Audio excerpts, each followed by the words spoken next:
Alright, you and I are about to meet our main character. He just casually blocked a strike that left every single elder in the room completely speechless.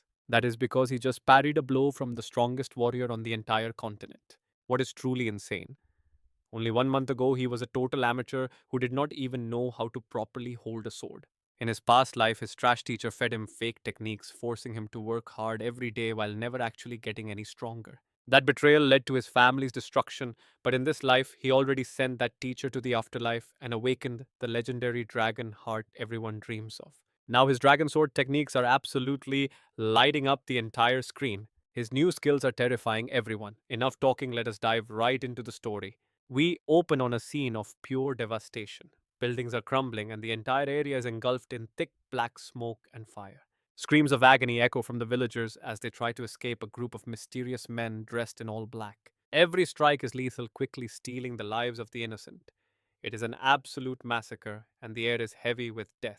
Bodies are everywhere, and those still clinging to life are forced to witness their loved ones dying before them. Beyond the screams, the sharp sound of clashing steel rings out, right in the middle of this chaotic battlefield. Theo is still fighting with everything, but there are too many enemies. His movements are slowing down. One assassin sees an opening and swings his blade, but Theo manages to block the attack. The blades collide with a piercing screech. Theo grits his teeth, pouring every ounce of his remaining strength into the struggle. Memories flash through his mind. The Jana family, a ducal house guarding the empire's northern border. They have stood firm like an iron wall for over 1,000 years. They won countless bloody wars thanks to a special constitution. They are said to carry the actual blood of dragons in their veins. Anyone with Jana blood is born with extraordinary magic, insane endurance, and genius level talent with a sword. Everyone except for me. Exhausted, he takes a direct hit from the man in black. The searing pain cuts his thoughts short. Theo Jana collapses to the ground. The man in black stands over him, mocking him. To think you still have not learned a thing. He continues saying some things cannot be achieved no matter how hard you try. That is what they call being talentless. Theo Jana looks up and screams, "What now? Pay attention here." The man pulls down his mask, revealing a face full of pure calculated malice. He laughs with total contempt while looking at Theo. "Even I would be angry if I were you, young Master Theo." Theo recognizes him and freezes in shock. "Jendon, why are you doing this?" The man just responds calmly. He says that watching Theo train tirelessly every morning despite having zero talent was honestly just a pathetic sight to witness. Jendon does not hide his mockery. All that hard work led absolutely nowhere. He bursts out into a loud, cruel laugh. "The Jana family's village idiot suits you perfectly. Just go hide somewhere, you worthless piece of trash." Theo Jana grits his teeth in pure rage. "You and I both know this is where the cycle of revenge truly begins. Jendon, this is unacceptable." He uses his sword to heavily pull himself up from the dirt. "You stayed close to me as my sword master just to teach me useless moves," he screams in agony. "All just to kick me out, you bastard." But before he can even fight back, Jendon swings his blade. In one cold flash, Theo Jana's arm is severed. The sudden blinding pain is too much. He cannot help but let out a blood-curdling scream that echoes through the fire. His body fails him and he collapses. Jendon closes his eyes, feigning regret. "Are you really blaming me for all of this?" He grabs Theo by the head, his voice dripping with venom. "All of this is happening because of you." He wears a twisted smile. "Why do you not understand?" Jendon forces Theo to look at the buildings as they are swallowed by the flames. "Look," he points at the fire. "Why do you think the Rose Palace is burning? Why is your family dying?" Jendon sees his men dragging a body closer and smiles even wider. "And what about your mother? Why is she here?" The assassin steps forward and roughly throws the woman's body down right in front of Theo. It is a brutal sight. The once beautiful woman is now covered in blood, lying completely motionless on the cold ground. Jendon looks down at her. She is just a cold, soulless corpse now. Theo is absolutely paralyzed by the horror. Jendon crouches down. Every word he speaks cuts deeper into Theo's heart than any physical sword ever could. In a family ruled by strength, all he can do is stare with wide eyes at his mother's lifeless body. He is completely, utterly helpless. Suddenly, a glowing screen pops up. You have received a legendary reward. A blue light erupts as your stats skyrocket. Trust me, you and I just saw the moment the story gets truly insane. Stick with me, you and I are about to watch Theo Jana gasp in shock as a glowing system window appears, launching a brand new mission. Outside, Theo had completely collapsed. Under the roaring flames, his eyes stayed shut, but even that couldn't stop the tears from flowing. Lying in the heart of the growing blaze, Theo wonders would things have been different if he'd made another choice. Everything seemed to be ending. Then the cold sound of a system notification echoed through the void. You have died. The notification pops up again. Theo Jana, your unique trait has been activated, returning to the save point. As the message fades, Theo regains consciousness. His eyes snap open in disbelief, staring straight at the man in front of him, Jendon. Holding a wooden sword, the man asks if he's tired. Theo just stands there with his face frozen in total shock. Jendon sighs, all right, let's end today's lesson here. Theo looks at that familiar face in horror, unable to find his voice. Jendon leans in, looking at Theo's dazed expression, judging him for being so lost in his own world. Theo stares at the wooden sword in his hand, his mind racing with doubt. What didn't I just die? He thinks it must be a flashback, a final memory before the end. Jendon calls out, young master, but Theo just ignores him. He can't believe that out of everything he's forced to relive a memory with this arrogant jerk, Jendon. Theo doesn't answer, just lowering his eyes in bitter irony. Is death really this cruel even in his final moments? Suddenly, a bright light from the screen makes him squint. Wait, what is this? Watch this closely. That hated face pops up on a system screen. Tutorial mission one punch Jendon in the face. He can't believe his eyes. Theo looks up at Jendon, then back down, reading the text over and over again.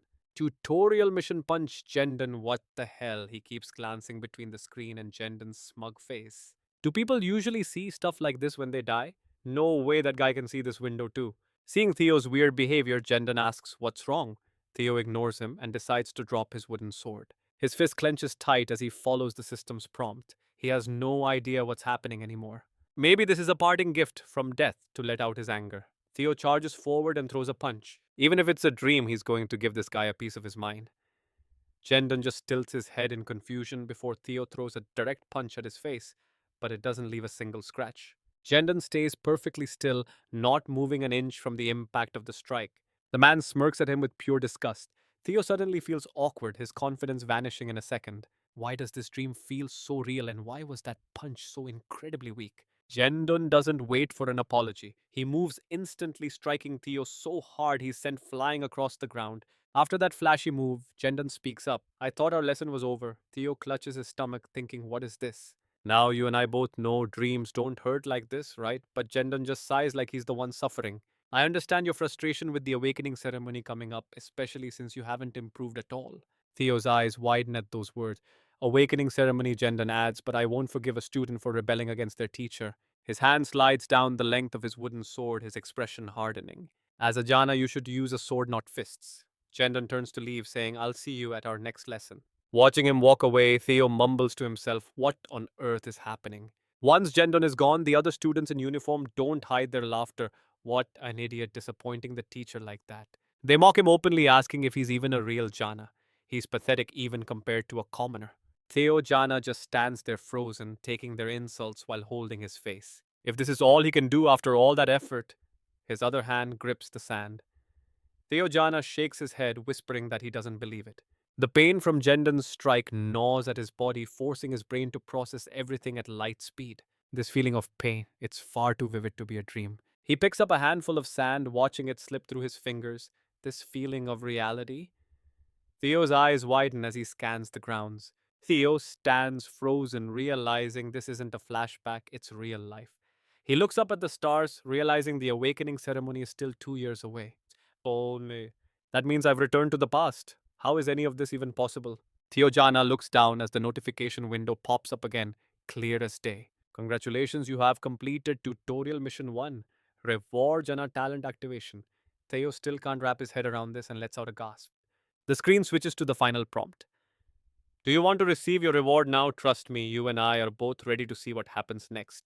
Alright, you and I are about to watch a total underdog rewrite his destiny by hitting one button. A sudden burst of brilliant blue light wraps around him, and before Theo can even process what is happening, a system message rings out in front of him. You have received a reward. As Theo stares at the light, all of his stats begin to skyrocket instantly. The glow intensifies, blinding him as he thinks what the hell is actually going on right now. Notification after notification appears. It is time for the next mission to officially begin. Inside the Grand Rose Palace, a woman calmly sets down her tea as a soft voice echoes through the room. Sitting across from her is Jendon, the family swordsmanship instructor. Honestly, the man admits I have never seen anyone quite so useless. The man laughs, calling Theo the most incompetent student he has ever seen. But that is exactly why he is there to be his teacher. I will train him to the limit. I will make him strong enough for the awakening ceremony in 5 months. Cecilia looks at him with a gentle gaze and nods. Fine, I am entrusting the boy to you, Jendon. She hands him a heavy bag of gold. Please, she says sincerely, take extra care of my son for me. He accepts the bribe without a single shred of hesitation. I will teach him day and night, do not worry. Cecilia smiles, trusting her son and the man's word. Pay attention as Jendon leaves. He mocks the boy, calling him a useless failure who will never learn a thing. He opens the bag with a greedy smile. Like mother, like son, he laughs to himself. That bloodline is a dead end. He looks inside, thrilled to see the bag is overflowing with gold coin. A massive payment plus the title of instructor for the Jana family's mainline life is good for him. His thoughts turn dark, seeing this as a reward for leaking info about Theo and sabotaging the kid's training. Someone is securing my future, he thinks. Suddenly, the sound of rapid footsteps catches his attention. Theo Jana sprints past him, ignoring Jendon entirely. The instructor is stunned as the boy ignores his very existence. He clicks his tongue in annoyance, watching the boy run off. He curses the loser's desperate appearance. Meanwhile, outside the reception room, Cecilia is giving orders to the servants. Mother Theo Jana shouts out of breath. Cecilia turns, seeing her son panting a short distance away. She is confused, but Theo Jana rushes forward and pulls her into a tight hug. You must be exhausted from training, she smiles, but then she feels him shaking and starts to worry. My son, what is wrong? Theo cries in her arms, finally certain that he has actually returned to the past. He holds her tight, his mind racing back to the horrors of 10 years ago. Flashbacks of blood and battle flood his mind. He remembers his mother's lifeless, bloody body on the floor. He remembers his own pathetic weakness under Jendon's thumb. He loosens his grip, fighting back the tears. You and I both know that look. It is the eyes of someone who is finally done being a victim. He thinks about the system's reincarnation. Right now, he is still weak with nothing to his name. But if that notification was real, then his special Jana talent has finally been activated. Theo starts to envision a future where he is strong, powerful enough to survive the brutal war for the throne. He hugs his mother again, his gaze sharp and alert as his brow furrows in deep thought. He remembers the sight of that corrupt instructor walking away with the heavy bag of gold. Rage boils over. He needs to be strong enough for revenge. Next mission, train the body to its limit. Dawn breaks over the Jana estate as the first light of morning hits the training grounds. Days pass. Every single morning, Theo is out there on the field pushing himself relentlessly.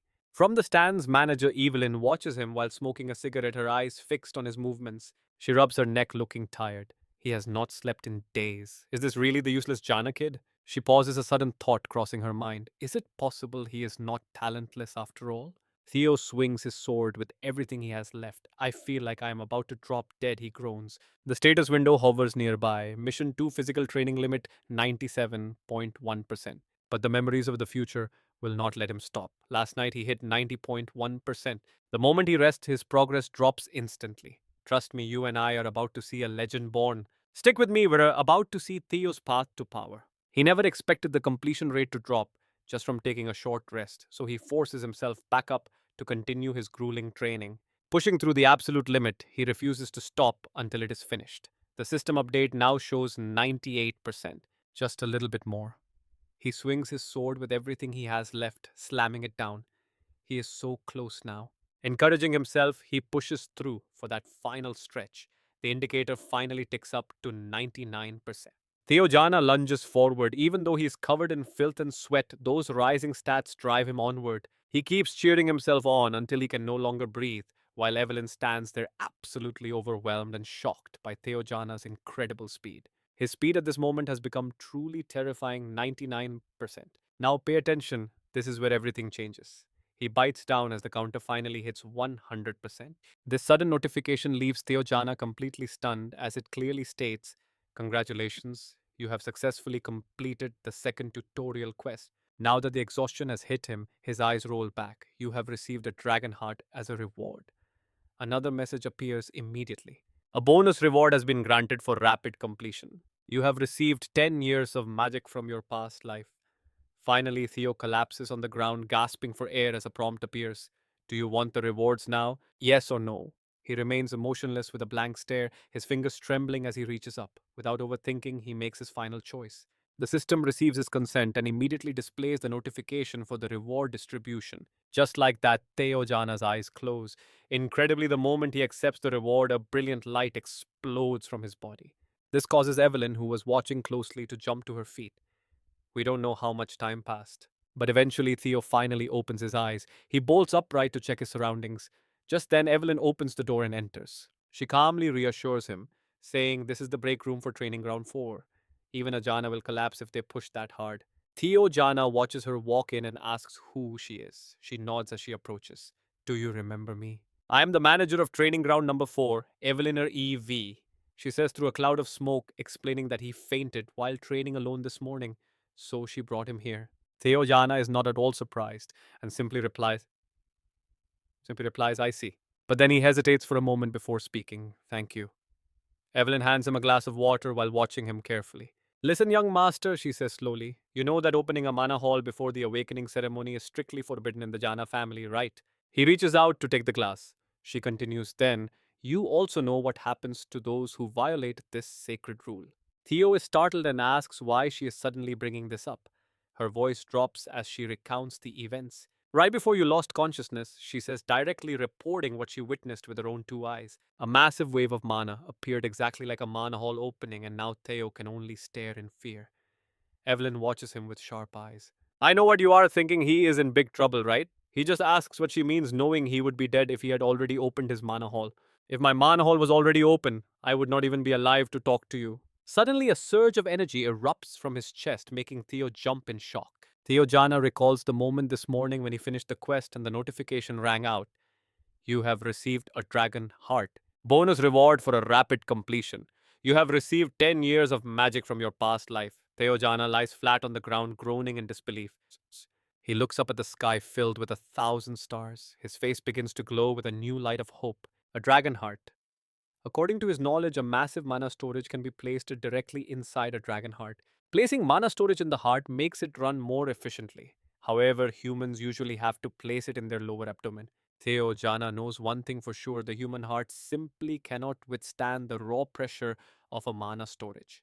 And that is exactly why every warrior in the Jana family dreams of having a dragon heart.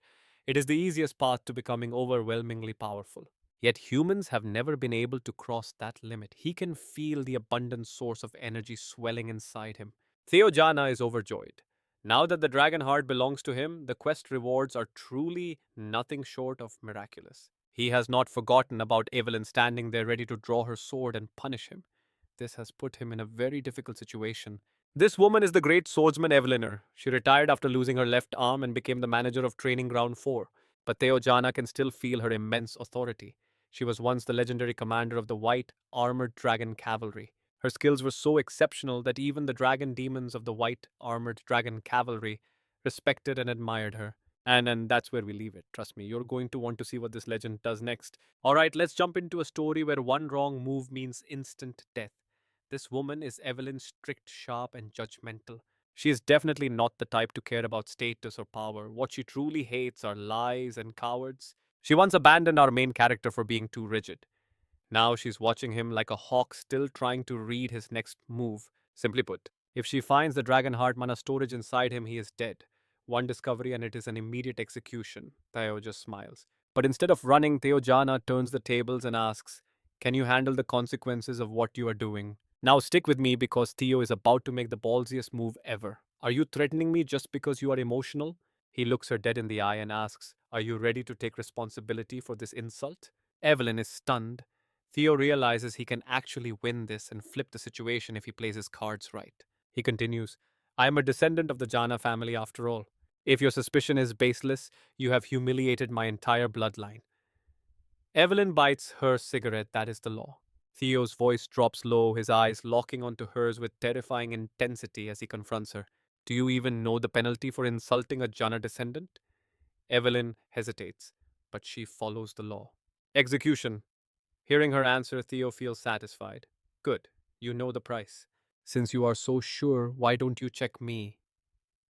His killing intent flares, making her skin crawl. What is this feeling? She wonders what kind of monster he is, but she is certain she felt mana, so she reaches out to see. Even if he has Jana blood, she has to know the truth. Her hand presses firmly against his stomach. The law is absolute, with no exceptions. The room goes silent as she focuses her senses with everything she has. Theo says nothing. Evelyn searches and finds nothing. No mana storage at all. She's completely shocked and speechless. Was she wrong? Impossible. Theo tilts his head, looking annoyed. Well, see anything? There is nothing right. She immediately drops to one knee. Please execute me. I have failed and I will pay with my life. You and I know the secret, though a dragon heart is nothing like normal mana storage. Theo knows he can control it. He looks at his hand and lets out a dark, sinister smile of pure triumph. In other words, he can hide his mana whenever he wants. He remembers his past life's lessons. People won't discover dragon hearts for years. How could she possibly know? He places a hand on her shoulder. Forget it. No need for that. She is stunned by his sudden mercy. Theo heads for the door unfazed. You were just doing your job, weren't you? Not many people would risk their lives like she just did. But Theo has a bigger plan in mind. Evelyn is a powerhouse. Having someone that strong owe him a life debt, that is a massive win for him. He adds, besides, mana restrictions are only there to prevent overflows before the opening ceremony starts. His words make her burn with shame. I'm touched you would worry about this Jana bastard overflowing his storage. Theo steps out of the room, but he does not forget to leave her with one final parting shot. Thanks for looking out for me. He disappears, leaving a frozen and confused Evelyn behind in the room. Walking away, he is thrilled. A dragon heart plus 10 years of past life magic, he is absolutely loaded now. There is no way he will fail in this life. A few days pass and training with Jendon begins. Jendon is screaming on the field. Swing to the right, more power. He is constantly hovering over Theo. How many times do I have to tell you? Theo ignores him and keeps swinging, feeling himself grow stronger. But pretending to be Gendon's student is a total nightmare. Theo glances at him with pure hidden hatred. This piece of trash is intentionally teaching him weird broken swordsmanship techniques to ruin his potential. Gendon uses his blade to force Theo's posture off balance. Theo knows someone is pulling Gendon's strings from behind. He remembers his death and hardens his resolve. He has to find the one who killed him back then. He pictures the face of his murderer. Then Theo stops. A cold smile creeps onto his face. Watch this because our main character is officially done playing nice. Gendon barks, young master, no talking during training? But Theo snaps his wooden sword in half. I don't get this. It is all trash. Theo glares at him with cold, terrifying eyes. How did a loser like you even become a mid-level swordsman? All right, you and I are diving back into the secret missions and mind games of our main character. Theo stares Jendon down and says he is struggling even against low-level beasts. The instructor is stunned, asking what he just said. Theo realizes the truth. This guy is just pretending to be an instructor to keep him under surveillance. The facade is finally crumbling. Theo steps forward, ignoring the older man's shouting. As he gets close to Gendon, the tension in the air becomes heavy enough to suffocate. He growls that Jendon's skills are as rotten as his armor, and he knows Jendon is planning to get him fired from his position. Jendon panics, but Theo's plan is already in motion. If things go south, this fake teacher will have to contact the mastermind behind him. Afternoon arrives at the Mia Palace, a place far more massive and grand than the Red Flower Palace where they usually stay. A man bursts through the doors, shouting for action. He has big news, and he needs to announce it to everyone immediately. He asks if Axion heard that Jana's bastard is fighting his master next week. Inside, a man in armor sits with a cold drink. He does not show even a hint of interest. Seeing the silence, the student continues to gossip about the situation in the academy. He claims Theo is blaming the teacher for his own weakness. After this match, that kid will definitely be a cripple for life. Annoyed by the noise, the man sitting inside hurls his glass straight at the head of the student who dared to intrude. Watch closely. The force behind that throw is insane, shattering the glass into 1,000 pieces right against the guy's face. Whether it is water or fresh blood, it pours down as the student screams and collapses onto the floor, completely caught off guard. This is one of the four hounds of the North Theo Jana. He turns and snarls, asking why a crippled bastard should matter to him. Beside him is a silent figure who has not said a word. Axion dismisses Theo as someone beneath his notice or any real concern. This is Hinkton from the Four Hounds. He adds mockingly that Axion should have been crippled a long time ago by his family. The man who just entered is Choi Van, one of the 9 dragons. He is here to offer a very serious warning. He warns that being careless is a mistake. Action just scoffs, saying he only fears those with actual talent, unlike this kid. He proudly asks why he should worry about a bastard son, but then a cunning glint flashes in his eyes as he continues speaking. For the Jana family, even the smallest possibility can turn into a reality that no one saw coming from the very start. A single spark in the wind can grow into a massive fire. Action is confident there is no danger, but this is a good sign. Action notes that their instructor puppet will handle everything for them in the end. 1 week later, a huge crowd gathers at Training Ground 4. Everyone is buzzing with excitement and curiosity about this strange duel. Most are students gossiping about the match. Evelyn watches silently from a corner while a sharply dressed man also stands nearby observing the atmosphere. The Theo Jana stands at the center of the arena, cursing his luck internally. Looking at Jendon, he feels a flicker of nerves. He only meant to humiliate the man and get him fired from the school. You and I can see that things have spiraled out of control. Theo takes a stance, ready for whatever happens next. Suddenly, a system alert appears. Mission number 3: defeat Jendon and claim victory. Theo's eyes burn with killing intent. I will have my revenge. Theo glares at Jendon with a gaze that could cut through steel in a heartbeat. He tells Jendon his skills are garbage. Then he drops the bomb. You are fired. Get out of here right now. Jendon cannot believe his ears and screams in shock. He refuses to accept it, arguing that there is still time left on his contract. Theo turns to leave coldly, asking what that matters. If he says the man is fired, then it is over for him. His eyes are filled with nothing but hatred. The memories of his past life make him want to kill this man right now.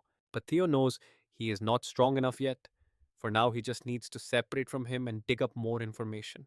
Jendon is frozen in fear by Theo's cold resolve. If he gets fired now, his secret mission is a total failure. He has to convince the kid at all costs. Without wasting a second, he chases after Theo, desperately trying to hold him back from leaving. He begs Theo to wait, claiming that firing him like this violates every single academy rule in the book. Suddenly, the system interface flashes again, catching Theo by surprise and making him ignore the man's desperate pleas. He stares at the screen, questioning the mission to defeat Jendon. If he reports this to the court, things will get messy. A girl's voice rings out.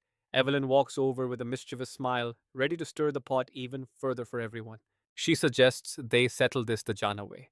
Jendon is shocked to see her standing there. Theo is curious about this Jana way. Evelyn steps up, commanding the attention of the entire crowd in the arena.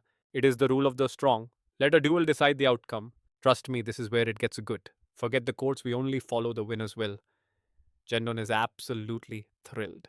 All right, you and I are about to see a day that leaves everyone drenched in cold sweat only 1 week away. Jendon smiles brightly, but Theo is fuming inside. Of course, he's not okay with this. Jendon just rests his wooden sword on his shoulder with a smug, mocking grin, acting all superior while the tension builds. Right now, Theo knows he simply can't defeat Jendon. 1 week later, the arena is packed. Swordsmen in the crowd are already talking trash. From what they've heard, this kid can't even swing a sword properly, let alone survive a real match against a master. A guy with a buzz cut sneers nearby. What, no way, is he really still just a low-level trainee? Another one jumps in immediately. If he were just a normal one, I wouldn't care, but he's the total failure of the Ghana family. They look down at the ring with total doubt. How could a failure possibly beat a middle-ranked swordsman like Jendon? Jendon Ha grips his weapon, looking incredibly smug.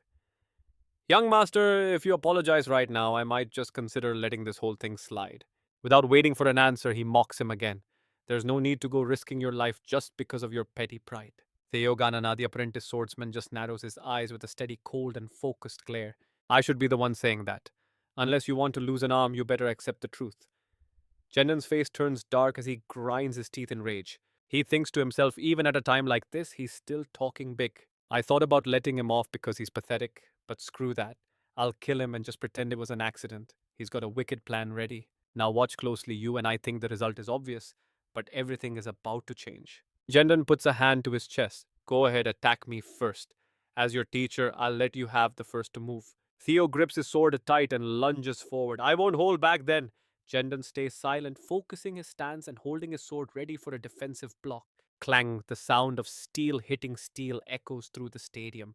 The crowd jumps to their feet, eyes wide and mouths hanging open in pure shock. The swordsman can't believe what he's seeing and mumbles, how is this even possible? He watches Theo just standing there, barely blocking Jendon's heavy strikes. Look, that idiot is about to lose. He really doesn't even know how to swing.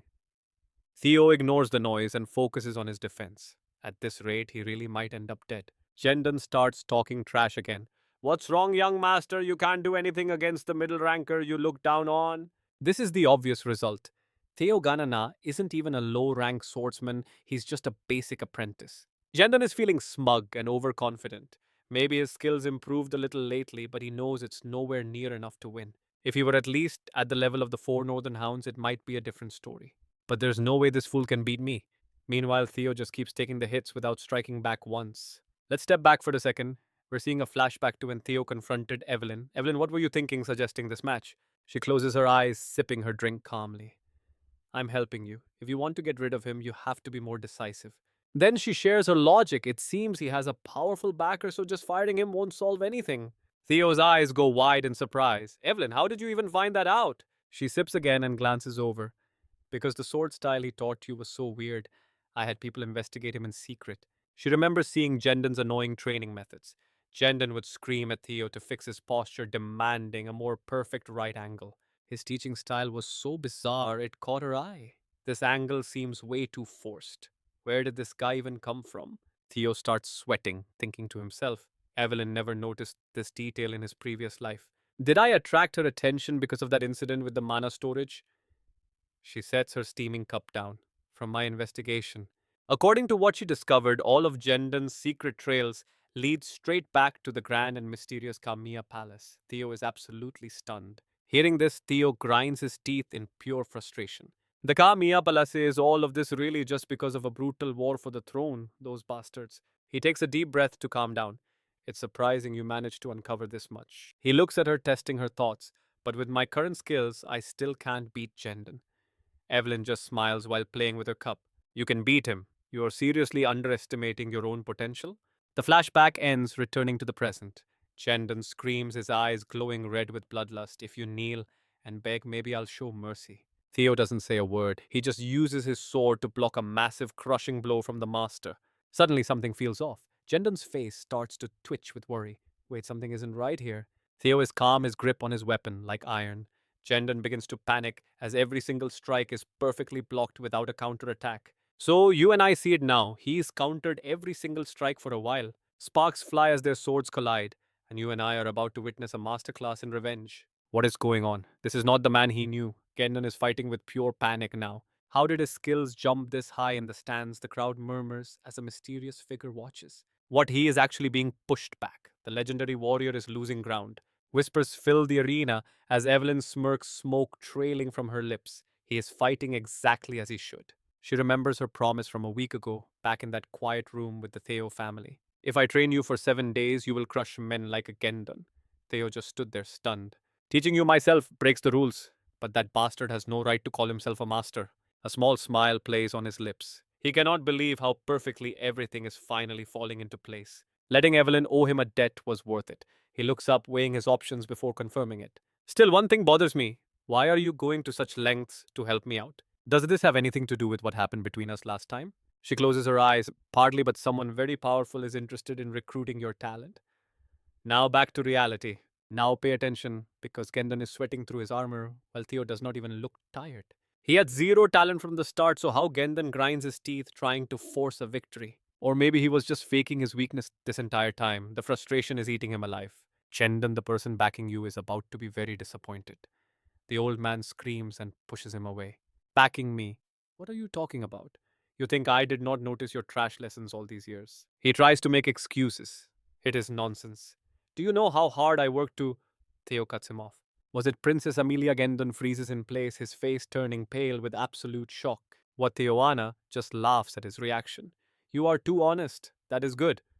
Then Gendon moves instantly. Do you know the feeling? Theo vanishes, closing the gap instantly? The feeling of losing your own arm. Terror strikes Gendon as the blade flashes. Before he can even blink, his arm is severed from his body. Gendon stands there in a daze, watching a part of himself fly through the air. It spins high into the sky, rotating through a mist of crimson blood.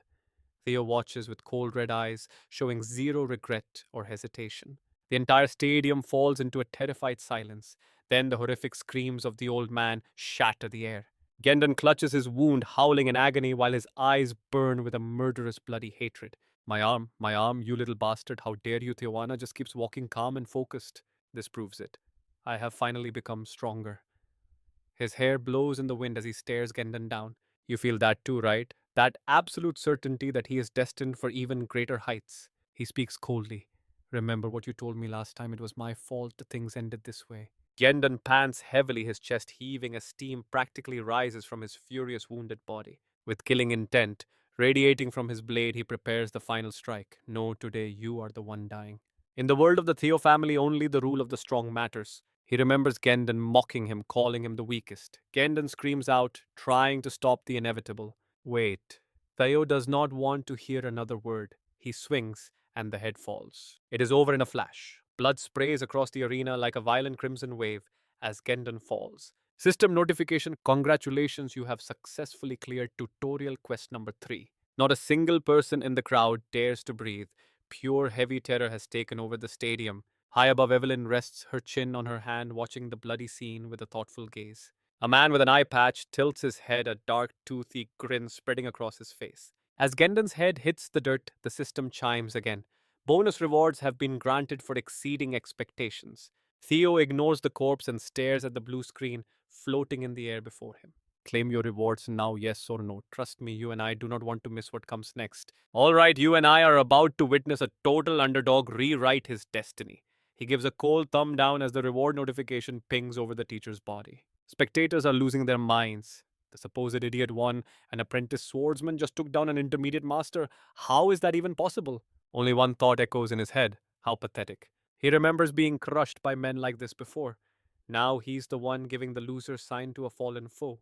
But everything changes from this moment on. The system screen flickers, observation skill has been unlocked as his reward. Plus, he just gained 1 year of magic power. Mana, he's so lost in thought about it that he doesn't even notice a figure appearing in the sky. Now pay attention. Something massive is about to crash the party. A thunderous impact shatters the air like a punch. Suddenly, a blinding light erupts right behind him. Debris flies everywhere from the intense shockwave as heavy footsteps approach from the dust. A booming voice calls out his name, echoing through the entire arena. Theo Jana, hearing the shout, he spins around with eyes wide in pure shock. A massive bearded man with an eye patch and heavy iron armor walks toward him with a confident grin. It is Julius Sana, the demon dragon commander of the white armored dragon knights. Theo panics. Why is a legend like him here? The stands go wild with whispers. That's the commander of the legendary knights. Why would one of the 9 dragons show up here? Evelyn rubs her forehead and sighs. Commander, you broke the floor again. Is a normal entrance really that hard? He huffs like a giant angry bear, steam rising from his mouth as he slowly closes the distance. Theo stares at him, heart racing in confusion. What is going on? Did I do something wrong? Julius's eye glows with an intensity that seems to pierce through everything. Theo's bafflement is written all over his face. As he gets close, his face suddenly breaks into a massive ear-to-ear grin. His rage turns into sudden friendliness as he laughs and slaps Theo's back repeatedly, leaving him totally frozen. Incredible, very good. You really caught me off guard. You were hiding this kind of power. The student has finally surpassed the master. Then his smile disappears completely. His eyes turn dead serious as he mutters, It was a bit disrespectful of you to kill him like that, wasn't it? But based on what I have heard, the guy deserved it. Theo tries to respond, but Julius cuts him off. Forget it, Theo Jana, he says quickly. Wait, what? Then Julius drops a heavy hand onto his shoulder. The grip is firm and overflowing with authority. He makes a sudden excited offer. Join my knights. Evelyn just watches with a mischievous smirk, her face calm, as if she knew this would happen all along. The crowd is in an absolute uproar. No way the idiot of the Jana house is being recruited into the elite knights. No matter how well he fights, a mysterious voice suddenly speaks up. The person next to him is confused. Huh. The question makes the speaker scratch his face in silence. Have you ever heard of an apprentice? Someone who has not even had an awakening ceremony being scouted? I don't know. Theo's face darkens. Of course it has never happened. On the stands, people frown, unable to judge his true potential. Since his mana core is still closed, even with great sword skills, his magic power would be lacking. He bites his lip. No matter how great Julius Sana is, even he cannot be certain of the boy's future. You and I both know refusing a legend is crazy, but watch him do it. Can the demon dragon really see hidden potential to make such a huge gamble? Theo looks up and finally speaks. I have to refuse. His voice is soft but firm, showing a level of determination that does not waver for a second. Julius freezes, a sweat drop running down his face in total confusion. Huh. He stares with his mouth wide open in disbelief. Huh. Evelyn freezes too, the cigarette literally falling out of her mouth as she stares. The entire stadium goes dead silent as if time itself has frozen. Everyone is too shocked to even breathe. He stands before Theo, hands clenched as the air gets heavy and thick with tension. Soon the rumors start spreading. People are whispering everywhere. Did you hear the idiot young master Theo Jana? A maid rushes by. I heard he took down his own master. Is that really okay? A girl in training gear grips her wooden sword. Well, it just means his master was weak. Honestly, the guy seemed pretty useless anyway. A cold silhouette walks away, cloak fluttering. After seeing that fight, the demon dragon tried to recruit him on the spot. But the young master turned him down, claiming his skills weren't good enough. And that's where we leave it. Trust me, this kid's journey is just getting started. Rumors of his rare humility are spreading like wildfire. Stay with me, we're starting in a building draped in total darkness. Only a faint flicker of light escapes a window like a dying flame in the silence. Inside the Camellia Palace is dim. A woman's voice rings out soft but sharp as a blade. Things have gotten complicated. She scowls at the sky. This is the lady of the Camellia Palace, a woman who clearly runs the show. She mutters in disbelief that he's actually been killed. A shadow steps forward from behind her to cut in. Please don't worry, my lady. Didn't you send Jendon specifically because his skills were so pathetic? Hearing this, she shoots a sharp, sidelong glance. The death of a nobody like that is irrelevant to us. Next to them, a blond man stands with his hands behind his back, silent and brooding. Her brother, a man they call the Ghost Dragon, turns around. He's realized that the Ghost Dragon is backing him, and word is Evelyn gave the order. This means they can't even interfere by assigning him a new master. He continues laying out the possibilities.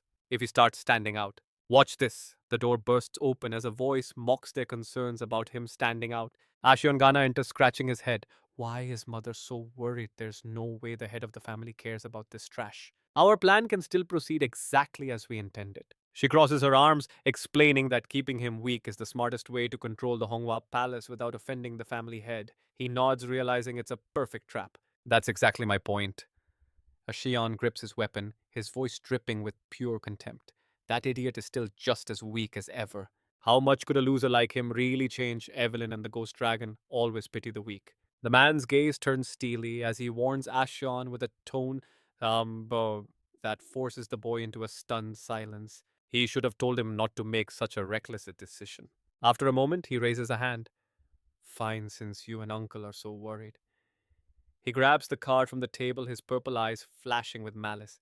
I'll play with him a bit and make him understand his position. Soon, a beautiful morning breaks over the arena with light filtering through the soft clouds. Evelyn sheathes her sword. Good work today, young master. He pants, resting his weapon heavily on his shoulder. Thanks, Evelyn. It's a world of difference learning from a real master like you. She smirks, hands on her hips. It would be better if you joined the White Dragon Knights. Why'd you turn them down? The mention of the name brings up an image of a majestic knight soaring through the skies on a dragon. It would be a lie to say he doesn't regret it a little. It was his dream in his past life. He smiles, his eyes gleaming with a different plan. However, joining now wouldn't be smart. He imagines his future self powerful and radiant, welcomed by the world's strongest fighters. There's no reason to limit himself so early, especially considering the massive perks given to the winner of the awakening ceremony. Joining the Knights simply can't compare to that prize. He smiles warmly after a moment. I don't want any special favors. I'm just not good enough yet. I'm happy with you training me for the ceremony.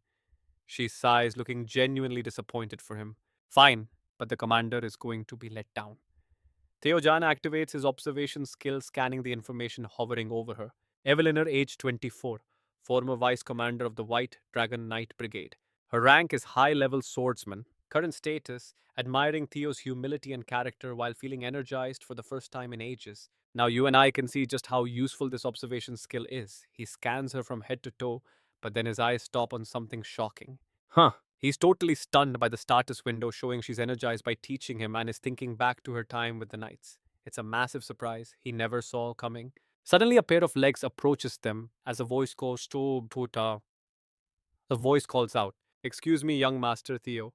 A white-haired youth with a scar over his eye bows. I'm from the southern checkpoint. My name is Sibyl. There's something I must tell you. The two of them look on, confused. Tell me. He looks terrifying. Who is this guy? Theo scowls as the system window for Sibyl appears. The boy's face is flushed with pure excitement.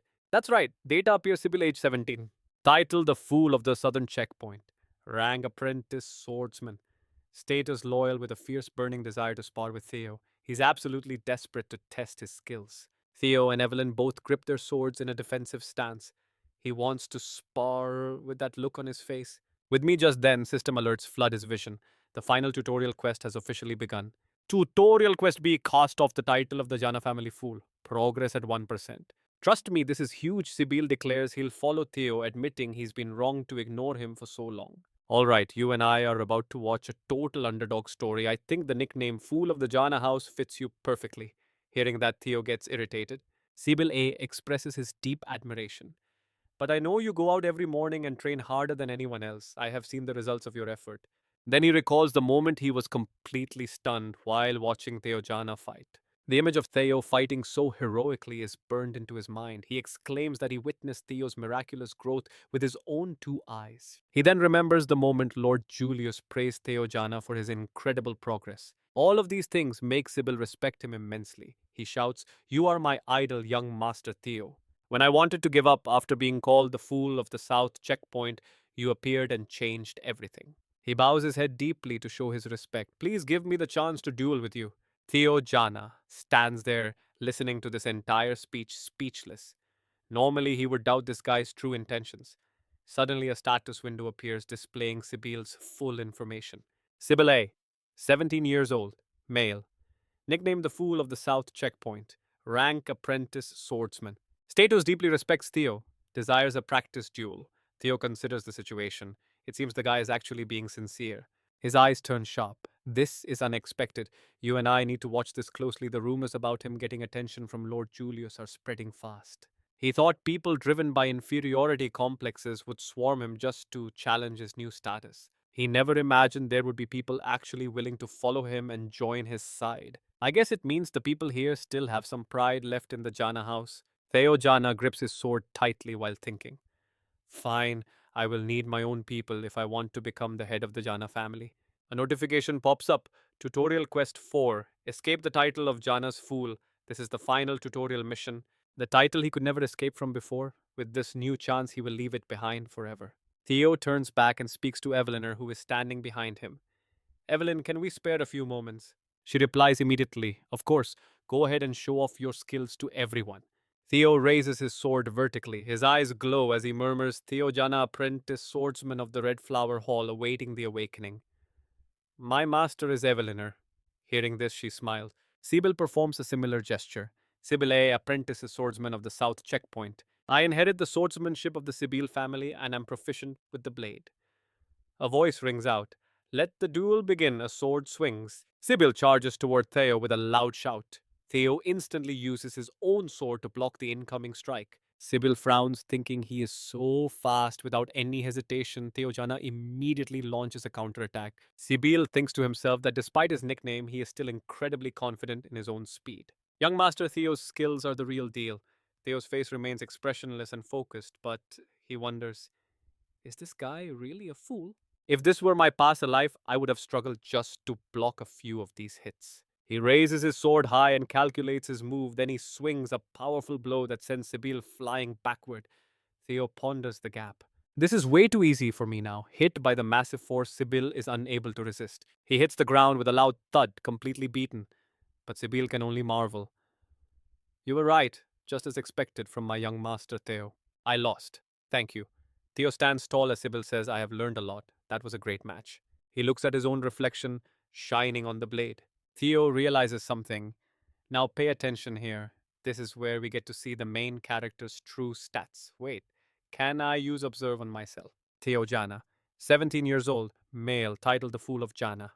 Talent player Jana, observe, access denied, status eagerly awaiting the awakening ceremony, level 1. Strength 13, agility 14, vitality 12, magic power 190, intelligence 11, luck minus 49, access denied. Looking at the data, Theo makes a firm decision. Okay, the data window pops up again. You have become aware of your stats. They will now be displayed numerically. Seeing this, Theo realizes something else. He thinks his abilities are categorized as talents. That means if he keeps doing these quests, he can unlock 4 more of them. Theo smiles and rubs his chin. I can even evaluate the value of my own stats now. It seems my magic power is high thanks to my past life and dragon blood, but why on earth is my luck negative 49? Theo Jana frowns, unable to figure out the reason. Am I cursed or something? He continues to guess. Is this the reason I was so unlucky in my past life? He thinks he needs to find a way to increase his luck immediately. He suddenly senses something and turns around. Huh, Theo looks toward the crowd. Trust me, you and I are going to want to see who is watching. Evelyn gets lost in thought. Even if he's weak, that man is still a mid tier swordsman. She remembers how our young master Theo beat Jendon, even earning the commander's approval back then. She keeps thinking under the principle of strength, there are two reactions from the Jana family. Either they're totally jealous of him, or he becomes their idol. Then she smiles, looking at the crowd. Seeing the excited faces, Evelyn thinks they're definitely the latter. The crowd roars, the rumors are true. They yell, if I were Sue, could I even block his sword? Me too. One of them is LD Nan. The game data screen pops up for LD Nan. He's 19 male, titled Pillar of Nalan County, a low tier swordsman with a talent for passion and perseverance. His status, burning with desire for a sparring match with Theo. LD is pumped, thinking I want to spar with him too. Theo looks his way, letting out a sigh. You Eld Nalan. Wait, you know me, he asks, surprised. Kanana says, step up and fight. Stick with me, we're about to watch an underdog shock everyone. The challenger bows politely. It's an honor. I'm El Nalan, third son of Viscount Nalan. I've mastered high-level swordsmanship. I'm Theo Jana of the Red Flower Hall, he replies. I hope we have a good match today. Without another word, Theo lunges forward. His opponent does the same, swinging his blade as they clash with incredible force. Metal screeches against metal. Right then, a system alert pops up. His basic swordsmanship mastery level has just increased. EL pulls back, preparing a massive overhead strike. He swings his blade directly at Theo, intending to land a decisive blow. Theo tilts his head just in time, narrowly dodging the strike. But his eyes go wide. He didn't expect such refined technique. Not wanting to lose momentum, Theo strikes back hard. In an instant, he sends the opponent's sword flying across the room. Another alert appears. Mind Center swordsmanship mastery has improved. The challenger stands there looking completely stunned and confused by the loss. As his sword clatters to the floor, he shouts, I give up, I lost. The game's data updates the result immediately. You've earned the approval of LD Nan. Luck increases by 1. Theo wonders, does getting approval really boost his luck stat? It's even tracking his reputation now. More notification boxes continue to fill the screen as the system processes the win. Experience points are rolling in. Theo swings his sword again, his determination hardening as he makes a silent vow. He smirks and keeps the pressure on with more attacks. As he continues to fight, the system logs keep updating.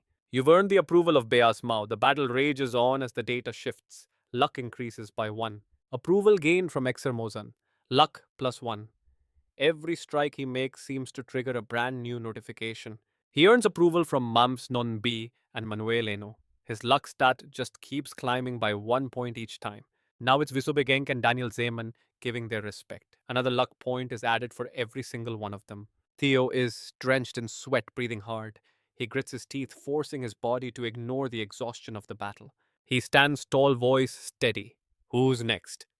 He checks his progress. He's fought so many people in this one session. The quest window pops up again.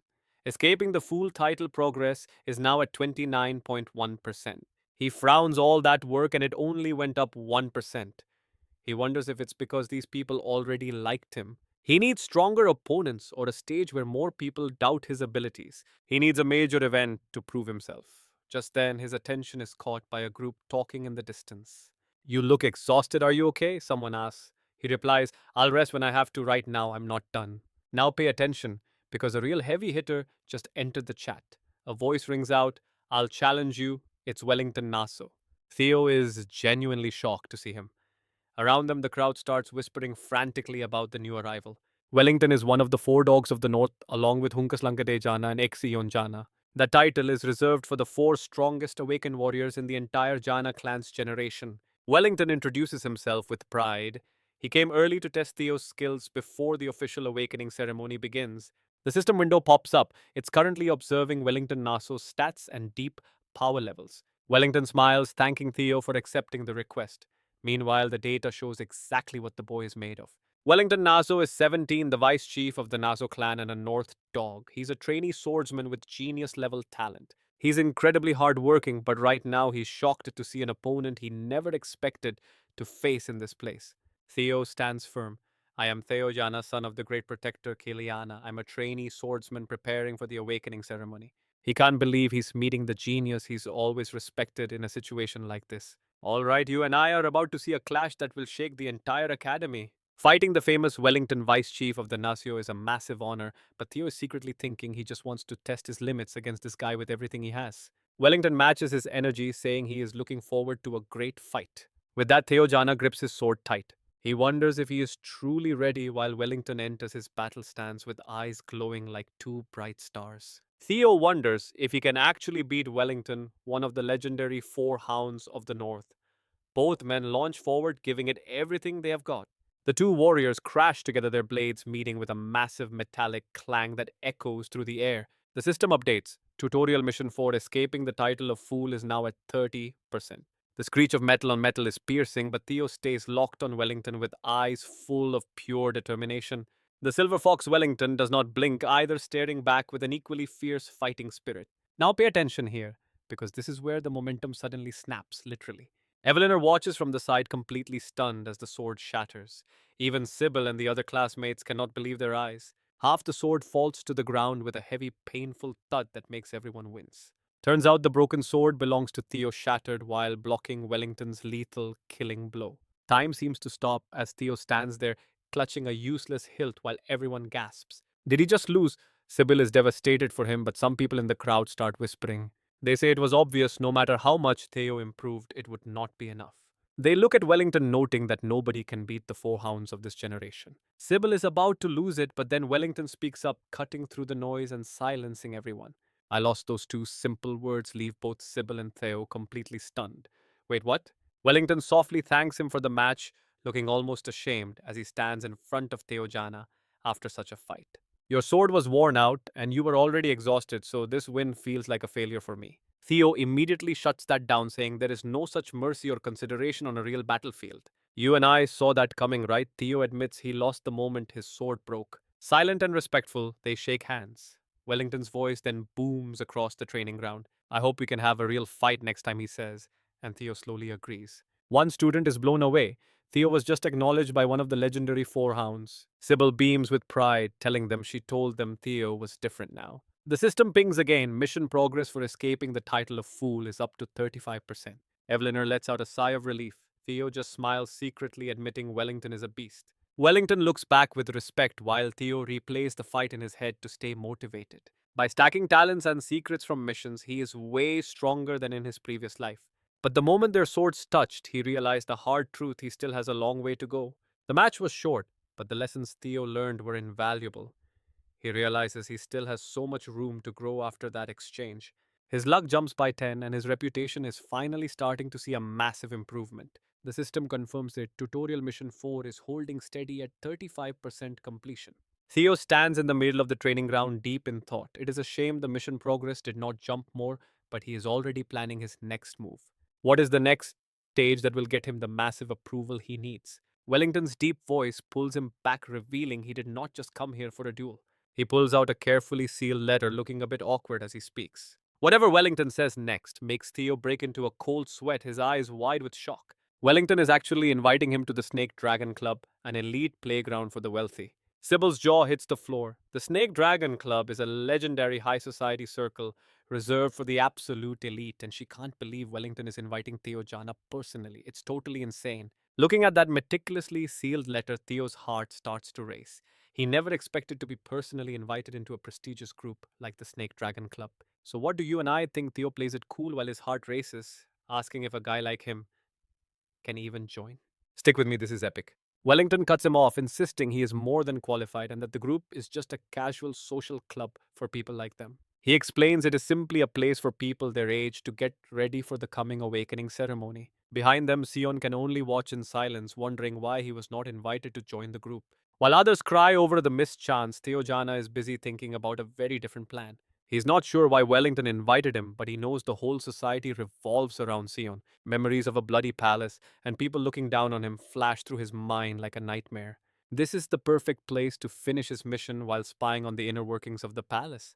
He sees absolutely no reason to turn the offer down. Theo accepts the invitation from Wellington, thanking him formally with a serious voice and promising that he will join. Now watch the system update. The quest to lose his full title is already progressing thanks to everyone's shock. The crowd is shocked that he even joined the Serpent Dragon Society. Wellington is like an excited kid laughing and telling Theo to ask any questions he might have. Their next meeting is in 2 weeks while Evelyn smokes her cigarette and stays silent in the back. She watches the two of them carefully trying to predict how this will all end. Later at the magnificent Honghua Palace, Cecilia Jana kicks the door open and shouts for her son. Startled, Theo tries to tell her he was just about to report the big news himself.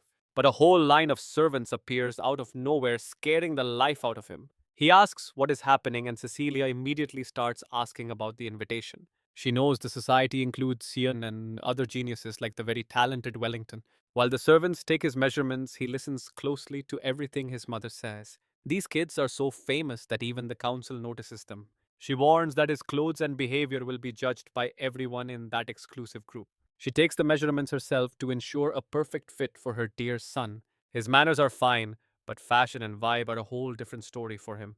She leans in to encourage him, mentioning that she used to be a famous actress. Theo listens to every word before her voice suddenly drops to a soft and serious whisper. She is happy to help, which makes him remember his difficult status as a son. You and I can feel the pain of a son born to a commoner concubine who struggled daily. She feels guilty for his bad name, even though the situation was never her fault. He wonders how hard it was for her in this family with a weak son. His words break her heart, and she calls him her dear son. She runs to him and pulls him into a tight embrace to release all her years of pain, whispering that she truly believes he can succeed. Hearing her heartfelt comfort, Theo finally lets out a small and happy smile. He pulls her close, wanting to take all her pain and burden away. In the warm sunlight, Theo tells her she has nothing to worry about anymore. His eyes are filled with a new and fierce determination to win. He is in the group now and is ready to crush them all. 2 weeks later, Wellington waits by the carriage for the big party to start. Suddenly, a figure appears and walks toward him with total and absolute confidence. It is Theo Jana leaving while his servants cheer and say their grand goodbyes. He looks completely different now with a vibe that is higher than the clouds. Stunned, Wellington asks if it is really him, since he looks like a new person. Theo smirks and asks if he is being teased, making Wellington laugh out loud. I am serious, let's go together, friend. You and I are about to see why our main character is suddenly so confident. Theo realizes how much he's grown after training. This is the result of 2 weeks of brutal work. He remembers training with Wellington every single day. During those 2 weeks, Wellington visited him daily, constantly pushing him to reach the next level. They've become quite close now. He thinks back to everyone who chose to follow him on this difficult journey. He even remembers Evelyn complaining, I only wanted to teach you for a bit. Why am I in this mess? Every small detail of their intense training sessions flashes through his mind as the carriage travels. He remembers Wellington running toward him with excitement, leaving poor Evelyn totally helpless to stop them. Now, sitting in the carriage with dark circles under his eyes, he smiles. Those were 2 exhausting weeks of progress. Wellington asks if this is his first party. Theo confirms it is. Trust me, you and I need to see what's next. Theo reassures him with a calm voice, telling him not to worry, but Wellington's next words leave him feeling truly confused. Frowning while he waits for an explanation, Wellington continues mentioning that his friend Axion can be a little bit mischievous. He explains that while Axion is playful, he was actually the one who sent the invitation wanting to meet Theo personally. He hopes Theo won't judge too harshly, especially since Axion went through the trouble of preparing this entire party for him. This revelation leaves Theo in a state of shock. It was not Wellington who invited him, but Axion this whole time. Instead of being annoyed, a satisfied smile crosses his face. Everything is moving along perfectly, just the way he wanted it. Let's see what happens as the carriage heads toward the Serpent Dragon Association with Theo, unable to hide his excitement. Even knowing he is walking into a trap of humiliation, he stays calm. Nearby, a sinister figure grips a cold drink. It is Axion of the Four Dogs of the North. He wears a wicked grin as his cold eyes scan the area. That Jana family fool, he mutters, I am so excited to finally have a brand new toy to break. The scene shifts to the town under a clear sky as the carriage rolls to a stop. They have finally arrived. Young Master Theo slowly steps out of the carriage. He looks ahead, his mind filled with the faces of his enemies. He thinks of Princess Camilla, the one who ruined his growth and destroyed his mother along with the Rose Palace. Suddenly, the grand and magnificent palace appears standing tall right before Theo's determined eyes. Wellington suggests they head inside, and Theo agrees. Wellington adds that Axion should be waiting right at the entrance for them. Theo knows exactly why he was invited. Since his reputation is rising, Axion definitely wants to find a way to crush him. He lets out a small laugh, calculating his next move. He did not come here without a solid plan to win. He will show that bastard exactly who he is trying to step on. Suddenly, Theo notices a blue light from above. Is there a hidden quest inside this palace? Just then, a sudden object flies through the air, making Wellington scream in panic. Now, pay attention because a massive explosion of white powder is about to bury Theo right where he stands. A thick cloud of dust erupts in front of Wellington, completely hiding the young master from the outside world. Looking into the smoke, Wellington calls out in worry, but Theo calmly steps out and says he is perfectly fine. He remains composed even though he is covered in flour. Wellington, however, is furious and screams at the person responsible. Theo realizes that if this were his past life, he would have been too slow to avoid such a direct hit. Looking at the person responsible, Theo admits he suspected Wellington at first, but it seems he had nothing to do with it. Suddenly, the system screen flashes with new information. Wellington, age 17, a male noble. His status shows he is completely baffled. Theo looks up, realizing they have been greeted with a face full of flour. High above the culprits look down with arrogant laughs. The true mastermind behind this prank finally shows his face. He mocks them from above, calling it a simple greeting between friends and claiming it is just basic common courtesy. Wellington shouts back in a rage, but Axion only becomes more vicious, mocking him with a twisted and evil grin. He asks why Wellington is so angry and tells him to just treat it like a friendly greeting between brothers. The system window appears again, showing Axion's full details. Theo Jana, 17 years old, Tidal Black Tiger, apprentice swordsman, Talon Madness. He's currently ecstatic to have found a new person to play with. You and I can see that mysterious smile on Theo's face as he looks up at his tormentor without a word. Theo suddenly says, "Thank you," leaving Axion completely confused. He asks why on earth Theo is thanking him right now. Theo replies politely that since he was welcomed so warmly, he has to be grateful. He is excited for the party.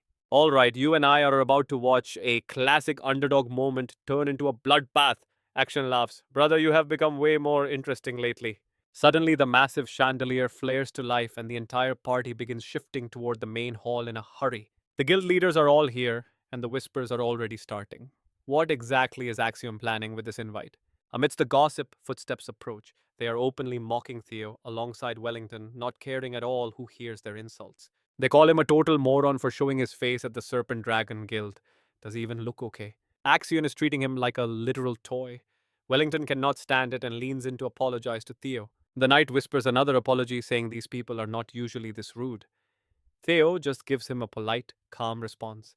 He tells Wellington it is fine and that he is actually grateful. Wellington is left standing there completely lost and confused. Now pay attention. Theo is thinking, keep talking. Trash me all you want because it only makes crushing you later feel that much better. He tracks a strange blue light coming from across the room, realizing that is likely where his objective is hidden. It is definitely a quest, but he cannot just walk over there naturally. Suddenly his eyes narrow as he spots something. Action walks up again, asking if he's enjoying the party. Theo stares at his brother, realizing just how much he hates him. He bites his lip, telling himself to stay calm and stick to the plan. Then he shrugs and says, "Of course, thanks for the invite." Axion does not let up, fake apologizing for being a bit too aggressive earlier. He throws an arm around Theo's shoulder in a clear challenge, asking if his big brother can ever truly forgive him. Wellington shouts Axion's name in anger, but Theo just turns the question around. Why would anyone need to apologize? The crowd is stunned as Theo smirks, claiming that Axion's previous disrespect was just a friendly brotherly greeting. Axion blinks in shock, stammering out a what before bursting into another round of loud mocking laughter. He pats Theo's shoulder, shouting about how interesting he has become. He claims he never knew his brother had this much personality. In front of everyone, he yells that he finally likes his brother. The crowd starts snickering and pointing at the main character. Theo just stands there, smiling like an idiot, looking like a nameless bastard who cannot stand up for himself. They mock him for being unable to compete with the noble Choi van Bloodline. Axion keeps laughing, leaning on Theo's shoulder. The whispers get louder, saying that even among the Janas, there are levels that he can never reach. They compare a legendary Eastern sword clan to a common woman from nowhere. Theo does not say a word, just keeps that smile. The insults get nastier by the second. People start wondering why a guy like Wellington is hanging around such a loser. This starts getting to Wellington. People begin whispering that if you look closely, the knight is also just a bastard. Someone tells them to watch their mouths, because that is a forbidden topic. Wellington looks down his face, hidden in shadow. Theo watches the night spirit break and realizes he cannot just sit back and watch this happen anymore. He suddenly calls out to his so-called brother. He tells Axion that it is time he finally greeted his new friends. Watch closely now, the fool is about to stop playing nice.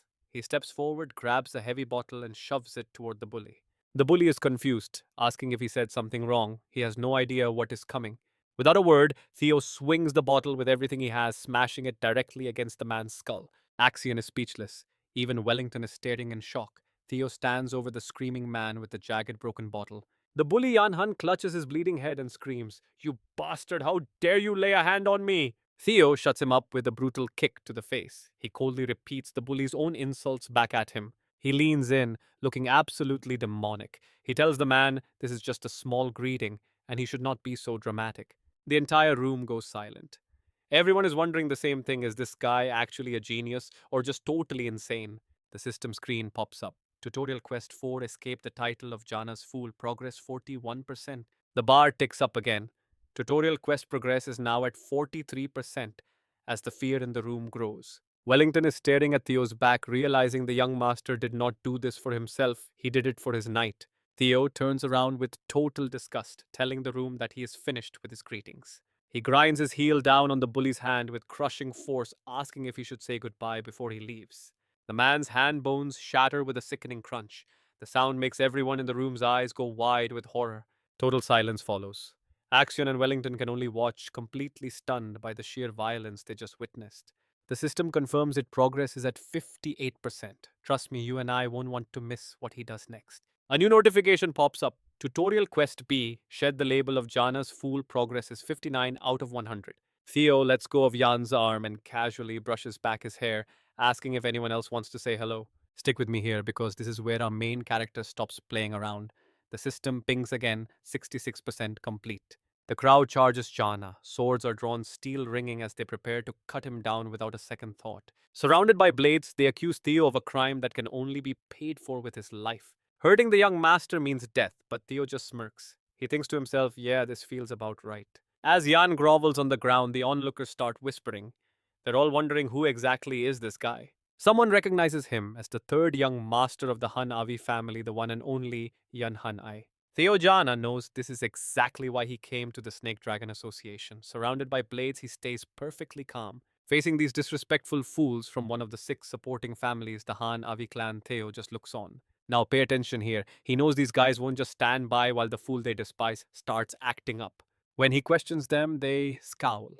Theo realizes he doesn't have to play nice or hide his intentions anymore.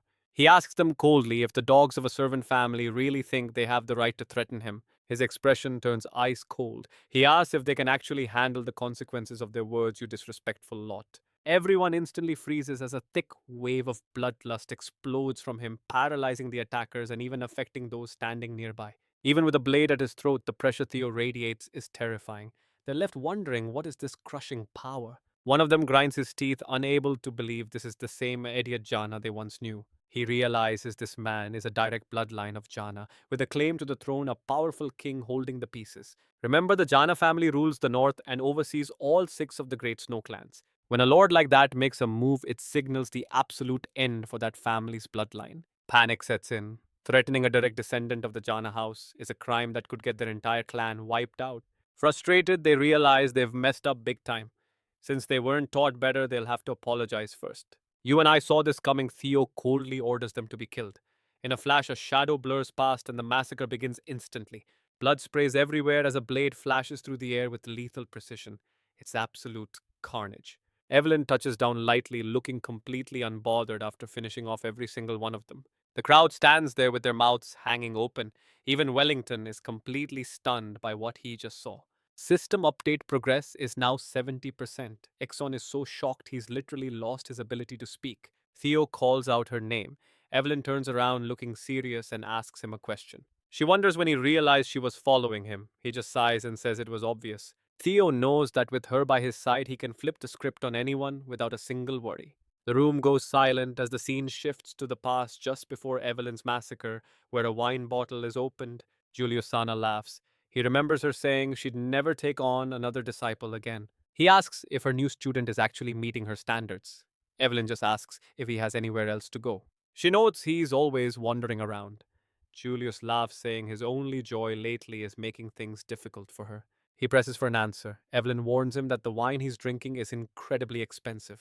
He chugs the whole bottle anyway. Seeing this, Evelyn narrows her eyes, finally giving him her honest opinion. She admits the boy has far exceeded her expectations.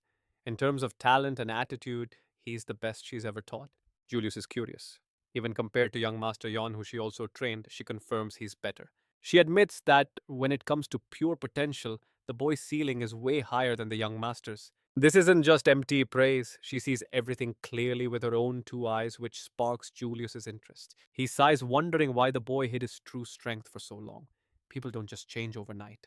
Evelyn agrees. It's rare to see someone hide their power for years only to suddenly start showing it off. It's strange behavior. She continues, noting how unusual it is for a fool to suddenly reveal such monstrous strength.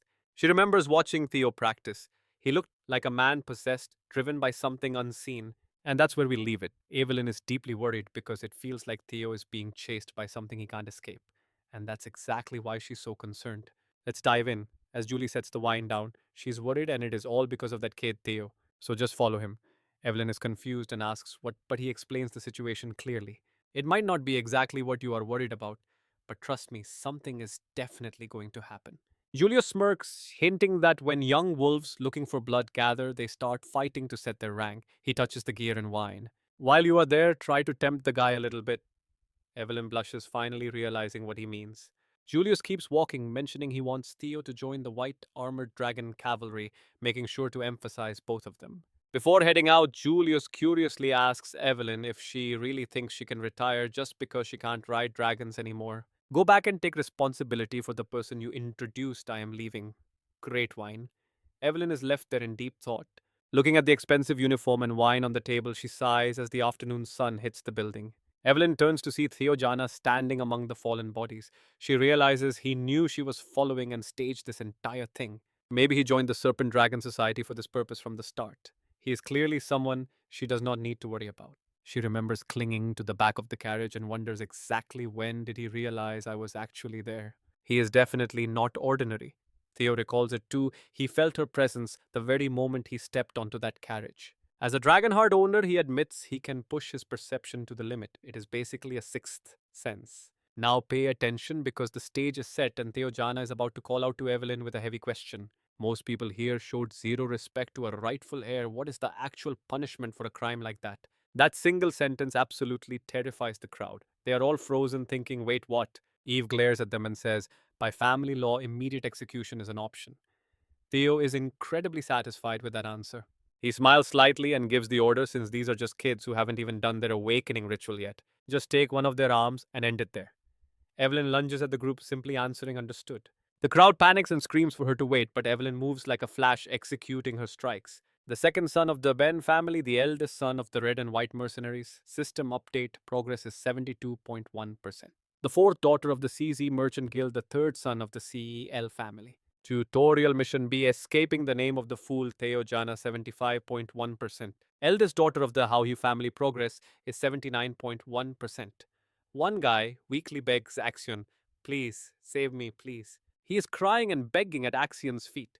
But Axion just looks down coldly and asks, why on earth would I do that? It was just a greeting, right? The guy is shocked as a flash of light suddenly erupts right behind him. What? In an instant, his arm is sliced clean off. Evelyn marks him, the eldest son of the Bin family, screams in pure agony. Axion glares at her, and Evelyn stares right back at him with total indifference. Theo mentions he didn't expect to meet her like this. Evelyn bows respectfully. Long time no see, young master. Tutorial mission progress, escaping the name of the fool, Theo Jana, 82.1%. Axion looks around the bloody chaos and thinks to himself, she only targeted the people who insulted his bloodline. She moved so fast that even an heir candidate like him couldn't stop her. Evelyn approaches Theo Jana and reports, I have severed the right arms of the 14 people you ordered me to. He praises her for the good work and asks about their condition. Evelyn gives him a serious professional report. If they take their arms to a priest right now, they can reattach them, though their future as swordsmen is another story. Theo tells her she did well. Nearby Wellington curiously asks if the young master is feeling alright.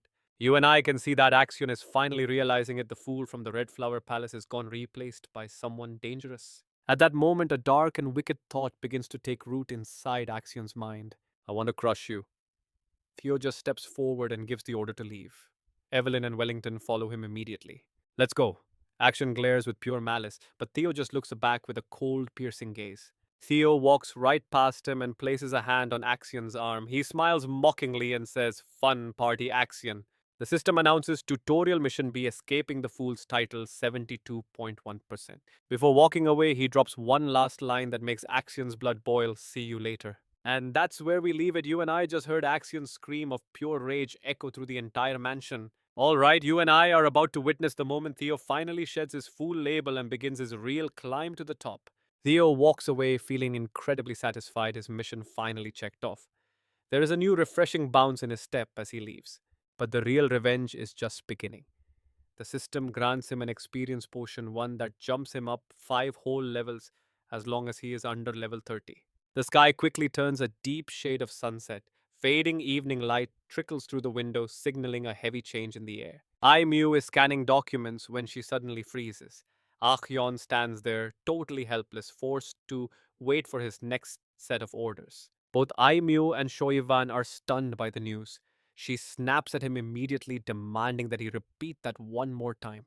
Night falls over the Snake Dragon Society, where the atmosphere inside is thick with a strange sense of tension. A young noble raises his glass with a grin, cheering for Theo's unexpected and explosive debut into high society. They all clink their glasses together in a celebration. Now, you and I need to watch this part closely. His enemies are already starting to scramble, wondering how a fool could actually win. Over at the Camellia Palace, darkness has set in. Suddenly, a massive crash echoes from behind the closed doors of the main chamber. Ai Mew is furious, screaming at Acheon. Not only did he let that idiot Theo make excuses, but he even let his own subordinate get his hands severed. Ugh! Yon takes a stinging slap to the face and can only whisper a soft, "Yes, mother," while staring at the floor. Ai Mew's rage boils over. She warned him repeatedly not to underestimate the boy. She tells him to forget about forcing Theo to submit for now. She screams that they just handed that lowlife the perfect excuse to start an all-out riot against their family. Once the trash starts gaining influence, taking the Rose Palace will be nearly impossible. Achyon tries to cut in, telling her not to worry. But Aimyo turns away, cutting him off mid-sentence. She doesn't want to hear it. She tells him to go reflect on his massive failure.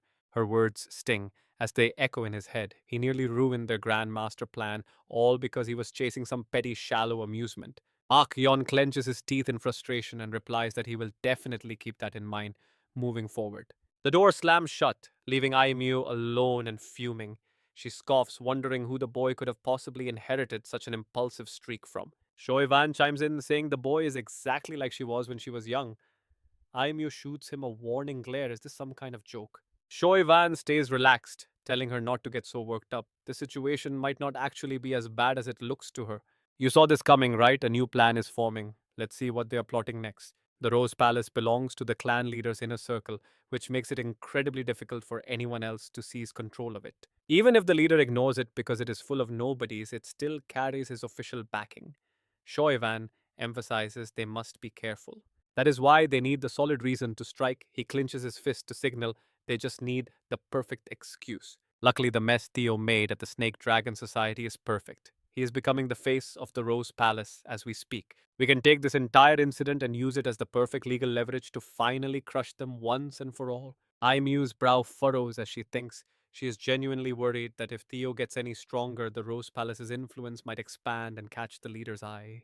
But if they play their cards right, they can use Theo's own growing power against him. By using the proper legal channels, they can remove them. She thinks to herself that once they are finished, the Rose Palace will have no choice but to bow down and submit to them. They will be able to manipulate everyone without even trying. Aimyo snaps her fan shut with a cold smile and asks exactly how long preparations take. He just smirks and tells her that every single thing is already set to go for their plan. Shoivan promises that by the time she wakes up tomorrow morning, she will be hearing some very delightful news about their victory.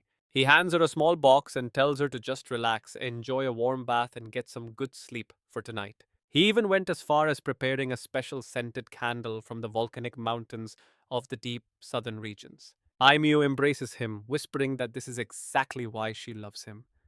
Outside the window, the night has completely taken over the sky. Meanwhile, Wellington is still reeling. He admits he is genuinely shocked because he had no idea Theo cared about him that much. Theo, now using the name Jana, looks at him with total confusion. He has no clue what his friend is even talking about right now. Theo watches him closely, wondering if the guy actually managed to get drunk off of nothing but plain orange juice. Wellington gets emotional, remembering how Theo stayed calm through every personal insult but exploded the second they started disrespecting his friend.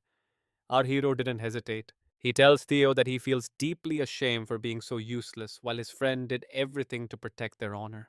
A tipsy Wellington thinks that the more he looks at Theo, the more he finds himself constantly surprised by the guy's actions. Theo endured years of being looked down upon as a useless outcast, only to emerge as someone truly powerful in the end. The sheer impact of Theo standing his ground against Archeon is still ringing loudly and clearly in Wellington's mind tonight. What do you and I take from this? Never underestimate a man who's finally found his strength. It only gets wilder from here. Alright, you and I are about to see something wild, our main character drawing his sword against Prince Mia, a man no one dares to challenge. Wellington is totally moved, thinking Theo did it all for him. Right then, the system pops up a new notification. Wellington, Neo, 17 years old. Current status. Deeply moved because he believes Theo actually cares about him. Theo Jana is just standing there completely lost. He definitely knows there is a massive misunderstanding here, but Wellington, he is officially locking in his decision. His family told him to play nice with Ion, but Wellington has other plans. He steps forward and boldly makes his intentions clear to everyone. From now on, I want to follow you. As he says it, everyone else starts screaming in shock. Whoa, what a move. It is just as we expected. The strong always stick together, and seeing these two side by side is honestly incredible. Theo Jana tries to shut it down, telling him he has got it all wrong, but suddenly a mysterious voice whispers in his ear, just go with it. He realizes it is telepathy and immediately locks eyes with Evelyn, who is standing just a few feet away. She sends a message straight to his head. This misunderstanding might actually be a good thing. She looks at Wellington, noticing how happy everyone seemed. She guesses that everyone just wants to stay on his good side. Theo Jana is honestly speechless at this point. He lets out a long sigh, thinking he is nothing special before narrowing his eyes at something in the distance. He knows this is all thanks to his notification window, and right now the system is showing the full character profile. Now pay attention here. Theo Jana, 17 years old, no title player talent, Chun observation access denied. Access denied. Status a very powerful desire for the awakening ceremony. He is only level 2, but his stats are solid 18 strength, 16 agility, and 17 vitality. He starts thinking whether it is returning to the past, gaining the Jana family talent, or just becoming this powerful. He wonders what is really going on. At first, he thought these were just fragments of his regrets, but they are way too detailed for that. His gaze sharpens. He has this strange, lingering feeling that he has experienced all of this somewhere before. But whatever it is helping him, so it doesn't matter. With the Snake Dragon Association incident over, his level is finally climbing. Status intense, desire for awakening. Level 2 stats agility, 16 strength, 18 vitality, 17 mana, 195 intelligence, 16 and luck minus 31. The party is still going on, and he is busy looking at his distribution points. You and I both know how this works. Every level up gives him points to dump into his stats, allowing him to grow however he wants. Theo Jana just grins, saying how scary it is. He is actually feeling pretty smug about the bright, powerful future he is building for himself. He looks up and refocuses. Alright, first things first. He needs to prepare for Prince Mia's inevitable counterattack. He turns to the boy and asks, Jemmy, can you do me a favor? Wellington is more than ready to help. Of course, young Master Theo just say the word. Wellington is actually even more touched now that Theo is using his nickname. He is blushing, thinking about how warmly Theo just called him Jemmy. Theo Jana pulls out a piece of paper and gets serious. The battle for the throne against Eon is about to get intense, and he needs help. Wellington is just standing there, completely stunned by this sudden turn of events. Theo Jana knows exactly what he is doing. In the future, Wellington will lead the Neo family, making them strong enough to challenge the Jana family itself. He has to take this chance to bring Wellington to his side. He holds out the paper and tells him to take it. Wellington stays dazed for a moment, but then he finally reaches out and takes the paper from Theo's hand. He agrees instantly, promising that since he swore to follow Theo, he will do whatever is asked of him, no matter what. Theo is incredibly satisfied with that answer. Just one word good. Wellington starts talking about his nickname again, but suddenly a loud shout echoes from outside as a massive group of soldiers storms in. Everyone in the room freezes completely stunned by the sudden intrusion. They realize it is the Sword Tower. The leader holds up a warrant with a red seal, warning Theo Jana that he is under arrest for assault. The red haired girl is furious at the injustice, but Theo Jana stays cool, telling everyone to just stay calm and relax. He takes a good look at the document. Yep, it is a real arrest warrant, all right. He notices the ink isn't even dry yet, they must have been in a huge rush. Theo just sighs and holds out his hands. Just like that, his hands are chained. He follows the guards out, leaving everyone behind in total shock. But then he turns back and flashes a quick smile. Wellington's brow furrows in confusion, and even Evelyn looks like she can't believe it. Wellington is left standing there, staring down at the piece of paper still clutched in his hand. Cut to a magnificent palace under a bright blue sky. Inside, Cecilia jumps back in absolute shock. What? Where did they take Theo? She is so overwhelmed she nearly collapses, making the butler cry out in panic. She pulls herself together and asks, what exactly are they charging my boy with? And trust me, you and I are going to want to see how she handles this.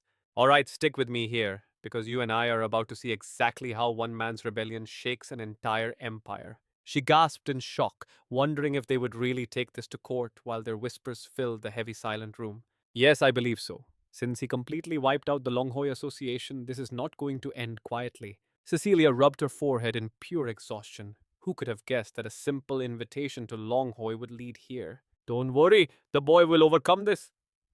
The butler and the lady both looked toward the sky, praying for his safety. Please return home safely, son. Meanwhile, Theo Jana sits in a carriage, eyes closed as light hits his heavy iron handcuffs. Suddenly, he snaps his eyes open and stares out at the world passing by. The carriage rolls past the massive walls of a magnificent building, the High Court. It's been a long time since I've been here. He squints, analyzing his situation. Since I crushed Longhoi, they won't just lock me up. This is definitely going to trial. The wheels slow down as his sharp, calculating mind continues to work. Bringing the heir of House Jana before a judge means they are finally challenging my official right to the family throne. They pull up to the court doors. They don't just want me in a cell, they want to destroy my entire existence. Theogana isn't worried at all. In fact, he's smiling because this is exactly the moment he's been waiting for. They march down the long, cold hallway before stopping at a massive set of doors that are already swinging open for him. The prisoner Theogana has arrived. A stern voice rings out from deep inside, bring the boy in at once. Bright light floods his calm face. He thinks to himself that this is finally the perfect time to act. If I want to reveal the plan I've prepared, I'm going to need a massive stage like this grand courtroom. He steps into the dock facing the powerful figures on high seats. This is a gathering of the clan's true monsters. The first one he notices is the dragon demon, Julius Sana, commander of the elite white dragon armored knights. Beside him is Sky Dragon Choi Vanvi, the intelligence chief. These are the dragons who protect the house of Jana. Then there is the cold woman with white hair, sword dragon Osajana, the powerful lady of the flower pavilion. If this were my previous life, the sheer pressure in this room would have made it impossible for me to breathe. Finally, the center seat. Elder Dragon Vogangana, head of the council. He is the first to speak with arrogance. Theogana. He nods as the knights unlock his heavy chains. Yes, Elder, I didn't expect to see you here today. He glances up at the man.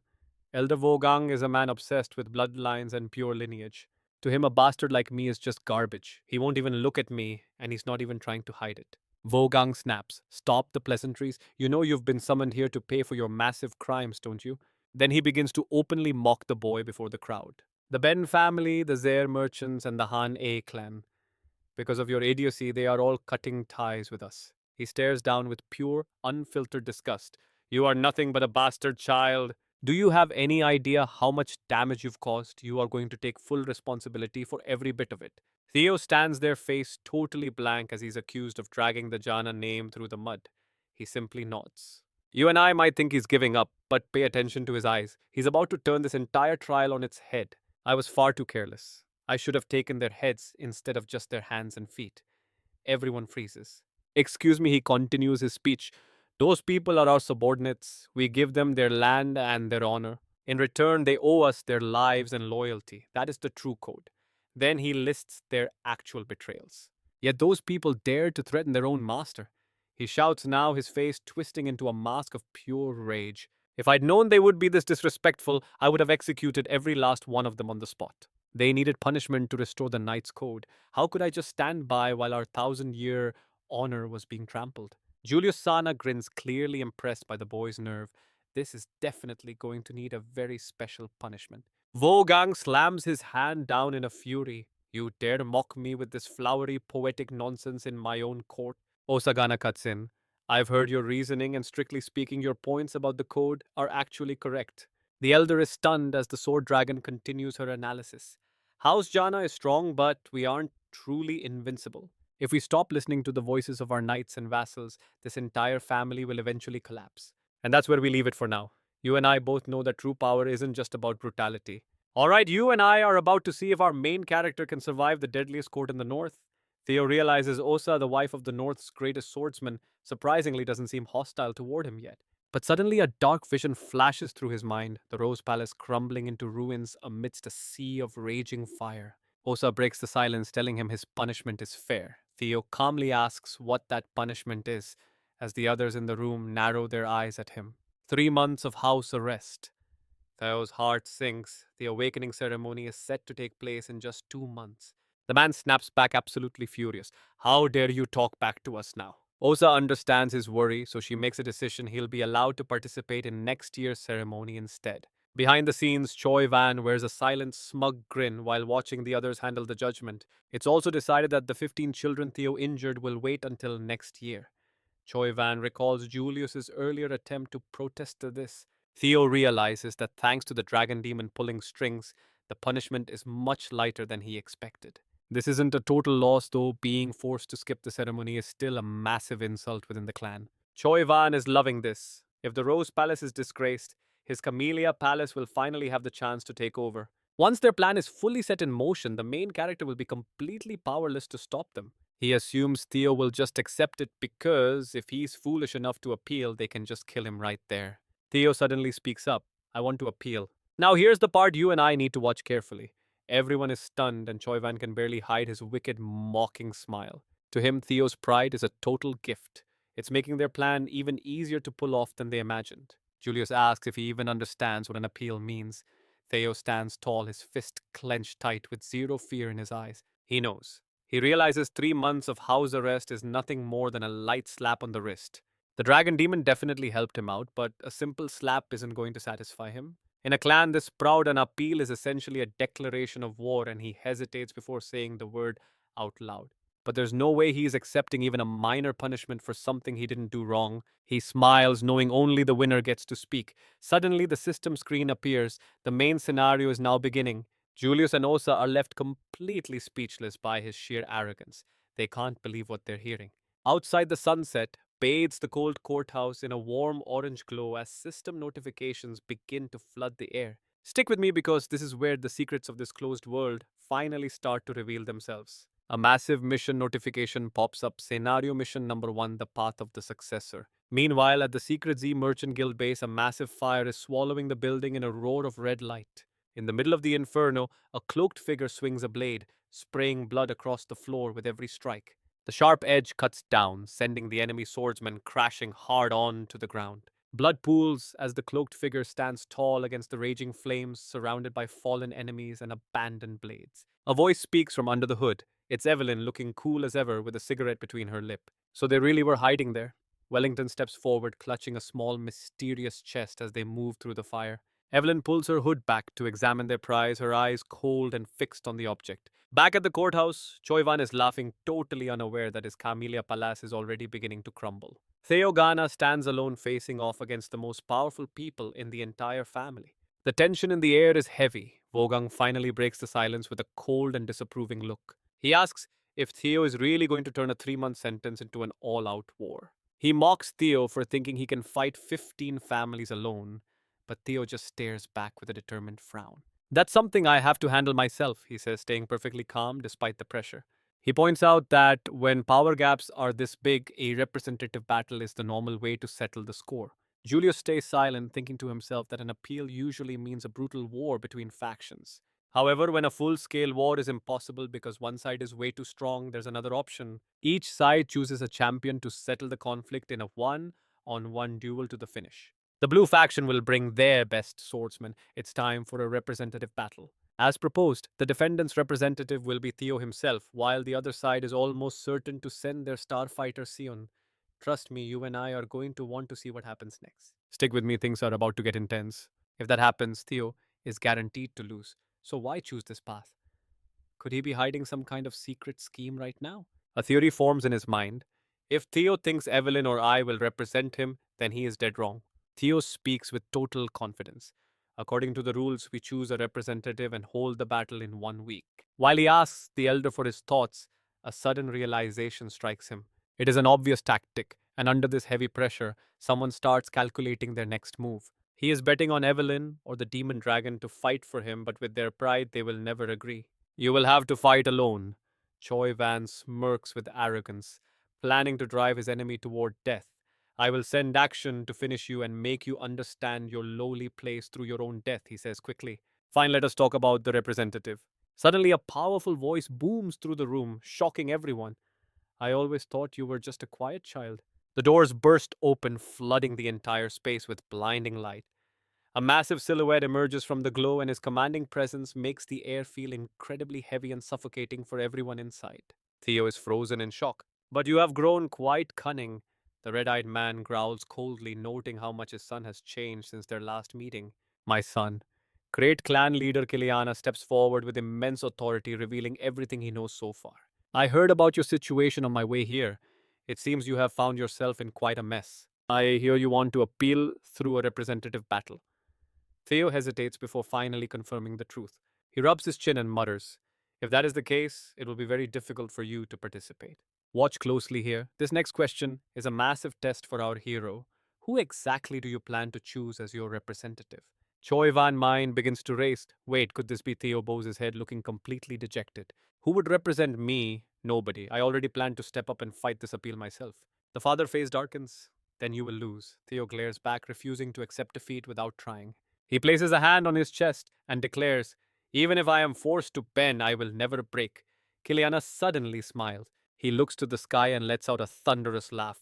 Did you all hear my son words? His proud and thunderous laughter irritates Choi Van to no end.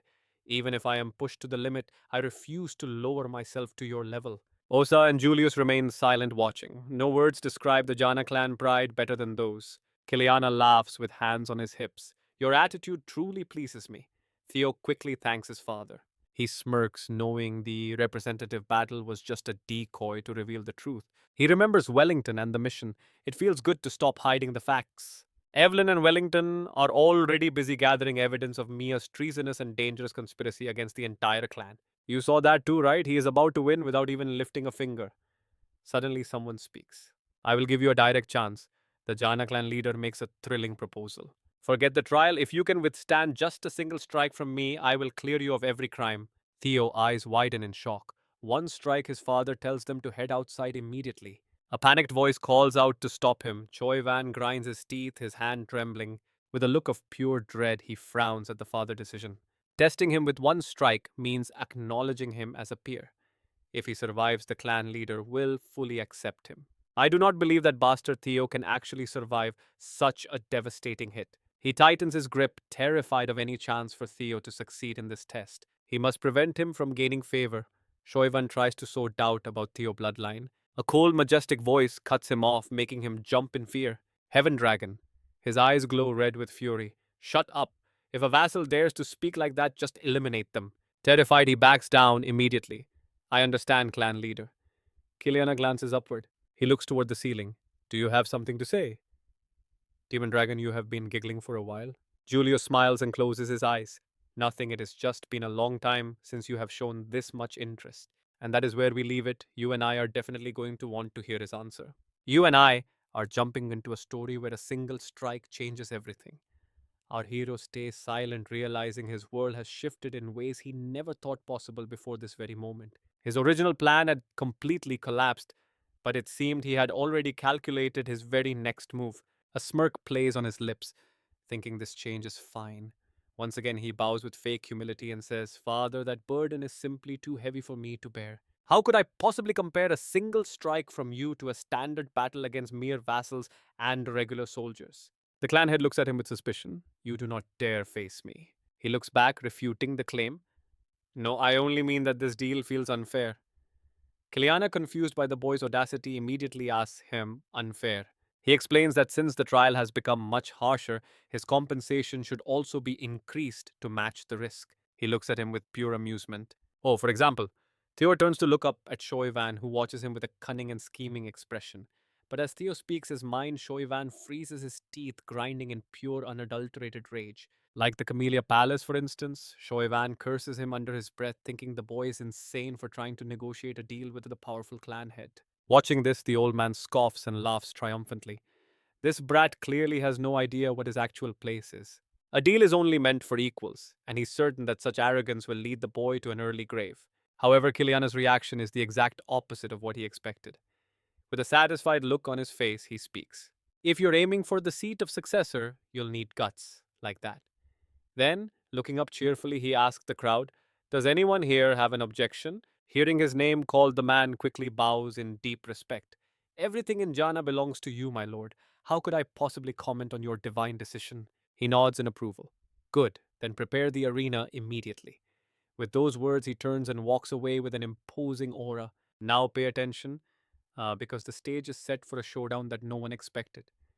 Theo watches his father leave, feeling both anxious and strangely excited for the test. Juliso, Osavogang, and Shoivan all wait in total silence for the duel to begin. He glares at Theo, fuming inside.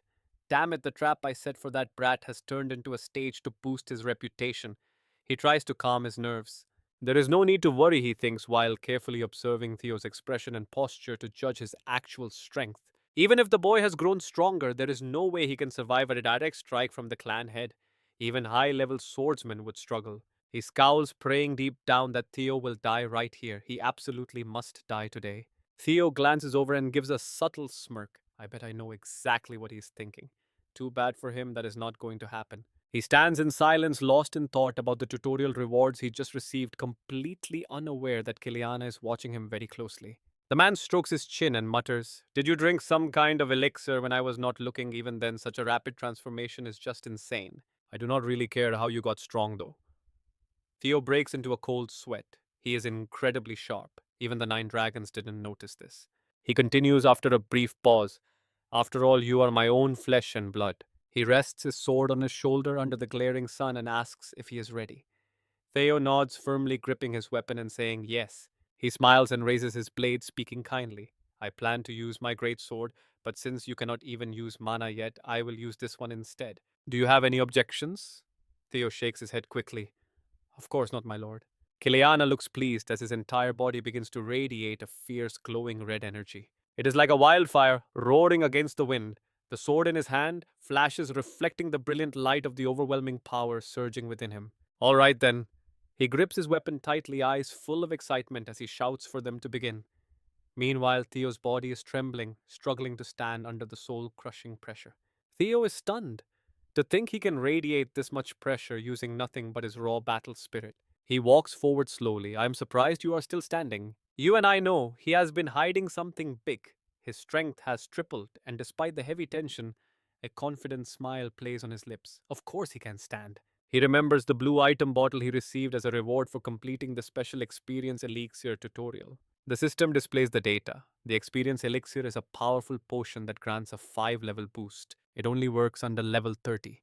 He grips his sword, uses the levels, and dumps every single attribute point into his strength stat. His status window appears. Theo Jana, 17 years old male, title none, talent player. All other observations show that access is currently denied. Status is level 7, with a strong thirst lingering from the awakening ceremony. His strength is 52 stamina, 17 intelligence, 16 dexterity, 16, while his magic power is 195 and luck is minus 31. Points used, access is denied. Theo firmly grips his weapon with both hands. This feeling of freedom is incredible, like leaving the ordinary world for something truly extraordinary. With his newfound power, he stares at the cold man raising his sword. He is confident that he can block his father's strike. He watches the blade's path as Kiliana strikes down decisively.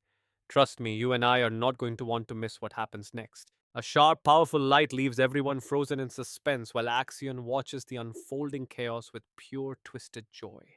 Theo raises his sword and drops into a low stance, his eyes glowing red as he prepares for what is coming. He stares into the blinding light against the red sky, focusing all his energy. He believes he can see the attack. A massive wave of sword energy crashes down like thunder, causing a violent earthquake. that shatters the ground into deep cracks. The overwhelming power of the blade is suddenly blocked by a pair of strong arms holding a weapon against the pressure. The shock wave from the massive collision explodes outward, sending a heavy whirlwind of dust and debris flying everywhere. Without saying a word, the attacker just smiles and turns away, leaving Theo standing alone in the middle of the dust. He grins widely and whispers that it has been a long time. Suddenly, the sword begins to vibrate and crack loudly. Trust me, you and I are about to see everything shatter as the sword breaks into pieces under the intense light. All right, you and I are diving into a story where one single choice flips the world upside down, leaving Choi Van in a state of absolute shock. Julius and Osa watch with curious grins as Theo Jana successfully manages to prove his innocence to everyone watching. With a final judgment passed, the frozen main character listens as the long trial officially comes to a dramatic end. Suddenly, the system alerts start pinging with rewards. He has successfully completed the hidden mission One Strike from Kilana. He gains access to the inventory and a mysterious blue key. Cut to the following morning. Gentle sunlight filters into the room where Theojana lies in bed, battle scars still visible on his face. He stirs awake, eyes heavy, as he whispers to himself, asking exactly where he is. Cecilia, sitting by his side, grips his hand tightly. You are finally awake, my dear son. You were completely out. Through sobs, she asks if he knows how terrified she was when the clan leader's sword actually struck him. She checks his arm and shoulder, ready to call a doctor, but he quickly tries to calm her down. I am fine. Please, relax, he says before glancing around at his new surroundings. Where am I exactly? Then a sudden voice echoes from outside the room. Julius pushes the door open with news from the clan leader. The former lady of Camellia and the spy chief are officially exiled. Theo's eyes widen in shock as Julius grins, enjoying this massive victory. The sun reflects off the massive castle windows, highlighting the ancient and mysterious power radiating from its towers. Welcome to Camellia Palace. The system script has just been updated. Scenario quest number 1, The Path of the Successor. Take over Camellia Palace and uncover its hidden secrets. In the quiet, lush gardens of the White Mansion, pure white flowers sway gently under the soft morning sun, radiating peace throughout the courtyard. Now pay attention here, because the former lady is absolutely furious, and she definitely isn't going down without a massive fight. She screams in fury about being forced out of her own property while her maids desperately try to stop her. Losing all composure, Lady Amu ignores her servant's pleas and darkly calls out for her son Axion. Axion turns around, his face clouded in shadow as a dark, murderous purple aura erupts from his body. You must kill Theo, she demands. He hesitates, planning to only cripple him during the upcoming awakening ceremony. No, she hisses, her eyes filled with nothing but cold, inhuman hatred. I want his head brought to me. Axion stays silent, simply clenching his jaw while looking at her. Dusk slowly settles over the silent castle walls. Let's pause for a second. Things went in a completely different direction than he originally planned. But looking at Theo's smile, he's clearly not complaining. Oh. Actually, this outcome is way better than he expected. He secured the entire palace without even needing to use his trump card. And on top of that, he's unlocked a massive new power, the inventory system. He reaches his hand deep into a glowing rift in space that he just summoned. After a moment, he pulls out a simple red apple. Theo takes a bite and tosses it aside, wondering how such items exist, but admitting they'll be incredibly useful.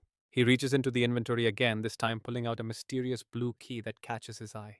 The system identifies it as a key to the gates of hell, a specialized item for a very specific lock. He examines it closely, his gaze shifting toward a strange light behind him.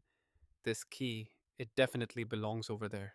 Faint beams of light seep through the cracks of a nearby mysterious door. A glowing blue lock waits on the handle, confirming the connection. Slowly, he slides the key into place. Theo pushes the door open, the old hinges creaking as a blinding light pours out from within. He stands there completely frozen in shock. Instead of a normal room, a massive ancient cave stretches out before him, filled with jagged rocks and a biting cold wind. A system message suddenly pops up. You have just discovered a hidden dungeon. As a special reward, all the experience you earn inside this dungeon will be doubled. Theo Jana gives a surprised laugh, guessing that a cave inside a Camellia Palace room must be some kind of quest. Alright, stick with me. We are about to see if he can handle this insane double experience opportunity. The Camellia Palace is quiet under the late afternoon sun, but his voice still echoes through the halls. I should not go in empty handed. Sunset light filters through the windows, painting the tower in deep orange hues. He opens his inventory, revealing rows of blades before spotting one brilliant golden sword that stands out. Armed with the sword and a silver shield, he steps forward. Time to go check this place out. Inside the long dark tunnel, torchlight flickers against the jagged rocks, creating dancing shadows on the walls. Dust swirls as he stands firm in the suffocating silence. Suddenly, a strange sound catches his attention. His eyes lock onto a massive white wolf, its gaze full of malice and its jaws bared wide. Saliva drips from its fangs, and Theo Jana mutters in surprise. A wolf, he stays still watching it. It is huge, like some kind of ancient beast. Suddenly it vanishes, turning into a white blur at terrifying speed. Now watch closely because this creature moves faster than anything you or I have ever faced before. He raises his shield just in time to block a bone crushing bite. You are pretty strong for a stray dog, he grunts. Gripping his blade tight, he stares the beast down. I am not losing a contest of pure strength. The wolf leaps back, narrowly avoiding his counter. Its snarls spray flying everywhere, but Theojana does not flinch. Both of them, man and beast, charge at each other with everything they have got.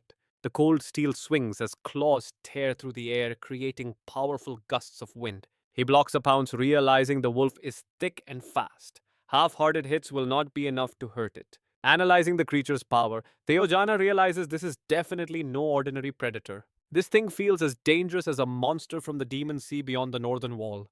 That explains why its raw power is so hard to manage. It roars, red eyes glowing with pure ferocity. Theo Jana shifts his weight, dodging a massive glowing claw swipe by a hair's breadth. His eyes turn cold and focused. He puts all his weight into his legs and lunges forward. If only I could recreate that flash of light, the one I saw during my father's ultimate strike. He visualizes the memory, a blinding arc of pure white light cutting through the chaos of battle. You and I both know how epic that technique was. Now let's see if he can actually pull it off. He closes the gap and swings with everything he has, but the wolf nimbly hops aside. It retreats into a defensive stance. He clicks his tongue in frustration. Copying that power will not be easy. The single striker technique designed for nothing less than a swift, absolute, and instant death. He frowns deeply, lost in thought. His eyes are fixed on the beast before him. If the key is putting everything into one blow, I need to be lighter. He lets go, and his shield hits the floor with a clang. He decides to trust the speed Evelyn taught him instead. In a heartbeat, he vanishes from the wolf's sight. The beast narrows its eyes, baring its teeth as it tries to sniff out his location. Suddenly, a blade appears out of thin air, stabbing deep into the wolf's eye. A pained howl fills the cave. The cold light of the sword is now drenched in thick, dark blood. The wolf's front legs tremble as blood soaks into the cold ground. It snarls through the pain. It is finally showing some hesitation, and he is glad, but then it charges like a white arrow. Theojana grips his sword, his eyes filled with determination. I can do this. 2 months pass. At training ground number 4, red flags flap under a clear blue sky filled with white clouds. Eldon Nalan walks over to Theo, noting the growing crowd of people watching them. Theo nods, suggesting they might need a bigger field soon because it is getting way too cramped here. Rumors that the clan head is teaching you the single strike have spread. Now everyone is desperate to spar with you. And trust me, you and I are going to want to see how he handles all this new attention. Alright, you and I are about to dive into a massive showdown at the training grounds. Henry Mortiser, an arrogant blonde swordsman from the Plum Blossom Palace, approaches with his friends to talk trash. When is your pathetic young master showing up? Has he been hiding for 2 months now? He doesn't care about their annoyed expressions and keeps spitting insults about Theo being a total coward. I bet he ran away after his fake hero story spread too far. That court victory was definitely a lie. Before he can finish, he eats a massive punch to the jaw, just like the Dragon Society did. Sybil's teeth go flying as he is sent, soaring through the air while his friend screams his name. Henry shouts in fury, How dare a low-class thug like you do this, as angry glares lock onto him. Bill points at them with a disgusted look, saying, You ugly losers are nothing compared to our young master. Eldalan sighs and mutters, Bill, maybe you should not be commenting on other people's looks right now. Bill's shouting makes them back up in defense. Whatever these jerks keep coming here to insult our young master. Watch closely, this is where the tension finally explodes into a total war. The Plum Blossom Palace thugs raise their weapons too. Do these uneducated brats actually want to die today? A flash of blue hair cuts through the air, and every weapon is suddenly frozen in shock. Day stands perfectly still, her sword planted in the ground, radiating a wave of bone-chilling frost. Everything nearby turns into solid ice. Bill stares in shock as the arrogant thug starts stuttering in fear. It is Day Jana, one of the legendary four hounds, and her mere presence shuts everyone up instantly. A loud laugh echoes, making everyone turn. How could you guys leave me out of the fun? A massive, muscular man with red hair and a giant blade walks in Lanka, the black bear. Bill's mouth drops open in disbelief. Lanka is here too, two of the four hounds in one place. The giant looks around annoyed. What, just you guys? Where is the one they call the Black Tiger?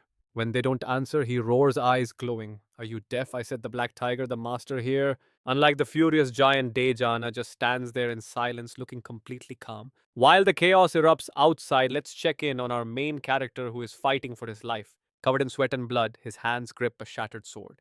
A system notification pops up, level up.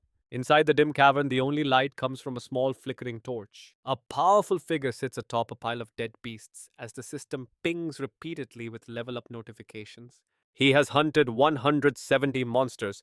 The screen shows the dungeon count 1 out of 171. Corpses are scattered everywhere, the ground soaked in dark red blood from the brutal slaughter. Detailed stats appear: Theo Jana, age 17, level 15, with strength at 91 and magic at 198.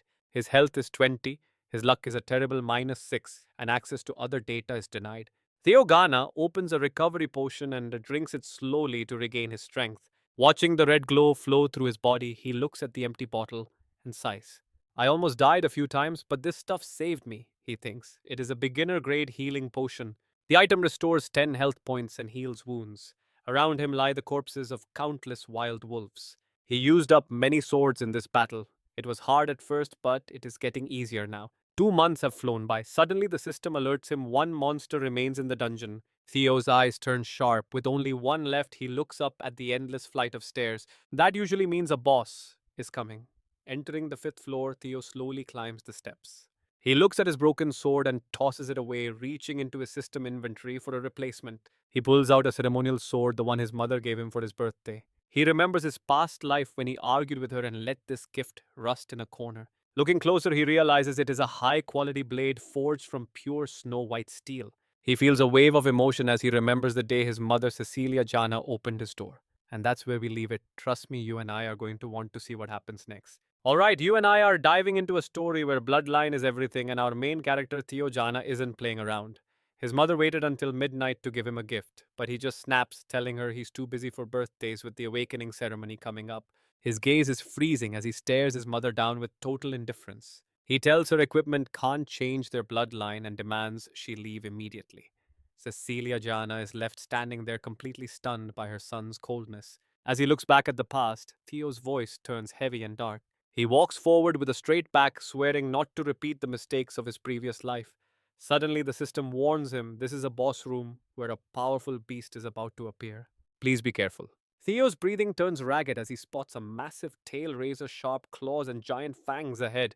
He watches the enormous beast while it sleeps soundly in the shadows. A dragon. He slowly approaches, realizing it's only a low level one. His expression hardens as he carefully steadies his breathing. Legend says the Jana family are descendants of dragons, yet here he is facing a dragon as the boss of this strange quest. He grips his sword tight, wondering if this is just a coincidence. With total determination, Theo keeps his eyes locked onto the sleeping dragon. One thing is certain, he needs to take this thing down to finish the mission. The system triggers Scenario Quest 1, the path of the successor, take over Camellia Palace and uncover its hidden secrets. Camellia Palace, 1 of 1 secrets, 0 of 1, and Dungeon Beasts, 1 of 171. His heart starts racing even faster. Now pay attention here because even for him, fighting a dragon is a massive gamble. He points his blade forward, questioning if he can actually win. A single drop of sweat rolls down, showing his intense stress. He decides to use a lightning-fast strike as his blade begins to glow with sharp light. Theo remembers the feeling of stabbing a wild wolf in the eye during his brutal training sessions. That quick move blinded the wolf, and now Theo's eyes are burning with that same fierce light. Powerful energy swirls around his body. It might not match his father's legendary lightning strike, but it's all he's got. Suddenly, the dragon's eyes snap open, but Theo doesn't stop his movement. If he pushes his dragon heart to the absolute limit, he can deal a devastating blow to this monster. His sword moves like the wind, and in an instant, fresh blood sprays everywhere. Blood pours from the dragon's eye as it lets out a pained roar. Theo is thrilled, but then that massive tail comes swinging right at him with terrifying force. He reacts instantly, dodging just before the tail slams down, shattering the ground with its overwhelming draconic power. The tension is rising. He was hoping to pierce its brain in one clean shot. Let's see if he can find another opening while the dragon roars to show off its strength. His attack didn't go deep enough, but he's already found his next chance. He unleashes a secret technique, moving like an illusion. His slashes are so fast the dragon can't even track his movements as he carves through its scales. Wounds appear all over its body. He can win this. Theo builds up momentum and leaps into the air again. Sweat pours down as he frowns. He needs to distract it first with a normal attack before going for the kill. The dragon bellows and targets his weakness. The system screen flashes red. Low-level dragon's fear is dominating the battlefield. Its purple eyes widen and the fear effect kicks in, cutting Theo's movement speed by 10%. His eyes glow red as his body freezes up. Damn it, his body won't move. The dragon's claws aim straight for him, but Theo reacts with insane speed. He clashes his sword against the beast's power, sending dust flying everywhere. Everything turns into a blur. As the thick dust clears, we see Theo buried in the rocks, his body covered in wounds. This thing is a boss for a reason. If this fight drags on any longer, he's done for. The dragon's eyes burn blood red as it charges. Theo forces himself up to fight, knowing he must strike its weak point to end this now. A flash of inspiration hits him as saliva flies from the dragon's snapping jaws. He focuses everything on the dragon's weakness, staring it down with total intensity. His movements are incredibly fluid as he moves in. He weaves through the dragon's non-stop attacks with agile grace, avoiding every strike. Theo ducks low, aiming for the scales on its neck, the reverse scale. He drives his sword deep, and the scale instantly shatters under his blade. The dragon glares at him with bloodshot eyes, but Theo keeps pushing the blade down. It screams in agony as a satisfied smile crosses his face. It's over, or is it? The dragon bares its fangs, and there's still a glimmer of light in its eyes. Theo is stunned by its sheer persistence. Nearby soldiers stand frozen with their weapons drawn, watching two others argue. What did you say? Hunka Slank pulls Jana toward him, shouting that Theo Jana has to fight him first. Jana calmly covers his ears, telling the loser to just stay out of it. Honka isn't having it and refuses to back down. That was 3 years ago. Skills improve every day, and 3 years is plenty of time to close the gap between them. So, what do you and I think? Is Jay right to just call him a loser?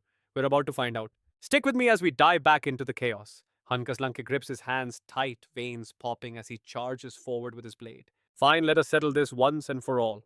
The winner gets to face Theo, but then a sword suddenly blocks the strike with ease. Onlookers are totally lost watching them go at it again. Nobody knows what is happening, but the sheer intensity of the fight is terrifying. Wellington Nasio steps in. Using both his sword and scabbard, he shuts down the attacks from both sides in an instant. Wellington glares at them, telling them to take the fight elsewhere. This is Theo's territory, and he will not allow trouble while the master is away. Hunkas Lanke looks at him with those crazy, excited eyes. Oh, Wellington, perfect timing. I have been wanting to test my blade against you, too. Wellington just scowls, asking if the man even listens to words. But suddenly he feels a massive shockwave ripple through the air.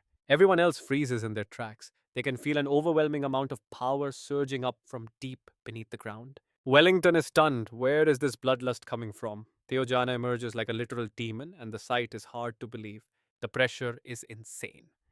As Theo Jana approaches, Hunkas Lanke just grins, absolutely loving the terrifying bloodthirsty aura radiating off him. You finally made it. Beside Theo, a red notification pops up as the skill fear of the lesser dragon begins to cover the entire battlefield. You and I can see the chill in those cold eyes as the wounded dragon stares Theo down. It is a terrifying sight, but the beast is spent. Its eyes snap shut as it collapses unconscious. Theo stands over it as the system confirms the kill. Congratulations, you have successfully hunted a lesser dragon. Theo leans down, curious to inspect his massive fallen prize. The beast struggled when he touched its chest scales. At that moment, he really thought his life was finally over. Theo collapses on the dragon, gasping for air. Luckily, the beast finally gave out, and that reverse scale truly was its weakness. You have received a lesser dragon tooth. You have also received a lesser dragon claw. The loot is starting to pile up. He used to be shocked, but now Theo just expects these rewards. He lets out a quiet breath of relief as he checks them. He reads the description Lesser Dragon Tooth, a material for forging weapons that boosts durability. Something to fix his gear, maybe. Next is the Lesser Dragon Claw, another rare material reward for the hunt added straight to his inventory. This material has an enhancement effect specifically for forging used to make weapons significantly sharper than before. He looks at his chipped blade and realizes he should use these to fix it. It is his mother's sword, and that hunt took its toll. You have obtained the skill Fear of the Lesser Dragon. Just when he thinks it is over, the system chimes in one last time. Now, here is where it gets interesting. A new skill, Fear of the Lesser Dragon, rank D with 1% mastery.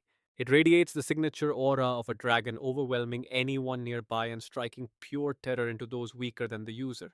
Theo can't hide his joy while testing the dragon's aura. He had heard only the chosen could use this, and now it belongs to him.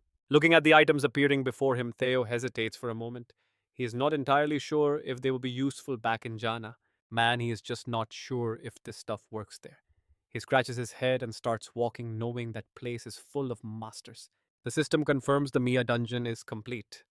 Theo finally makes it back home, feeling the weight of the journey. He lowers his voice, quietly opening the door to slip inside without being noticed. Mission 1 is finally complete. The path of the successor quest shows that he has captured the Mia Palace and uncovered its hidden secrets. Congratulations on completing the first story quest. Since the mission is a success, your rewards are being issued now. A glowing orb appears before him. He picks it up, squinting at the description to see it is called a nest compass. It is a utility item that guides the holder toward the nest.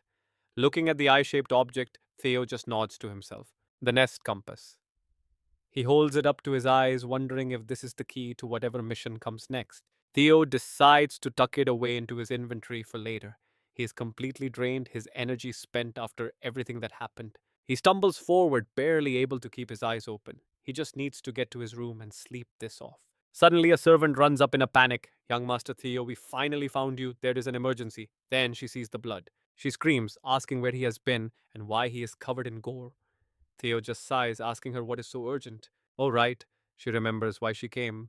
There is a massive fight breaking out right now over at Training Ground 4. Theo marches to the training ground, radiating pure fury. He activates Fear of the Lesser Dragon, letting the aura wash over everyone, causing trouble. He growls at them to get lost because he needs his rest. The anger in his voice is sharp enough to cut. The people around him struggle to breathe. Under the intense pressure of the aura, some of them even foam at the mouth and faint. The red haired guy notices his subordinates dropping like flies. He smirks, clearly impressed by the overwhelming power coming from Theo. He grabs his blade and laughs, launching himself forward. Trust me, you and I both know this fight is about to be legendary. All right, you and I are about to see if this big mouth can back up his threats as he swings his blade down. But Theo is not just going to stand there. He whips his sword up to block that heavy, earth shattering blow. Day and Wellington watch in total shock. Even the red haired guy, usually so confident in his skills, looks completely stunned. He cannot believe his strike was blocked so easily. Theo holds his ground without breaking a sweat, looking totally unbothered. Even Theo is surprised by his own power. The red haired brute quickly backs off, trying to regain his stance and distance. His eyes burn with a stubborn rage. There is no way he is staying down. This is the black bear, Hun Kalanke. He is known as the weakest of the northern four dogs, mostly because he lacks diverse skills and is not exactly the smartest. He lunges forward with a roar, challenging Theo to stop him. As a Lanka warrior, his raw strength has never been beaten. Now watch closely, this is where things get real as Theo raises his blade and effortlessly shuts down the massive attack. The screech of cold steel clashing against steel fills the air, pushing the tension of the battle to a breaking point. Seizing his moment, Theo drives his sword forward in a single decisive counterattack that slices right through the big man. Theo smiles as Huncha howls in pain. He realizes that since he can block and counter so easily, his level up was worth it. At 17, Theo is level 16. 96 strength, 27 dexterity, 21 vitality, 198 mana, 20 intelligence, and luck of -6. His low level dragon fear skill well is currently restricted. Hunka spits out a glob of blood and collapses out cold from one hit. Theo wipes the sweat from his chin and exhales.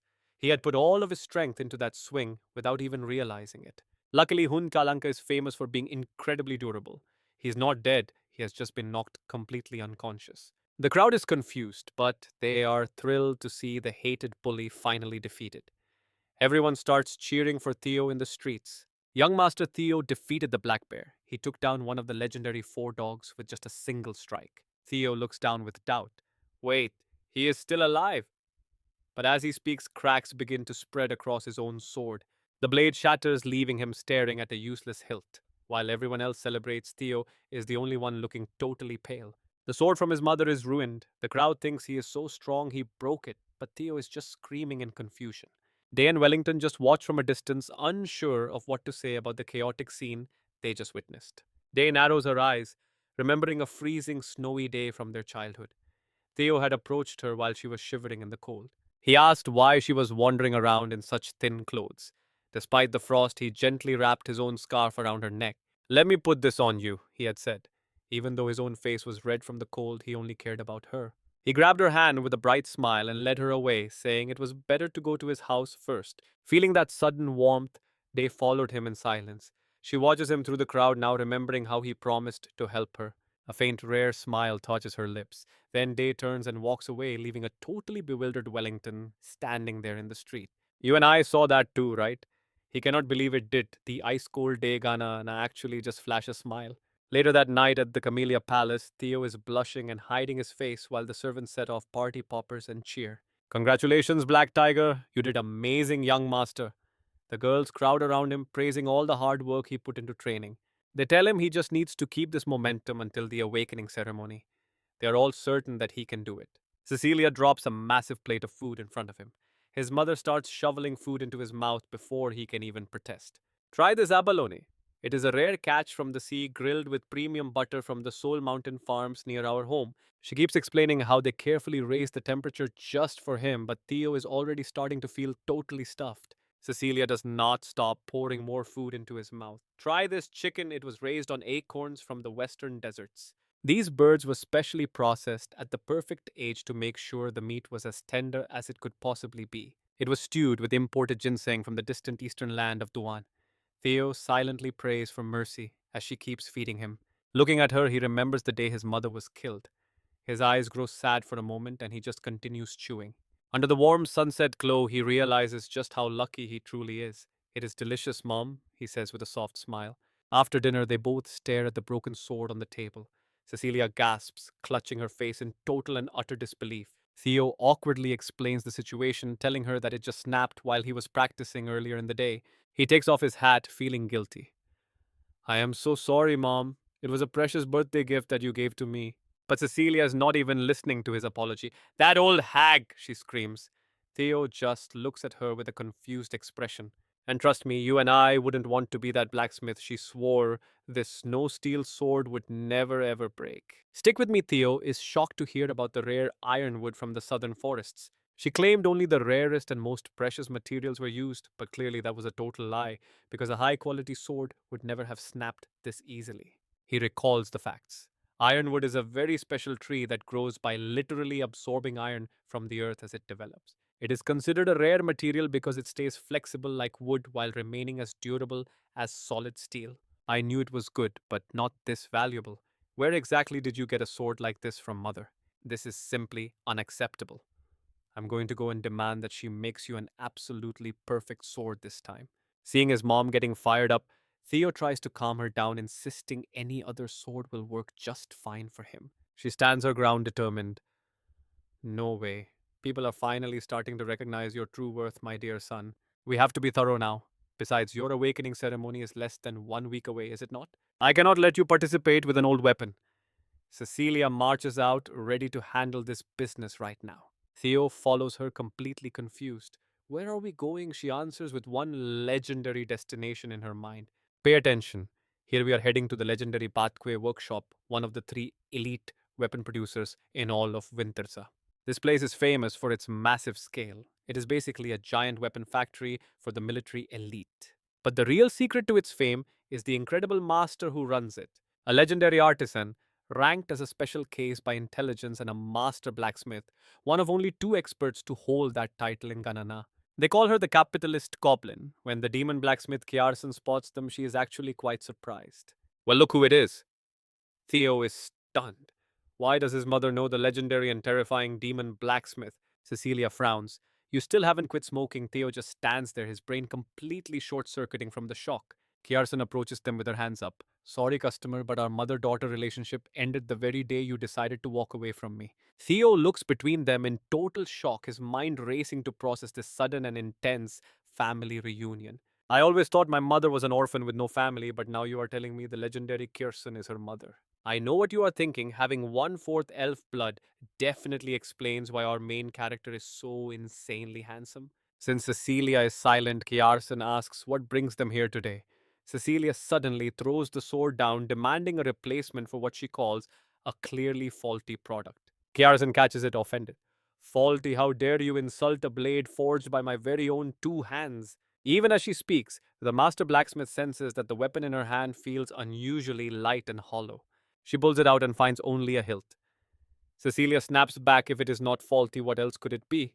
Theo is not even paying attention to the argument, still lost in his own beauty and wondering if he really is one-fourth elf. Kierson narrows her eyes through the smoke. Tell me who was the one using the sword in battle. Cecilia points right at him. My son, obviously.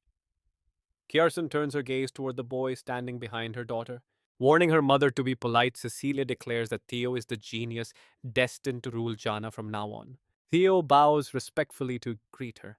It is an honor to meet the famous master of the Batque workshop, Master Kiarson. Yes, I have heard all about you recently. You raised him well, but let us get back to the point. Is it true that this boy really used this sword to its limit? Theo nods his head. Yes, I did. Cecilia raises her voice, insisting the blade was just a defective item. The master sighs deeply. This is going to be a long story. Follow me inside, both of you. Following behind, Theo quietly asks his mother how she is connected to the legendary and terrifying demon, Blacksmith.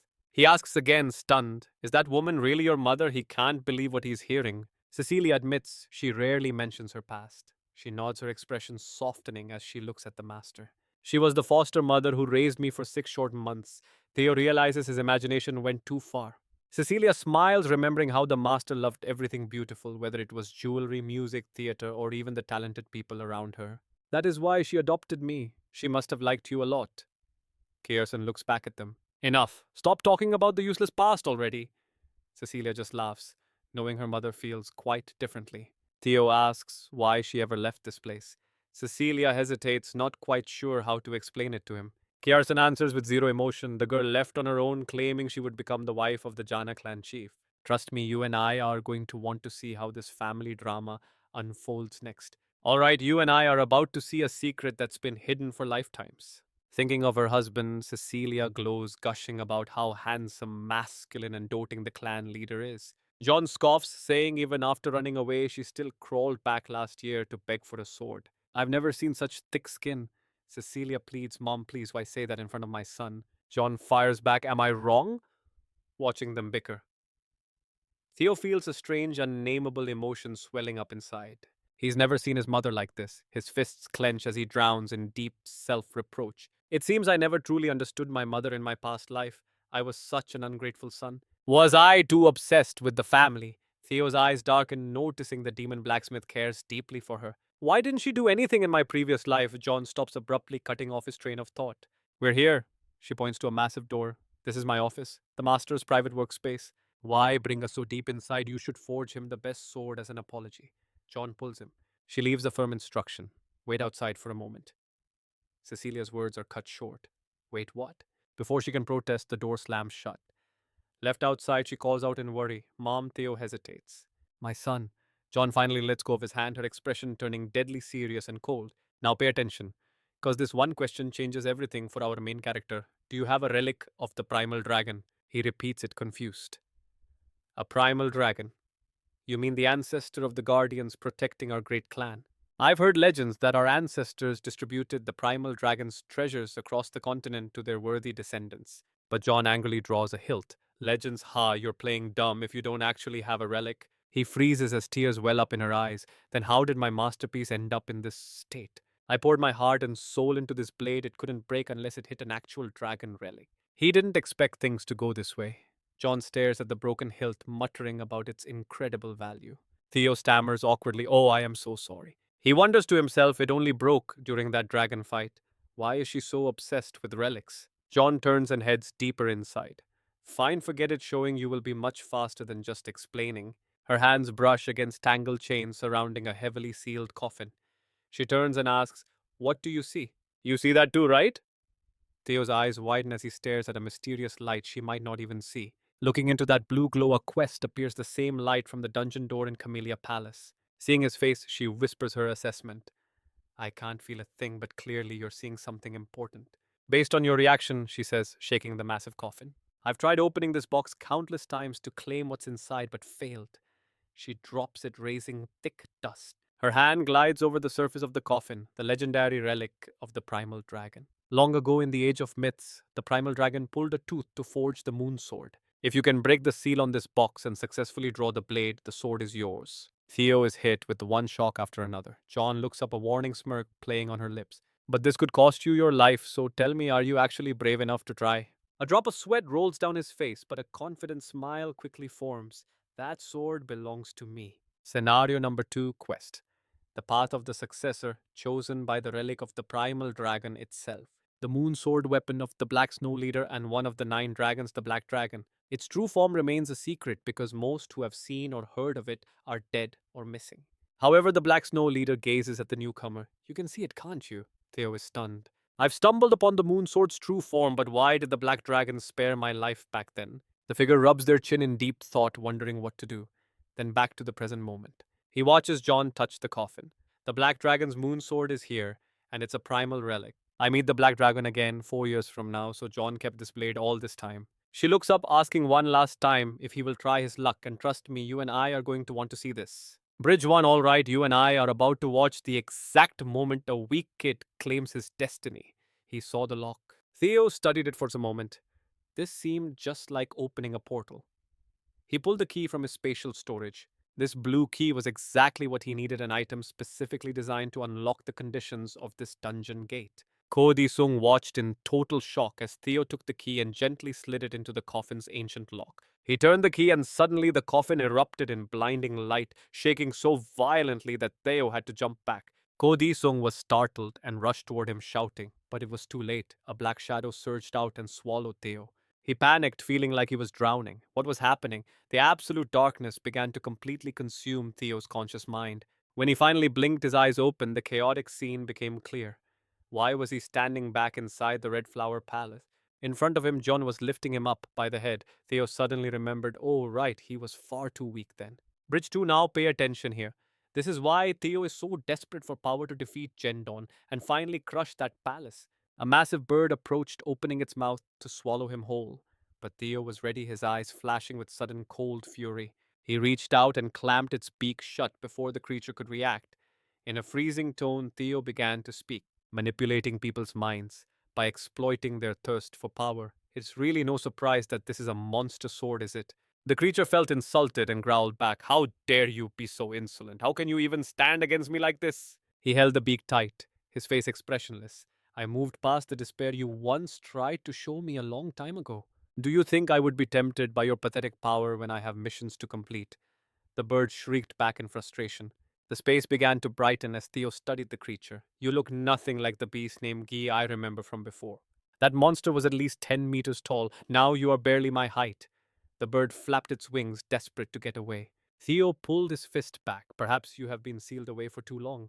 Either way, this works out perfectly in my favor. He swung his fist, declaring that the moonlight sword belonged to him. It all happened so fast, the creature was left dazed. Bridge 3, you and I both saw that coming, right? Theo just conquered the sword spirit without breaking a single sweat. Outside, Cecilia rushed in and began shaking him. My son, please wake up. Please, you have to open your eyes right now. Cecilia turned to Kodisung in a panic. What is this? Why is my son like this? The blacksmith struggled to explain. Cecilia grew even more terrified when the blacksmith stayed silent.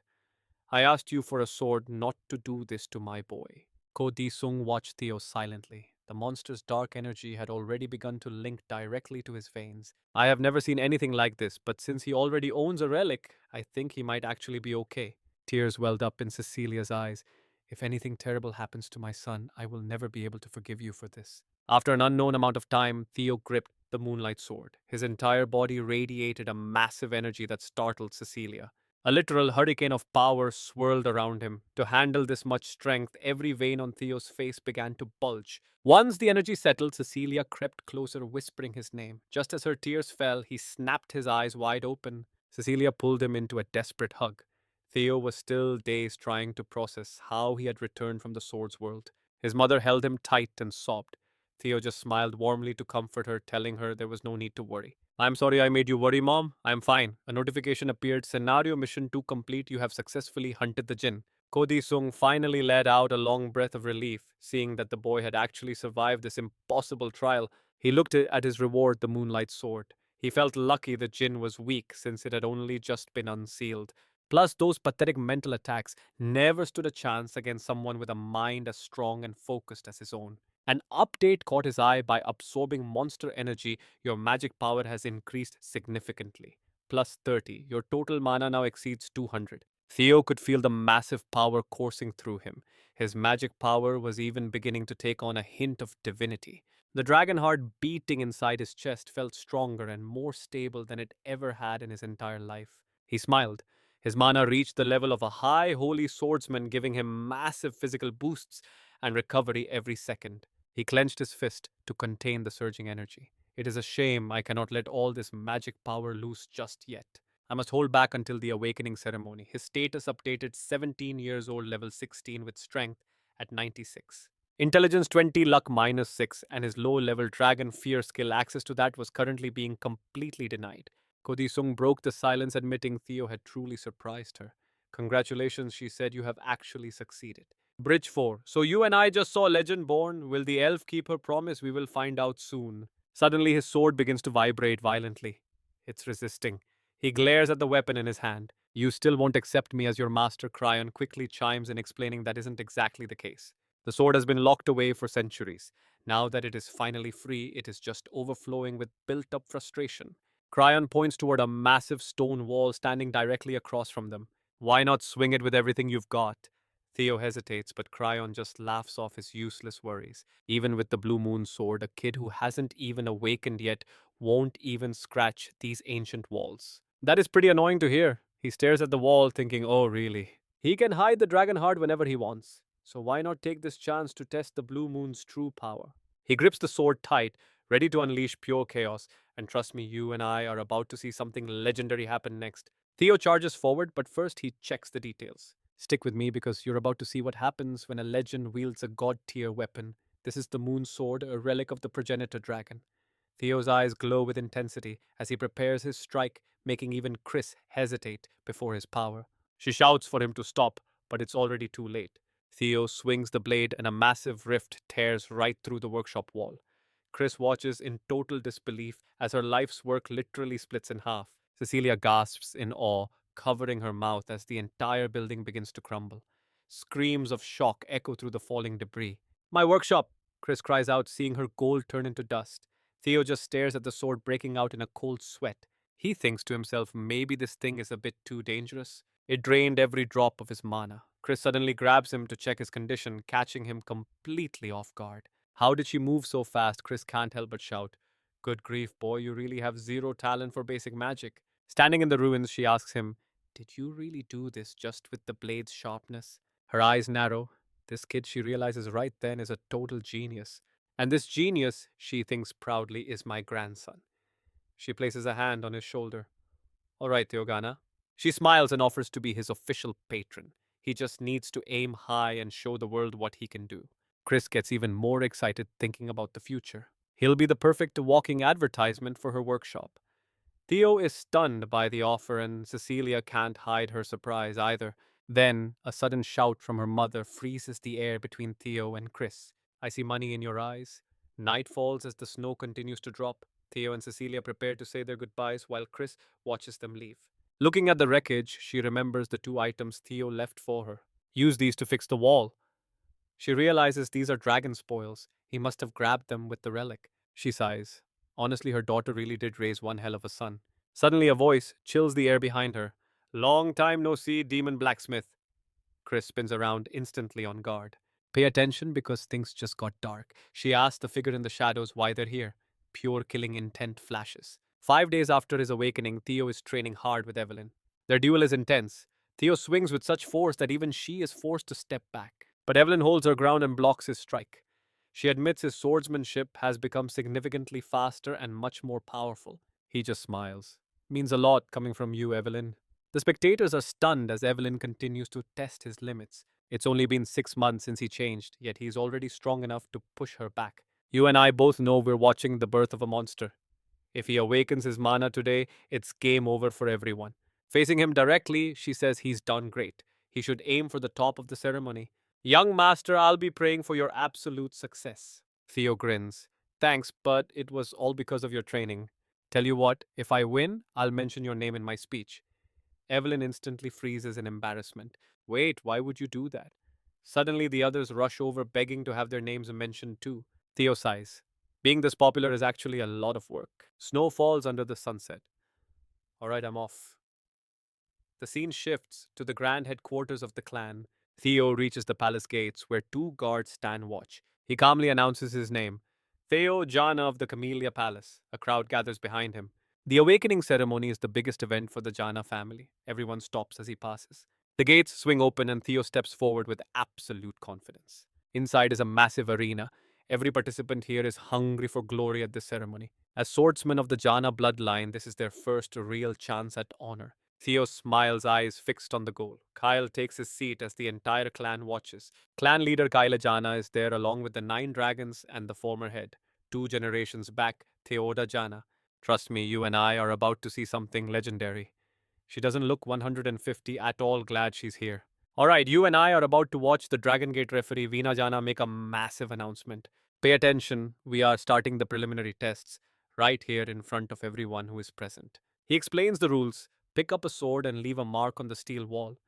The candidates can't help but frown at the difficulty. Just so you know, this wall is forged from legendary white snow steel. Veena makes it clear that ordinary swords won't even scratch it. He holds up an item to explain the core principles to them.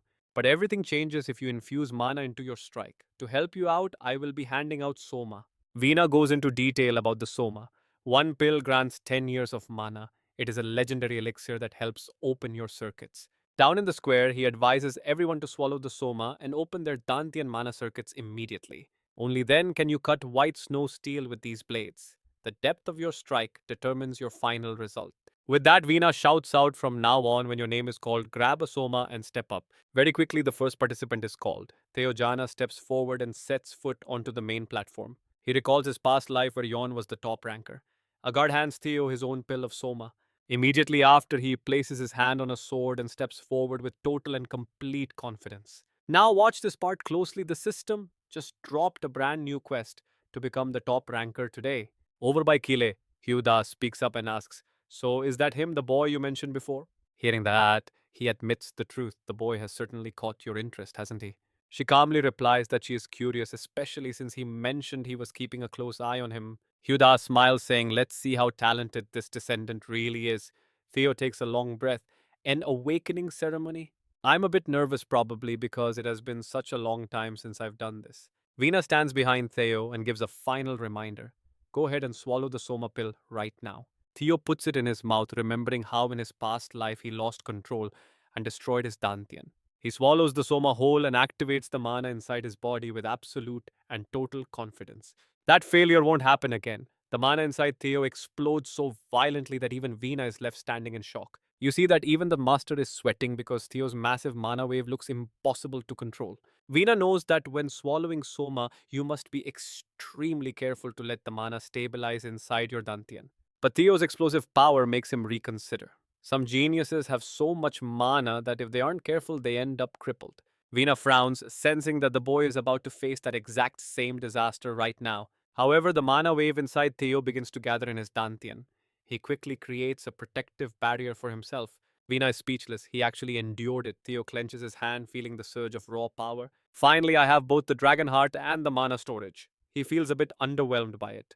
Unlike his past life, this time it was just too easy. Suddenly, he shifts into his serious warrior mode. Since I'm officially allowed to use mana now, Theo charges forward, wielding his sword with a massive amount of energy. He swings his blade with everything he has, his face filled with determination and cold steel. Releasing his full power, he thinks that he just needs to let it all out for once. Day is stunned as he watches, and even Dimintung's eyes go wide.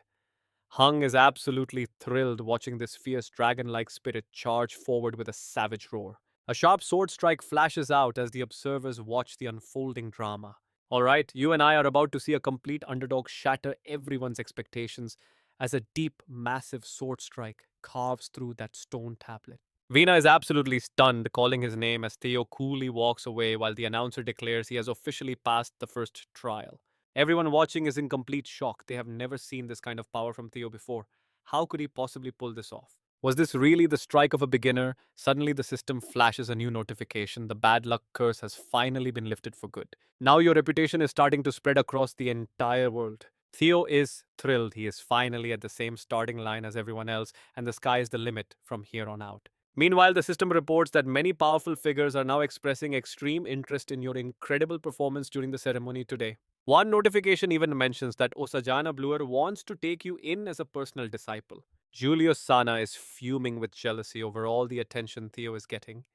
Elsewhere, a lone bird flies over the Grand Academy building.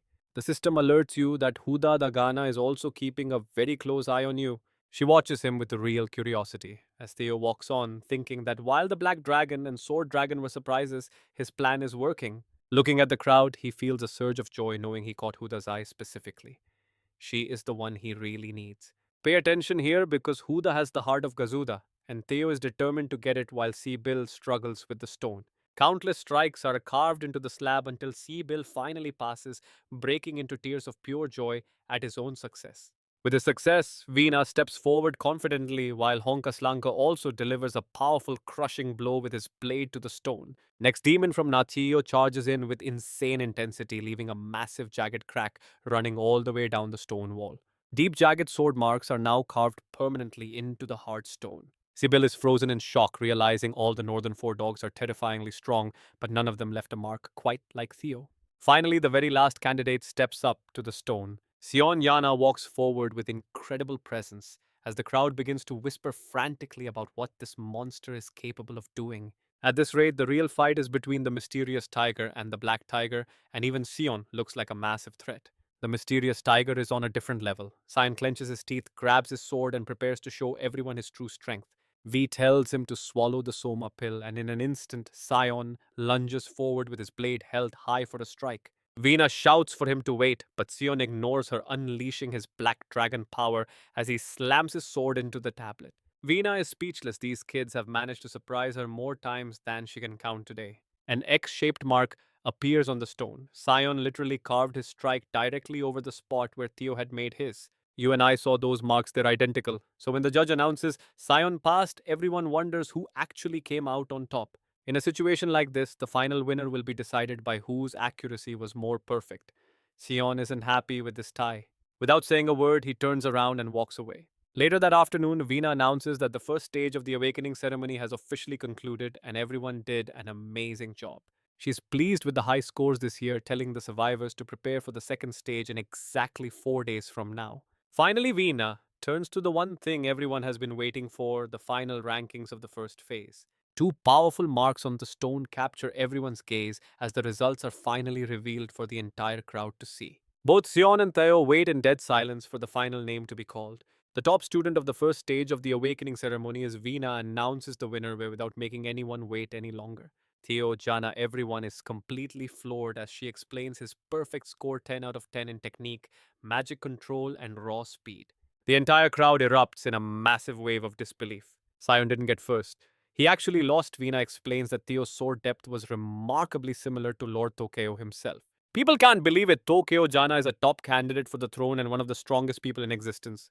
The referee continues announcing that Sion Jana has taken second place. Even though he also got a perfect 10, Sion looks down at the ground, feeling a bitter sense of defeat and frustration. The word sting, Sion's cut, was just slightly shorter than Theo's, which is why he was pushed down to the second rank. Third place goes to Wellington, followed by Anhonkas Lanke and E.J. Kanke in the top 6 spots of the leaderboard. Rankings go down to rank 87. Veena announces the second ceremony will take place in 3 days at the East Mountains. Trust me, you're going to want to see what happens in Phase 2 as the 87 survivors prepare for the next battle. All right, you and I are diving into a story where a nobody finally claims his crown. Tonight in a bustling tavern, under a snowstorm, everyone is celebrating. Cheers for the top two. People are shouting and laughing. This is the real power of our training academy on full display. Congrats to Theo and Wellington. Raising his glass, Theo Jana says, thanks everyone, but we are not done yet. Our goal is to conquer the second blooming ceremony together. Then he reaches out and places a firm hand on Wellington's shoulder. Looking him in the eye, he declares, we will take both top spots. Evelyn walks over to clink glasses and joins in. You two can definitely do it, she says. Wellington turns and adds, Congrats on being number one, Theo. I'm glad your hard work paid off, he says, but his voice drops and his expression darkens. He feels deeply ashamed for falling so far behind his friend. Theo just smiles and replies, Well, I just got lucky this time. His next words move Wellington deeply. Ranks don't matter between friends. Feeling lighter, Wellington simply responds with a thank you. The heavy burden on Theo finally clears. They clink glasses and shout together, We will give our absolute best at the second ceremony. A bit later at the Winter Mountain, Theo climbs toward the peak alone. He whispers to himself, First place in the blooming ceremony. He gazes at the vast landscape, thinking that in his past life this achievement was something he could never even imagine. Even though it was not a real battle, beating Axion is still hard for him to believe. Theo sighs, clenching his fist. This is only the beginning. Taking down Genend was just a small hurdle in his path. Now pay attention. His real targets, Yon and the Heavenly Dragon, are much deadlier. He vows to pay them back tenfold. Theo reaches into his pocket and pulls out a compass. The system identifies it as a nest compass, guiding the owner toward the nest. By the way, this compass, he mutters. He holds it out in front of him, and the needle points straight west. It is pointing toward the snowy mountain range. During the second ceremony, he will finally uncover what the nest actually is. Suddenly, a faint noise echoes behind him. Theo Jana shifts his gaze and looks back instantly. A figure in a black cloak is hiding in a mountain crevice. Theo wonders to himself, Wait, who is that? In a flash, a sword is at the stranger's throat. Who are you? Theo demands. The boy panics and screams, Wait, calm down. I'm not suspicious, he stammers in fear. I am Geser Bitan from the Wind Sword unit. Please do not kill me. My captain saw the ceremony and sent me, he explains. Theo realizes it is a scout. He expected them, but not this quickly. Theo asks for specifics. Geser Bitan replies, You have been granted a chance to take the unit entrance exam. Theo is stunned. You are not just scouting me, you are asking me to test. The boy smiles. Exactly. You know the Wind Sword's reputation. Being invited is a massive honor, and if you. Before he can finish, a different voice cuts in. Just as I thought, the Wind Sword unit is full of idiots. Gesser snaps back. Who said that? Who dares to insult us? A woman steps forward. Prince Theo is not like those fools. I am Aeon Vice Commander of the Iron Black Unit. Known as the Fire Demon, she reveals her purpose. We want to invite you to join the Iron Black Cavalry. What do you say? Keserbitan gasps. The Fire Demon, she proudly tells him to back off. Suddenly, several other people appear out of nowhere. They swarm in all at once, leaving poor Iron squashed right in the middle. Nice to meet you. We are from the Black Sword Unit. We guarantee you a captain spot within 3 years. Another shouts about the Law Bureau. Our chief came in person. Security is here too. Join us for full support. Ayan is absolutely furious at the interruption. She screams at them to get in line and stop crowding. Kesser snaps back. What line? You should be at the back. Whoever brings him back first wins, got it. The chaos is just beginning. You saw that too, right? Our boy Theo is officially the most wanted man. He just laughs, wanting to escape this mess. Suddenly, cherry blossoms fall from the sky. A voice says, I know this might seem ambitious, but for a talent like this. The speaker is none other than Lady Owana, master of the Plum Blossom Palace. She looks down at the chaotic scene. She continues, Must you all act so pathetic? Someone recognizes her and gasps, The Lady of Plum Blossom is here. She came here personally, Owana simply replies, Of course, just like the rest of you. Theo stands still watching her. I also came to meet Theo Jana. Meanwhile, the scene shifts to Axion holding his sword. He looks horrified as a blade flashes across his neck. The strike is instant and lethal. Thousands of swords rain down, slaughtering every person in a bloody massacre. The killer's back is turned, radiating pure, unadulterated madness. Trust me, this rivalry is just getting started and it's going to be bloody. Action's eyes burn with pure resentment. All right, you and I are about to dive into a world where power is everything. Look at those sword slashes as he grabs a man's head in pure, unbridled rage. The man Ganana trembles in terror and gasps out, Young master. He slams the head into the dirt. With a swift motion, Yon unleashes a strike that wipes out everyone nearby. Not a single soul is left standing among the carnage. Pay attention here. Someone dangerous just stepped onto the battlefield. Akyon glares, gripping his sword with eyes full of fury before charging. Boom! His strike lunges forward with enough force to shatter the ground beneath them. But the stranger doesn't even flinch. He catches the lethal blade using only 3 fingers. With a voice full of absolute contempt, he mocks him, pathetic. Will throwing a tantrum change the reality of your failure? Hearing that, Axion finally calms down. Uncle, the man turns his back, telling him that in times like these one must stay cool and plan their next move. Follow me. Shoivan speaks with total confidence. At the second flower ceremony, I will show you how to turn that stage into a graveyard for your enemies. Nearby, the crowd begins to whisper. The Lady of Plum Blossom is here in person. Our faction looks too weak. Gianna rushes forward, shouting, My lady, please wait a moment. Before she can finish, a massive boom echoes as a blinding pink light erupts everywhere. Once the dust settles and her vision clears, she gasps in horror. It is impossible. Space itself has been severed. Has a pink barrier really been formed right before my eyes? Gianna thinks to herself, is she really going to teach him personally right now? Inside that barrier, only Theo Jana and Lady Osa remain. They stand face to face, surrounded by an endless, oppressive darkness. He scans the area, realizing this is the seal of the plum blossom, a space totally cut off from the world. I never thought I would see something that was only a legend. It seems my reputation is finally starting to catch up with me. She speaks up. The Dragon Lord will be furious, but who can stop me when I want to give someone a special gift? Theo Jana wonders a gift. Osa Jana draws her blade, saying the Dragon Lord's sword is powerful like dragon breath falling from the heavens. She grips her hilt tightly and declares that it will burn everything into nothing but ash. A magnificent scene unfolds. Osa continues, but I am different from him. I pour infinite variations into every single swing of my sword. Theogana's eyes go wide with the wonder. Osa says the dragon I pursue is one that contains every possible change and transformation in existence. Osa-sana takes a light step. With a serious look, she swings her hand. The sword flashes brilliantly, her face masked in a mysterious, deadly calm. She begins to dance, her sword movements fluid and graceful. You see that too, right? The sheer beauty of a technique designed only for death as sword shadows fill the air. The blade descends in a single breath. Standing on the water, she whispers, I call this, as her voice continues to echo. Plum blossom style, first form, heavenly flower rain. Theo is stunned by the lethal beauty of the strike. He is speechless, but finally snaps back to reality. His hands tremble as he thinks unbelievable. 120 steps and sword strikes all executed within a single tiny breath. Could the Dragon Lord himself truly be forced to retreat before the sheer power of her sword style? If I can combine what I just saw into my own strikes and release them all at once, the thought alone makes him surge with joy. Theojana replies, I do not know if I am even allowed to receive this. Osa smiles, saying, If you saw it clearly, that is enough. Then she makes the barrier vanish instantly. Back in reality, Osa adds, If you want to see more, find me anytime after the ceremony. She vanishes instantly, leaving only falling petals and a final piece of advice. Theo, I hope you become a new wind in this place. Theogana says this gift is far too large. Whether I accept it or not, I feel unsettled. He scratches his head awkwardly. Becoming her disciple and a member of the white armored dragon. Cavalry, is that too much? I will decide after the second ceremony. 3 days later. A massive blizzard howls near the northern wall in the mountains. This is the site where the second flower opening ceremony is about to take place.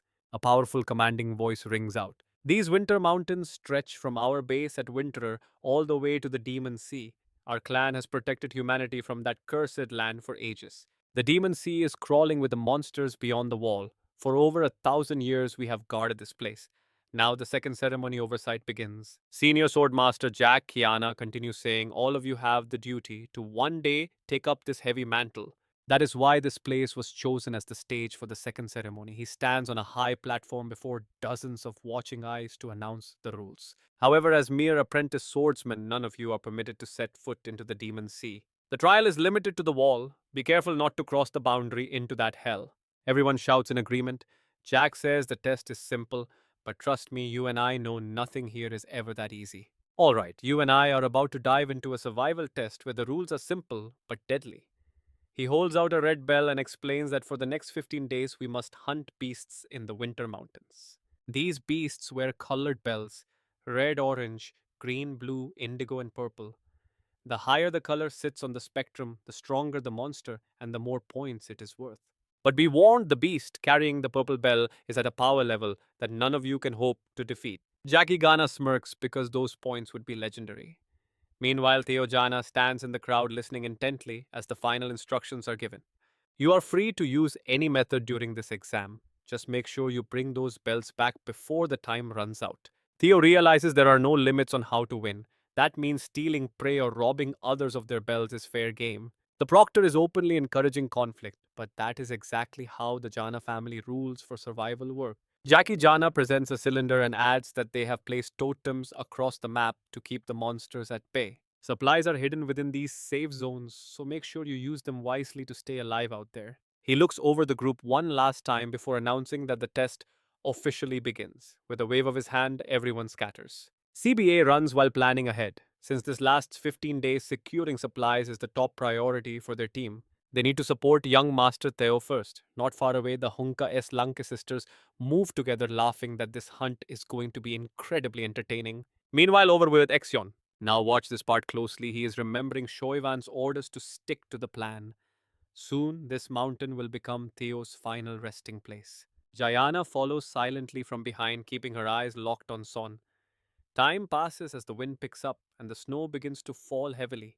Theo Jana mutters to himself that it is finally time for him to start making his move. Someone approaches and calls out to him. Theo turns to see Wellington, who asks with a serious look if they are still friends. Theo asks what is wrong, noticing the gravity in his friend's tone. After thinking it over for 3 days, Wellington realizes he sees Theo as both a friend and a rival. He has become ambitious and wants to surpass him. Theo smiles, remembering their last duel. He understands that feeling because he feels the exact same way. He considers Wellington a friend and a rival too. Hearing this, Wellington feels a wave of relief and lets out a loud laugh. He was worried he was the only one thinking it. That is why he could not hold back during the ceremony. That was all he wanted to say. Theo wishes him luck as Wellington leaves immediately.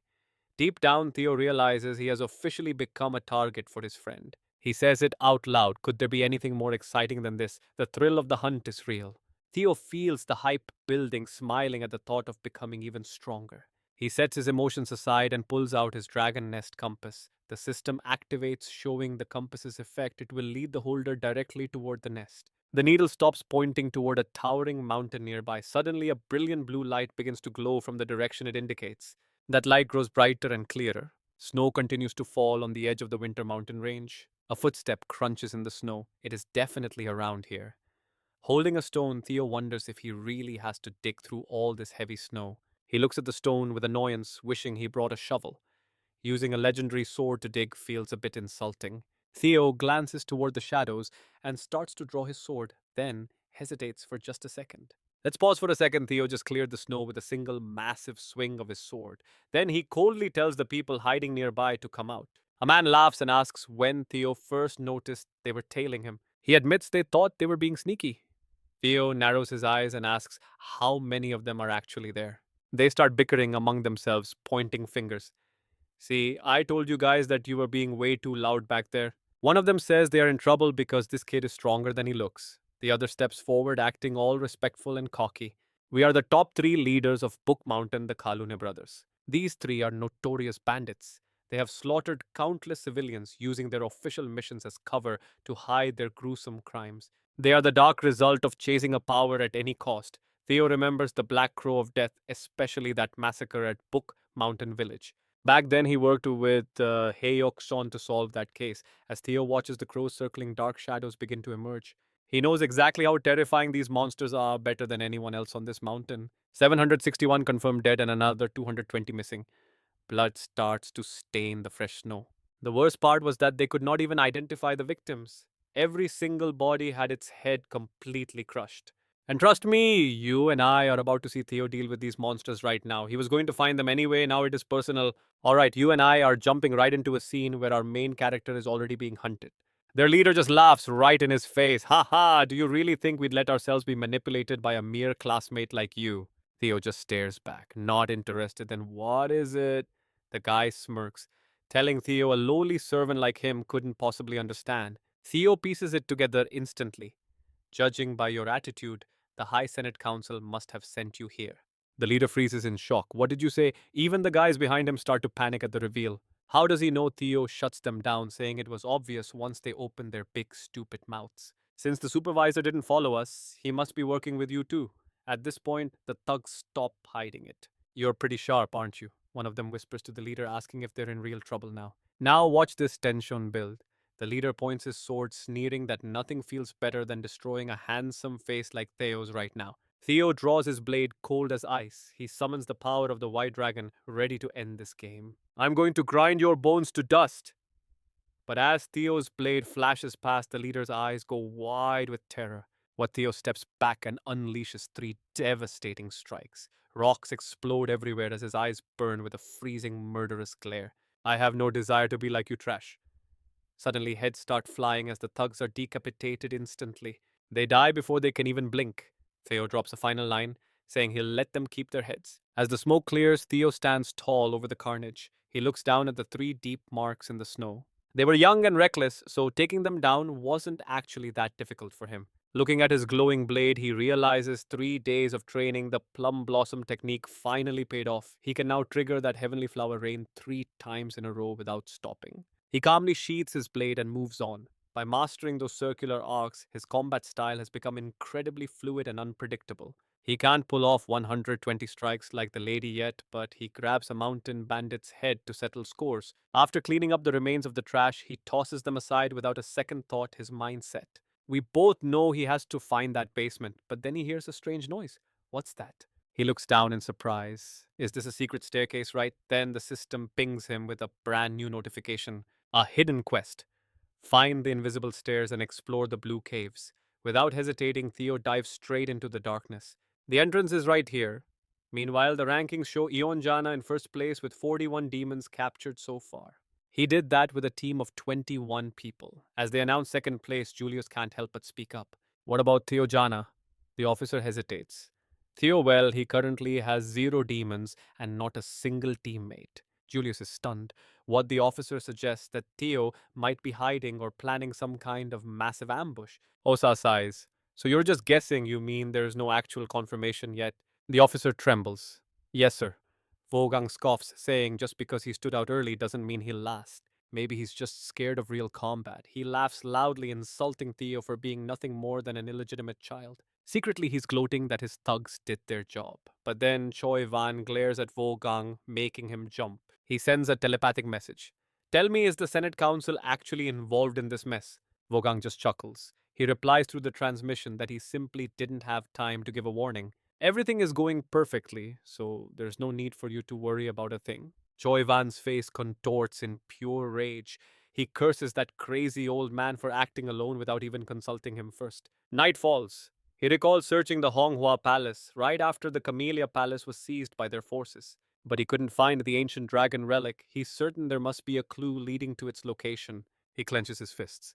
That brat Theo must be the one holding it. I'll kill him the moment I get it. Choi Van urgently signals his men to speed things up. Meanwhile, Osa warns Julius that the Senate is definitely plotting something dangerous and they need a safety net. But Julius just brushes it off, leaving Osa completely baffled by his reaction. Julius is certain Theo isn't someone who breaks easily. If he's struggling, there's a good reason for it. Interfering with the test is pointless. He turns to her in anger, stating he won't ignore that she met Theo without telling him.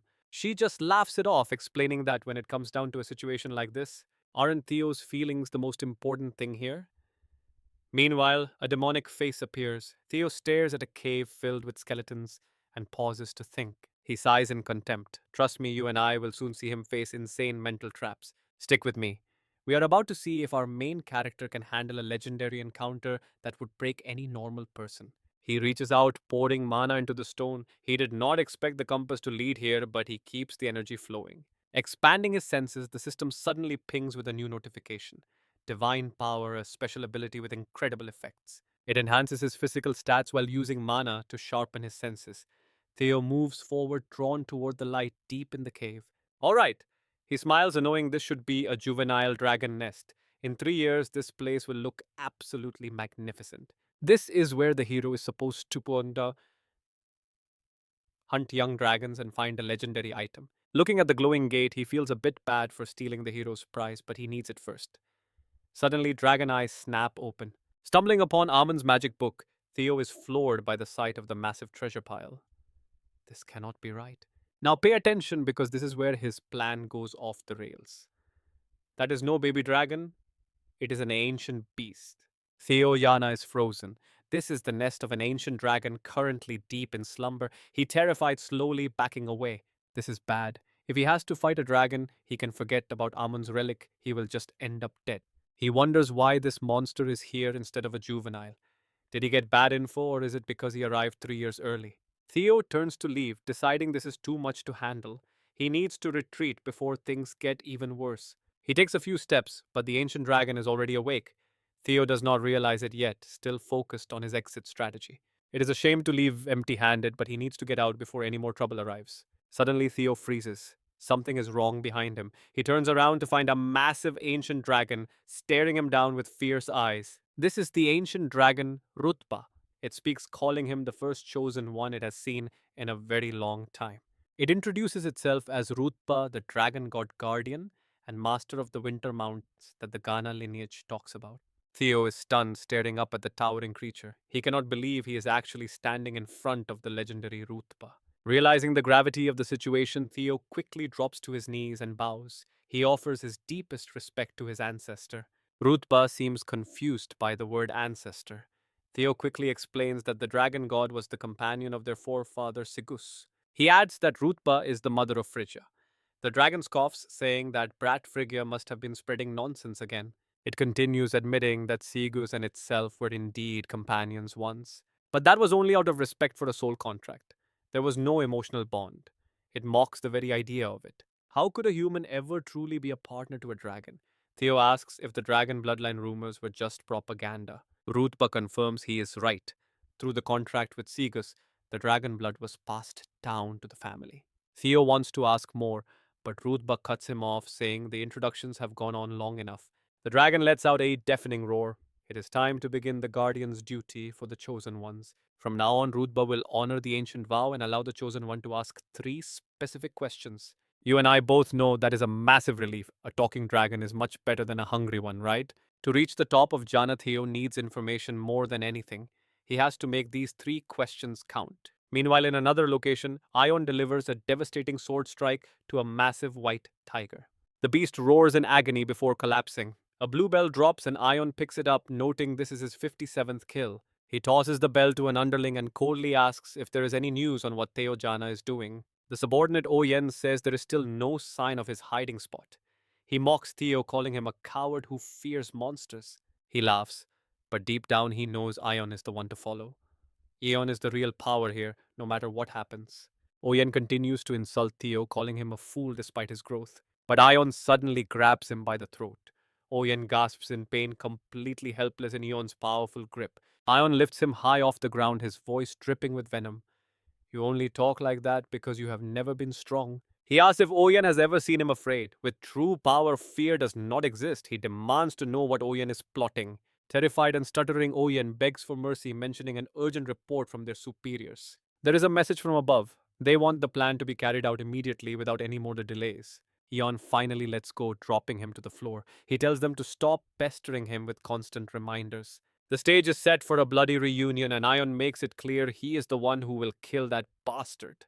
Back in the cave, Theo puts a hand to his chin, thinking deeply. Carefully, he prepares to ask his very first question. Lodbei sprawled out across from him, letting out a massive yawn.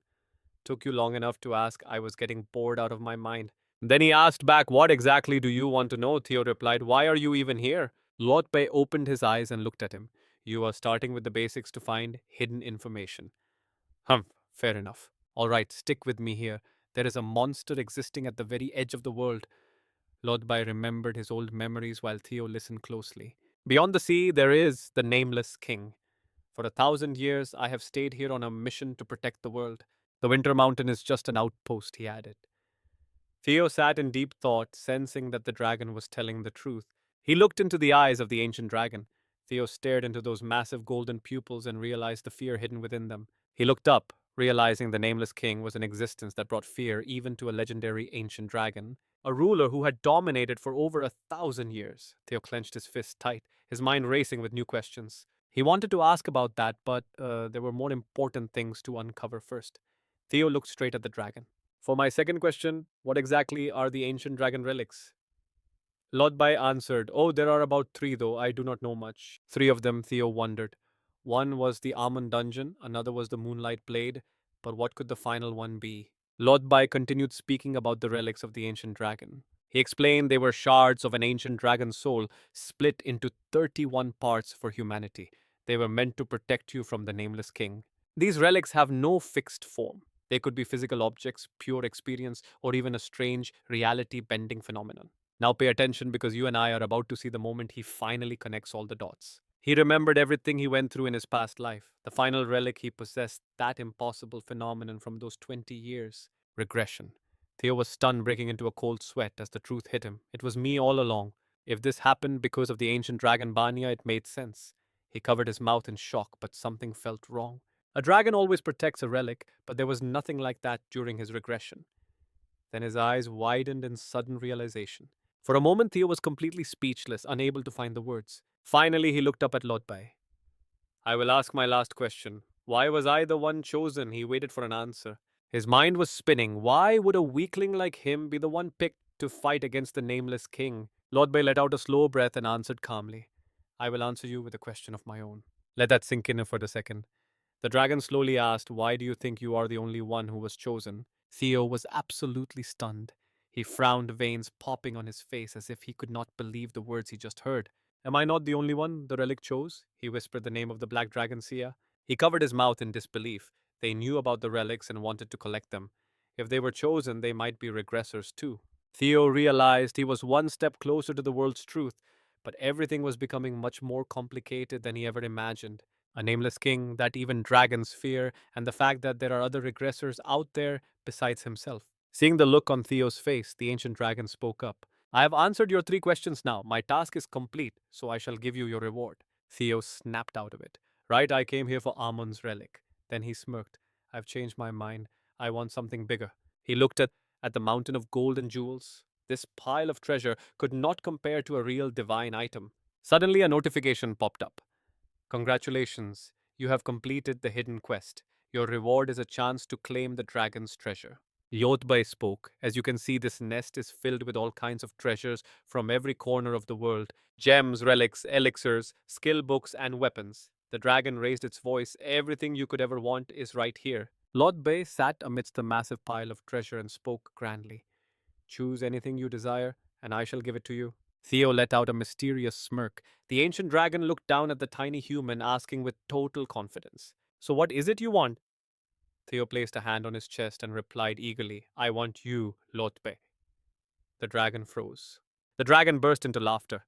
It seems my fame is truly eternal. That is quite a funny joke, human. Now tell me what it is you truly desire, he said, waiting for a real answer. Theo remained silent for a moment before the massive dragon. He stayed firm in his decision. I already told you what I want. The dragon was incredibly shocked. Its amber eyes stared intensely at Theo. You mean that was not a joke? And that is where we leave it. You and I just saw Theo stare down a dragon with pure, unshakable determination. All right, you and I are about to witness the moment a mere human dares to challenge a dragon's pride. The dragon roars in absolute fury, unleashing a wave of fear that shakes the very earth like a massive earthquake. Do you really think you can take my treasures and knowledge with just your words? Theo's will is absolute, but his body begins to fail, blood leaking from his eyes and mouth. He grits his teeth, determined to stand firm against the guardian dragon's crushing aura. Suddenly, Theo erupts in blinding light, trying to push back against the ancient dragon's overwhelming power. His light is tiny and weak. Do you think a lesser dragon's fear can stop me? Theo screams through the blood, reminding the dragon of the sacred oath it swore so earlier. You never said that Lothbrok herself could not be the treasure I chose. This is a massive gamble. Theo bets his life that the reward will be worth it. The dragon before him is absolutely livid at his insane and bold request. Marrying her is the ultimate proof of his bloodline. Theo bites his lip until it bursts. His resolve only grows stronger. He refuses to let the past repeat itself ever again. Pay attention here. Theo is about to make a move that will change his life forever. You swore an oath, stand by me. Theo stands tall despite being drenched in his own blood. His reckless determination leaves the mighty dragon wide-eyed and completely speechless with shock. In Theo's bloody gaze, the dragon sees the shadow of an ancient friend named Sigurd. Finding this similarity quite interesting, the dragon sighs and finally accepts his bold request. Theo is stunned as white smoke suddenly pours from the dragon's massive spiked head. The giant creature atop the mountain of gold is quickly hidden behind a thick white cloud. Moments later, the terrifying beast transforms into a stunning woman dressed in royal black. Lothbrok appears with dragon horns and an arrogant smile. You have officially piqued my curiosity. The beautiful woman stands at the peak while Theo watches from the goal below. Her human form is perfect, radiating the power of a queen in black and purple. Theo is dazed by her beauty until she places a hand over her own chest. Are you already mesmerized? Just so you know, I am over 2000 years old. You and I see it right, that massive hole in her chest. She touches the empty space, an eerie and dangerous aura radiating from her beautiful body. I lost my heart 50 years ago and have simply been waiting for death's embrace. At most, I only have about 3 years left to live in this world. She admits she cannot leave the nest or help him directly due to her condition. She asks him once more, "Do you still want me as your reward for winning?" Theo's face is bruised and bloody, but a confident smile slowly forms on his lips. He looks up at the High Guardian and declares that his choice remains exactly the same. "I choose Lothbrok as my reward." The system confirms the bond has been officially established. She calls him a fool but admits that is the nature of a chosen one. New titles appear. Dragon Spouse and Descendant of the Ancestor are now officially active. Theo promises to grow stronger and gather more ancient dragon relics for her sake. A soul link is forged between them, appearing clearly on the floating system board. Theo grins with a fire in his eyes that makes his words feel absolutely true. "I will find it for you. A new heart to fill that empty space." Massive experience points put in. Among the ancient relics, a replacement heart must surely exist. Theo levels up. After hearing his bold speech, Lothbrok can only chuckle at his audacity. "I suppose I should do that much to earn my title as your new partner." "Take care of me, partner, but you and I both know she still cannot leave this place. Until you find and return with the solution, I will hibernate right here." "All right, you and I are about to see Theo get a quest that changes everything." Lodbrich pulls out a mysterious book. She casts a simple teleportation spell to create a true soul link between them. Leaning in, she places the book on his chest, telling him to awaken his inner gate within 1 month. "Take your time reading." The system adds appearing as a bonus reward. "You have received this Remora of Amon." Theo grips the book, his eyes wide with pure disbelief. The Book of Amon, a hidden artifact containing magic principles of resonance from the dawn of time. Sacred sounds holding the truth of the universe. Holding it, he realizes how incredible this grimoire truly is. But Theo asks, confused. 1 month, Lotbrick dismisses him, saying that is the minimum time to awaken. "Why do you have something more important?" Theo explains his current situation. The second stage of his awakening ceremony is happening right now. The exam only lasts 15 days and he has less than 2 weeks left. Can he return after it's over? Lodbrich narrows her eyes, clearly annoyed. She sits back on her treasure chest and speaks sharply. "Now pay attention to this. The ancient dragon queen is about to lay down the law." She flatly refuses. Theo is shocked. What Lodbrich just smirks, a dangerous light flashing in her amber eyes. It would be boring to just let him go. He must open his inner gate before the phase ends. Her words are an absolute command. He is not allowed to leave until the task is complete. Theo feels the crushing pressure. The time remaining for the second phase is exactly the time he needs. While other candidates hunt for points, there are only 13 days and 310 hours left. 3 days before phase 2 at the Intelligence Bureau. A castle stands tall amidst a freezing snowstorm. Let's switch gears and look at the villain's plan. S explains that totem poles create safe zones thanks to the demon summoning pearls inside. He holds a sphere with the 3 glowing diamonds designed to amplify the power of a sealed demon. It keeps other monsters from ever coming close. But if the pearl is destroyed, he demonstrates by crushing the sphere in his hand. A twisted, eerie aura erupts from the shards. From that corrupted air, a grotesque monster begins to take form. S says calmly, "You can summon demons whenever you want." Beneath the man's feet, a warped, twitching shadow starts to spread across the floor. Countless vicious beasts emerge from the dark, roaring with fury. But then another beast bites down hard. While the dragon handles the monsters, S continues as if nothing happened. The goal of phase 2 is hunting demons for points, so Theo has no choice but to find and kill them. Eon listens to the whole lecture. He realizes they can use the pearl to lure that bastard Theo out. S adds thoughtfully, "Exactly, but that's not enough. You can't just lure him and then kill him. If we do that, we might fail to find the clues regarding the relics of the Red Flower Palace." Eon smirks, suggesting something twisted. "Why not torture him before they finish him off?" S frowns with a cold, strict gaze. He knows the power gap between Ion and Theo isn't large. Eon freezes, his face full of questions. S warns that controlling and torturing him won't be easy. S dives into analyzing Theo's character to come up with a better strategy. However, he seems far too emotional. Use his subordinates as hostages. Those who were eliminated and gathered at Training Ground 4 will be much easier to capture. Use them to force information about the relics. Ion clenches his fist until he starts to shake. He chokes out a response. Back in phase 2, Ion sits amidst the snowstorm. That was the plan, but Theo hasn't appeared at all. Time is running out for stage 2. Rank 1 has 860 points. He looks at the nearby forest battles. What a waste, they even planted their own people among the judges. Just then a subordinate runs up. Maybe the three scum from the council finally caught him. And that's where we leave it. You and I are definitely going to want to see what happens next. Let's dive in. Here is Felix Jana, a rank 7446 apprentice facing a total monster. Hearing the report, Axion looks down in deep thought before his crimson eyes flare with pure terrifying malice. To think a Blossom Palace talent could be this stupid. I see why their master prefers Theo over you. Felix freezes in shock, his eyes bulging. What did he just say? He grits his teeth, feeling the bitter sting of humiliation. I am helping him hunt Theo, and he mocks me. Felix clenches his fists, barely containing his burning rage. That bastard. Axion just shrugs it off. Whatever, I never expected much from a weakling like you anyway. Axion smirks wickedly. If Theo won't show himself, he stands up, his face darkened by a truly twisted plan. I will force him out. He begins gathering his subordinates from the ruthless Dragon Scale Society to start the hunt. These guys have the same psychotic smile as Axion. Meanwhile, Felix is clearly reaching his breaking point with this group. Axion slowly draws his gleaming blade, standing tall with the arrogance and bloodlust of a true predator. Now pay attention, the hunt is on, and they are going to slaughter everyone in Training Ground 4, one by one. Until he appears, we will kill them all, but someone has been secretly watching their every move from the shadows. As they teleport away, Diana watches them go, her lips pressed thin, with a look of extreme gravity and concern. Diana stage 2 rank 3. She takes down a mid-tier ice lizard demon in a single, devastating strike that draws blood. The massive beast collapses into the snow. Nearby, the crowd cheers. We did it. We downed the golden demon. I told you we could take a mid-tier beast. Everyone is ecstatic, celebrating their hard-won victory with pure joy. This is incredible. I have to show this achievement to Master Theo right away. Sibyl is rank 68, Eldon is 53, and Beast is 62. Sibyl shakes the golden bell they just captured, but with only 12 hours left in stage 2, she wonders where Master Theo could be. We have gathered so many supplies for him. Eldon smiles, certain Theo is currently hunting a much bigger prize. Sibyl agrees. He is probably doing something way more important right now than just grinding for a high score. Maybe so.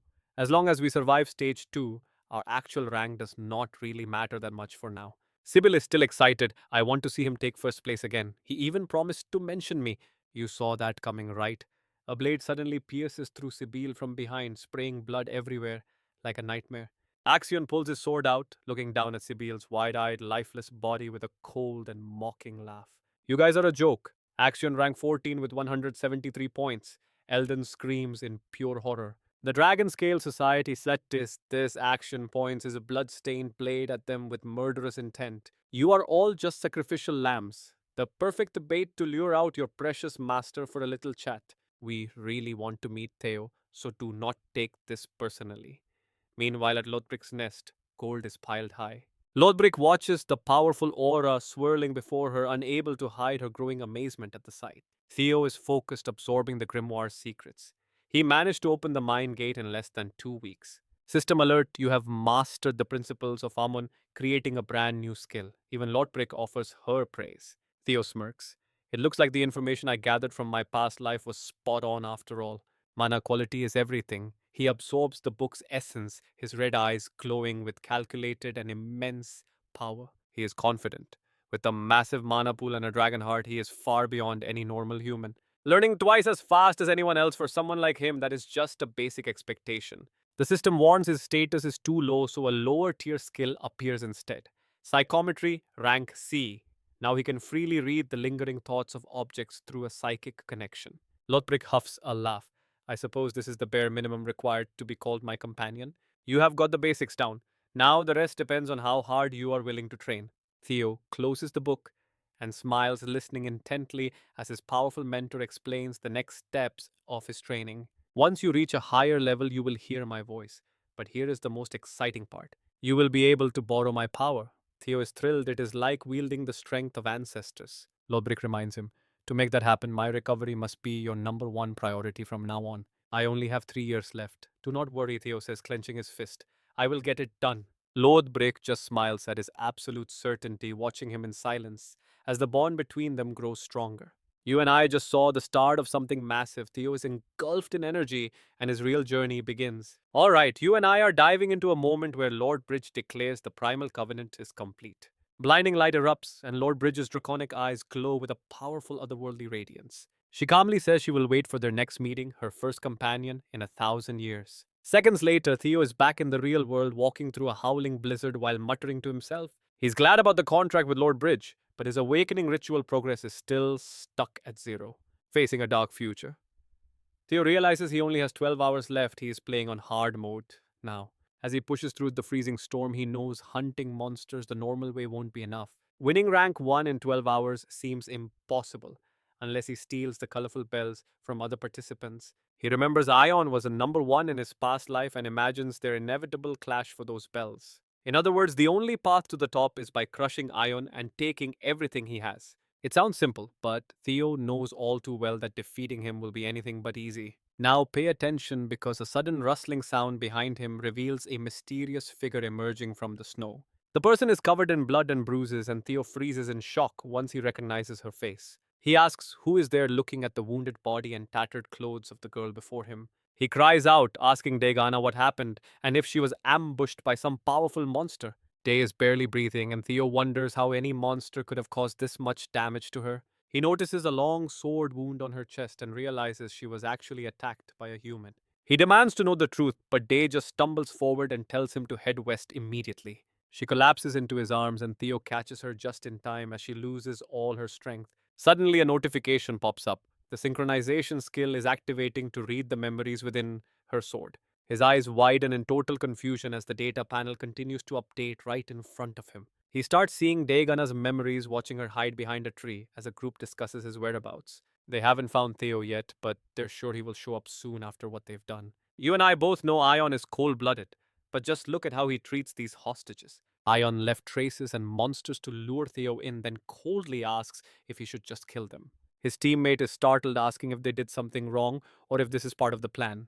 Yon stares at Theo's teammates kneeling, saying they only need 2 or 3 hostages, not all 9. The other guy sighs in relief, realizing Ion isn't angry with him specifically. He suggests just killing the extra ones, but Day steps out and screams for them to stop right now. She glares at Yon with sharp, freezing eyes, telling him that this has gone way too far. Yon tells her to mind her own business and just keep walking if she doesn't want any trouble. Day draws her sword and takes a combat stance, demanding that he release Theo's teammates at once. Ion's expression turns dark and twisted, clearly annoyed that she is interfering with his hunt. He mocks her for taking that idiot's side, and Day immediately lunges at him with her blade drawn. Ion unsheaths his sword, and with one massive clash, he severely wounds Degana in an instant.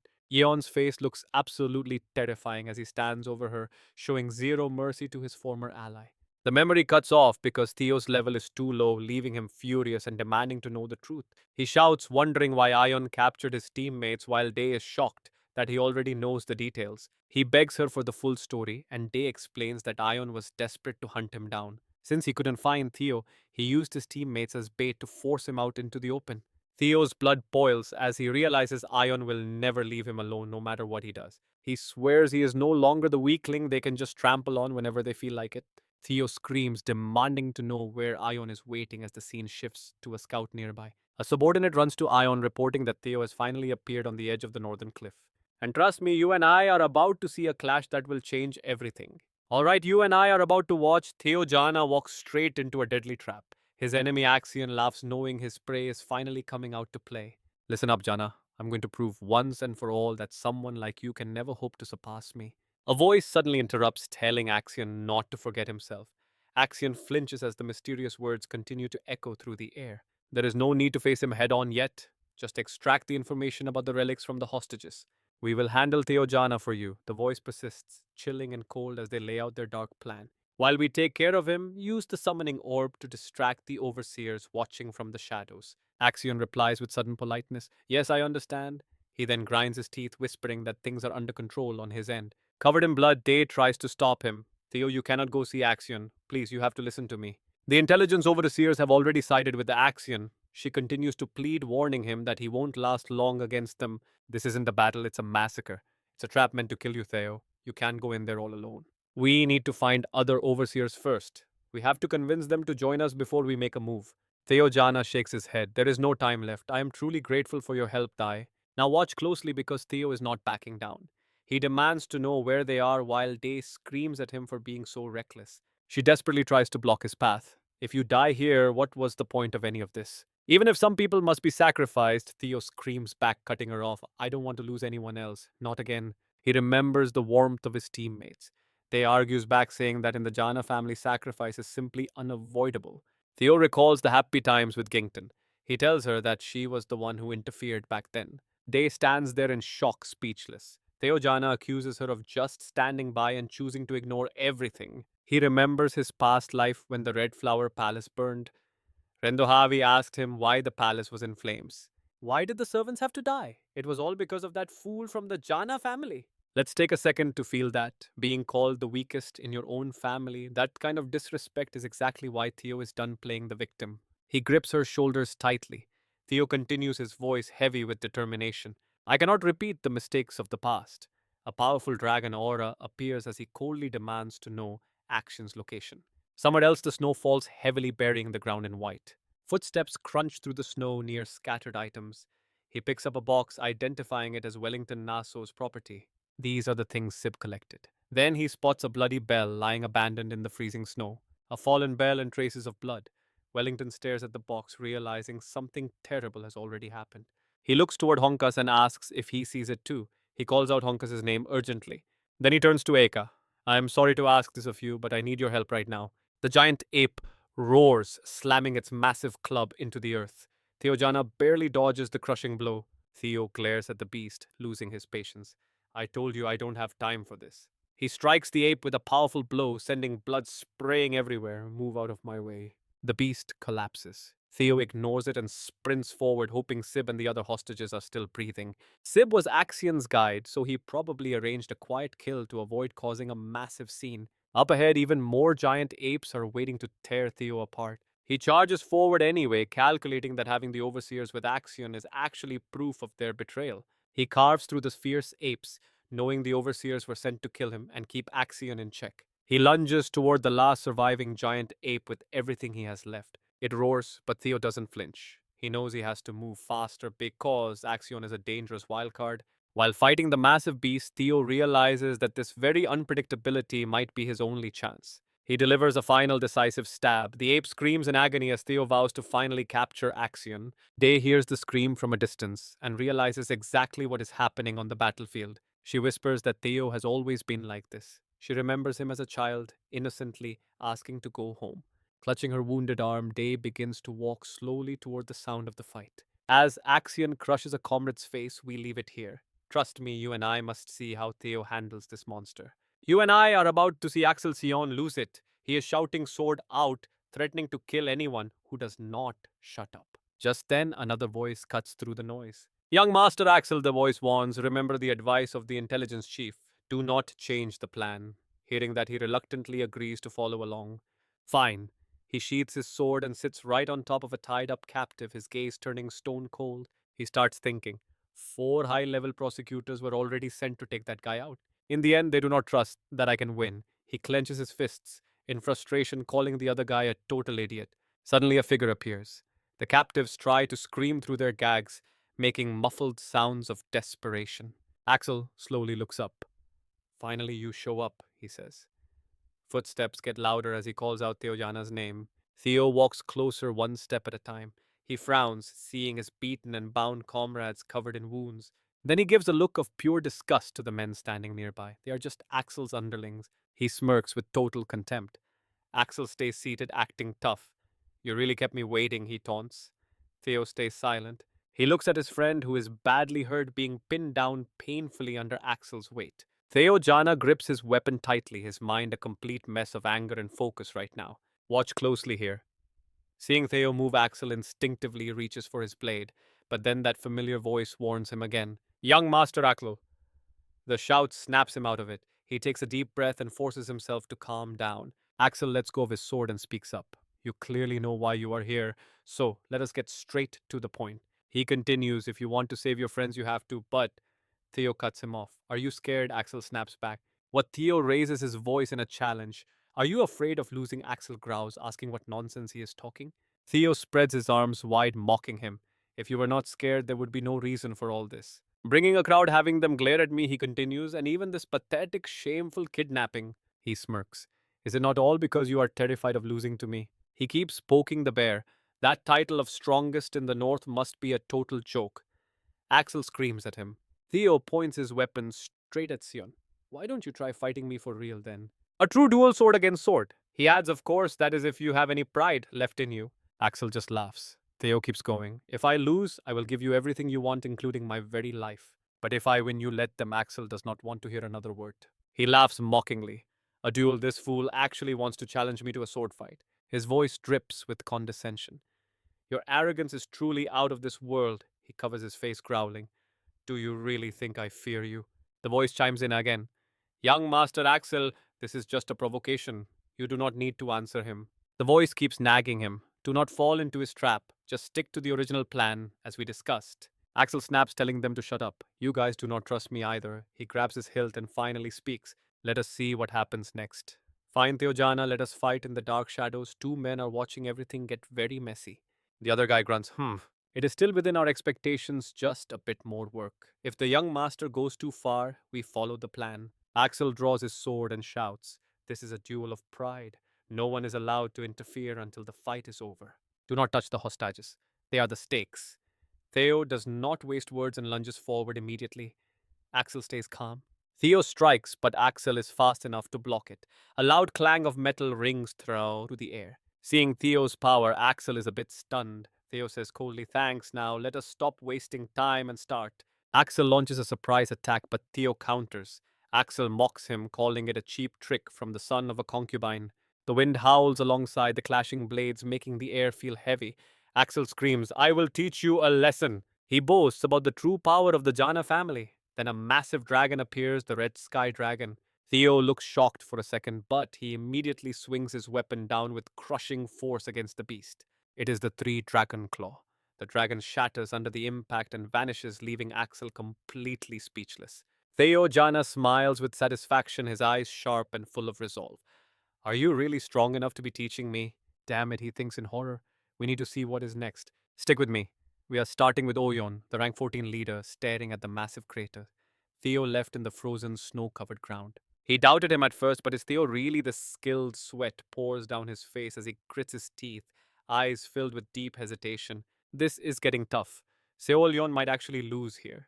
Should he betray him and side with Theo instead? Seol-yon was always such an arrogant brat. Oyon's eyes widen, stuck in an internal tug of war, unsure of his next move. Suddenly he remembers the judges watching from afar. The royal intelligence is here and they will handle everything. He just needs to distract the other officials. With that thought, Oyon turns around. He barks an order to his men. The Dragon Scale Guild is retreating. They do not want any part of this chaotic mess. Let Seol-yon handle this alone while they move out. In the cold silence, memories of a young boy holding a wooden sword come rushing back. Young Seol-yon happily hugs Choi Van's arm. The man tells him he must seize the throne of Jana for the sake of the family. For his mother, his uncle, and the future prosperity of the Choi Van clan. Choi Van smiles and tells the boy that the name Jana is just a mask. He looks the wide-eyed child in the eye and tells him he is a Choi Van. Now watch closely because those childhood lessons are about to explode into a deadly confrontation right now. He raises his blade and lunges forward, roaring like thunder as he calls out Theo's name. Like a whirlwind, he closes the distance in a heartbeat. Seol-yon grits his teeth, putting every ounce of strength into a crushing downward strike. Theo braces himself and parries the blow. Their swords grind together, sending sparks flying. Theo actually smiles, thinking everything is going exactly as he expected from Seol-yon. Back at the council room, a soldier enters with news. Theo Jana has finally appeared and is currently clashing with Seol-yon Jana. Julius clenches his fist and laughs with excitement. Finally, Theo has decided to make his move. He knew Theo was still alive. Meanwhile, Vogang frowns in disappointment. He is annoyed those bastards did not finish him off. Choi Van sighs in relief, the weight of worry finally lifting. He is still alive. Thank God. He does not know what Theo has been up to, but his plan can finally begin. He smirks. Once Seol-yon gets the info on the relic, his top-tier swordsman will take Theo's head. Two soldiers talking about a newspaper catch his attention. There is a new report about Theo and Seol-yon. The headlines make him freeze. They are currently locked in a brutal life or death duel. You and I can see the sheer shock on his face. This was not supposed to happen so soon. Theo moves like lightning, attacking Seolyon from all sides with relentless and powerful strikes. The air trembles around them. Seolyon desperately raises his weapon to block every crushing blow from his opponent. He swings back his blade, trailing a red glow fueled by pure desperation and his will to win. Mid-fight, Seolyon admits it. Theo is strong. His growth rate is absolutely terrifying. Suddenly, his eyes flash red. He has found an opening. Through his eyes, a faint image of Theo's movements appears. He is not that fast. Seolyon grips his sword tighter. He feels power surging through his fingers. He has read every single one of Theo's movements. His hand moves in a blur, leaving a ghostly afterimage in the air. Seolyon pours all his energy into a sword throw that streaks through the air like a lethal bolt of lightning. Theo freezes. His eyes widen at the sight of this specific technique. In an instant, time seems to slow down to a crawl. Cebu, beaten and bleeding out shady. The bleeding watches the scene in absolute horror. The other prisoners are drowning in despair as they witness the attack. A vision from Theo's past life suddenly flashes before him. The sword pierces straight through Theo's body as blood sprays into the air. Everything freezes in that horrifying moment. In that frozen moment of fate, Seolyon stares him down. His eyes are ice cold. He tells Theo that using a secret technique with a set motion is a fatal mistake. His face darkens as he growls that it only makes it easier for an opponent to predict your next position. The blade is soaked in red blood, dripping slowly onto the freezing ground. It stains the white snow, the air thick with the heavy scent of iron. But back in reality, Theo catches the flying blade with his bare hand and frowns. So it was you. He remembers that masked figure standing in the flames, the one who threw the sword and whispered that he talked too much. Trust me, we just found his killer. Stick with me. We are starting at the exact moment he loses his life covered in blood. The mystery man finally pulls back his hood, revealing two red eyes and curly hair hidden until now. His eyes flash with a lethal light as he wears a cold, deadly smile. Let us finish this, he says, ending everything right here. Images of a ruined palace swallowed by a violent roaring fire flash before his dying eyes. On the day he died, he fought like a madman to resist. He was destined to perish without ever knowing who truly burned the Red Flower Palace to the ground. Tears streamed down his face like rain because he simply lacked the power. Jendon, one of the mysterious attackers who destroyed the palace, has finally unmasked himself before me. Before his final breath, he recognized the man. Thanks to Evelyn's investigation, we now know Jendon and the Camellia Palace share a dark, deep-rooted connection. Being pinned by a sword amidst the raging flames confirmed his dark fate. So the only logical conclusion is that the mysterious group attacked. The Choivan family killed me, and his death was caused by that specific sword-throwing technique. Only one member of the Choivan uses that rare skill. It is none other than Seyon. He grips the blade, analyzing the situation with intense focus, feeling no pain at all. Only an incredibly arrogant person would use a move that leaves them completely unarmed. Now watch this, he frowns, eyes filled with hatred, finally confirming his dark suspicions. Seeing it again with my own eyes makes me certain. I squeeze my fist in pure rage. Then and now time crawls by as the sword groans under the pressure. It begins to crack, the sound echoing until it finally shatters into two broken pieces. He growls, asking why those bastards want to kill him so badly. Seyon's eyes go wide with shock. He just snapped a sword with his bare hands, the broken blade falling as blood drips down the sharp edge. This is not like my past life. He immediately grabs the hilt, blood spraying from the sheer force of his grip and his wounds. He holds it tight, glancing sideways, vowing to save himself. His enemy stares back, equally intense. Along with all his allies, he does not hesitate. With a determined look, he launches the sword at Seyon with terrifying speed. The boy casually tilts his head, mocking him. Where are you even aiming? This is just a pathetic imitation. Suddenly his eyes shift in pure terror. Seyon stands firm against a violent, blood-red energy that feels like death itself. He is confused as he grips his weapon and grits his teeth. This murderous intent is totally insane. Looking at the massive energy boiling inside Theo Jana is like seeing a vicious beast waiting for its prey. His mana level is just ridiculous. You and I are seeing the truth. This guy hid his talent from the start. Suddenly he vanishes, closing the distance to strike Seyon while he is distracted. The boy flinches, looking down in shock. A massive explosion rocks the entire forest, sending clouds of white dust everywhere. Seyon reacts instantly, swinging his blade to block, but the impact sends him back. He does not give him any room to breathe. The two swords clash violently, creating bright sparks of blue lightning that tear through the surrounding darkness. Theo smirks and stops the shove, switching to the hilt for a lightning fast follow up strike. Though he manages to dodge, he is not fast enough to avoid a cut on his cheek. He taunts him, asking when he will finally show his real power. A sharp gash opens on his face and blood begins to drip. He screams in pain, suddenly reaching out to grab Theo's arm. Stopping the attack, he uses his raw strength to pull Theo toward him. With his other hand, he aims the cold, sharp blade right at Theo's eyes. He barely dodges, getting grazed on the neck. He jumps off the ground, kicking Seyon hard enough to send him flying back. Both retreat, standing face to face, breathing heavily while preparing for the next round. He watches his opponent's every move with laser focus. Suddenly, Theo vanishes from sight, leaving him stunned. In an instant, Theo appears right in front of him. His eyes glow like strange blue lightning. He swings his sword with massive force, sending his opponent's weapon spinning into the air. Gritting his teeth, he calls out Seyon's name. He circles behind him, holding his sharp blade with pure determination and rage. Do you know the feeling? Looking at him with cold eyes, he asks what it feels like to be stabbed through the gut. This is where we leave it, and trust me, you're going to want to see what happens next. Alright, stick with me. We're diving into a scene covered in blood. It wasn't monsters that did this. Someone dragged them away. Wellington now investigates the tracks. Only one person is arrogant enough to do this, Sion. Hunka Slanka slams his blade down in disbelief. Wait, Axion. Why would the number one ranker do this? Is he collecting lackeys?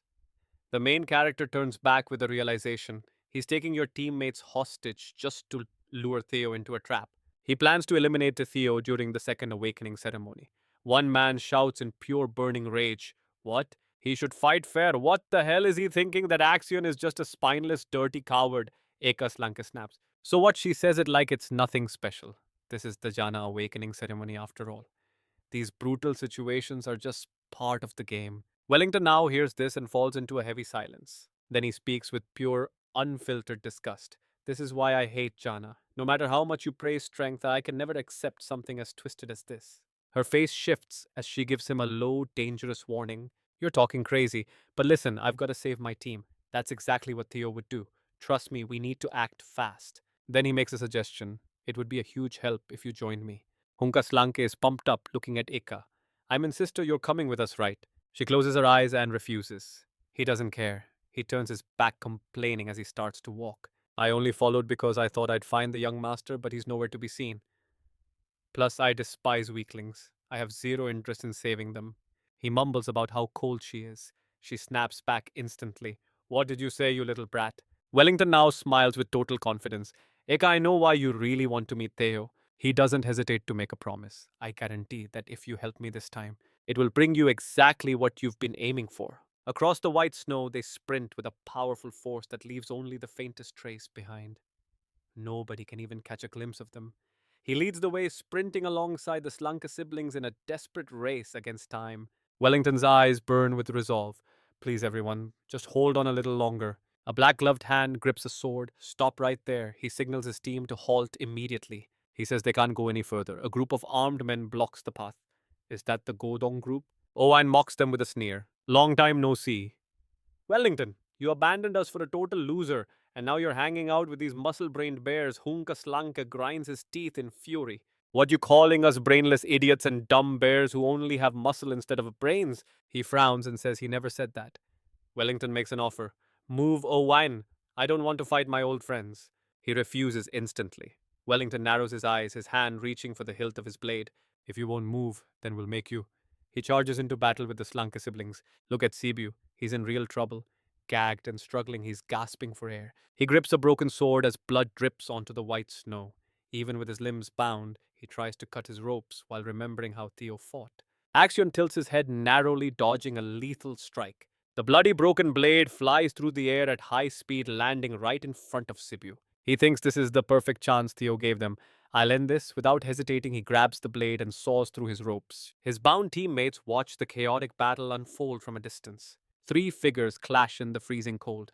A broken blade presses against his opponent's sword, creating an absolutely massive amount of pressure. Sparks ignite the darkness. A mysterious figure in a black cloak suddenly thrusts his sword between Theo and Axion's duel. Theo grinds his teeth and realizes, you finally showed yourself. The man finally speaks. I apologize, young master Axion. With a cold gaze, the high-tier swordsman acknowledges he will face his punishment once the awakening ceremony is over. He shoves Theo back with all his might and barks an order. Escort the young master, they obey instantly. Liam Choi leaps forward, charging at Theo to take over the fight. They tell Axion he's done enough and should let them handle the rest. Someone hands him a weapon. We recovered the sword you dropped. Axion reaches out and grips his weapon tightly. He stays silent. You and I definitely aren't ready for what comes next. Alright, you and I are diving into a fight where one wrong move means instant death. Liam Choivan is relentless, his sword striking like lightning, while Theo barely dodges the blade by an inch. He swings again, leaving a blinding trail of light that rips through the air, sending debris swirling in a violent gust. Theo drops low to evade the blast, then immediately raises his sword to block a crushing downward strike. Before he can even catch his breath, the sheer force is terrifying, threatening to shatter his defense. Liam just keeps coming. His expression shifts with every swing, feeling the rhythm of the battle change as their blades continue to clash. Theo lunges forward, gripping his hilt and gritting his teeth as sparks fly from every collision.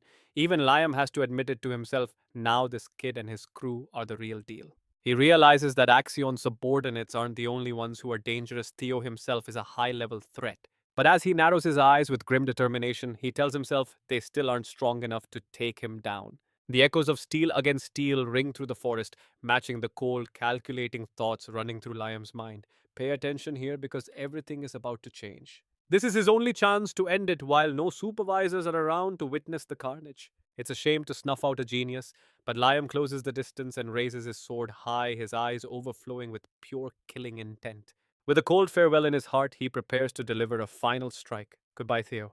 Theo braces for the impact, staring up at the looming threat. Suddenly his eyes widen and the world seems to freeze in place. Theo's red pupils reflect a gruesome sight as blood sprays into the air. Liam's face twists in agony as he coughs up a mouthful of gore. He can't understand it, a blade has completely skewered him from behind. Blood gushes from his throat as his life begins to drain away. He looks back, stuttering in absolute disbelief at who betrayed him. Young master, what is this? Action just stares back with a bloodthirsty gaze and a twisted grin. I told you not to interfere. Action growls, his eyes glowing red as he twists the weapon deeper. Red blood spatters everywhere. You saw that too, right? Axion cold-bloodedly shoves the blade further into Liam's back. Even Theo is stunned, watching the steel turn a deep, messy crimson. Liam never saw it coming. Axion rips the sword out, letting his own man collapse into the dirt like a broken toy. The other subordinates are horrified, shouting out to ask their young master what he's doing. Axion's face darkens with rage as he snaps back, asking if they really thought he was pathetic enough to lose on his own. To him, their help was nothing but a spit in the face to his pride as the heir. Theo can't believe his eyes. This guy is a total lunatic, willing to slaughter his own people just for an insult. Axion looks down and admits that Theo actually is strong. As he speaks, a memory from his childhood flashes through his mind. His father always told him the weak are trash, but that he was different. He was born with true talent. He was raised with one goal to crush everyone and stand at the very top of the world. Only by being the strongest could he finally claim the throne of Jana. Snapping back to reality, he arrogantly declares that Theo must always be weaker than him. He's destined to rule, and that's just the way it is. There is no way a king loses to someone like you. Axion grips his sword tight and screams that he'll kill anything in his path. He charges while Theo just watches him with a cold, piercing gaze. The force of the blow is so massive it shatters the ground, creating a thunderous explosion of stone and dust. But when the dust clears, Axion is stunned. Theo is nowhere to be found, leaving only a massive crater behind. Suddenly, Theo drops from the sky like a hawk, catching Axion completely off guard with a devastating overhead strike. Axion can't even react in time. He has to take the full weight of that surprise attack. Meanwhile, Liam is barely clinging to life, coughing up blood as he tries to sit up. His men rush over, desperate to help their fallen leader. They curse Axion's recklessness, but Liam just screams at them to move. Ignore me and go help the young master, he commands. You have to kill Theo Jana right now. They hesitate, seeing Theo putting up such a fierce fight. But Liam just gets angrier, shouting for them to go. If the young master falls here, every single one of us is dead anyway. Back in the fray, Axion is bleeding out from the last hit. He screams in agony, swinging wildly just to keep Theo away. Severely wounded, he can't process what's happening. It's impossible. He remembers more warnings about the unpredictable strength of the Jana line. Even a flicker of hope can change everything when you least expect it. A tiny flame in the wind can suddenly become a wildfire. Axion grits his teeth, refusing to accept this reality. A memory of his younger self surfaces. Trust me, you and I are about to see how he became this monster. He used to wonder why everyone was so worried about that bastard. To Axion, he was just a pathetic, useless worm. He even bragged about how he would handle him easily and put him back in his place. But then a dark, mocking voice begins to echo inside his mind. You know the truth, don't you? Bridge number one. All right, you and I are about to see just how fast a power gap can close. Realizing the distance between them has vanished, he snaps, screaming like a madman as he swings his blade. His eyes are clouded with pure insanity as he roars that trash like Theo is only fit to be torn apart and slaughtered. Axion raises his sword high, his mind spiraling into total chaos as he screams his own name, Axion Jana, the one destined to rule the north and take the throne of Jana. He bellows it again. I am Axion Jana, just as the red sky dragon manifests behind him, behind. The beast lets out an earth shaking roar, but Theo just stands there cold and calm. That pathetic throne of yours. So many of my people died just to feed your hollow ambition. He grips his weapon tight, finally ready to summon the true hidden strength within his soul. He gives one last chilling warning: if you refuse to drop this obsession, then I will crush it with pure force. With the power I hold, he says, raising his blade as a blinding surge of blue light begins to erupt. The aura completely wraps around Theo, and suddenly a massive legendary dragon materializes from the glow. Its twin heads roar with terrifying pressure as Theo prepares his final all out move. His eyes flare with light as he screams the ultimate technique, Dragon Claw. Mojo Bridge number 2. Now watch closely because Axion finally realizes he has messed with the wrong person. His eyes bulge in pure terror as Theo makes a silent, deadly vow. He will become strong enough to bring every last one of them down. One massive strike slams into the summoned dragon's maw, shattering it into a million pieces. Liam looks up at the sky, frozen in absolute horror at the sight. Axion's subordinates are no different. Their faces are masks of pure shock. Elsewhere, Wellington, Ike, and Hunka stop dead in their tracks, feeling the massive shockwave of power that just ripped through the air. Axion is in so much agony he cannot even find the words to speak. He just stares, eyes wide and bloodshot, as the pain consumes him. In the silence of this forest, blood suddenly erupts from Axion's body in a massive spray. A soul-piercing scream echoes through the trees loud enough to wake the dead. Everything is a blur of smoke debris and red snow. Dark crimson droplets slowly begin to hit the frozen ground, one by one. Axion cannot take the pressure anymore and collapses to his knees in the freezing, blood-stained snow. Then his body slumps. Axion's head falls through the air, hitting the ground with a sickening thud. The snow is soaked red, and the air reeks of iron. Theo Jana stands tall amidst the carnage, his clothes and skin splattered with the fresh blood of his enemy. The body lies at his feet. Emotionless, Theo just stares down at Axion's severed head resting on the dirt. Liam sees everything and his mind breaks in an instant. He can't even process the reality before screaming out in despair for his fallen young master. Blood slides down the length of Theo's sharp blade, dripping slowly onto the head of the man who is now just a memory. The survivors look on with eyes full of terror. One wounded soldier gasps, his mouth falling open in a silent, painful cry. Ah, he shrieks in agony, his eyes burning with a vengeful rage. Kill him, everyone, kill that bastard right now. Kill that son of a dog. The remaining assassins lose all reason and charge straight at Theo with everything they have. Bridge number 3. I know what you're thinking. He's unstoppable, right? But even Theo knows he's in serious trouble here. He stands still looking at them with contempt as they swarm him. From this point on, every single second is a total gamble. Even at full health, taking on 4 elite swordsmen at once is nearly impossible. In his current state, the odds are practically zero. His hand trembles on his hilt. His stamina is completely gone, and that final blow drained every last drop of his mana reserves. As the killers close in with absolute bloodlust, Theo's eyes sharpen with one last burst of pure determination. Just as the blades are about to strike, a sudden commotion erupts. An army appears. Theo's eyes widen in shock. He didn't think they'd actually make it. Boots thunder across the ground as Wellington's squad bursts onto the scene, their swords clashing against the assassins to shield their leader. Theo can only stare in shock as his allies throw themselves into the fray right in front of him. What? He gasps, his voice cracking with surprise. How did you guys even find me all the way out here? Wellington looks back with a confident smirk. Isn't it obvious we don't just leave a comrade behind when they're in danger? Theo is speechless. Another teammate grins, shouting with excitement that seeing Theo fight in person is way more impressive than any of the stories. Damn, I've never met anyone as beastly as you. I'm a fan. A young warrior points his finger forward toward the enemies. My loyalty belongs to serving young Master Theo. There was no way I was going to tuck tail and run away. That's the loyalty of a 17-year-old prodigy. Their swords collide with a massive ringing blast of steel that echoes through the trees. Wellington's gaze turns ice cold as he glares at the enemy. Supervisors aren't allowed to interfere directly, let alone lay a hand on a candidate. He steps forward, his voice dropping to a dangerous level. You realize this is a capital offense, don't you? Bridge number 4. And trust me, you and I are about to see just how deep this conspiracy goes. The supervisor grits his teeth as a mysterious voice echoes in his head. All right, stick with me. As we dive into a situation that's spiraling way out of control, should we just eliminate everyone? The voice screams for a decision. Liam stands up in silence, his mind racing through the sheer scale of this disaster. His eyes widen with a terrifying glare. We haven't found a single clue about the Red Flower Palace relics yet. Even Lord Oxyon is dead. The battle was more brutal than anyone could have ever imagined. Liam feels completely helpless as the truth starts to leak out. There's no way to fix this mess now. A voice cuts through his panic. Liam, we're out of time. So what's the best move we've got left? Kill every last one of them, he growls. His partner gasps in shock. What a nightmare scenario flashes through his mind. An abnormal monster appears, and every candidate at the scene is about to be completely massacred. He grips a small bag tightly. This is the only way. Frame it as an accident and erase every trace of us. He pours the mysterious marbles out of the bag and watches them roll. Now, watch closely.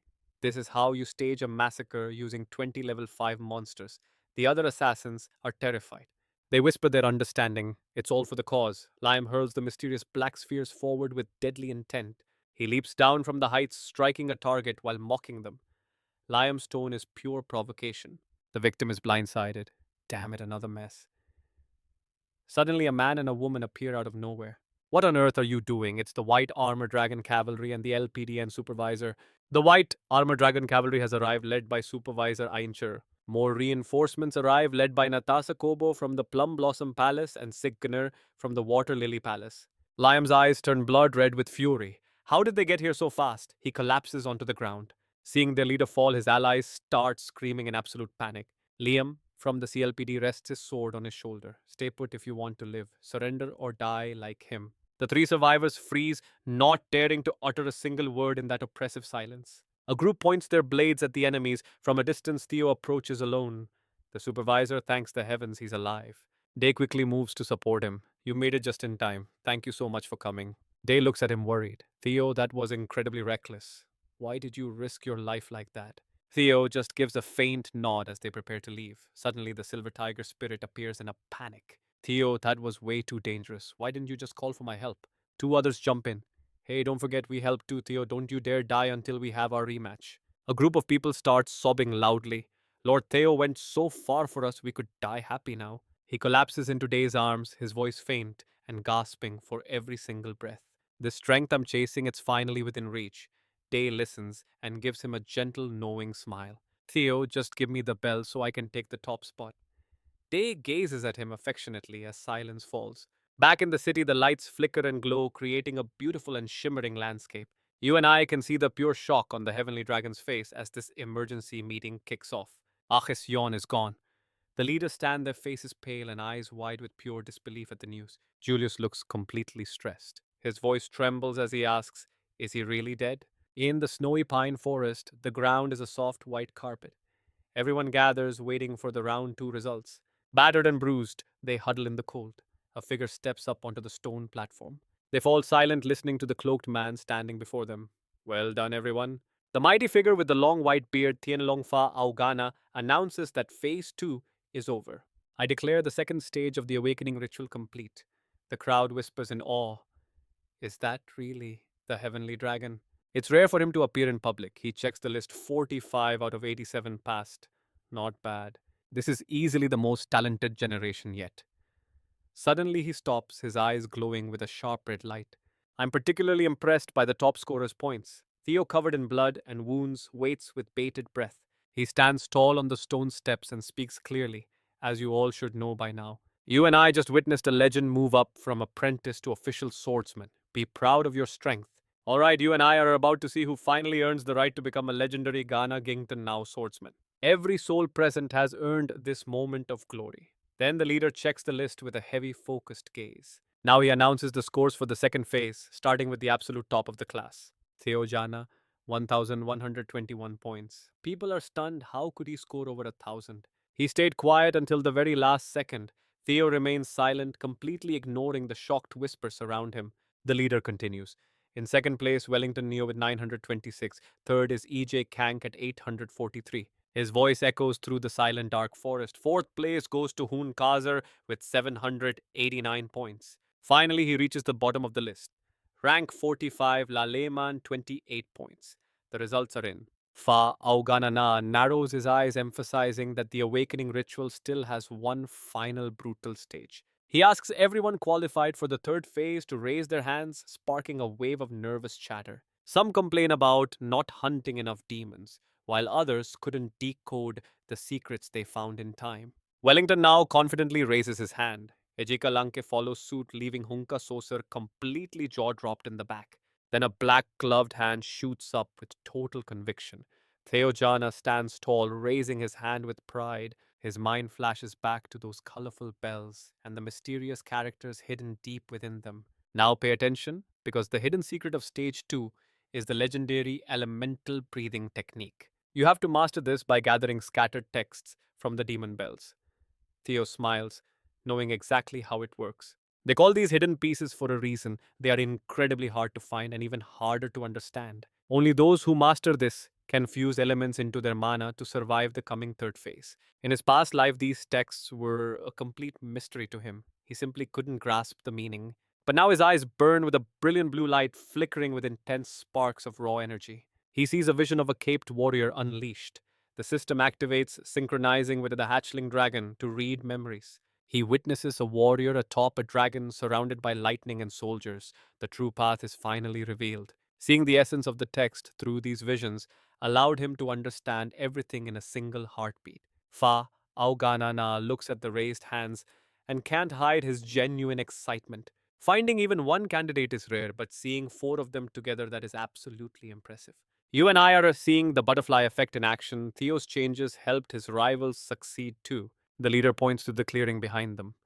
All right, one by one, show me exactly what you've achieved. After a moment of hesitation, he decides to let the highest scoring candidate demonstrate his power first. Theo Jana stands ready, reflecting on how much has changed now that Zion is out of the picture. As his name is called, he steps forward slowly. There isn't a single trace of fear in his eyes. Walking confidently to the mark, he knows the future is bright. Suddenly, green energy erupts beneath his feet. This light begins to swirl like a violent hurricane, and within the storm, brilliant golden sparks ignite. He reaches out both hands as if he's commanding the very heart of a lightning storm. Static discharges everywhere. The system confirms the combination manifestation, control expansion, and the release of his aura. His glowing eyes calculate every move. First, he infuses the Sluma attribute directly into his concentrated mana. The lightning behind Theo intensifies, surging forward and radiating a blinding golden light that fills the area. The bolts strike the ground with terrifying force, shattering the earth. The system repeats the successful sequence again. One of the onlookers screams in total disbelief. This should be impossible for someone his age. He didn't just infuse the attribute, he fully manifested it. Sybil cheers wildly for her young master's talent. Theo stands firm in the center of the vortex, his gaze unwavering as he takes total control of the power. Wellington smiles, sensing the next level. Inside Theo's chest, his mana heart beats with a rhythmic glow. Theo gathers all the wild lightning into his palm, compressing it into a dense, vibrating golden sphere. The system announces the final order release. Everyone watching is left speechless by the raw display of power. Eklanka narrows his eyes with a smirk, admitting he's starting to really like this guy's style. And as the leader laughs in shock at Theo's control, you and I know this legend is just getting started. You're just as skilled as the rumors say. Stick with me, we're about to see if this hype is real. His demon heart flares up once more, pulsing with a powerful rhythm that's stronger than ever before. Violent energy erupts from his body like an uncontainable wildfire, his thunder magic stronger than ever, shattering the earth beneath him. Waves of raw electricity tear through the very space around them with devastating force. His eyes burn red as mana flows through his veins, drawing his black sword amidst a shower of flickering sparks. With his thunder breathing technique, he strikes without hesitation, unleashing a massive golden surge of energy from his blade. The compressed power explodes into a massive electric wave, manifesting as a giant thunder dragon coiling through the air. Its golden body roars before charging at Faugana. The system triggers realization control and a full aura release. Every single person watching the exam is left in absolute shock at the display. Their jaws drop in disbelief. Seeing that fierce dragon dive toward the examiner, they cry out in pure terror. He's actually attacking the supervisor. You and I both know that's a power move. Has he really reached the expansion stage? With those words, he reaches out, manifesting small drops of water right in the center of his palms. He forms a water cross, neutralizing the dragon completely. Flowing water style precision in motion, he stops with a confident smile. Are you worthy of testing my true strength? Hearing that praise, Theo Jana feels a surge of pride and satisfaction. Meanwhile, the crowd is still frozen in place, their mouths hanging wide open after what they just witnessed. Faugana laughs loudly. Well done, Theo Jana. I'm rewarding you with an extra 1,000 points. Theo simply nods. He thinks to himself that the heavenly dragon is surprisingly generous to those who have the guts to challenge him. Scoreboard update. First place, Theo Jana at 2,121 points. Wellington is second at 926, then EJ. This gap is absolutely massive and soul crushing. Over in the corner, Ike is so hyped up that he's literally getting a nosebleed from the excitement. Wellington just smiles, offering his congratulations amidst the noisy, excited chatter of the surrounding crowd. This record matches the elites. A satisfied Faugana laughs, telling the other three it's finally their turn to perform. Wellington goes first, showcasing a water technique that's both incredibly gentle and unexpectedly powerful. Wellington Neo earns 500 points. The system confirms his mastery over expansion and aura release. Diana is next, unleashing a chilling ice technique that earns her 300 points and system recognition. Finally, Ajika steps up with a display of pure fire. 300 points awarded for his impressive elemental control. Pause for a second. Look at those scores. This generation is seriously stacked. Normally, 1,000 points is enough to win. He looks over at the top four candidates with a thoughtful expression. Yet here we are with four top tier geniuses. The final results are in Theo Jana stays at number 1. Wellington takes second with 1,426, followed by EJ and Jana, who both broke 1,000 points. His voice echoes through the mountains, praising everyone. Meanwhile, Huncha looks back, feeling a mix of regret and worry. The order is given for most to leave. Only the chosen candidates will move on to the third stage. The rest are sent home to prepare for next week's naming ceremony and the rituals to follow. After everyone leaves, only the 5 of them remain. Faugana frowns slightly before finally speaking. Suddenly, the mountain behind him erupts with a terrifying red energy.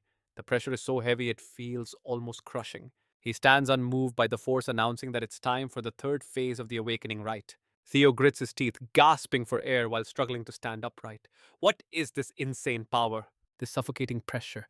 It feels just like the dragon he met before.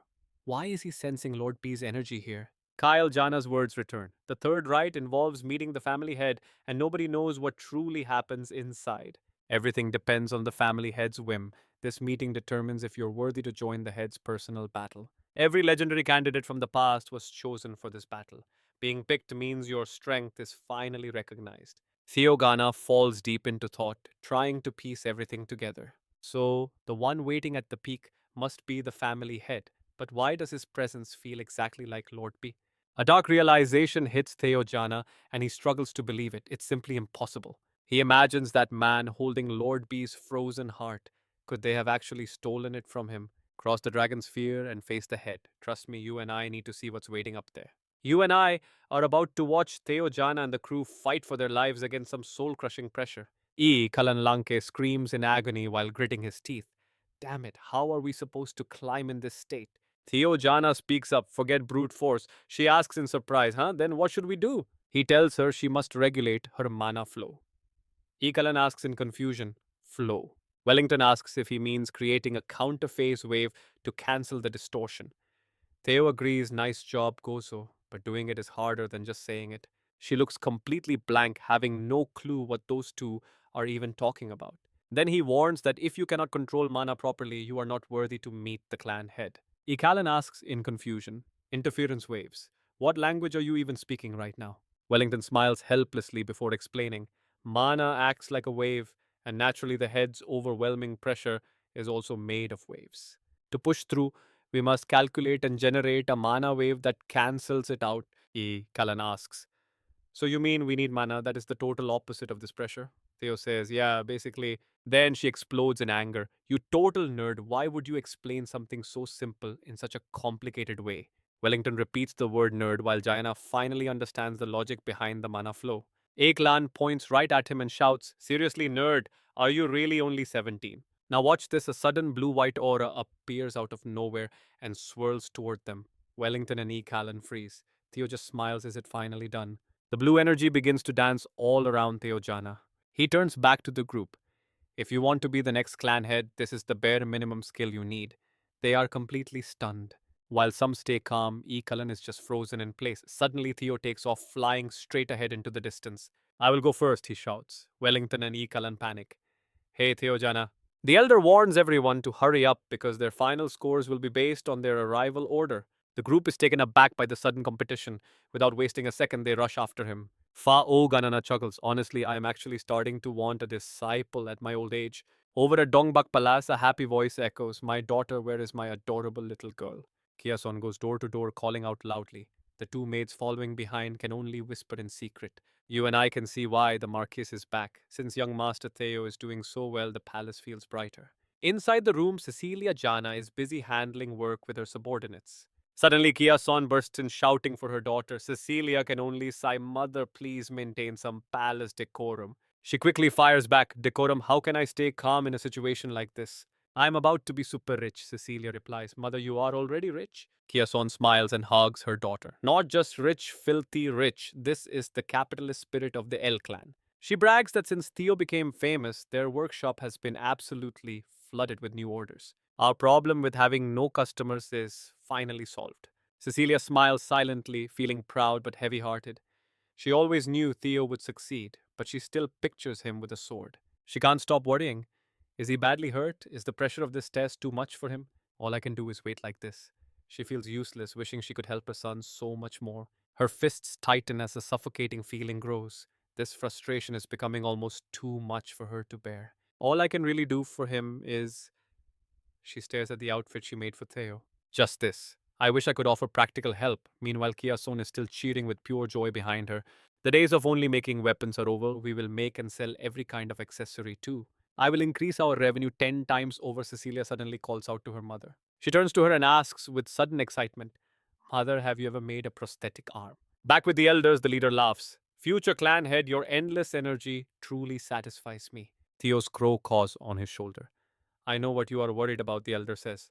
But even parents cannot stop a child's dream, especially that burning fire of youth. No one can ever stand in its way. Trust me, this field of swords is proof of that spirit. We both know their journey is only just getting started. Welcome to the sword graveyard. Stick with me because this story is about to get absolutely intense. Suddenly, a raven's cry pierces the air as Kiliana lets out a chilling laugh. He claims there's nothing to fear, only the golden age of the Jana clan. Kileyana sits alone, staring at the endless horizon of rusted blades and falling snow. He declares he will sweep away anything in his path, but for now he'll just wait and observe how the pieces fall into place. The raven grows restless as Kyle begins to speak about his own son. Suddenly, a massive blast of freezing wind and snow erupts from the distance, cutting through the silence. Small wounds begin to appear across his body. He charges toward his father as Kyle reveals the truth. He's a regressor. The Jana patriarch smiles, calling out to him, You've finally arrived, my son. We've been waiting for this. Their eyes lock with intense gravity. Theo struggles to catch his breath, covered in fresh wounds as he glares at Kyle. Father, he thinks. It took 4 hours to climb a mountain that should have taken one. The sheer pressure here is absolutely suffocating for any warrior. Kyle suddenly gestures toward the landscape and asks, Do you know what all this is? Theo looks around and answers, This is the grave of broken swords blades taken from every single opponent that the clan leader has personally crushed in battle over the years. Kyle closes his eyes and nods. Exactly. That is the true weight of being the family patriarch. It's a lonely throne where you face endless threats alone because you can't truly rely on anyone else.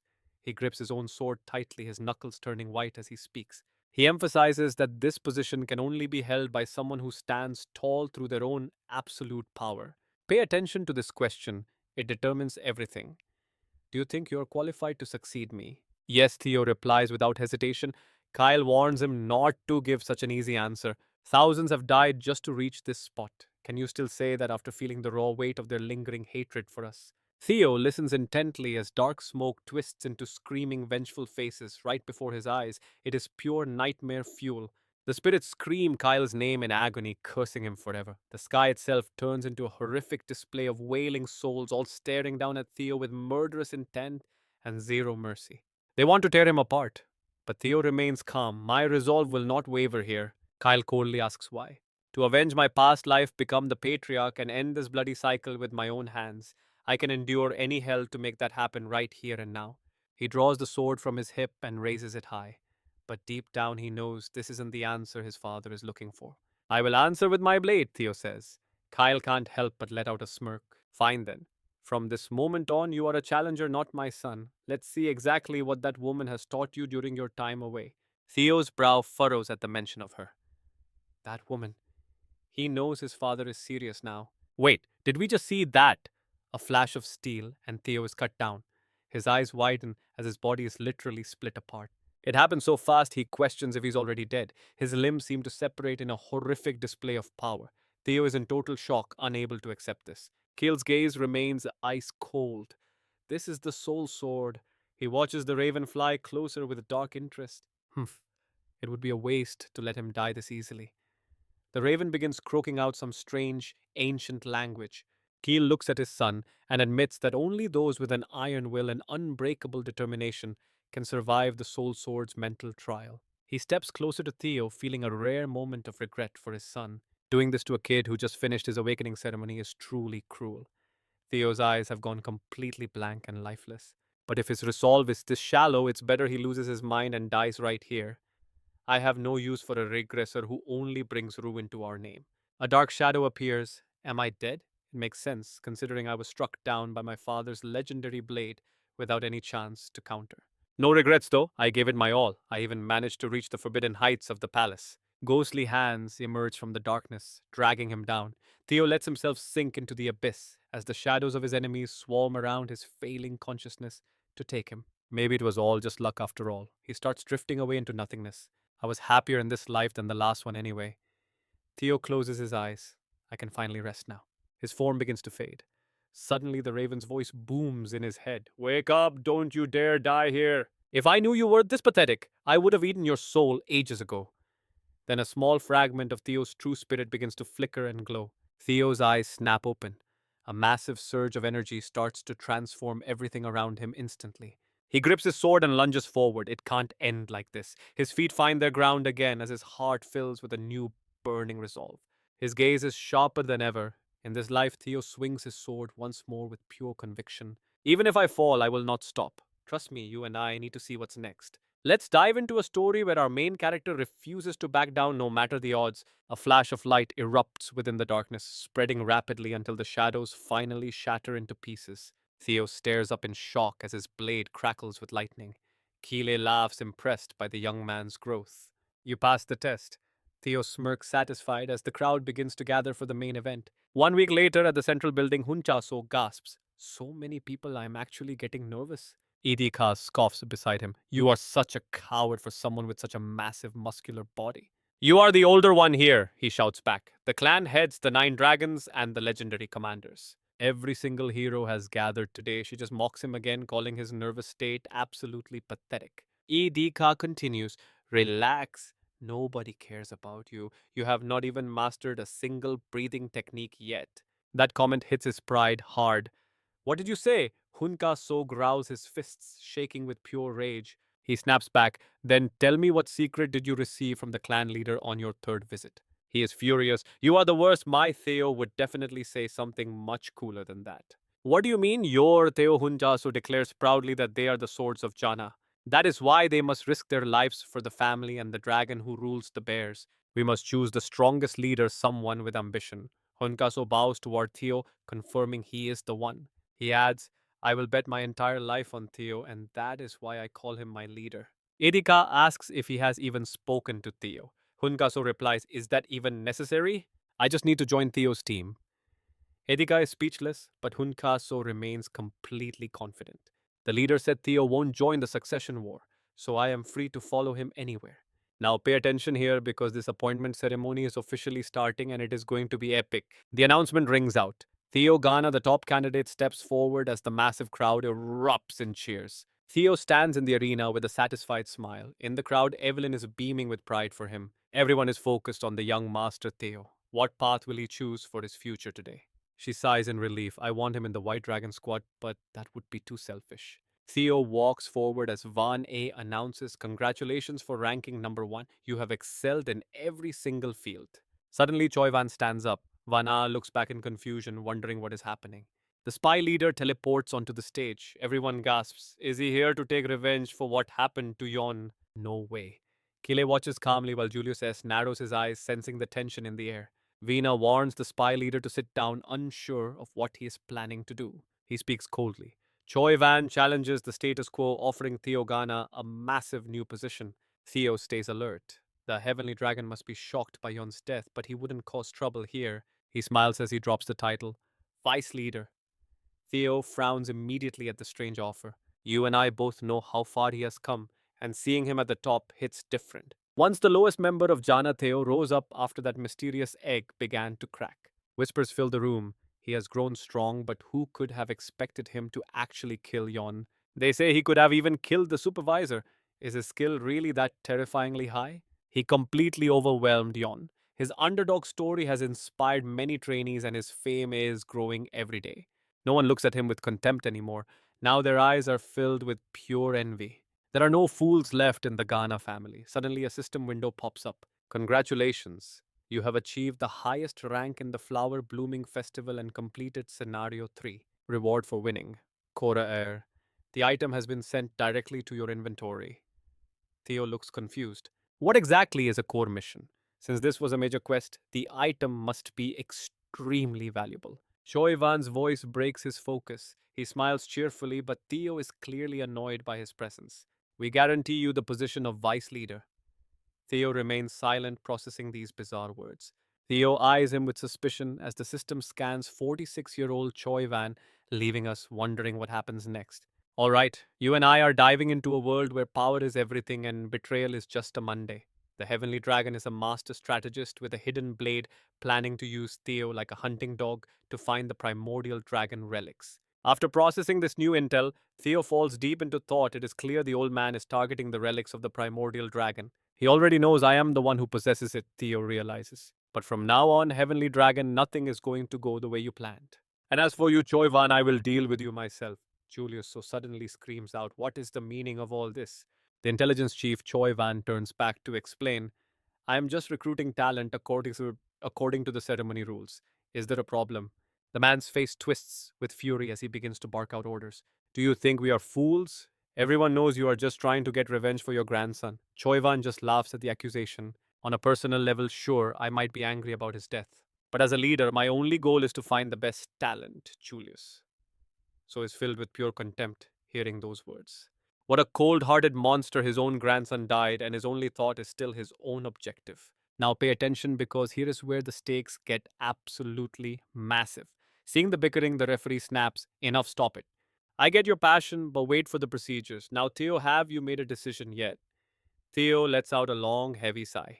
Actually, I have not decided. I want to hear the offers first. What kind of deal are you making? A smug, confident smile spreads across his face as he stands there staring down the powerful crowd before him. After a moment of silence, a hand reaches forward.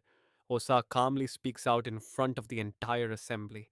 Jana Blue Nooser offers for Theo to become his disciple and promises him the position of young master of the Plum Blossom Palace. Those words cause every single person in the room to freeze in shock. A young master, the lord of that palace, has no kids, meaning they want to adopt him as the heir to the sword dragon. Timintan laughs. Two of the 9 dragons have already made their move. This is getting impressive. Theo Hun and Eka laugh along with him. The other leaders will not dare to speak up now. You and I both know a big entrance when we see one, and this guy, he knows how to make one. I want in on this too, a voice booms. An explosion rocks the stage as a familiar figure appears. It is none other than the Black Dragon leader of the Black Snow group, Robert Jana. Everyone is stunned by his modern, sleek look. They cannot hide their surprise at his appearance. The Black Dragon, even he has joined the hunt. He speaks calmly. Theo Jana, I have watched you since the start.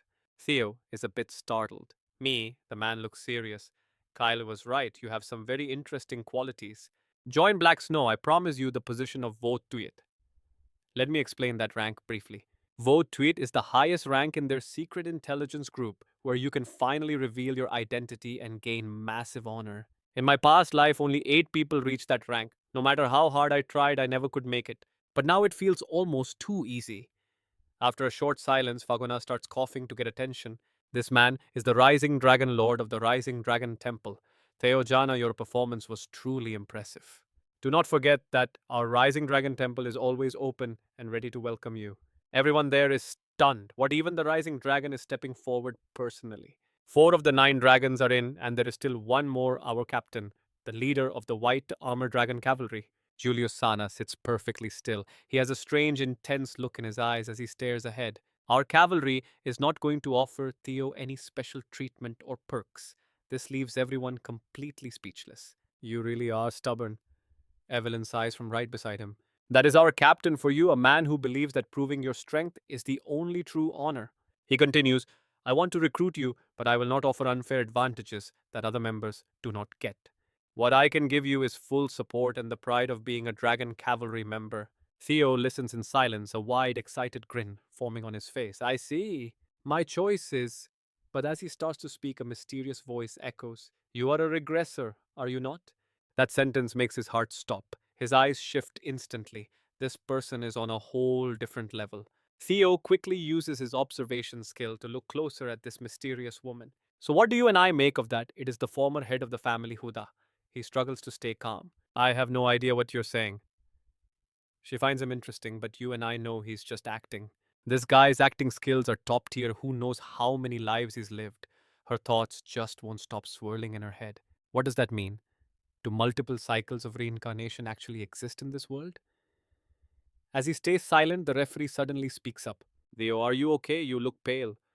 He snaps back to reality, realizing he's been staring, and asks for a moment to think. The man nods.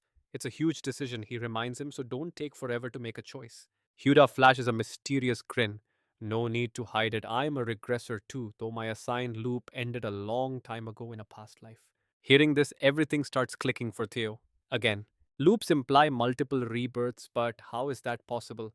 And how many other regressors are out there? Facing a former family head, it's better to be blunt. He continues his questioning. Does a loop mean you can reincarnate over and over again?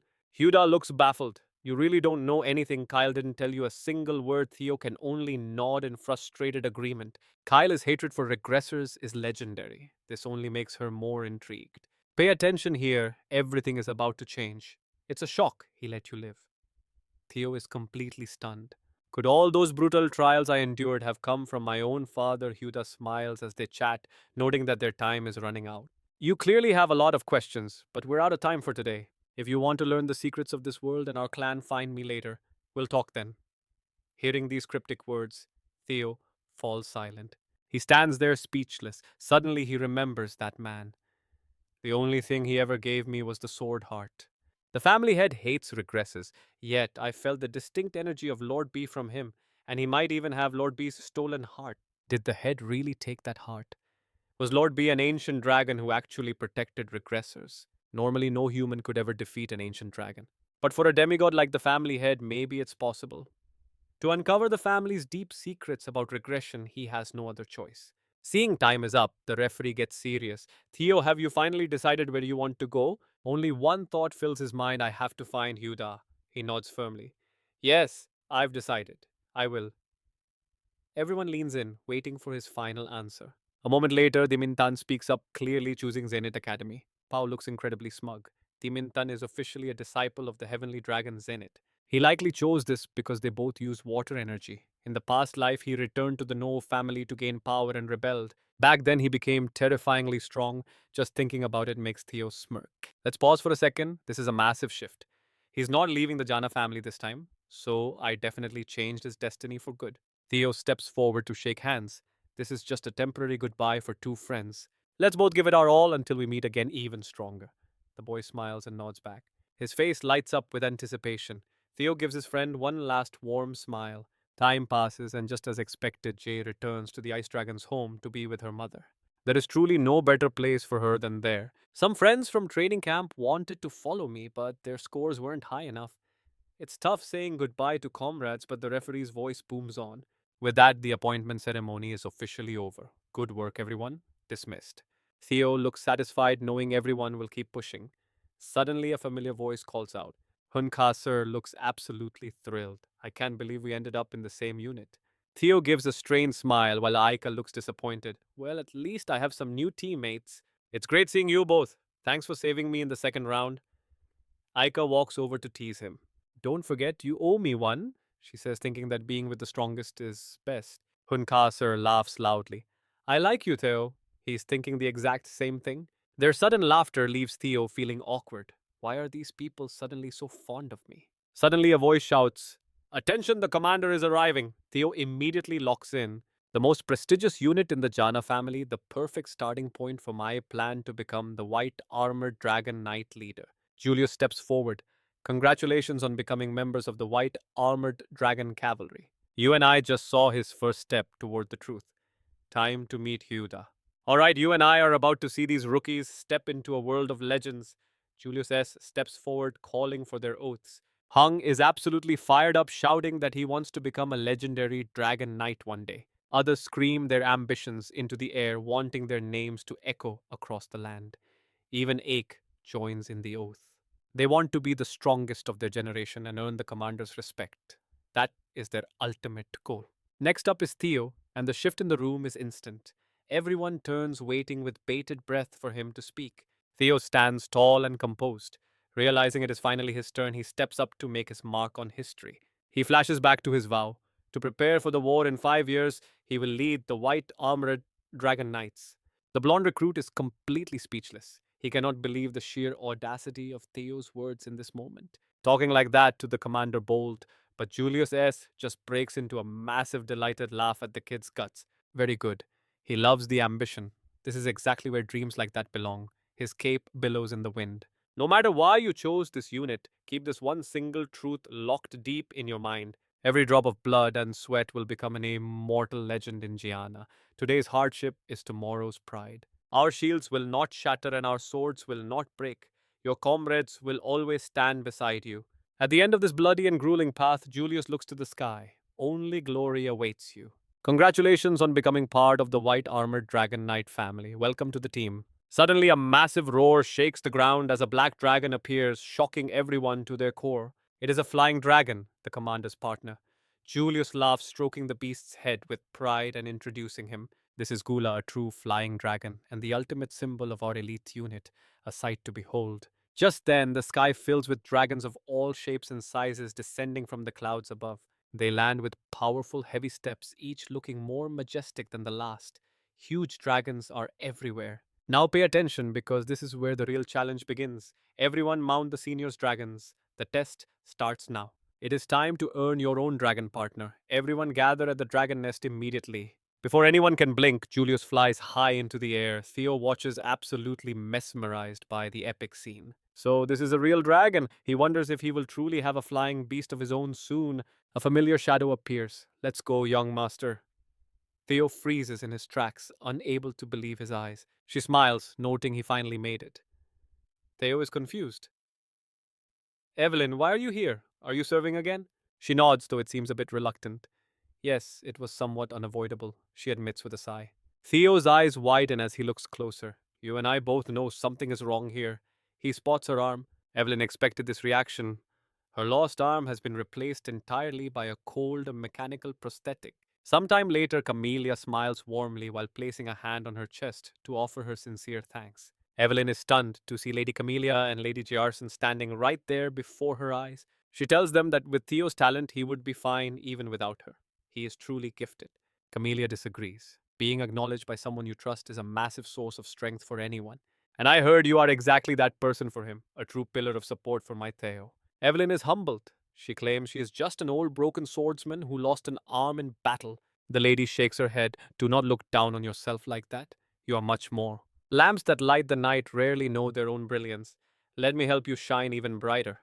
Back in the present, Evelyn gives a gentle smile. Thank you for everything, she says softly. Because of Theo's request, she can hold the reins again. She is officially back with the Dragon Knights. Theo is surprised. He realizes he should have handled this himself, but someone else stepped in. His mother definitely pulled the strings and let him take the credit. Classic mom. Thank you, mother. Evelyn smiles and makes a vow. I, Evelyn, swear to be your most loyal sword, young master Theo. Theo's face lights up with a satisfied grin. Thank you, he replies. Please look after me from now on.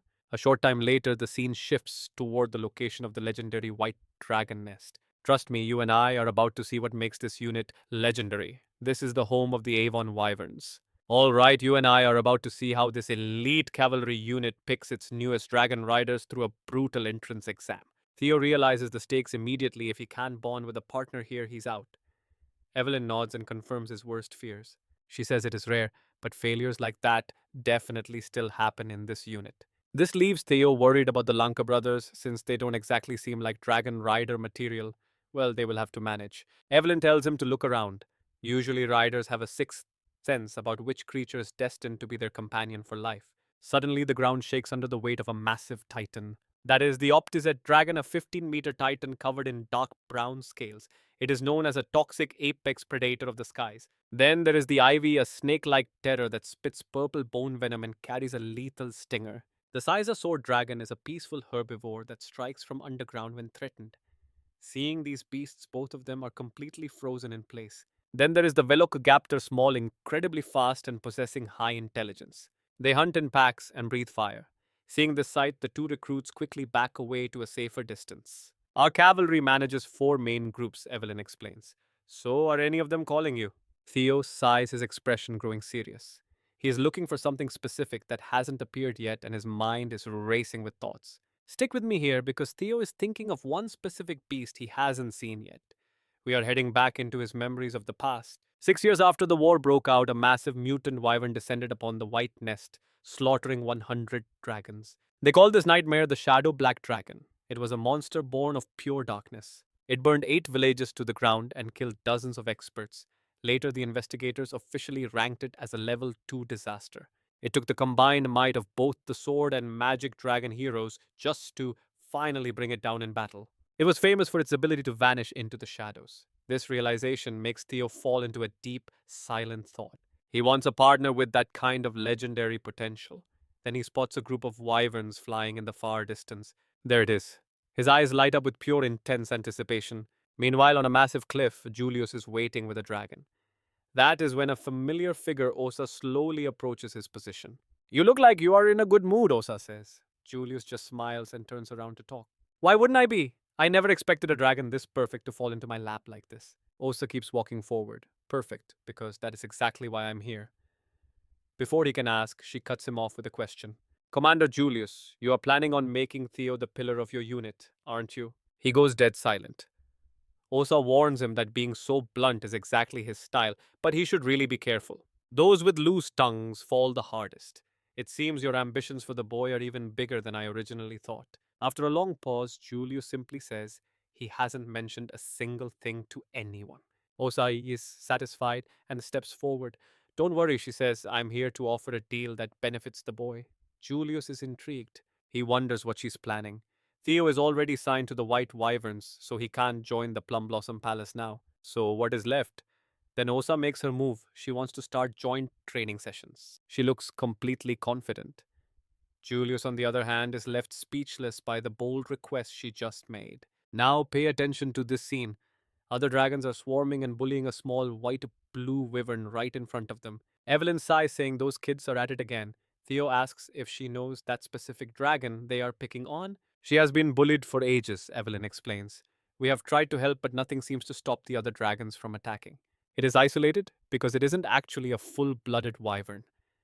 This piqued Theo's curiosity immediately as he watched the scene. It is not a wyvern, Evelyn nods. Its mother was an Aven, but its father was actually a male vapor. Theo is absolutely stunned by this news. He can't believe what he is hearing.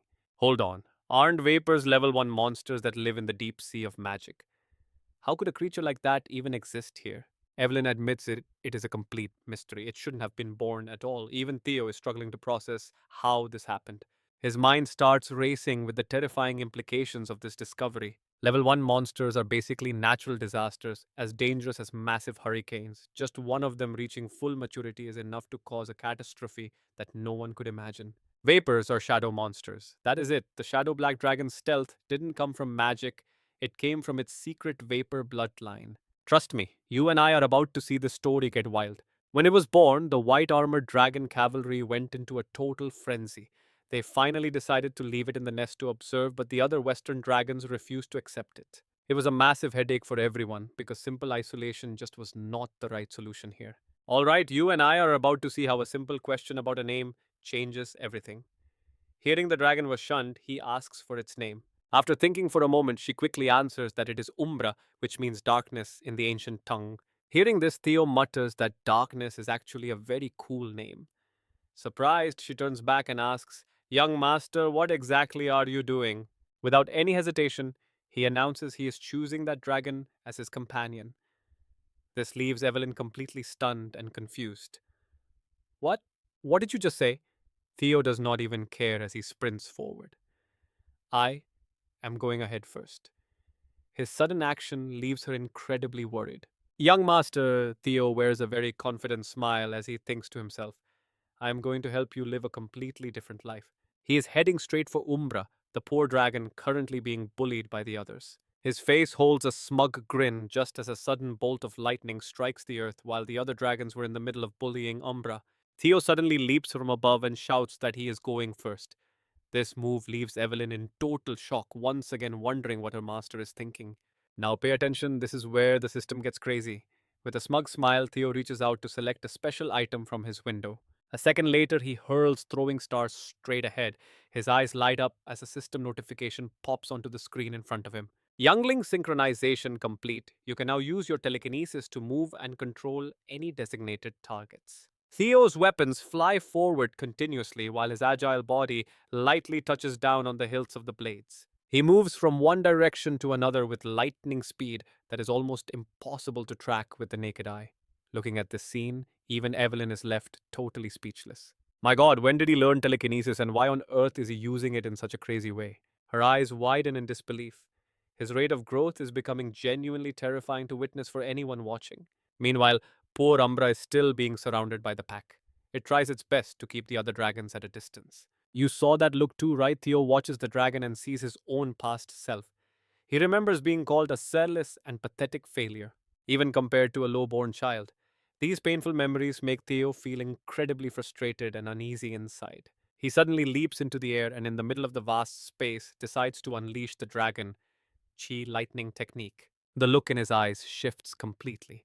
In the next moment, Theo launches his heavy blades forward with incredible force. The area becomes pure chaos under his raw power as he carves a dragon mark directly into the space ahead of him. Cracks begin spiderwebbing across the ground from the sheer impact of Theo's devastating attack. The scene is absolute mayhem. Theo slowly lands on the dirt as Umbra turns its head to look at him in wonder. Wasting no time, he walks toward the dragon. Those bullies ran away after one scare. They were just cowards pretending to be strong. Remembering something, he asks, with genuine concern, if it is okay.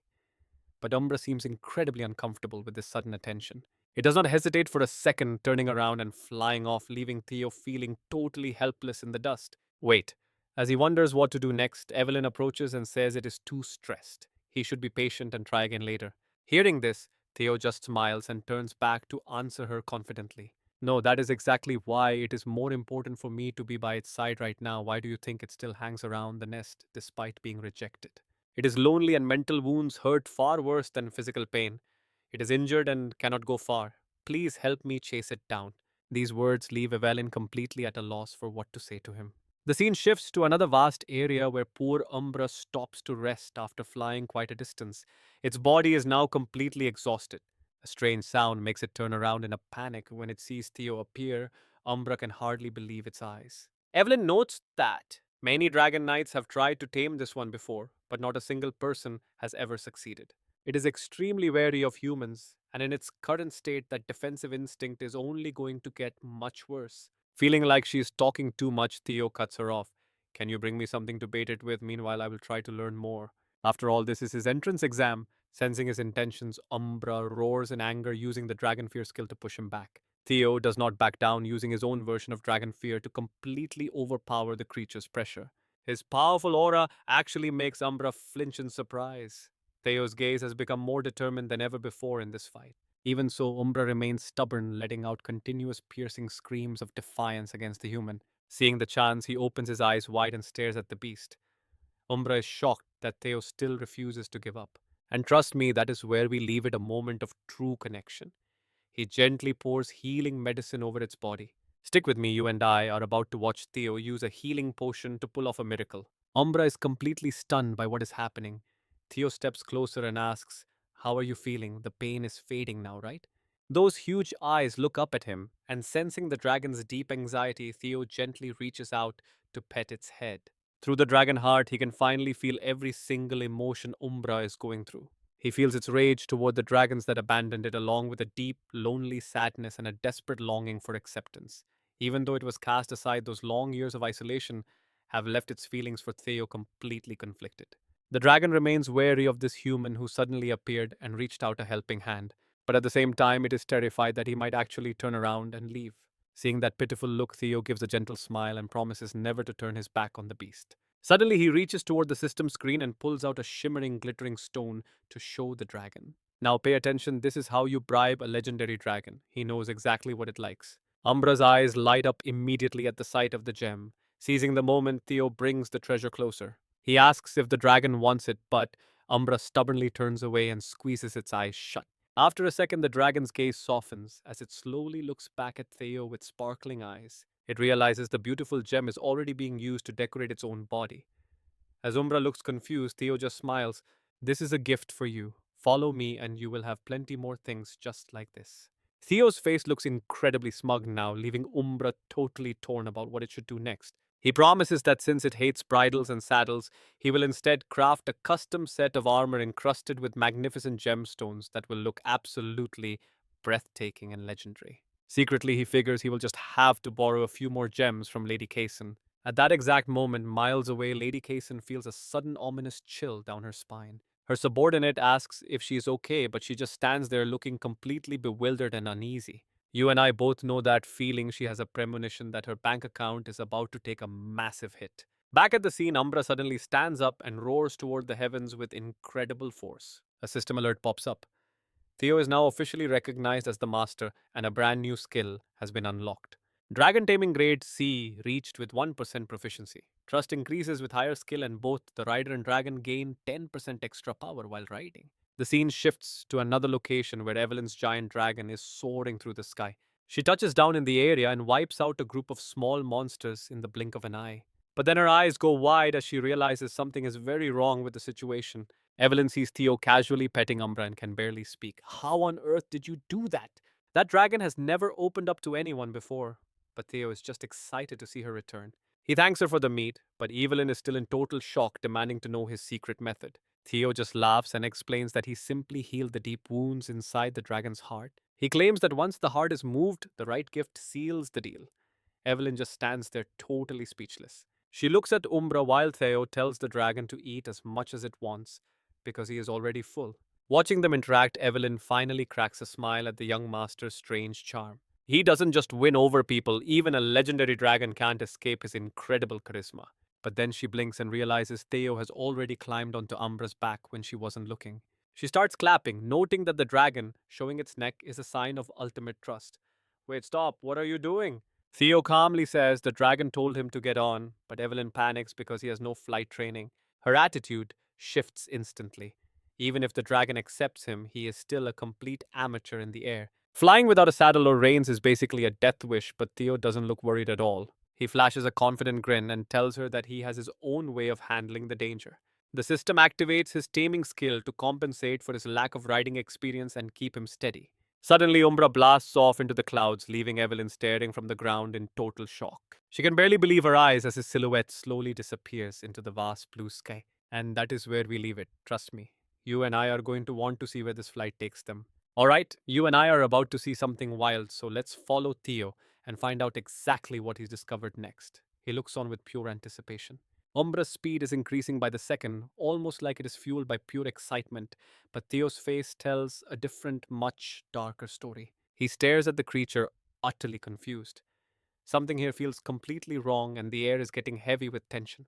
How could a pure dragon like this turn into the terrifying shadow dragon you and I are about to watch as they soar through this beautiful yet mysterious new space? In that moment, a plume of dark, ominous smoke suddenly erupts in the sky, staining the horizon with a cold, ghostly glow. A massive, breathtaking waterfall appears ahead, and Umbra wastes no time diving straight toward the beautiful sight with incredible speed. The dragon waits for him to cross the vast, lush forests, while the waterfalls continue to roar violently beside them. Looking at the beauty, Theo gasps. He thought he knew these mountains since his days as black snow, but he never expected a hidden crystal cave here.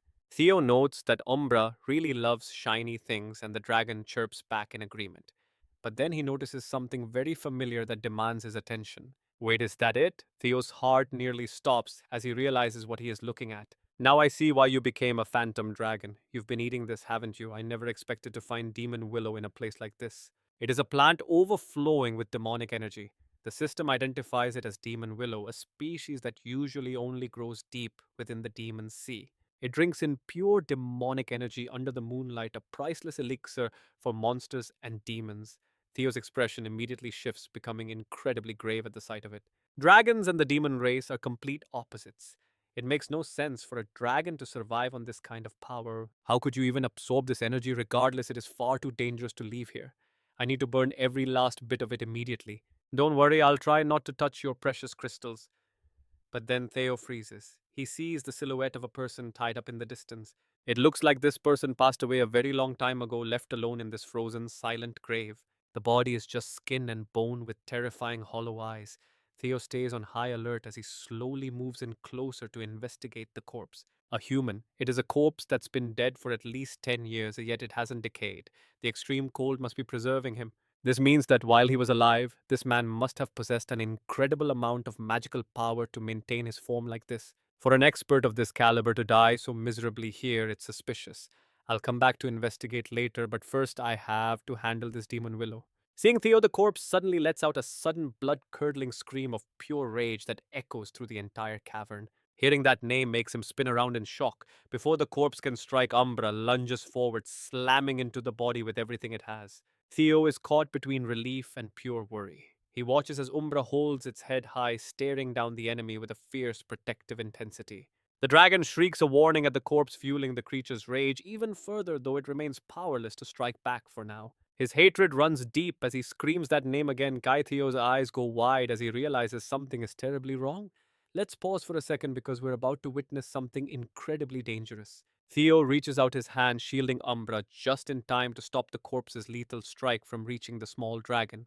The corpse's voice drips with venom as he curses, Kyle Robert, I will never forgive you for this. Hearing those words, Theo suddenly feels like things have just gotten way more complicated than he ever imagined. That was the name of the chief and the black dragon.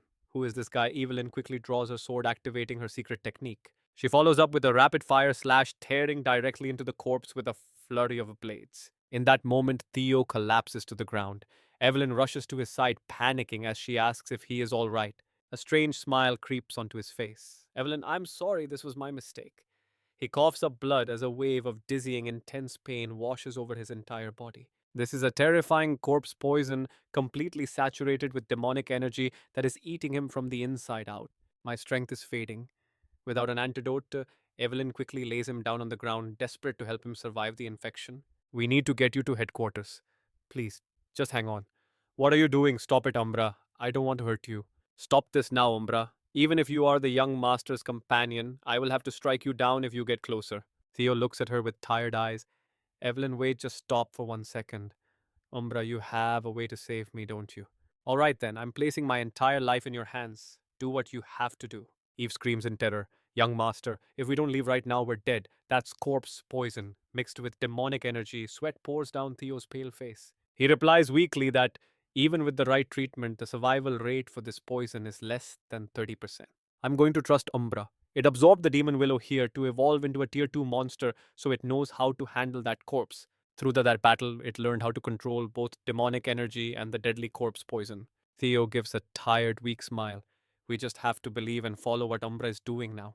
As he faints, Evelyn screams his name. Umbra doesn't hesitate, devouring the demon willow while crushing crystals under its feet. And you and I are left wondering, is this a cure or a nightmare? We'll see. Alright, stick with me because we are about to see a gamble that changes everything. Evelyn is shocked, but she tells Umbra to sneak the medicine to the young master immediately. Umbra nods with hesitation as Evelyn looks at the fragments Umbra scattered on the floor. She is incredibly unsure if this desperate plan will actually save Theo from the brink of death. Right now, Theo is still in a deep coma, and his condition is becoming extremely critical. With no other choice, Evelyn closes her eyes and desperately grabs the items that Umbra prepared. Damn it, I do not know anything anymore. Evelyn looks worried as she mixes the two ingredients. Finally, the liquid flows into Theo's mouth. By now, his lips have already turned a pale purple. He is completely unconscious. Evelyn and Umbra watch him closely, their hearts racing with pure anxiety and fear. Theo lies still with no immediate change, but as they watch, his body finally starts to react. The scene unfolding right before her eyes leaves Evelyn feeling totally stunned and very confused. It is impossible, she whispers. His body is actually starting to recover right now. Now pay attention to the sky because strange signs and black lightning are appearing everywhere right now. Evelyn watches in total disbelief as the entire atmosphere shifts into something truly terrifying and dark. The color of the magic elements has turned pitch black. I have never heard of this before. What on earth is happening? The system suddenly announces that the absorption process has officially begun, young master. You have used the Phantom Dragon trait. Suddenly, the scene shifts to the Dragon Cavalry headquarters. Julius turns around in shock and asks if Black Snow has confirmed this report yet. Yes, the comparison is finished and they estimate the accuracy is about 89%. Hearing this, Julius slams the table in rage. Damn it, big news always brings bad news. Julius grinds his teeth in anger. He never expected something this terrible to actually happen today. Captain Chiner is Ben, and 15 members of the 5th Squad are all confirmed to be dead now. This is devastating news. Meanwhile, cleansing rebirth is an ancient secret art that removes all impurities from the body, making it much easier for a person to absorb mana. However, it requires many magic masters working together and involves enduring days of extreme physical pain. Even then, this method is usually only proven to be effective for children who are under 5. Let us pause here, because the luck Theo has to survive this is actually insane. It took decades of mana and Umbra's help to fight off the extreme poison in his body. He mastered the detoxification method perfectly. Instead of dying, Theo absorbed the essence of the deadly poison. Sensing a massive change within himself, Theo's eyes snap open as he stares straight ahead. Evelyn sees this and asks nervously if the young master is feeling okay right now. Recognizing her face, he struggles to sit up and smiles. Sorry for making you worry, Evelyn. Seeing him safe, she finally breathes a sigh of relief. The system updates his age to 70. His title is now Shadow Tiger, recognized as the greatest genius the world has seen in centuries. Player inventory and the Dragon Protector trait are unlocked, along with the Cleansing Rebirth status. Access to the Phantom Dragon is restricted, but the poison has created the very first Phantom Dragon. If he loses control, he could become a monster. Theo looks serious as he reads the warning. His level is 16 with strength at 112 and agility at 62 points. Mana is 238 and luck is 21. New skills like Dragon Fear are active. Theo is deep in thought. Adding 85 stat points at once is absolutely crazy. These crystals turned the poison into pure energy that acted like a powerful healing medicine. I'm glad I trusted Umbra. With this new body, his growth speed will be totally immeasurable. Theo stands up and notices a skeleton lying nearby. This discovery catches him completely off guard. The big question remains, who exactly was that old man who left his bones here? He walks forward and notices Evelyn looking at the cave wall. Is something wrong, Evelyn? She nods and points to some writing carved into the rock. Theo looks closer at the notes. A master must have carved these delicate words. They mention being defeated by Kyle and Robert. And trust me, you and I are about to see a legendary revenge story begin. Alright, you and I are about to dive into the final words of a fallen legend as Theo's body reacts instinctively to the carvings left behind by Kyle. Robert, realizing something is terribly wrong. My body is weakening fast. Did Robot really destroy my mana heart? The demon willow I ate to survive is killing me. My consciousness is fading as the demonic nature takes over. Damn it, I haven't even started my revenge yet. My mind is slipping away more each day. It is time to decide. I must admit, there is no hope, so I will melt my beloved snake sword and seal myself forever. There is nothing left. I hope someone finds this place. I hope they fulfill my wishes and take my revenge for me. I pray my master overcomes them. I leave my entire legacy right here. Reading this leaves them both frozen. Wait, these next techniques are the illusion sword and raging thunder god. Evelyn looks up in total shock. This man was a literal legend. A tragic hero who once controlled the very power of the wind. 40 years ago, he fought the current chief for the throne, Wind Lord Horjana. I thought he was dead, but he was here. Now pay attention because here is where the atmosphere in the room completely shifts. She suddenly drops to one knee in deep respect. Theo is completely baffled by this sight. What are you doing? After a silence, she explains he was defeated and exiled. But the Wind Lord is still a legitimate heir of the Jana bloodline. For a vassal to strike a rightful heir, that is a capital crime. Immediate execution. Theo cuts her off before she can finish. Stop talking nonsense and let's move forward. The one I killed was a madman, not family. I chose survival. What other choice was there? She stammers, but Theo ignores the rules. Everything that happened here stays a secret. If you are still worried, take these secret techniques for yourself. Evelyn is visibly panicked. Wind techniques that rival the 9 purple dragons, why give them to us? He walks forward, inherit his legacy, get stronger, and carry out his final will. That is the only way the Wind Lord can finally rest in peace. Now that you are his successor, no one can call it a crime. You said you would be my sword, right? I know what you are thinking. She is stunned. Then she slowly drops to one knee before him, finally choosing her new master. Evelyn N., High Swordsman of Jana. I swear loyalty to Theo Jana as his vassal. I humbly beg the noble young master to accept this oath from a lowly knight. Theo finally cracks a smile. You really are obsessed with the rules, are you not? He grips his blade and gently rests the sword on her shoulder. His voice rings out. I accept your oath. It is etched into my heart and soul. On the long road ahead, I appoint you as my very first sword. She closes her eyes, silently accepting. Meanwhile, Umbra watches from the side. Strange sounds echo through the massive space. The scene shifts as night falls. Everyone is gathered at the Dragon Cavalry headquarters. Hanzo is laughing like a villain. Is Theo still not here? I might actually be the real genius of this unit. Suddenly, those familiar footsteps echo through the courtyard. He freezes, seeing the massive shape behind Theo. Theo Jana. Now, what on earth is that? What did you bring back? The crowd starts whispering in total disbelief. Wait, is that Umbra? How did he tame that wild monster as a companion? This is why they call him the greatest genius in 1,000 years. Even with his natural talent, how on earth did he pull this off? Evelyn steps forward. High swordsman Evelyn and apprentice Theo reporting back from our test. But where is the captain? Her eyes scan the area looking for him. A blonde soldier explains. He received an emergency order and had to leave immediately. Evelyn stands there, completely caught off guard by the news. An emergency! Suddenly, a massive black dragon screams across the sky. Trust me, you and I don't want to miss what is next. Let's dive into a story where dragons and absolute chaos are just the beginning. Julius S. looks at this group with a heavy, serious gaze. Sorry for the rush after your initiation, but we are deploying to Fort Blank immediately. This sudden news sends everyone into a state of total panic. While others worry about combat, Theo stays calm. The hostage crisis at the XZ Merchant Guild is finally happening at Fort Blank. A plot to steal the Banbong Dragon Slayer sword and start a rebellion, so many things have already been set in motion. Mysterious figures are manipulating everything from the shadows. The man behind it all is Cho Van. Julius S. maintains a cold, calm expression as he speaks. Listen up, every one of you is being moved to Fort Blank. The announcement leaves the soldiers confused. One man rushes forward, asking the captain what on earth is going on.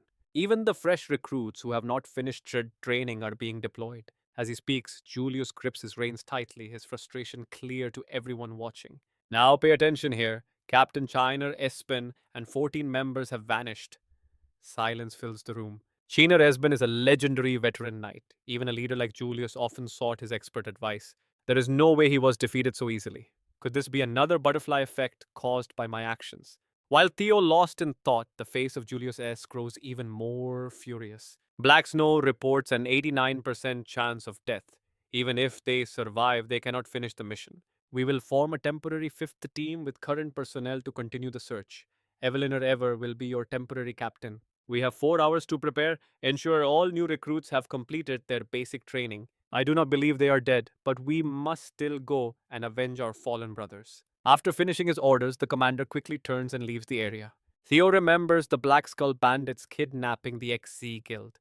Back then, the Dragon Legion cleared it with 0 casualties. Or so I thought, but the real goal was something else entirely. They wanted to steal the Banbung sword. Chovan was supposed to use Banbung to start a rebellion, but the flow of events has shifted. If I am the one who caused this mess, then I have to see it through myself. We are about to see how much Theo changed things as the system orders the sword's recovery. Hours pass.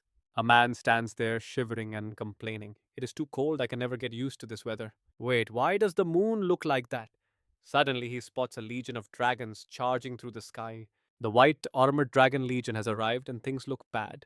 The man turns and runs, shouting at the top of his lungs to alert his allies. A second later, the ground where he stood explodes. The people below have no idea what just hit them. Not wasting a single moment, Eveliner screams the order to launch the attack. Dragon units soar through the air, raining down powerful weapons on the enemies.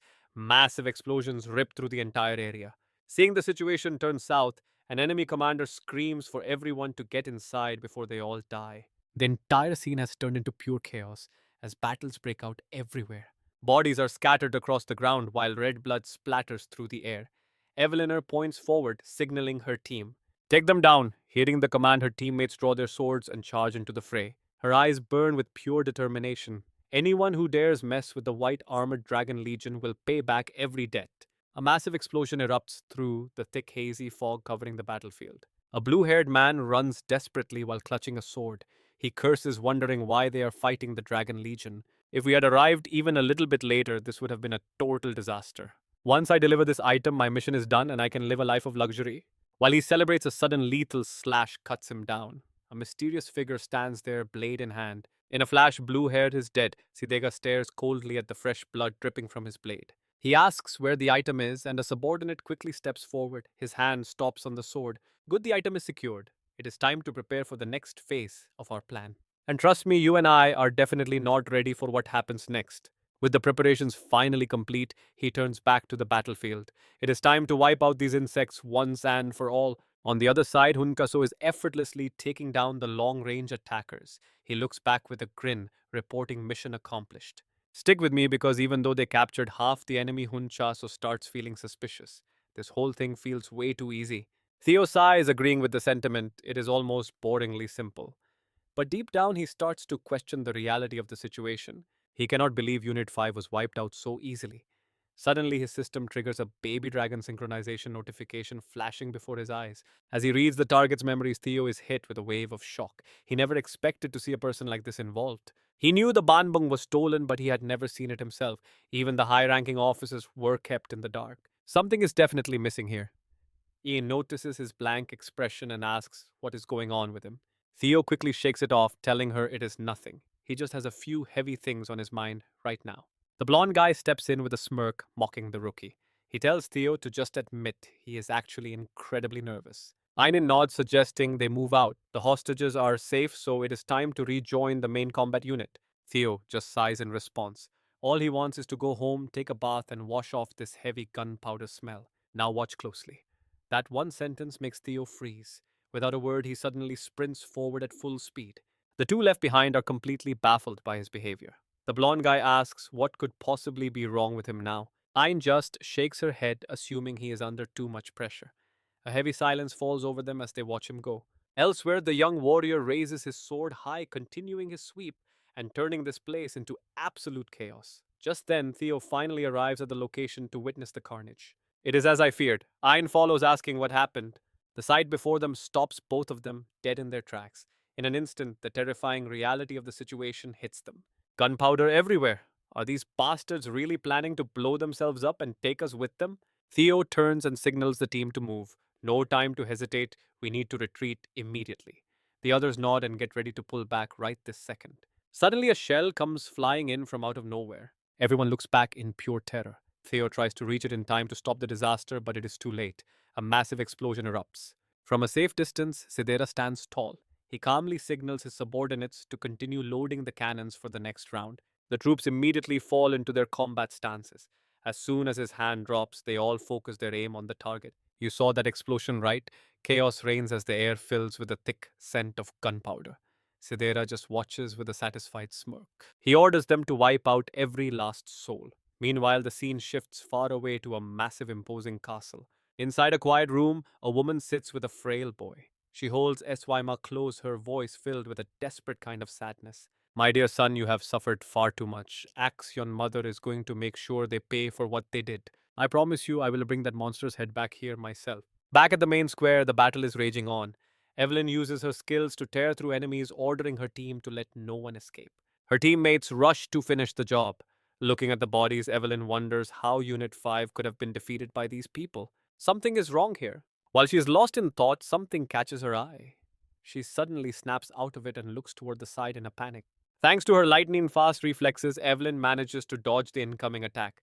Her teammates scream out for their captain in worry. She quickly leaps back to create a safe distance, but the sheer insanity of what just happened leaves her completely speechless.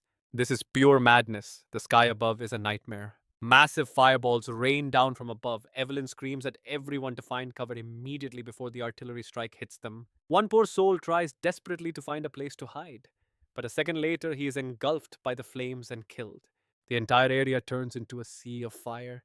Amidst the non-stop explosions, Theo's group finally manages to reach the front gate. The blonde guy yells out to get their attention. Evelyn notices them arriving and calls out to her allies. You guys made it just in time. This is a full-scale bombardment. We have to get out of here right now. Theo nods and shouts for everyone to move toward the outer wall. We need to go the opposite way of the fire. Suddenly, a system alert pops up. It is opening the mine gate and removing the safety protocols from his brain functions. His thought processing and sensory perception are being boosted to the limit. Theo can feel something massive changing inside of him. And trust me, you and I are about to see him reach a whole new level as images flood his mind. The real fight starts now. Theo's eyes snap wide as he memorizes every single piece of information. Stick with me here. Evelyn sees Theo standing there dazed and rushes over to scream that they need to leave. Wake up. We have to leave the fortress right now. What are you doing? We have zero time. Before she can even finish, Theo calmly interrupts. Grandpa, we have to go back inside. His words leave her speechless. Suddenly, massive boulders start raining down as everyone scrambles to escape the collapse. Everyone looks at him like he is insane. You want to go back where we almost died.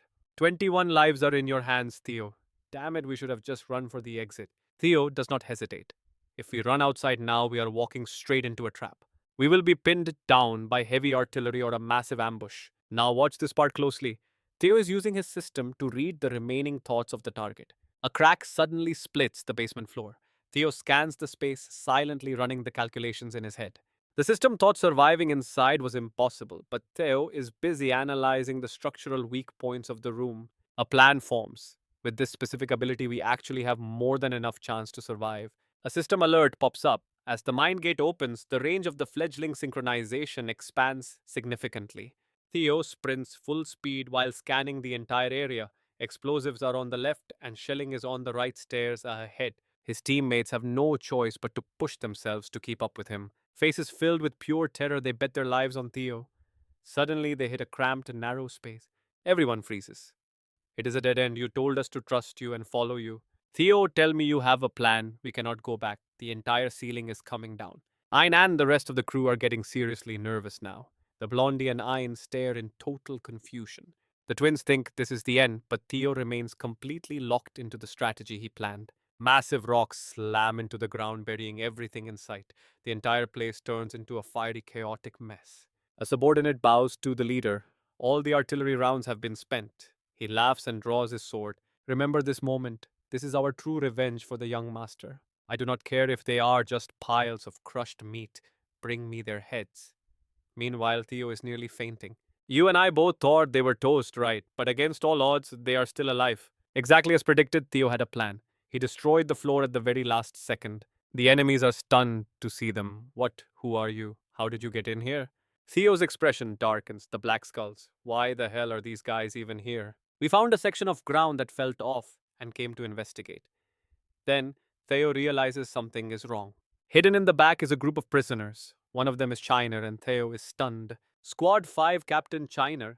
Little while later, the Black Skull thugs are all tied up tightly and neutralized. Evelyn cries out in relief. You are alive, Chiner? But this whole situation is just too much. It turns out the mastermind is the intelligence officer Jana. Chiner's handcuffs are finally removed.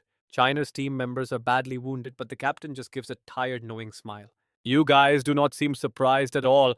Evelyn hangs her head in deep, bitter regret. I suspected an inside job. A raid like this does not happen without a mole. I just never thought they would actually betray their own people. Ein and the others are absolutely furious. This is pure treason. We have to get our revenge, but China remains strangely calm. Do not let your anger blind you. They have been planning to capture us from the very beginning. With the force we have left, we cannot possibly win a direct fight against them. We need to send word to Black Snow outside immediately. Theo steps forward and says that is impossible. The fact that we have no backup means the enemy has already wiped out all of Black Snow's ambush forces. That is exactly why we chose to enter the fortress. But we still have a chance to win. So, what do you and I take from all this? Theo points out. The enemy was willing to bury their own men. Trust me, you and I are about to see a plan so risky it might actually work. They definitely will come back to check our bodies. That is the exact moment they will be vulnerable, blinded by victory. If we ambush them from the ruins, we can flip the script. Chener looks at him, finally seeing a real commander in his eyes. The old man silently thinks to himself, I even opened my mind gate at this age. Am I really risking my life for this? We certainly recruited some incredible rookies. Cheena grabs his staff and slams it into the ground. He has finally recovered his own will to fight. You are right. The White Armored Dragon Legion will not just sit here and die. We will execute the plan as discussed. White Armored Dragon Legion, prepare for battle. Their faces turn grim as they march toward the front lines. Their enemies are waiting Seed and his pack of ruthless killers. The battlefield is a chaotic mess of smoke. The Black Skull group is tearing through the rubble searching for survivors. The victims beg for their lives, crying out for mercy. Please, just this once, let us go. But Say does not care and kills them without a second thought. Suddenly his gaze turns suspicious. Have you found him yet? His men shake their heads. They search the west and are now moving east. Now pay attention, the hunter is about to become the prey. He starts calculating. The ambush unit has not reported anything. Why are the white armored dragon bodies the only ones missing since yesterday? Realizing the danger, Say waves his hand. Wait, stop. Has anyone actually seen the white armored dragon team? Before he can even finish his sentence, his subordinates are already being cut down. C turns around in shock, barely seeing the blade that just grazed his body. He narrowly dodges the strike and counterattacks. He can no longer stay calm and draws his sword to fight back. The two clash in the middle of the thick smoke. It is getting dangerous. Sid lands a heavy kick on Evelyn. As she's sent flying back, he lunges forward to finish her, but her body reacts with a strange, flexible movement. Evelyn slides back, keeping enough distance to stay safe from his next move. Realizing the plan is falling apart, he screams out, ambush! The enemy is the white armored dragon cavalry. Theo and his team charge out. The battle turns into an all-out brawl. Looking at the familiar figure before her, Evelyn finally speaks up. I hoped you were not the traitor. By the laws of Jana, you are guilty of treason and will be executed immediately. No more wasted time. She lunges forward, engaging him in a life-or-death duel. They trade blows with incredible intensity. Neither side is willing to give an inch as they continue the fight. C is lost in total confusion. How could he have survived that hit? How is this even possible? His eyes turn bloodshot with rage. Evelyn is using every bit of her strength to block his relentless attacks. While he is distracted by his own panic, she charges in again. Her strikes are ruthless, catching him off guard. Theo takes the opening and lunges forward with his blade. He realizes things are more serious than he first thought. A decisive strike tears through his body, sending him crashing backward in agony. Evelyn coldly declares that resistance for the intelligence officer is useless. From the moment that our ambush succeeded, your chances of winning vanished completely. You and I both know it is over. If you surrender now, we will spare your life. Suddenly, the villain screams out a terrifying order. Everyone use the forbidden art Chiner, and the others are stunned. What in the world is a forbidden art? Their bodies begin to warp and change. Their speed triples as they blur across the battlefield. It is like they have lost all human reason. Theo struggles to understand what is happening. The blood revenge strike, a forbidden technique that converts life force into raw power. Suddenly, a massive punch slams into Theo. The explosive force and pain send him flying back. Sweat pours down his face as he tries to find a way to counter. They are targeting him again. It is a total nightmare. He does not know which of these monsters to deal with first. And that is where we leave it, with a sacrifice that changes everything. A teammate takes the blow for Theo. His face carries a sad final smile as he whispers for them to run. Just like that, his life is stolen right before Theo's eyes. Stick with me, because seeing a comrade die for him sends Theo into a pure blind rage. His eyes are filled with hatred. This bastard dared. He wastes no time unleashing his triple dragon technique to blast his enemies into the sky. Theo's eyes shift again as he activates the Thunder Gate. One by one, every single opponent is wiped out. He's moving with absolute cold-blooded precision from one side to the other. Raising his blade high, he triggers a devastating triple dragon claw continuous strike. It's all happening too fast to track. The entire battlefield has descended into absolute bloody chaos. Non-stop slashes fill the air before anyone can even react. Seeing this terrifying display of power, even his own allies are left in total shock. Everyone is keeping their distance from Theo's godlike strength. As for those traitors, they didn't even have time to close their eyes. Thick clouds of dust and smoke continue to rise over the area. The ground is scarred with deep gashes, turning the place into a complete wreck. Witnessing this, Sideria starts thinking to himself in the shadows. He neutralized the blood explosion burst that easily. There's no way I can let this monster stay alive. With that thought, he clenches his teeth and charges straight ahead. Nine and the blonde girl are stunned. They're left wondering when Theo ever learned a move like that. Honestly, it's time for us to start taking things seriously too. But the truth is, Theo's body is screaming in pain right now. I tried using the Thunder Gate to boost my power, but it's still too much. Now pay attention, Sideria is jumping in for the kill. He's looking at Theo with nothing but pure spite. If I'm going down, I'm at least dragging you to hell with me. Theo turns, eyes widening at Sideria's desperate move. He notices something wrong. Sideria's mana hole is warping and distorting. This shouldn't be possible. Is he planning to self destruct? The thought sends Theo into a total panic. Just as Theo's at a loss, the scene shifts instantly. Turns out Evelyn made it just in time with her Wind Thunder God skill. The attack sends Sideria flying into the distance, caught in a massive storm. She's not done yet. She leaps into the air, eyes burning with fury. There's no mercy for a traitor like him. Activating the Wind Thunder. God technique again, she thrusts her hands forward. This time she's conjuring a massive crushing tornado. Her flurry of strikes catches Theo's eye. He realizes that the wild, chaotic flow of mana has finally been stopped. Theo is frozen by how fast everything happened. Still not satisfied, Evelyn slams Sideria's broken body hard into the dirt. Her power is absolutely off the charts. As Sideria lies motionless on the ground, Theo finally lets out a long, heavy sigh of relief. It's finally over. While he is catching his breath, the voices of his comrades start calling out, "Great job, Theo. You're exactly the man I thought you were. I've already claimed the spot as your top knight, so don't even try it. You saved my life back there. I'm truly grateful. Thank you, my friend." All these kind words catch Theo off guard, but a soft smile eventually finds his face. He gently takes the blonde's outstretched hand. At the same time, everyone walks over. "When exactly did you and the captain learn those insane techniques anyway?" He just laughs and turns his head. "If I told you, it might hurt your pride. This victory has everyone laughing and joking together. After this, China surely values every single member of the Legion even more." The sky is slowly turning to morning. You and I can finally breathe as the dawn breaks after a long night. The sword Sideria's group was protecting is still firmly planted in the ground. Suddenly, the scene shifts to the Red Flower Palace. Axion's mother is in total despair, tears streaming down her face. Chauvin is furious, gripping her neck and screaming at her. "You worthless woman, how dare you act on your own like this?" As she falls to the floor, the guards rush in. He walks over coldly, grabbing a paper from the table. "Where did you get the nerve to steal my seal, killing the Gia family and the Dragon Guard? Do you have any idea what you've done? How dare you mess with the great plan?" Action's mother suddenly covers her ears and starts screaming at the top of her lungs. Her mind has completely snapped. "I just wanted the head of the bastard who put Axion in that state. That's all I wanted." Was that really too much to ask for? Why couldn't it be done?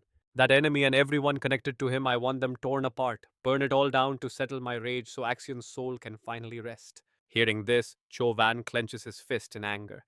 "Axion, you forgot your entire role over the death of that brat." Before she can even respond, Chauvin ruthlessly attacks her. He has no room left for her pity. He stands there cold and disgusted. "You lost the Dragon Slayer sword, the key to everything. Trust me, you and I are not ready for what's next. Alright, you and I are witnessing a cold betrayal.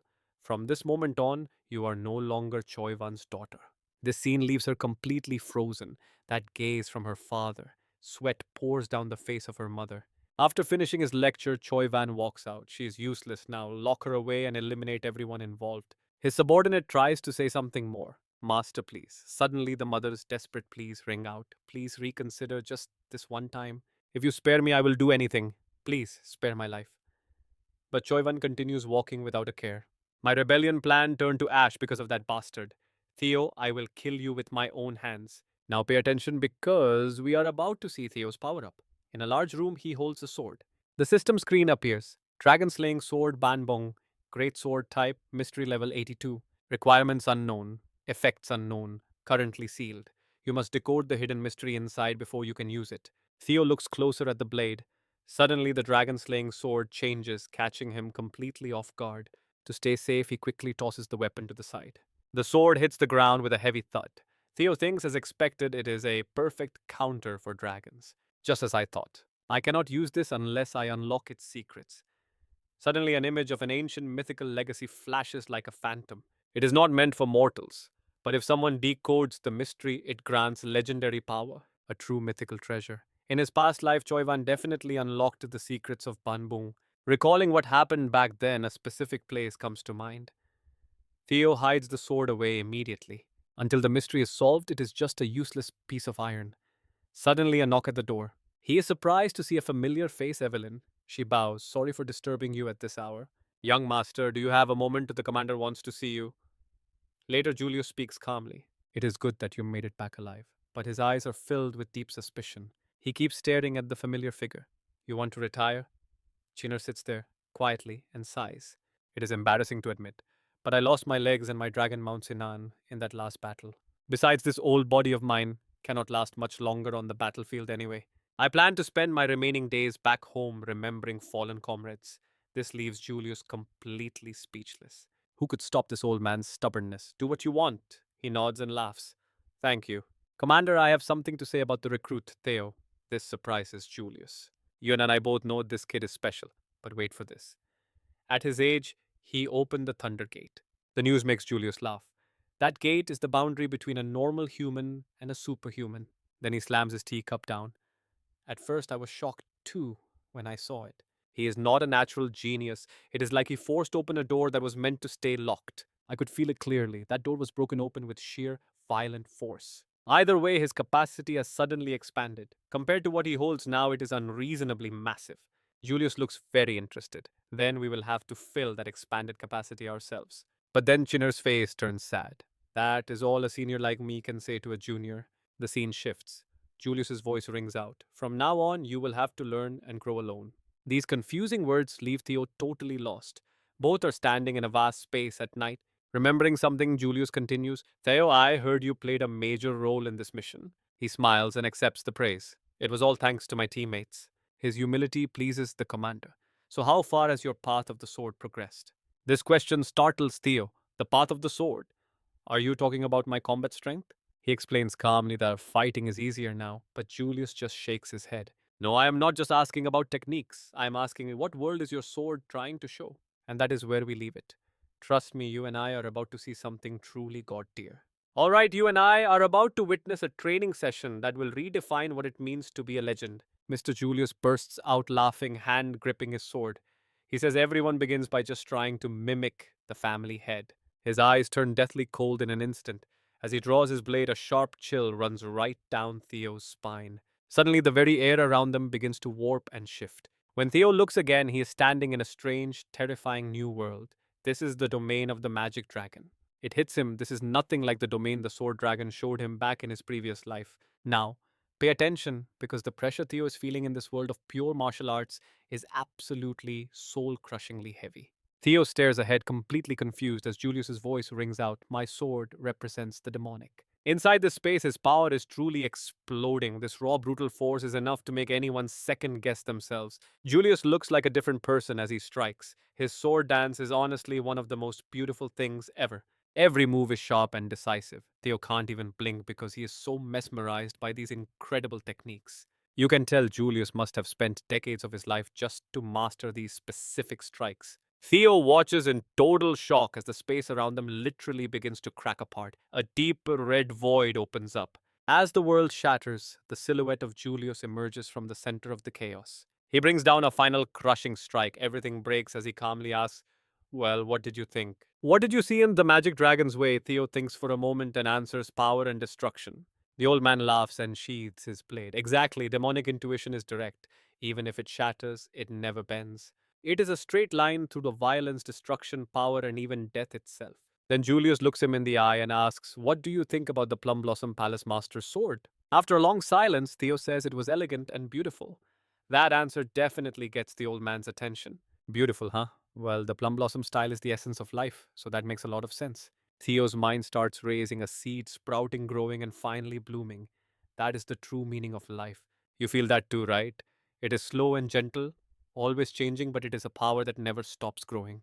This is the martial path he mentioned. They are both nine dragons, yet their understanding of the sword is worlds apart. Seeing Theo's deep, thoughtful expression, Julius flashes a very satisfied grin. He suddenly asks, life and death, violence and growth. Do you really think these two paths are complete opposites? Theo stammers. Another space opens up instantly. As they return to reality, Julius lets out a heavy sigh. If I just gave you all the answers, where would the fun be? He suddenly tosses Theo a mysterious book. Theo catches it looking down in confusion. What exactly is this supposed to be? It is a record of a conversation between me and the Plum Blossom Master about the truth. Theo is stunned. The old man sighs deeply, tilting his head back to look at the sky. This is incredibly rare, but Theo has officially become his disciple. It is clear he can fully rely on this master. He is surprised, but the joy is even stronger. Julius then shares news regarding both the magic and sword dragons. The scene shifts to a vast field of flowers where Julius is sitting looking bored as he closes his book. His face is clouded with worry. The more he thinks, the more annoyed he gets. You are being too hard on him. Why did my own student have to become a joint successor? Osa just laughs and covers her mouth. You are just being jealous. But you can't deny that this will help Theo in the long run, right? After a pause, Julius admits the truth. You know it too. Theo is a brilliant successor, truly, one of a kind. He is growing at a terrifying speed, but sooner or later he is going to hit a massive wall. Oza smiles and holds up her small notebook. When that day comes, this is what will help him break through. But the thought of it still gives Julius a massive headache. What if Theo ends up becoming an enemy of the leader? What if he turns against Jana? Osa completely freezes up. He is still worried. You know how it goes. People who grow that fast, she interrupts, they rarely have happy endings. Julius can only nod his head in grim agreement. And trust me, you and I can see the danger if Theo fails, these secrets could become a bloody nightmare. This brings a satisfied smile to her face. I thought you just liked the kid, but this is definitely Julius's style. It would be best for you to hold on to it for now. Once the boy you have been watching matures without being swallowed by greed, and once you are sure he has become a man who truly cherishes every moment, that is, when you should finally give it to him. These words cause Julius to fall into a deep and silent state of reflection for a moment. Back in reality, Theo looks at the notebook in his hand, but the more he thinks, the more confused he gets. Two dragons of the Jana family, the leaders of the dragon sword and the magic sword, two successors rising at the same time. Even now, he still finds the whole thing completely unbelievable. Can I really be the one to receive this? He turns away as they tell him not to be modest. We are giving this to you because we truly believe you deserve it. This praise makes Theo proud. So, what do you and I take from this true legends? Never forget the people who helped them reach the top. Alright, stick with me because our hero Theo is about to receive some life changing help. Overwhelmed with gratitude, Theo bows deeply, vowing to one day repay all the kindness he has received since the Genon incident began. Right on cue, Julius approaches him with a very heavy step. His power feels like it is about to explode. If you want to pay me back, he says, then spar with me right now. A friendly joke after so long apart. But wait, he has a new disciple now. No way a captain like him stays still. Now the real training begins. These words leave poor Theo absolutely speechless. Nearby, Evelyn watches the two train, but quickly decides she needs to get out of there as fast as humanly possible. Suddenly, a voice screams out for mercy. Terrified, Evelyn slams the door shut and shouts at the top of her lungs. Apologizing to the young master, time skips ahead to the next morning. Those massive iron chains are finally being unlocked. Evelyn smiles and opens the door, but trust me, you and I are not ready for the sight that greets her. Theo is in such bad shape she cannot recognize him. Young master, are you okay? His face looks completely broken. Worried sick, Evelyn rushes forward. The captain definitely went too far this time, and Theo can only sigh in silence. Suddenly remembering something important, she quickly reports back to him. Following your orders, we have locked him in the dungeon. But are you sure it is okay to just leave him there? He is not the type to talk no matter what we do, so leaving him alone feels a bit risky. Recalling Sarah's state, Theo calmly tells her not to worry. I have a plan, he says, just lean in closer. Evelyn is completely baffled, but as Theo whispers his plan, she is stunned. Suddenly, the scene shifts to the vast Plum Blossom Manor, specifically the training grounds of the powerful Manor Lord. A familiar voice tells them to enter. Theo immediately bows low, greeting the Lord of the Plum Blossom Manor. Osad is clearly happy to see him. Good, she says, I have been waiting for you. Did you receive the gift from Ma Long and me? Theo nods seriously, thanking them both for their incredible help. Remembering something, Osa gestures to the side, and a sword on the rack begins to float mid-air under her control. She leaps onto the stage where Theo is standing. Despite her small frame, Osa's power is anything but ordinary. That is good. Theo stares at her in silence. While he is lost in thought, Osa smiles and begins to speak. I know what you're thinking, but she's not teaching flashy moves. We're talking about the deep, often ignored foundations of the sword. Starting from the very beginning, I want to teach you how to control your spirit through the blade. Osa looks at him with high expectations. Tell me, Theo Jana, do you want to be my disciple? Faced with this massive offer, Theo does not hesitate. But first, Lord, may I ask you one very important question? There is a strange look in his eyes. Is this actually an invitation from the legendary heavenly dragon sword saint? That direct question catches Osa completely off guard. Suddenly, a gentle and knowing smile spreads across her face. Not many people know that title, yet you manage to guess it. She looks down at the sword. I won't deny it. I am the sole successor of a secret sword style which is passed down one on one, the Heavenly Dragon Sword. That title is indeed mine. So you asked that to see what I am really after, right? Theo bows his head in apology. It is okay, she laughs. I have no hidden motives or secret agendas here. From the plum blossoms to the heavenly dragon, I will make sure to pass every bit of it to you. These words leave Theo stunned. After a long and exhausting training session, he finally turns to head back home. Suddenly, a voice calls out from behind, making him stop. A group of very annoyed looking people steps out. So, you are the new guy on the dragon team. Stick around because you and I both know a fight's coming. So, what you and I are watching this guy lose his mind because Theo didn't bow down to his supposed seniors. He shouts that since Theo is now the Lord's disciple and part of the Plum Blossom house, he needs to show respect. Hearing this, Theo just smirks. A territorial dispute. Please, senior, you are definitely not a senior to me. The crowd is instantly triggered. What do you mean, not a senior? What the hell are you talking about? You are a disciple of the Plum Blossom House now, which makes you our junior by default. Theo just walks away, not even looking back. I think you have it all wrong about me becoming the Lord's disciple. I already turned it down. His gaze becomes terrifyingly sharp, and suddenly the whole room goes dead silent. Flashing back to before, Osa asks him directly, do you want to inherit the Plum Blossom and the Heavenly Dragon Sword? Sounds tempting, right? Theo nods. Of course, but honestly, I do not get why you value me so much. I haven't done anything for you. But she suddenly steps closer and reminds him to stand up. There is no grand reason, she says. You just remind me of him. That name makes Theo flinch in surprise. I remind you of the clan leader Osa, does not explain, she just gives him a mysterious smile. Yeah, you are, just like he was in his youth. Not just the face, but the way he chased his dreams. Because of those dreams, he never gave up. He fought through every hardship and trial thrown his way. Every single day was a non-stop war, yet he never abandoned his principles or bowed his head. When I see you, I see the man I once loved. How could I possibly just sit back and do nothing? If that answers your question, then it is your turn. Theo speaks up. The offer is amazing, but I must refuse. Osa is visibly shaken. Trust me, she is asking the same thing we are. Why? Theo places a hand over his heart without hesitation. It is because I already have too many teachers by my side. The Lady of Plum Blossom taught me much along with Commander Julius and the seniors of the Evelyn Knight Squad. My friends Remington Hunka and Ejik from Training Ground B, even Ion and Joyvan. To me, they are all my teachers. Osa looks at him with doubt. You even call your enemies teachers. I heard you and Joyvan were at each other's throats. Theo just gives her a calm smile. Exactly. It was the pain they inflicted that forged who I am today. That answer silences her instantly. Before she can even react, he continues. My sword has learned and evolved through every single encounter. It was shaped by those who loved me, and even more by those who once tried to break me. So I cannot carry the weight of a single tradition. Osa just gives a sad, lonely smile. A sword that never stops changing.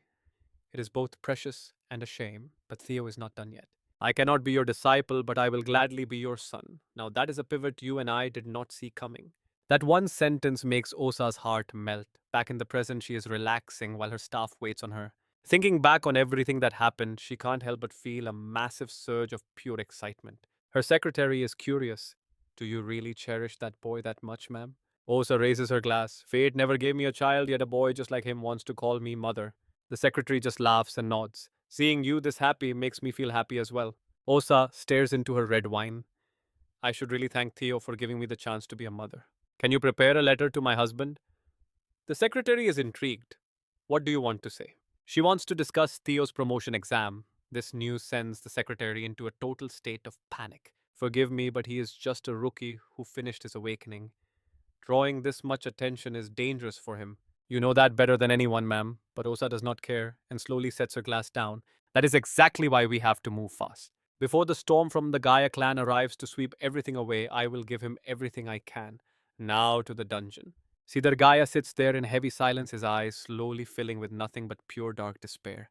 As a familiar shadow appears, he lets out a heavy sigh. So you have finally come for me. The cold assassin draws his blade. Don't blame me, this is his will. Siddhar already knew this was coming. Just kill me. He accepts his death, but trust me, you and I know the real chaos is just beginning. Alright, you and I are jumping into a moment where an assassin throws three deadly daggers. Just as death feels certain, something unexpected suddenly blocks the strike. The killer realizes something is horribly wrong. Out of nowhere, Evelyn drops down from above with lethal precision. He stares up in total confusion. High above him, her face is twisted into a mask of pure vengeful rage. I have been waiting for you. Seeing her appear fills the assassin with a sense of absolute despair. Evelyn, damn it, was this all a trap? They clash instantly, but she is the one attacking while he just struggles to survive. The battle moves across the room with blinding speed. Evelyn's overwhelming power makes the assassin start to panic. He is terrified by the bloodlust radiating from her eyes. Has she always been this incredibly strong? It is a shame I could not take out the target, but getting caught is worse. I need to retreat and regroup. Now watch this part. Evelyn unleashes her secret divine wind technique. You think you're just walking out of here? Not on my watch. Before the assassin can even react, she strikes again with a powerful gale. The relentless wave of attacks leaves him with no room to breathe or counter. Realizing he is trapped, he tells himself he cannot be captured. He must erase all traces as fast as possible. Thinking fast, he lunges at Evelyn for a silent strike, but she effortlessly shuts him down in a single heartbeat. Why do you all react the same way when things go south? That move will not work on me a second time. The scene shifts away from the palace to a secluded wooden cabin hidden in the distance. Inside the cabin is packed with classified documents. A cold, steady voice begins to read the report. At 1:15 a.m., a villainer captured an intruder in the dungeon. He is a confirmed member of the Snake Season, a branch of the Eastern Choi Van clan. There is a high probability they are linked directly to the heavenly dragon Choi Van. Listening to the intel, Julius starts to piece it together. This confirms everything he had been suspecting. Do we have a mole among us? His subordinate nods solemnly and continues the briefing. Exactly that is why we are meeting in this remote place. Our sources say the snake season is hiding in an old castle in Kanhyo. If their mission fails, they will destroy all evidence and retreat within 3 hours. We must raid their base before that deadline, capture everyone, and force them to talk. That is the core of this alliance mission. I am Agent CLP. Report finished. Theo watches in silence, amazed to finally meet a legendary snow agent in person. After a long moment of thought, Julius speaks up. One more thing, this mission will also serve as the promotion exam for Theo Jana. You and I both saw that coming, right? Theo is shocked. Am I really qualified for the promotion exam already? Julius nods without hesitation. Yes, but do not expect this to be a walk in the park. The difficulty has been cranked up because you are moving up through the system. A harder test is normal, but it is unusual for a mission to potentially spark a civil war for a new swordsman. I heard you ordered Evelyn to watch the prison because you predicted an assassin since you started this fire. You are the one who has to put it out. Theo starts to stammer an apology, but Julius looks intrigued. Even as an heir, planning without reporting is disrespectful. But now that we are here, you must execute this mission perfectly and without a single flaw. Become a mid-level swordsman and earn the right to lead solo missions. Understood, Theo nods. Yes, sir. He thinks to himself about how everything is revolving around him now. He has truly become the center of it all. Suddenly, a system alert pops up for Story Quest 4, Dark Connections from the Past Life. This is the chance to sever the dark threads lingering from your previous life. Stop their evil plot now. Reading this makes Theo burn with anger. He always wondered what cursed bond tied him to these people. Noticing his strange expression, the agent asks if something is wrong. Theo Jana. He quickly shakes it off. Nothing. I will finish this mission no matter what happens. Julius smiles, satisfied. Very well. Now that you have been briefed, it is time to start the operation. To clear out the snakes, everyone's expression turns dead serious. Theo is determined to end this once and for all. Late that night, a group of warriors gathers outside the town, focused and ready for battle. To avoid any internal moles, only the three of us are going. Our target A, deadly nest of assassins. Trust me, this is where things get really intense. Alright, you and I are diving in as Jana's swordsman holding a clear skill advantage. But we're clearly outnumbered here, so stay sharp no matter what. Theo nods, eyes locked on the mission. Inside the massive hall, members of the Snake Guild are still deep in their work. They're finalizing papers and planning to leave once their scout returns. How long has he been gone? Less than 2 hours, so he's due back soon. Suddenly, a smoke bomb rolls in right under their noses. The sudden clouds catch them off guard. It's an ambush. Before the man can finish his sentence, something strikes. CP's speed is absolutely terrifying, dropping 3 in seconds. The masked survivor watches his comrades fall and is gripped by pure paralyzing terror. He tries to steady his breathing. Damn it! Spotting the last prey, CP turns her gaze back. She delivers a brutal kick to the table. In a heartbeat, it slams the survivor into the wall. With the small fry taken care of, she finally breaks the silence. Target secured. Evelyn and I will hold this floor, so Theo head to the basement. Theo's still dazed by the speed. 3 enemies gone in a blink. He nods and sprints forward to start his mission. Now pay attention here. His face turns dead serious as he finds the basement stairs exactly where the blueprint promised. Just then, his foot catches a thin, red string. Theo realizes he's walked straight into a trap. Before he can react, an arrow is already screaming toward his face. Luckily, Theo's reflexes are top tier, allowing him to dodge and strike back with his blade. His eyes begin to shift, looking like a completely different person. The system activates his secret skill. Fledgling Dragon Sync is scanning the area, revealing every hidden detail right before his eyes. He realizes both traps and ambushes are waiting. Theo's movement speed starts to skyrocket. He blurs between positions using the Dragon Lightning body technique. A flurry of sword strikes cuts through the air. The trap strings snap one by one under his precise control. The hidden attackers are left frozen in place, unable to even move a muscle. They can't believe Theo is this strong. He sighs and keeps pushing forward into the unknown. With this much security, there's definitely something massive hidden deep in this basement. But the next sight stops him cold. Blood is everywhere. A massive man sits there, cursing under his breath. The stench of foul energy is overwhelming, killing during a holy ceremony. You're quite the impatient believer. The blood priest turns around and Theo's expression becomes grim. Let's pause for a second. We need to talk about the Holy Demon Society, a truly twisted cult. They're a doomsday group claiming a savior is coming, but they're just a fake religion preying on the weak. Theo despises them. They're the ones who triggered the great disaster and collapsed the entire empire. The blood priest just laughs mockingly. So you actually know who I am. Sweat drips down Theo's face as he uses fledgling dragon sync to read the mana flow. As the data populates, Theo can't believe what his eyes are seeing. It's impossible. The internal gate isn't just open, it's destroyed, and mana is leaking out uncontrollably. Low-level priests call this a blessing.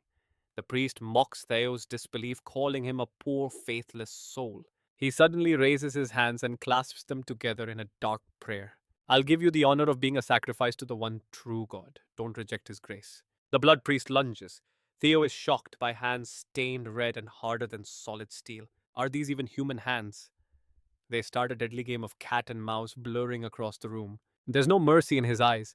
Those massive hands keep swinging, forcing Theo into a desperate dance. The priest's raw power is overwhelming. Despite the struggle, Theo keeps striking at that monstrous strength. As they clash with everything, they have a blinding light erupts from the impact. The priest's bloody palm stops the blade with ease. Theo can't believe it, a full power strike was blocked like nothing. One punch sends Theo flying. Trust me, you and I can't miss what happens next. All right, you and I are jumping right into the pain as Theo screams, shocked that a low-level priest is this tough. If he uses the triple claw dragon here, he will die with him. A normal mana throw just won't be enough. So what now? Theo sits there helpless, wondering what he can even do with his sword in this state. Suddenly, thoughts of violence, destruction, and raw power start flooding his mind. It is the true nature of the sword death and technique. But he wonders, can a sword actually create life? Life and death, survival and violence. Do these two blades really mean opposite things? Two swords that seem to be at total odds with one another. While Theo is lost in thought, the blood priest lets out a disgusting laugh, offering the boy as a sacrifice. As the priest slams his massive hands down, the ground beneath them instantly shatters into pieces. Luckily, Theo uses his insane speed to dodge the destruction just in time. He's furious now, but the priest is just amused, calling him a stubborn little sheep. Theo grips his sword tight. He realizes it now, life and death were never opposites. They are one path. Death is the end of the journey and life blooms from that end. They are a single unified force. Now pay attention because Theo is about to pull all that scattered power into a single blinding strike. Seeing him charge, the priest just sneers. Why are you still being so foolish? My power is beyond you, he boasts. but then a clean, decisive slash cuts through the air. Time seems to freeze as Theo unleashes his dragonlight technique to attack. Something has shifted. The ground starts cracking under the weight of this new power. The priest laughs it off at first, but suddenly his entire body freezes up. Only then does the blood priest realize that Theo actually managed to cut his body. The attack felt alive, sending the priest flying back into the wall with the weight of Theo's will. Red blood drips onto the floor. This time, the priest is forced to look at him differently. "You're a seed of chaos," he growls, promising to stop him before he taints their world further. Theo doesn't wait for him to finish. He lunges again, catching the priest completely off guard. He activates his young dragon's synchronization to read the priest's mind, and his face turns dead serious. He has to uncover the truth behind the strange powers the Magic Holy Church is hiding. You and I are about to see something trippy as Theo gets sucked into a bizarre shifting dimension. When he opens his eyes, he is stunned. This is not like any mind read he's ever done before. It is like he is regressing. Everything feels like he's becoming a child again. Theo's soul starts to fade, and the system notifications begin glitching out like crazy. Quest's past lives, a flood of system warnings, start screaming at him. A high level enemy has appeared. Run immediately. Everything is moving way too fast for him to react. His body continues to change while strange text flashes inside his head. Water aisle Jill. He can't believe it. Who would dare? His small frame begins to vanish into the heavy silence. In the priest's eyes, Theo is nothing more than a tiny fading reflection. The world turns into a nightmare as dozens of eyes appear, voices questioning his very existence. Theo stares into the void. Is this the actual god the church has been worshipping? The massive eyes demand an answer. Traloy Tadi, what are you? Theo wonders, is this their god? Is the grace they always talked about actually real? A giant eye glares at him with pure judgment. It is you, Theo Jana. Sweat pours down his face. It knows him. Voices echo around him, claiming they've been searching for him forever. The calamity of this world. Theo is lost, surrounded by staring eyes and total confusion. Suddenly, a grey entity starts taking shape all around this strange place. He feels himself being pulled under, but then a familiar golden light bursts through, and that's where the golden dragon saves the day, purifying the darkness. Trust me, we both need to see what's next. All right, you and I are about to watch Theo spot the familiar form of Lothbris. Before he can speak, she warns him, "Listen well, my other half. That creature is not someone you can face yet. Even if you reach my level, there is no guarantee you would win against it." Sweat pours down Theo's face. What? Before he can react, the beast lunges forward. "So let me handle this." As his body falls away, Theo desperately reaches out to her. Lothbris. The vision ends and Theo snaps back to reality. He realizes his hands are still shaking. "I am back, but what was that? Has Lothbris been fighting that thing alone all this time?" Suddenly a voice snaps him out of it. Unbelievable. How can an outsider like him do this? "I dedicated my life to the Lord and got nothing, yet you, a non-believer, receive his grace." With that, the blood priest collapses as Theo coldly finishes him off with a single sword stroke. A god like that, I do not need him. He realizes the demon sect worships the nameless subject. Stick with me, let's flash back to a crucial moment. Lodbris told him, "For 1,000 years I have stayed here, protecting the world from that thing." It is heavy, but she lost her heart. She cannot hold out for more than 3 years. In 5 years, a massive war will erupt with the demon sect at the very center of it. The dragon god falls, the demon sect rises, and Choivan rebels. This cannot all be a coincidence. Everything is connected. While Theo struggles with these thoughts, Evelyn gently steps in to support him. "Young master, you did well." Klep watches them silently, her gaze suddenly turning incredibly cold and sharp. They had to move fast because one of their main targets was a high-ranking blood priest. Sensing something off, she glares at the corpse of the blood priest lying on the ground nearby. To think he killed him alone. Unable to hide her shock, Klep exclaims, "This is absolutely amazing. Theo Jana defeating a blood priest solo proves your worth." Afterward, the trio begins hunting for clues. Klep continues, "Regarding the documents, it is mostly indirect evidence. Not enough for a final verdict yet." Theo steps forward, holding out a small box. "I found this in the basement. Please check it." Evelyn gasps when she sees it. "Is that not the item I gathered before the awakening ceremony?" It is a secret ledger between the Zazer Merchants Guild and the Choivan family. I wondered why he had not used it yet. He planned this whole thing out. After inspecting it, Klep spots the official seals for the Zazer and Choivan deals. "You did great work here." "Theo, with this we can prove Choivan is plotting treason with the demon sect's involvement. We have enough evidence now. Once we file the report, we are raiding the Zazer Guild immediately." "You and I both saw that coming." Theo grits his teeth. Just wait, your downfall starts right now. The scene shifts to Julius's meeting room where he is furiously crushing the report in his hand. I knew it, that bastard Choivan. I always sensed he would betray us one day. Klep calmly reminds him, we still cannot be 100% certain about everything just yet. He is still just a suspect despite the red flags. Julius snaps back, do you think I am stupid? A powerful black dragon shared this info personally. This is way beyond simple suspicion at this point. Suddenly, Robert speaks up. Stop wasting time guessing. Julius is clearly annoyed by the interruption. Looking at your face, it seems you knew, but let everything happen anyway. He picks up his tea coldly. According to Klep, Theo Jana took down a blood priest alone. Julius quickly responds, do not bring that up.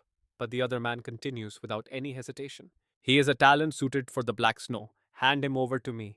Julius screams in frustration. Robert remains completely calm. His power of observation and deduction is honestly on another level. He sees the big picture from tiny details. He acts just like Wu Shui with real battlefield experience. This makes Julius incredibly proud. Stop making excuses. I claimed him first, so do not try stealing him. You and I just witnessed a legendary clash of egos. He laughs, setting his tea down on the table. All right, you and I are diving into a story where brotherly love takes a backseat to power and betrayal. It warms the heart to hear that again. Look at Robert, tears are welling up in his eyes, just like the day the four of them swore an oath of brotherhood. Julius sees right through the act. He knows better than to be swayed by cheap, sentimental stories designed to manipulate him. He tells him to get lost. If you still dare to compete with me, do not expect me to show any mercy. Robert speaks up, seemingly unaware that an older brother stealing from his sibling is just the natural order. Julius just wants to leave this place as fast as possible. Next time, bring something more expensive. Seeing Julius's attitude, Robert quickly swiped a few bottles of wine from the cabinet as he left. You absolute bastard! His bold theft left Julius fuming with rage, but he could only stand there and shout insults in frustration. Remembering the conversation he had overheard earlier, Robert began to process the weight of those words quietly in his own mind. At the very least, it is a relief to know there are no traitors hidden within the ranks of the white armored cavalry. Time to find a place untouched by the celestial dragon. Handing this mission to him will be fine. They will arrive soon. Suddenly, he vanished into thin air. Now, pay attention. Everything is about to get much more interesting. An attack on the CZ Guild today. This is going to be fun. The scene shifts to the Nguyen residence, the central hub of the powerful ZZ Merchant Guild. A man stepped forward under the watchful gaze of the entire crowd. He placed a hand over his heart and introduced himself to everyone. I am Navan Bak, the second son of the Bak family. The portly man sitting on the high throne nodded in approval of the guest. And I am CZ, leader of the CZ Merchant Guild. Today I officially propose a marriage alliance between our two prestigious families. Representing our side is my daughter Lily XZ, the fourth young lady of our household. From this moment on, these two shall be wed, binding the X family and the Back family together as close relatives through marriage. This announcement shocked the entire room. A smug smile spread across Kwang La's face. At last his dream of glory was finally within his grasp. Navan bowed his head in silent agreement. This elite, noble title, for him, this was only the beginning of his true rise to power. I will make the Jana pay for looking down on me. I will have my revenge. Watching this, the elder was consumed by pure rage. That lowly merchant dares to act like an equal in front of a member of the Back family. We are one of the 6 great families, but I must endure the dowry from this wedding might be the only way to save our clan. Who cares about some illegitimate child anyway? Navan witnessed the old man's every move. His greedy intentions were so obvious it was almost laughable to him. Those calculating merchants, do they honestly think they are the ones who are truly helping us in this situation? They have no clue that the merchant guild holding my wealth is actually a front controlled by me this whole time. I do not have much longer to live anyway. Before I die, I will ensure I see this cursed family meet its absolute end. Navan reached out his hand toward her. It is an honor to meet you. As your future husband and knight, I will be completely devoted. After a heavy silence, she suddenly looked up and questioned him. And how exactly do you plan to prove that devotion to me? You see that look on his face? He has definitely been waiting for this. Navan stood up, realizing she already had a plan in mind. My family is currently going bankrupt and I am essentially being sold off as a bride to save them. If you wish, I will even bring you the official seal of the Back family. Hearing this insolence, the elder exploded in a fit of fury. Lily pulled her sleeve down to reveal her injury. If you are truly that desperate, then bring me the head of the man who took my arm. Seeing everything unfold exactly as he had calculated, Navan felt a massive surge of smug satisfaction deep within his soul. ordering an assassination of an heir right in the middle of a ceremony. This woman is just as insane as he had hoped. The guests began whispering frantically. Kwong La, sensing the situation turning south, turned to scold her. Lily, you cannot say such things during this ritual. Though he was clearly reluctant to follow the rules, Navan could only nod in agreement. Fine, I understand how this works. This made everyone turn their heads in shock. Without hesitation, he placed a hand over his heart. If that is my bride's wish, I shall fulfill it. The scene shifts to a vast town where citizens look up in awe, discussing the two dragons soaring through the clouds above them. What on earth is that? It looks exactly like a real dragon. What is happening? Someone just jumped from that height. Everyone gasped as a figure descended toward the ground at a terrifying speed. It was Caleb and two of his teammates. The sight of that familiar banner made one of the onlookers freeze in absolute terror. The red banner of Jana. It was slammed into the ground with authority.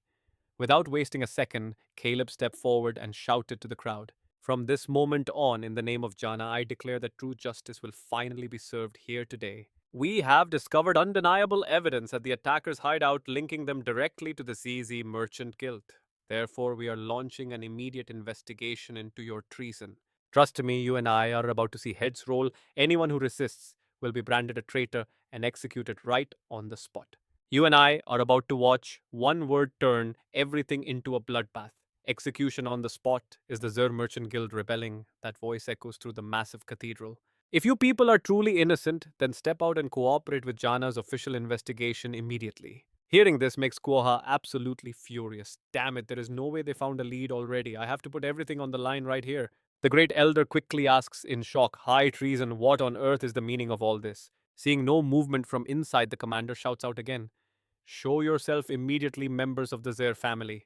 Seeing the situation spiral, everyone around begins panicking and questioning him. Patriarch, how did it come to this? We cannot take any more of this disrespect. He immediately screams back in anger. This is ridiculous. That scrap of paper could easily be a complete forgery. This is clearly a dirty trap meant to frame us. No matter what foul tricks you play, the Zer family has always been loyal to Jana. Your lies will be exposed soon enough. Soldiers of the Zer family arrest anyone who dares to point a sword at Jana. Realizing things are going south, the Great Elder tries to intervene. Lord Zer, are you officially declaring your refusal to cooperate with this investigation? If that is the case, this marriage is officially cancelled. Hearing those words, he immediately brushes the old man's hand away. Clay becomes completely enraged and starts shouting, You fool, do you honestly think your side is the only one that can escape this? The charge here is high treason. In winter, you know exactly what happens to those who betray the crown. As a member of one of the six great families, you should understand the consequences better than anyone else. You think I'm going down alone? If they actually had real evidence, they would have brought an entire army, not just three people. Do you finally get it now? Now pay attention, this one gamble is about to flip the world. They aren't sure of the charges, so if we stop them once we win. After a long, heavy silence, Navan suddenly speaks up. What exactly do you plan to do with an old man who can't even go to the bathroom by himself? Isn't that right, honored elder? The elder screams in a fit of rage, but the young man doesn't care and just walks forward.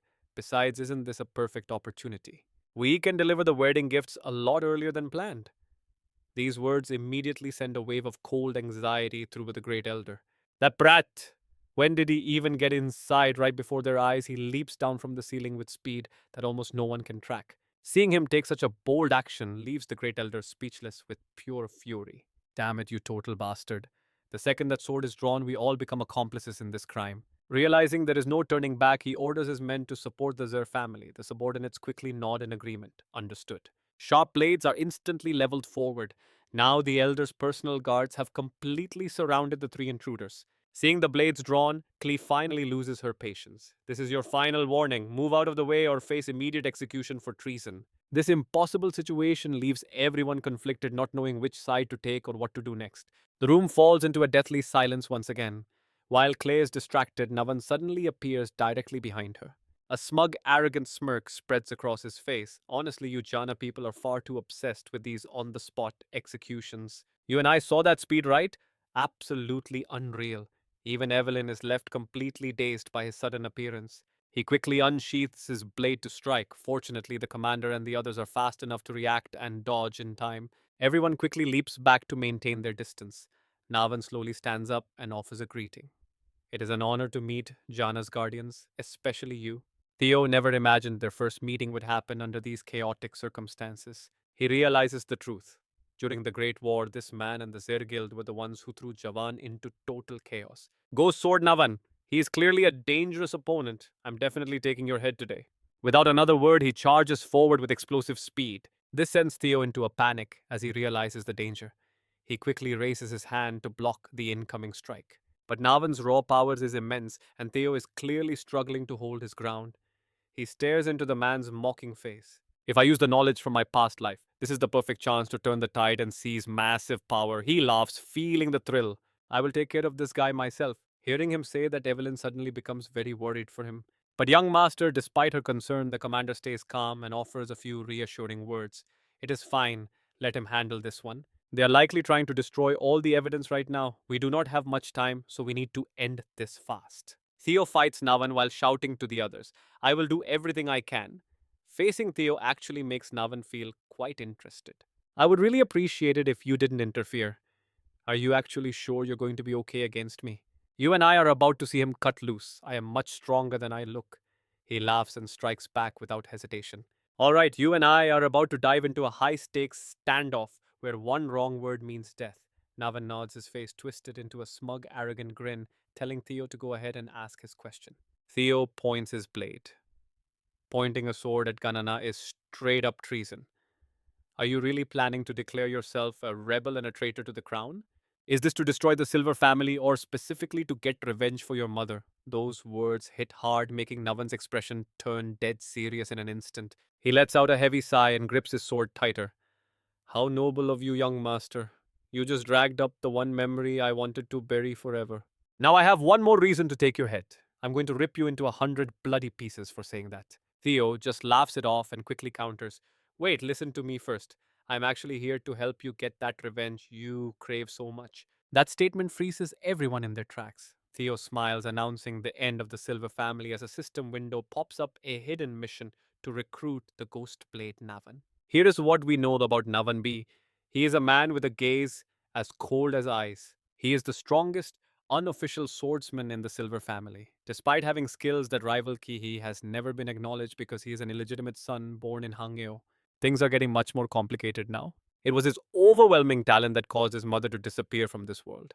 Theo knows this man's history perfectly now and carries a deep, burning hatred for the Silver House. Now pay attention, because this offer changes everything for our Ghost Blade. Theo reaches out, promising to help him get his vengeance and bring the Silver family to its knees. After a long, tense silence, Navan finally exhales a weary sigh and speaks up. Fine then. I do not know how you dug up information about my mother, but one thing is absolutely certain. He suddenly spins around and attacks, catching Theo completely off guard. A massive sound echoes through the area, but luckily Theo's reflexes are sharp enough to block the strike just in time. He quickly scrambles backward, putting some much needed distance between them to stay safe. While Theo is still trying to process the sudden aggression, Navan speaks coldly. I have zero reason to accept your offer. Even if I do not join forces with a noble like you, the Silver family is already doomed to fall today for the crime of treason. After a long silence, Theo has to agree. You are right. Even without me, the Silver House will vanish and you will go down with the elite, obviously. Hearing this, Navan sighs again as if Theo is worrying about nothing. I have no desire to keep living anyway. I will just disappear right here. I will rot along with this pathetic family. Suddenly, Theo calls out a specific name, a Wither fever. That name makes him flinch. That is the real reason you are giving up, isn't it? It is a disease where a young body cannot handle too much talent. If treated early, it is easy to fix, but once it settles in, it is incurable and drastically shortens your life. Because the Silver House did not treat you in time, your remaining lifespan is about before he can even finish. Navan cuts him off coldly. 5 years. You act like a noble digging up dirty secrets, but so what? Knowing the truth does not change a single thing for me. Today I will erase the silver name and die simply as Navan. The two of them immediately clash weapons, sparking in a fierce struggle. Right then, Theo flashes a confident smirk. What if I told you I actually have the power to cure your disease? This makes him scream in frustration. That is a lie. There is no cure for why their fever, none. He swings with everything he has, forcing Theo back, but Theo just wears a calculating grin, looking like he is exactly where he wants to be. Here's the thing, you and I know Theo has a past life secret. Navan doesn't know the cure was only found after he died. That means right now, Theo is the only one who knows the secret. He sighs and lowers his sword, his eyes filled with 100% certainty. I can fully heal you. This news is harder for Navan to swallow than anything he has heard before. Before he can even react, Theo keeps pushing. Like you said, the family is finished whether you help me or not. He reaches his hand out toward the swordsman once again. But if you agree, you will not die with them. You will be remembered as a hero who stood with Jana and actually stayed alive. Just try trusting me for once. Navan is torn, caught in a wave of hesitation. Suddenly, the surrounding henchmen give the signal, and sharp arrows and throwing stars come flying toward them. The entire scene descends into total chaos in an instant. A girl sighs and starts complaining about how annoying this all is. Her companion nods, looking equally bored, wondering why Theo is not done yet. It looks like they have stopped fighting just to stand there and chat. Hearing that, the companion irritably tosses her arrows aside. Should I just go in there and clean house? Can I just kill every single one of them right now? We flash back to when Robert gave strict orders not to interfere unless it was absolutely necessary. Testing his potential was the priority, so she better go restock her supplies. Back then, she was just as annoyed about having to sit back and watch. He nods firmly in agreement. Yes, they caught the blood cultists, but there were no direct witnesses to the event. The girl has to agree with that logic, true. He reaches for his cup on the table, explaining that they need clear verification. You're the one who will carry the future of Jana. So what do you think? Is Theo ready to lead? Stick around to find out. All right, you and I are about to see Theo take on his most dangerous undercover mission to date. But what exactly does acting when necessary mean? The robot ponders, quickly seeking clarification. Since there is a link to the Holy Saint sect, interference is permitted against bishop level targets. Kleb sighs in frustration. Dealing with this mess is definitely going to get me scolded by everyone. But I am not staying late for this mission. I am finishing this now. Kleb instantly attacks. Suddenly, Evelyn senses something is wrong. Navan is moving with a terrifying level of speed and precision. Thinking the young master was defeated, she is shocked to see Theo chasing him with a smirk. Before Evelyn can even process the situation, his shadow flickers right past her entire body. Navan flashes a bizarre smile while brutally striking his own subordinates. Everything happens way too fast to react. In a heartbeat, Navan effortlessly crushes these weaklings. He apologizes for his previous lack of manners. Is this enough to make up for it? Since we are now allies, the system triggers a notification. Hidden quest complete. You and I just saw Navan officially join the team. Navan rockets forward like a missile, triggering a massive explosion. His combat prowess leaves everyone in total despair. Stop them, block their path no matter what, but honestly, nobody can even hope to match Navan's speed. He gracefully spins through the air, forcing every single eye to lock onto him. Shoot them down, they cannot possibly strike back while they are in midair. The guards panic, frantically aiming their bows, but when he appears right behind them, pure terror, they fire everything at Navan. He effortlessly weaves through every arrow while mysterious ropes begin to manifest out of thin air.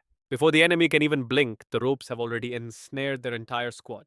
A second later, the massive crossbows are ripped apart. The entire battlefield descends into absolute chaotic madness. Navan has completely wiped them out. Seeing this, the elder screams in a fit of pure trembling fear. Navan Van, you bastard. How could you do this after everything? Why would you point your blade at family? Hearing those desperate words, he finds the entire situation to be nothing but laughable. Family for a filthy bastard like me. Since when did I have a family? He strikes the elder down. Everything is in ruins. The weapons are destroyed, and Evelyn is left staring in total confused silence. He matched Master Theo at the festival. But seriously, how on earth did you convince him to join? Wait for it, I just promised him exactly what he wanted. Don't just stand there, follow them. We have to catch Kula. Theo charges ahead with a look of intense, burning anticipation. Kula is furious. A subordinate rushes in to report. Sir, our forces are being pushed back. He turns around, screaming in a rage. You think I do not know that? We are out of time. Burn every document, especially the files related to Choivan. We cannot leave evidence. Hearing this, Kula loses it and shouts. You dare touch any of those specific documents. But why, sir, please, we must reconsider. To keep civilian casualties low, we have to, but Kula stops him, grabbing the man by his collar. His face is twisted with pure rage. Burn them and lose my entire investment. You want to sacrifice a fortune for those bastards. Suddenly, a heavy footstep echoes. A prisoner of greed, too blind to see the storm coming their way. Kula looks up, suddenly feeling relieved. Perfect. I needed help, and you two showed up right on time. Two mysterious figures slowly emerge from the dark shadows. Meanwhile, the massacre continues outside. Theo sprints toward the area where Kula is currently hiding out. Finally, light at the end of the tunnel, he mows down anyone in his way to clear the entrance. A voice echoes from behind the door. Uninvited guests are making quite a mess out there. Theo freezes instantly. The bishop steps forward, extending a hand toward the intruders. Faithful believers, the hour of holy war is here. A massive creature steps out. Greedy souls see nothing. As the giant follower appears, Kula is overjoyed. I really needed some help right about now. And that is where we leave it just as the bishop and Titan move in. You and I are about to see this villain realize he's in way over his head. Seeing help arrive, he's relieved, thinking he won't die just yet. He didn't expect the demon holy cult to send a bishop. Since they're already here, he asks for a hand, especially since they're allied with the Choi Van clan anyway. He literally begs them, please, you have to help us. The two of them step right up to him. After a long, heavy silence, the bishop finally speaks. He'll help, but only because he'll need this guy for Judgment Day. But first, where are those Choi Van documents hidden? Suddenly, the man hesitates. Why do they want them? He's tucked those papers away safely. To him, they're his cash cow, his golden ticket to safety. He tells them to work for him if they want money. The bishop's face twists with rage as he steps closer, towering over him with a terrifying threat. So arrogant for such a fool. Does he really think he's part of the great lord's grand design? Just another useless mortal. The bishop orders his death, claiming there's already a long line of people waiting to fund their cause. With that, a massive cultist moves in, crushing Kawaha's face in a grip of pure agony. His features begin to shift and distort back to his original form. Sensing his life is over, Kola screams out in absolute terror, begging for them to spare him. He apologizes, admitting he was disrespectful. He argues that if he dies now, Choi Van will stay under a cloud of suspicion forever. Hearing that, the bishop goes silent. Finally, the bishop signals with his hand, and the man's body is tossed to the ground below, gasping in pain. While the man struggles to regain consciousness, the bishop continues walking forward without looking back. He orders all the Choi Van documents destroyed immediately. He warns him not to run, saying this is for his own good. The Lord is watching everything, so he better hurry if he wants to stay alive. The threat leaves Kua visibly shaken. With no other choice, he bolts toward the inner room. Meanwhile, Theo and the team finally arrive at the scene, pushing toward the entrance to finish their mission. Now pay attention, because as these massive doors swing open, what's waiting inside is enough to make anyone freeze. Without a second of hesitation, the bishop raises his hand and calls out for his followers to rejoice. He declares it's time to act for the holy war. Realizing who is standing right in front of him, Theo's expression turns dead serious. The villain has finally shown himself. Theo knows exactly who this terrifying man is, the high-ranking bishop of the demon holy cult. With a twisted smile, he proclaims that through their blood the gods will descend to this world. The cultists chant the words back like drones, their voices echoing. The grin on the bishop's face becomes even more warped and demonic. He commands them to worship their lord, and the cultists charge forward like a mindless wave of madness. The sheer scale of the chaos leaves Theo stunned for a moment. Suddenly, splashes of deep red blood begin erupting through the air. He'd suspected the cult was hiding here, but he never expected them to deploy someone as powerful as a bishop. His eyes are filled with pure disgust as he glares at the cultists, rushing toward them from every direction.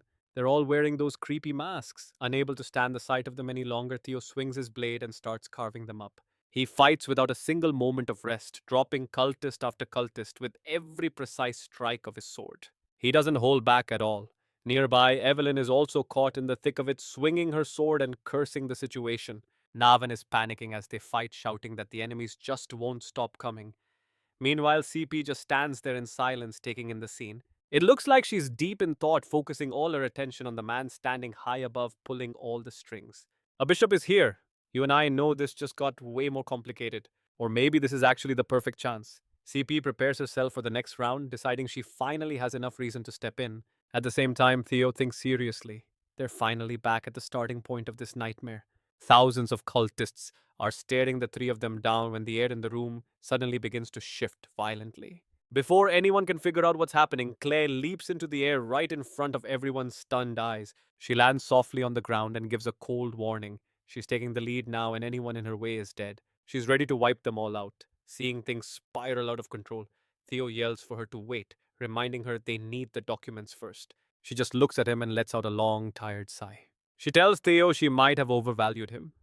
Now that the cult has revealed themselves, they don't actually need any more evidence. Theo disagrees and charges forward. If they're trying this hard to block them, it only proves how vital those papers really are. CP's face darkens with annoyance. She gets it, but she wants to know what his actual plan is. He says they have to break through this crowd first, but by then the evidence will probably be gone for good. He drops low, ready to move. Stick with me, this battle is about to get wild. Alright, you and I are about to see Theo find a way as the system finally alerts everyone with a message. He expands his assimilation range by connecting to the mind portal using a synchronized scan to map the entire terrain. The space transforms into something entirely new while Clay continues her relentless clash against the encroaching cultists standing before her. He lacks solid evidence for now, but based on the Black Dragon's intel, he decides to wait and watch closely. Right now, an assassin lunges from behind to attack her. You dare ignore me, swift, malicious slashes erupt as he strikes with evil intent. The assassin is instantly carved into 100 pieces as Clay turns around with a look of pure irritation. Fine, I will trust you just this once. I will handle things here, so go and grab that evidence right now. Taking her signal, Theo doesn't hesitate, vaulting off the heads of the cultists to launch himself forward with incredible speed. Now, pay attention here because this is where Theo realizes they completely underestimated the sheer number of these cultists. The enemies are becoming thicker by the second, but Navan refuses to back down, pushing through the dense crowd ahead. Evelyn is ready too, and their combined swordsmanship creates a devastating path through the cultists standing right before them. Watching this, Theo is stunned. Navan just smiles and turns to him, saying, I have cleared the path. Please proceed, sir. Hearing that, her face twists in annoyance. Hey, you, since when did a person like you start calling the young master, sir? A brilliant flash of blue light suddenly erupts. Theo glides over the cultists, like the wind glancing back to smile and thank them both for all the help. He activates his lightning dragon chi, combining it with the dragon seal to rocket forward even faster than he was before. Watching the entire scene, Theo is still quietly calculating, knowing they would never entrust the task of destroying secret documents to anyone else. The best person for that job is definitely Chairman XC. A familiar silhouette up ahead instantly catches his attention and focus. He studies the man's expression carefully. Finally found you. A cold, expectant smile spreads across Theo's face. You and I are watching a major turning point here as the system triggers Script Quest 4 Past Life Grudge. He must stop their scheme. Navan and Evelyn continue their flawless teamwork to ensure Theo makes it through the enemy lines. Suddenly remembering something, he speaks up. Allow me to introduce myself. I am Navan Bak, his very first sword. She looks at him with pure disgust. The first sword, you are taking your little joke way too far. Her irritation only fuels his amusement. Judging by your reaction, I really am the first. What a huge relief. If you are the first, then I will gladly take the second spot. Evelyn turns around, clearly reaching her limit. It sounds like you actually think you could beat me. Navan just charges straight toward her while laughing out loud. The cultists are instantly reduced to shreds right before her eyes. Everything happens so fast that Evelyn is left stunned while his face immediately lights up with pure smugness. The stage is ready, so let's duel right now. Whoever kills more of these fanatics is number one. Stop playing, we are on a mission. However, Navan's next words make Evelyn's mood turn from bad to absolutely terrible. Are you scared to lose? Her attitude flips instantly, giving him a massive shock. She refuses to lose to this guy. She spins, unleashing a powerful strike that leaves Navan feeling incredibly annoyed and frustrated. Before he can even argue, every single cultist in the immediate area has already been wiped out. He doesn't even have time to compliment her before Evelyn bolts forward, screaming at the top of her lungs. I will show you exactly why I am the first sword, so do not say I did not warn you. Seeing her explosive power leaves Navan genuinely surprised. He refuses to be outdone and immediately lunges through the remaining cultists to keep up. I am looking forward to it. The scene shifts deep inside the mansion, where the halls have gone completely silent. Inside a mysterious room, a secret passage has been left wide open. Kola arrives, carefully using his key to unlock the door before lighting a torch to guide his way through. He finally steps inside a secluded chamber that holds nothing but a single wooden chest. Staring at the chest, he thinks of the evidence needed to get money from Choi Van. If I burn this, I escape the treason charge. He hesitates, looking at the flickering flame in his hand. Do I really have to burn this? It is worth so much and it cannot be replaced once it's gone. He suddenly recalls the bishop's face and realizes he needs a backup fund for his business dealings. And that is where we leave it, trust me. You and I just watched him choose burning the truth over dying. All right, you and I are about to watch things get incredibly dark. Theo lunges forward just in time, grabbing the torch before it can incinerate these vital documents. Seeing him appear out of nowhere, Kwa is left completely paralyzed by a sudden wave of confusion and fear. Theo Jana, how did you even get in here? Theo's eyes burn with pure rage. Clearly, taking your fourth daughter's arm wasn't enough of a lesson for you. Seeing the tables turn, Kwa realizes he is backed into a corner with zero options left to save himself. Desperate and trembling, Kwa finally breaks and begs for mercy. I will do whatever you want, just please spare me. But before he can finish, Theo explodes forward in a lethal and final strike. Theo looks like a completely different person now. In the land of Jana, betrayal is a crime paid for with your head. Now Kwa's cold corpse lies still on the floor. Theo finally reaches into the box and pulls out the secret documents hidden inside. Suddenly, the system pings with a new notification. Congratulations. Scenario Task 4. The ill fated relationship from your past life is now complete.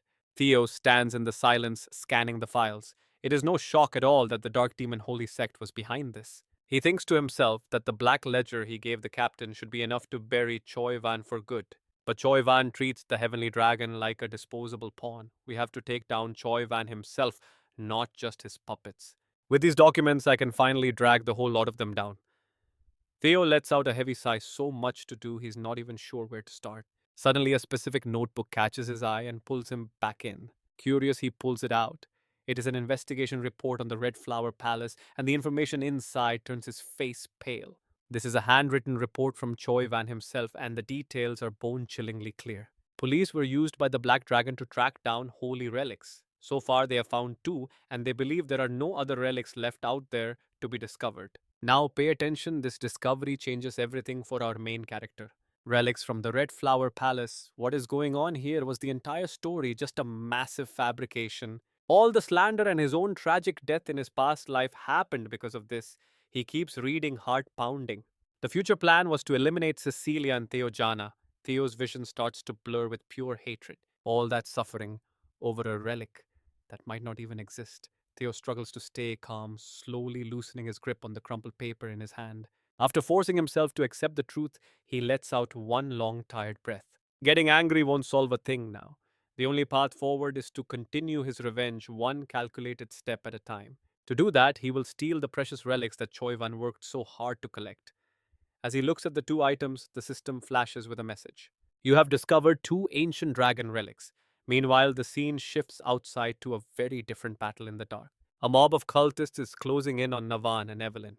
Evelyn is starting to feel the weight of the exhaustion finally hitting her. You and I can see they're outnumbered, but watch how Evelyn handles the pressure right now. That heretic vanished 7 years ago after taking second place in the awakening ritual.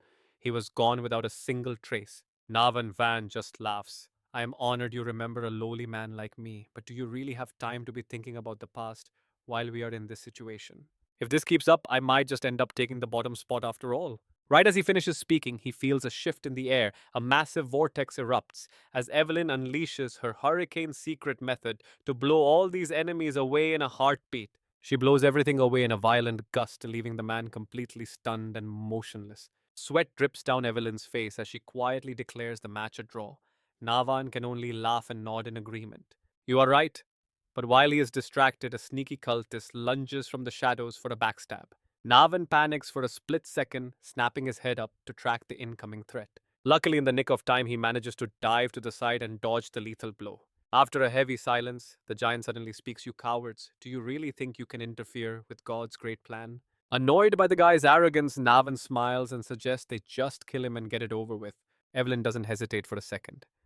I agree. Who knows? Maybe he will be the one to win the bet. She charges forward. Navan isn't about to be left behind and rushes in too, but they both clearly underestimated the giant's raw, terrifying power. With a single strike, the giant shatters the ground into pieces. Suddenly, a massive golden dragon is summoned to the field. As the dust finally clears, the once imposing giant has been easily overwhelmed by a mysterious blonde fighter. He is absolutely crushed. The newcomer laughs, pointing at himself with a huge, cocky grin. And that's where we leave it. You and I just witnessed a hero who loves the spotlight way too much. What the hell? Why did you touch him? The sheer rage from those two leaves the blonde guy standing nearby completely and utterly speechless. Stick with me here. At that exact moment, hundreds of thousands of different dragons suddenly flood the entire sky. It looks like the white armored dragon squad has finally arrived. Ayn does not hesitate for a second, shouting the signal to everyone. White armored dragon cavalry, 5th platoon, completely wipe out the forces of the XZ Guild and the Holy Demon Church. As soon as she finishes speaking, both sides clash. The entire scene descends into a state of absolute chaotic war. The combat dragons tear into the cultists. Meanwhile, our focus shifts to what is happening deep inside the main building. Now watch this bishop. That crazy unhinged smile on his face means things are about to get absolutely insane. He craves a sky soaked in blood, a sign that a new sun is rising and the apocalypse is drawing near. Embrace faith so the blood may guide you to peace. At the same time, Caleb is sitting there looking completely exhausted. It is clear that the brutal struggle against the bishop has pushed her body to its absolute limits. She suddenly looks up and sighs, admitting that careful calculations just aren't her style.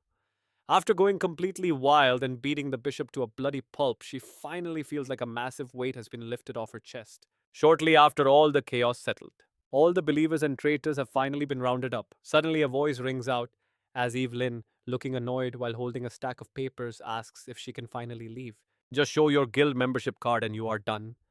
Next, someone else urgently chimes in with a frantic voice. Regarding the damage compensation, she shouts that the processing desk is located way over on the far left. Handling all this has left our blonde friend exhausted. Captain, do you really need that report right now? Despite the widespread panic, Ejika remains perfectly calm while handling the paperwork. Meanwhile, the sound of people arguing and shouting continues to echo throughout the entire area. Hand that to me right now. Wait, who ate the pack horse belonging to the flying dragons? Which one of you did it? Hung is still comfortably managing all the requests for the local citizens, but just looking at the massive pile of documents makes everyone else feel completely exhausted. Captain, we are getting a bonus for this mission, right? The questions and voices just keep coming without a break. Captain, I am so exhausted, Evelyn. What do I do? Is this even right? Answer me, Captain. Hearing all the constant nagging, Evelyn finally snaps. She has reached her absolute breaking point and cannot take it anymore. She sends them all flying with a single powerful kick, her anger boiling over as she screams at them to handle it themselves because she hates paperwork as much as they do. Where is Votuit? Have they abandoned us and gone into hiding? The scene then shifts to the inside of a tent. According to the quick report, these are the documents the guild leader was desperately trying to destroy. There is clear evidence here of stolen assets and leaked info, even detailed plans for treason. Every single crime is fully recorded right here. CP is clearly satisfied with the findings. Excellent work for a mid rank swordsman. Theo Jana freezes at the praise, quickly thanking them while wondering if there is more. You work so efficiently it feels like you have been part of Votuit forever. So what do you think? Will you join the Black Dragon? His voice starts to stutter. Caleb seems to catch on. Relax, do not be so tense. I was only joking. Now you and I have to wonder if she is actually joking as his mind races in confusion. But then her expression suddenly shifts, becoming incredibly deadly serious. There is one more thing. I have some good news for you. The hunt for the heavenly dragon is on, and the evidence confirms their treason. Theo smiles with anticipation. CP continues explaining that Votuit's elite task force is already on the move. They have likely captured them by now and are currently escorting them back to the capital as we speak. Right then, a subordinate rushes in with a shout, "Bad news." Theo is confused, but then a scream rings out for Choivan. The poor man asks a question. Choivan, have you been hiding your true strength all this time? Before he can finish his sentence, Choivan strikes. As the man falls, he calmly remarks that only a fool reveals all his cards at once. With the body scattered on the floor, he walks forward with a smile that is truly terrifying. Congratulations, Theogana. At this point, Choivan looks like he has completely lost his mind. He continues to mutter to himself like a total madman. Melia, Shion, the Dragon Slayer sword, and X, every single thing I poured my heart and soul into building, you actually dared to smash it all to pieces. He suddenly goes quiet, his eyes filled with a chilling, scary coldness. Fine, go ahead and play insane. Because Choivan's plan is far from over, he looks coldly at his blade. We lost the dragon's sword, but this is enough. Trust me, you and I are about to see something truly wild very soon. Father, the time to summon him is drawing near. Meanwhile, at the Camellia Palace, the nobles are still busy shopping. Alright, you and I are about to see how this drama unfolds. I love this design. The merchant keeps pushing the sale. Thank you for waiting. This way, please. Conversations fill the air as buyers grow impatient. When exactly will we receive the fabric? The shipment just arrived, and the quantity is being verified. Watching the crowd, Kia-son thinks it gets busier every single day. Suddenly, Camellia walks over with a smile. Mother, you are here. Her mother looks around, wondering what happened to the tailors. Camellia explains the plan with a serious face. They are launching a high-end brand specializing in luxury fabrics and premium accessories. She continues to break down the business details for Kiason, explaining every single move very carefully. A satisfied smile spreads across the mother's face. She is clearly pleased with the scene unfolding right in front of her. It has been a long time since her mother's smile outshone any jewel. Camellia grabs her hand, telling her not to worry about money. Is that not why you came here? Her mother looks away momentarily, left without anything to say. You are quick to catch on, but that is not the only reason I am here. I have some news. Camellia is immediately curious. What news? Now watch closely because this news about the Red Flower Palace is about to change everything for us. Camelia's face twists in panic as she asks, "Please tell me nothing happened to my son. Is he all right?" She fears the wicked woman Aimu has harmed the boy again. Her intense reaction even makes Kiasun stop and think. Just how much has she been worrying all this time? The mother sighs gently, placing a hand on Camelia's head to comfort her. Calm down. It is actually the opposite. Try not to be too shocked about that woman Aimu. Hearing the rest of the information leaves Camellia in total shock. The scene shifts to the town late at night. Bright red liquid drips onto the cold ground as blood stains the area. The townspeople can only stare at the horrific sight in total confusion. Severed heads are mounted on the walls, leaving everyone who sees them in a state of pure panic. Hearing the full story, Camellia collapses to her knees. Kia-san quickly asks if she is doing okay. Camellia helplessly explains through tears, "Mother, I am sorry. Thinking that everything is finally over just made my legs give out from relief." Her mother sighs softly and reaches out to support her daughter during this emotional breakdown. Remembering the stories she just heard keeps Camellia on edge. Did it really happen? Mother Kia-san struggles to find the words. Have you ever seen an elf who knows how to lie? Tears keep streaming down Camelia's face. She has kept it all inside for so long, never letting the pain show. But every day felt like walking on a blade. Constant schemes, endless slander, and even assassins appearing out of nowhere. She never told anyone, but she had to kill many times. Each time she only prayed that her son would stay alive. Is it truly over now? Seeing Camellia in such a pitiful state makes Kia-san fall silent for a long moment. She quickly moves to embrace Camellia, offering her daughter the comfort she desperately needs. "It is over. You did well, my daughter." Afterwards, Navan smiles and asks a question. You and I can feel her weight lifting. "So you have become quite a celebrity now, have you not?" Theo laughs as he pours tea into a cup. "It took quite a while, did it not? But the work is finally finished. I told Wo Tuit not to let it slip, but you found out anyway. Yes, the Silver Clan will be dissolved. Everyone from the leader to the merchant bill signers will lose their titles. They are finally reaping what they sowed. With this, the Silver Clan will be completely gone." Suddenly, Theo's voice cuts in. "Do you think that is enough?" Navan turns his head in surprise. "What do you mean?" Theo continues. "Navan, I have a proposal. Become the new leader of Silver." This news leaves him completely baffled. His voice turns dazed as he asks, "Me, you want me?" Theo nods firmly. "If everyone else loses their title, you will be the only one qualified to lead the clan forward. And one more thing. Join forces with me for the upcoming war against Choivan." Navan is torn, unsure of what to do next. He lets out a surprised laugh, shocked by the sudden turn of events. War with Choivan, he wonders if this was the goal from the beginning. Theo remains relaxed, holding his teacup calmly. The power struggle between us is out in the open now. Conflict with Choivan is absolutely unavoidable. Meanwhile, the people gathered in town are constantly checking for the latest news reports. Choivan and the church's involvement in the Heaven-Long Rebellion is confirmed. So what are they plotting up north? And there it is, the battle lines are drawn and we are heading into war. Everyone is stunned. All right, stick with me as we see if Navan's secret calculations finally pay off or if the church makes their move first. But why is he just leaning back so casually?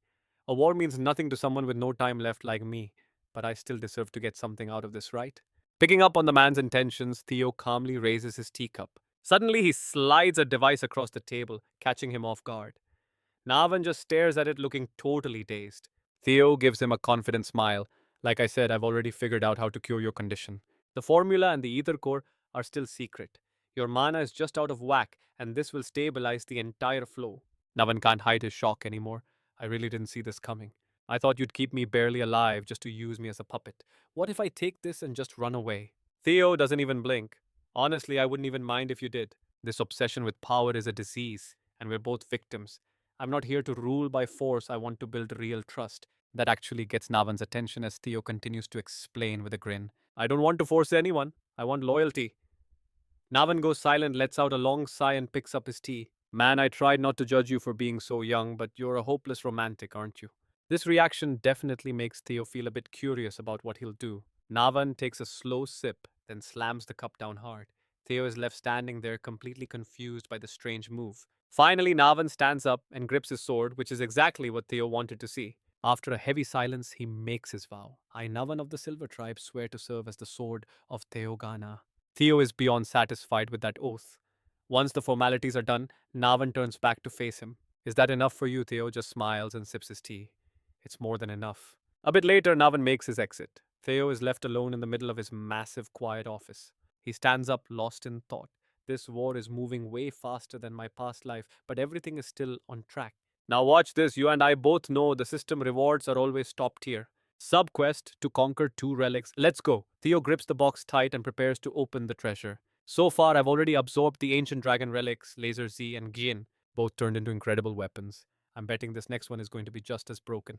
Theo looks at the withered ring with pure anticipation as the system transports him to the dungeon. The world shifts around him. When he opens his eyes, a massive desert stretches out as far as he can see. Nothing but rocks and sand.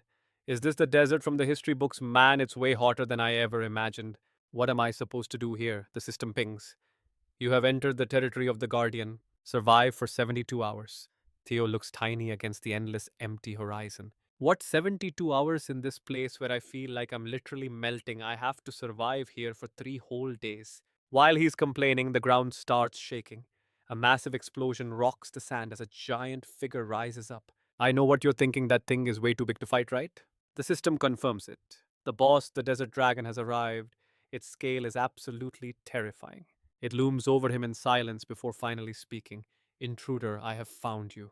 The desert dragon opens its massive jaws to strike. Theo has no choice but to turn around and bolt. He quickly summons his go-to weapon into his hands. Without hesitating, he spins and hurls it. He's using his signature move, Dragon Lightning Speed.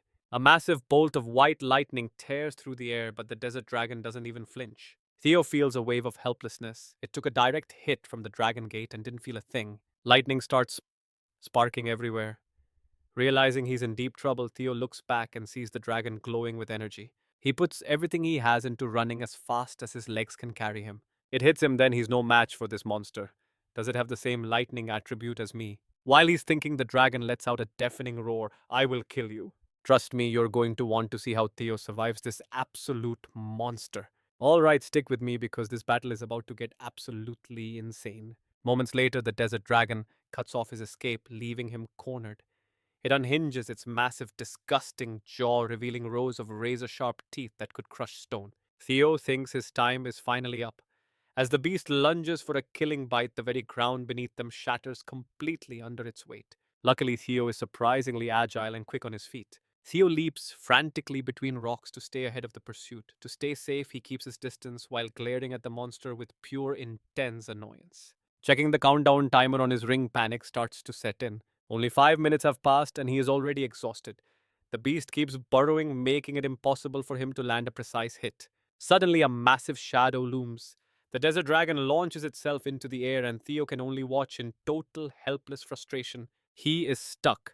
Since they both share the lightning attribute, his main skills are nearly useless against this thing. But wait, Theo's face goes blank as he realizes something you and I didn't see coming. A wild, confident smile spreads across his face. Without wasting a second, he pulls out a small snowflake relic. It is a powerful item he snagged from a previous mission that might save him. If I use this now, he continues dodging and weaving as the dragon snaps at his heels with every leap. His expression turns dead serious. It is a massive gamble, but he has already equipped the support item on his ear. It looks like he has decided to bet his entire life on this one single move. System alerts flash, ancient relic, ice flower butterfly equipped. Warning attempting to connect to the third dungeon right now. Suddenly, an error light blinks on the screen, making Theo freeze. His eyes go wide in total speechless disbelief. The system screams, cannot start a new mission while one is active. Theo suddenly realizes his plan might have just backfired in the worst way. A rift begins to tear open in the air. Theo thinks to himself, nothing ever goes exactly as planned, does it? Sweat pours down his face as a brand new dimension suddenly slams into his field of vision. It is a frozen wasteland. A bone-chilling cold leaks through the cracks, freezing the air right where Theo is standing with a terrifying intensity. He braces himself, waiting to see if his crazy gamble actually worked. Then the system alerts start flooding his screen. 2 separate dungeons are now clashing for dominance. The Ice Flower boss is finally making its grand entrance. Look closely, because here is where it gets crazy. A massive, terrifying figure with jagged teeth slowly looms over the desert, making Theo freeze in pure shock. Look at those massive wings hovering in the sky. That is the legendary guardian of the relic. The little dragon fairy suddenly speaks, calling him the chosen one. It has been far too long. You have done something incredibly reckless here, human.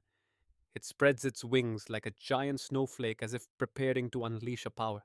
It glares down at Theo with a look of pure icy coldness. Prepare to pay for your arrogance. Before he can even blink, a barrage of magic comes flying directly his way. The area explodes with terrifying sound as attacks rain down on him like a deadly storm. Theo is struggling to keep up with the chaos. He draws his sword and retreats as fast as possible, sweat stinging his eyes while he fights just to stay alive. Damn it, I never expected things to spiral this far out of control. Theo looks stunned by the chaos, yet everything is playing out according to his calculation. Is it finally ending like this? The desert dragon lunges with its mouth wide open. Theo grips his hilt. 72 hours. Maybe I should have just endured it. But there is no turning back now. He pours his energy into a shield to block the incoming destruction here. The dragon fairy stops looking completely confused. What exactly are you trying to do? But the desert dragon does not care, mindlessly screaming that the intruder must be destroyed at any cost. The dragon fairy nods in agreement. Only one guardian can rule this space at a single time. Suddenly, the situation takes a sharp turn. The dragon fairy ignores Theo and lunges at the other beast. Die! The desert dragon roars back, ready to kill. The system flashes a brand new notification across the screen for him.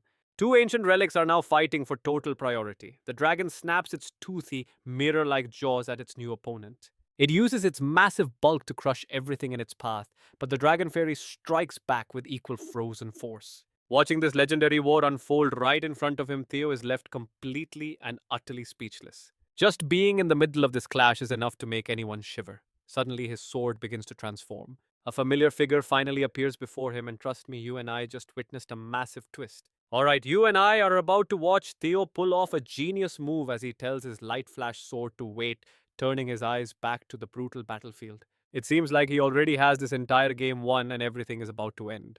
Bolts of lightning shatter the protective barrier, snaking through the dragon fairy's wings to deliver a direct, electrifying strike. Being hit constantly for so long leaves the dragon fairy in agonizing pain, finally reaching its absolute breaking point. Its massive body slams hard into the earth, leaving the once mighty dragon fairy looking completely pathetic in its current state. Seizing the opening, the desert dragon suddenly lunges forward to launch a vicious attack. Caught off guard, the creature desperately crawls across the ground, its eyes burning with a look of pure fury.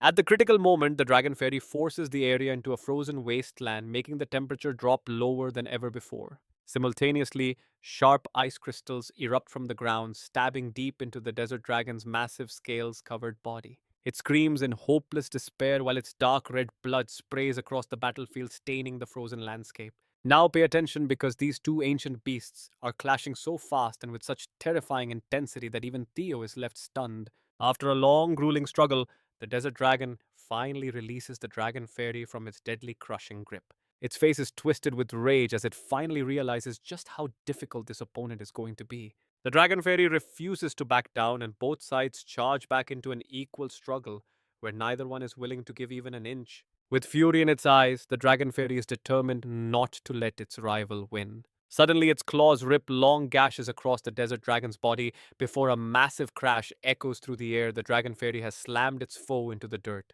The dragon fairy's body grows weary, reaching the point where it can barely stand anymore. It is probably because its body is losing far too much blood. Seeing them both still locked in combat, Theo decides to join the fray, and his reflection appears clearly within the desert dragon's predatory eyes. Without wasting a single second, he raises his sword high into the air, taking them down one by one with a single decisive strike. Neither ancient creature has time to react before their massive bodies are sliced into multiple different pieces.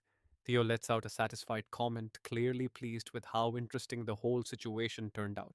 Not finished yet, he spins through the air and calls Giffen. Hearing its name, Giffen instantly appears on the scene. It thrusts its clawed hands forward, aiming a deadly strike at the two ancient relics before its eyes. Its main target is the giant desert dragon, but it also uses its power to attack the dragon fairy nearby. Giffen is eager to finish them both, and the dragon fairy is clearly annoyed that someone interrupted their fight.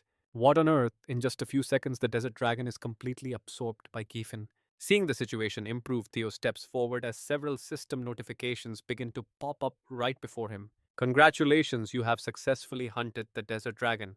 Subquest progress for conquering two relics is now 1 out of 2. Reading the alerts makes Theo incredibly happy. Just as he thought taking down a boss counts toward conquering the relic.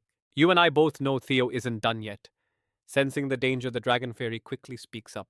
Hey, chosen one, let's talk this out first. Theo turns to look at it. feeling curious. What? So sudden. Its entire attitude has flipped completely this time. This isn't the way the great dragon wanted the relics to be conquered. I am the wisest of the guardians. I exist to test your wisdom, chosen one, so you must solve my riddle to move forward. Theo finds this amusing. That's perfect. I have already proven I have enough intelligence to be the chosen one. This leaves the dragon fairy stunned. But I haven't even given you the riddle yet. Theo looks at it calmly.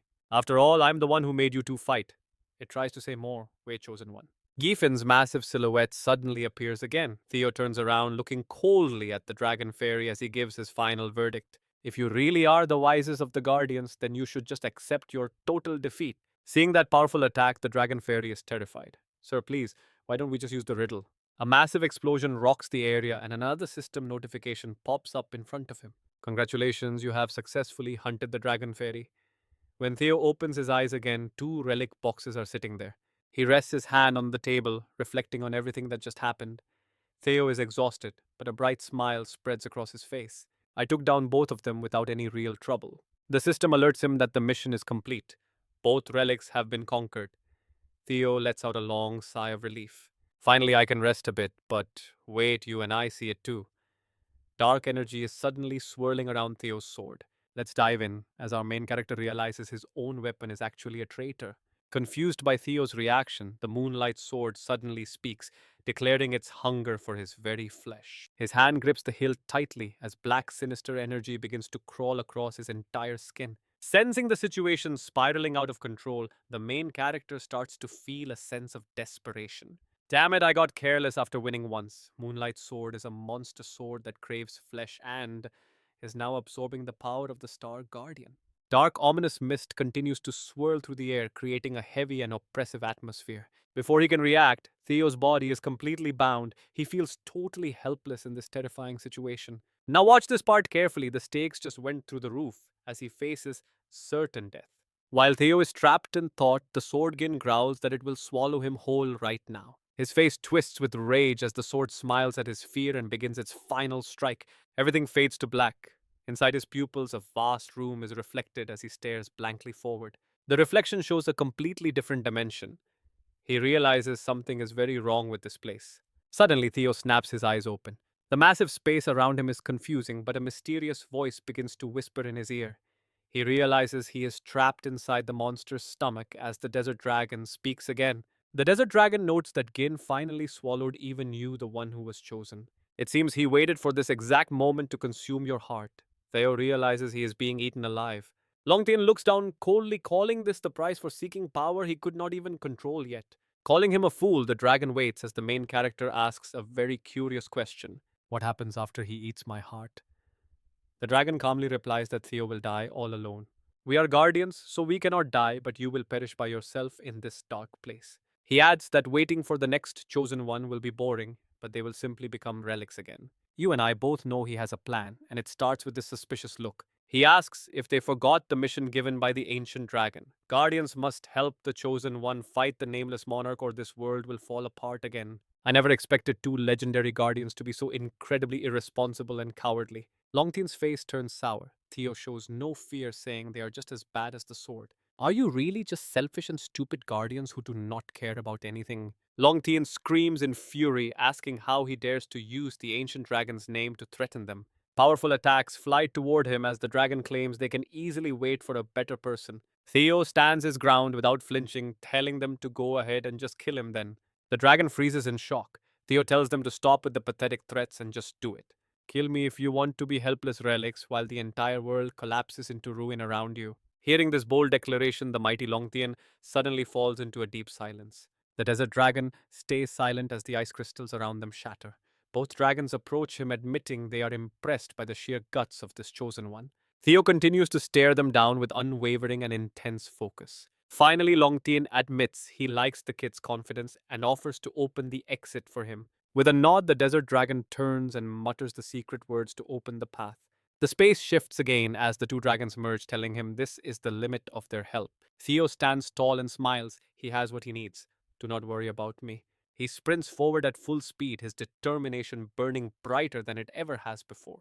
The first thing I am going to do is show that sword exactly where its place is. The scene shifts to another space where a glowing core is floating in the air as Gin approaches. Gin's massive form moves in eager to swallow the core and take over the body for himself. He opens his mouth wide, but in that split second, Gin feels that something is very wrong. Suddenly, his head is sent flying into the air as Theo reappears at the perfect moment. Pain flares through the traitor's body as he screams, and Theo slowly turns around to witness the absolute chaos. Trust me, you and I need to see what happens next. You and I are jumping back in as Giffin tries to recover his strength fast. How the hell did he get out of my stomach? Its eyes go wide as it realizes something is wrong. Jin finally realizes that Long Tien and the Desert Dragon have been secretly supporting him this whole time. Where is your pride as guardians? Theo snaps, his face twisted in anger as he reaches out to silence it. You talk too much. Have you already forgotten the first time we met?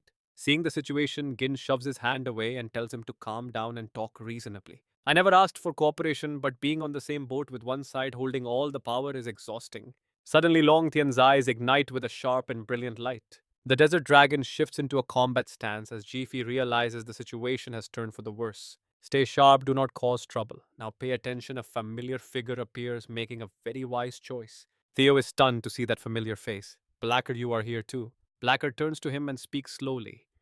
Long time no see, chosen one, the one they are all fighting to control. Others used this method before. Theo looks at it in shock. You mean the previous chosen ones? Blacker sighs and closes his eyes tight. You do not need to know yet, we are here to help you grow. As soon as he speaks, the entire space is bleached into a blinding white. Theo still does not understand, but the voice warns him. I will watch your next steps with high expectations. Suddenly, system alerts flood in. Fairy effect activated and his immunity has been greatly increased. Devourer's skill triggered, increasing his attack power to better resist all that dark monster energy. Dark energy swirls as Theo returns to his human form, leaning back in total exhaustion after the ordeal. He looks up with a heavy sigh, reflecting on the madness he just survived. The guardians he thought were dead are actually still alive right inside his own body. Theo's eyes narrow with suspicion as he glares toward the corner. His sword is still lying there on the ground, radiating dark energy. Without a second thought, he picks up the blade and examines it closely. Are you finally starting to calm down now? A strange smirk crosses his face. I finally understand the power of the ancient dragon better than before. He slowly places his hand on the table. Like it or not, I am going to have to rely on you. Outside, a fierce wind howls as the scene shifts. Kai walks forward alone, looking quite miserable as he journeys across the land. I know what you are thinking. The robot asks if Theo is really becoming an official heir. He clearly has the talent to stand with the other five heirs, but Kai simply turns his head to look at Robert. Are you worried because he is a regressor? After a moment of thought, Robert nods to confirm. You hate regressors. You even killed all the regressors in the Ganana bloodline with your own two hands. Even though he does not want to admit it, Kai can only sigh in confirmation. Yes, that is true, but this time I want to test this person myself. Robert realizes Kai is up to something and asks if he is actually going through with it. Everyone must follow the official path, even if that sword is dangerous, but there is nothing better. It belonged to a regressor I killed. The blade of the Mad Dragon Emperor, the former patriarch. The scene shifts to another place. Julius approaches Theo and speaks with a very serious tone. Theo Jana, get ready. The patriarch has summoned you to the graveyard of broken swords. Theo arrives at a massive snow-covered field where thousands of broken swords pierce the earth. Despite the visible nerves, he takes a deep breath and steps into the frozen wasteland. It is so heavy. The karma in this graveyard is much more oppressive than I remember. Maybe it is because I am still so young. Back then, Guy told him not to use that as an excuse. Can you really give that same answer after facing the deep resentment from your own son? Theo finds it almost funny finally understanding what he meant back then. Sensing his presence, Kai's voice booms out. You have arrived. You and I know this meeting is about to change everything. He looks down coldly at him and begins to give his final order. All right, you and I are about to witness a brutal confrontation. Kai starts by listing those who once relied on Theo, including his very own brother Ashen. Now the palace master of the Red Hall has fallen too, and that is not even the end of the list, is it? 3 branches of the Merchant Guild have been destroyed and most of the intelligence unit has already been executed. Every single one of them called out your name in total despair before they died. Theo tries to explain the situation, but something strikes out with terrifying speed. Kai's eyes glow with a fierce red intensity in the darkness of this space. Spare me your pathetic excuses. Quietly shouldering every burden is the only path a true patriarch must walk. As the dust settles, he makes a chilling offer. I shall grant you this. The sword of the Mad Dragon Emperor. Theo stands frozen in shock as a bad feeling washes over him. The Mad Dragon Emperor was the previous patriarch. He was a tyrant who slaughtered thousands of sworn enemy that our current patriarch had to personally take down. While Theo is lost in thought, Kai speaks up. Your reaction tells me you know exactly what this blade is. He struggles to maintain his composure. This sword belonged to the previous patriarch, right? That is all I know. Theo thinks to himself that he must be careful since no records of that emperor truly exist. Now watch this carefully because the silence that follows is heavy. Kai seems to know every single one of Theo's secrets. Did you not gather enough information about him in your past life? Theo's heart sinks as his secret is suddenly exposed. His father's gaze is now filled with an indescribable coldness. A terrifying chill runs down Theo's spine. Before he can even react, Kai makes a cold and final declaration. I absolutely loathe regressors who dare to twist the world to their whims, driven by greed and stupidity. They treat our entire reality like a mere chessboard they can flip over whenever they please. That is why I have made up my mind. Every time I cross paths with a regressor, I will personally kill them. Theo senses his father's explosive rage and begins to panic. This killing intent is no bluff. He is actually serious. My father is this powerful even without being a regressor. Kai reaches out his hand. Draw the sword of the Mad Dragon Emperor. If you can overcome its malice, I will acknowledge you. This is an impossible task for Theo. As he slowly reaches for the blade, his father gives one last warning. From this moment on, I only accept Theo Jana the man. The regressor named Theo Jana can no longer exist. Theo looks at him with a deep suspicion. Father, what exactly do you mean by that? It means every relationship you built using your knowledge as a regressor will vanish from this world. Theo thinks of his friends, the people you could not meet, those you could not save or win over. I will erase them all. These heartless words make Theo's heart stop. He clenches his fists in pure desperation. Unable to take it anymore, he finally speaks up. In that case, I refuse. But Kai is not about to let him walk away so easily. You cannot refuse me. Now, here is where it gets intense. Kai repeats his deadly threat: any regressor he meets, he kills. Your choice is simple: die here now or abandon your filthy past to be recognized as the sixth heir. Now make your choice. Theo is torn, his mind racing through every possible outcome. After a long silence, he finally finds his voice. I truly do want your acknowledgement, father. His voice cracks with emotion as he slowly reaches for his own blade. If this is the price I have to pay, I would rather refuse. Before he can resist, Kai suddenly grabs his arm. You think this title is something you can just have for free? Everything happens so fast that Theo cannot even react. He slowly turns his head. Kai is still shouting at him. You think you can achieve this without sacrificing a single thing? The blade strikes down. Theo feels like his entire body is being ripped apart. He drops to one knee before Kay, forced to listen to his father's harsh judgment. Is this all your resolve? Amounts to his eyes widen in disbelief. Why is the gap between them so massive? Kai shows no mercy as Theo sinks into despair. I see your foolish and impulsive choices. You are no different from every other pathetic regressor I have encountered. These words leave Theo stunned and surging with anger. You probably think you can just go back and try again, right? Theo clenches his hands tight. While Kai continues his lecture, Theo suddenly interrupts him. Do not misunderstand. I regressed and came this far just so I could finally take responsibility. I take responsibility for everything that collapsed because of me. If you stand in my way, you and I are about to see Theo fearlessly summon his swords for a final stand. He doesn't hesitate, launching his sword straight forward with deadly intent. All right, you and I are about to see if a son can truly surpass his father. Without a single moment of doubt, Theo charges directly at Kai to strike.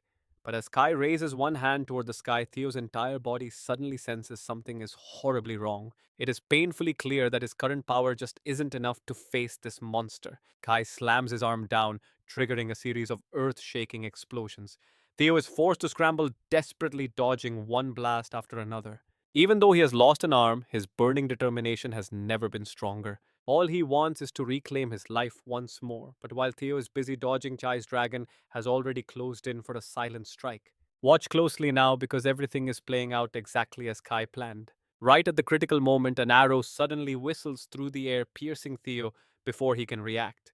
He stares down at the weapon in shock, his eyes filled with the doubt as he looks at the point. It turns out Theo is still just a loser in Kai's eyes. Even Theo himself can't believe he is actually this weak.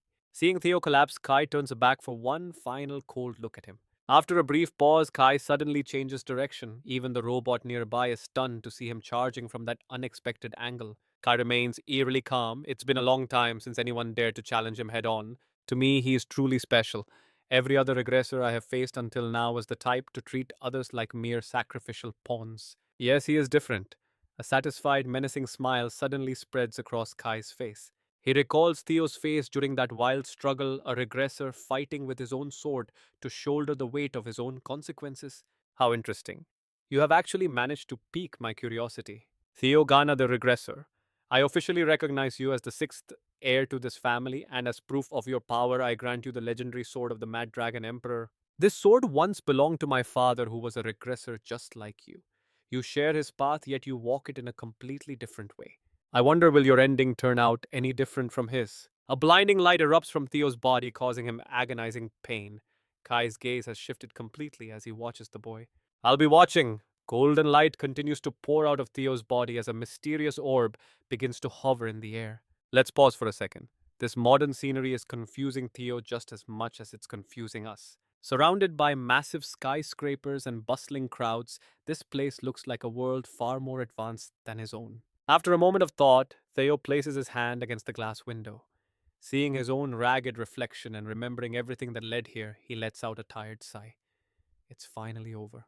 When Theo opens his eyes again, he is lying in a strange, unfamiliar room. Shocked, he bolts upright, clutching his head. What on earth was that? A familiar voice makes him freeze. You are awake, my son! Theo turns in shock toward Camellia.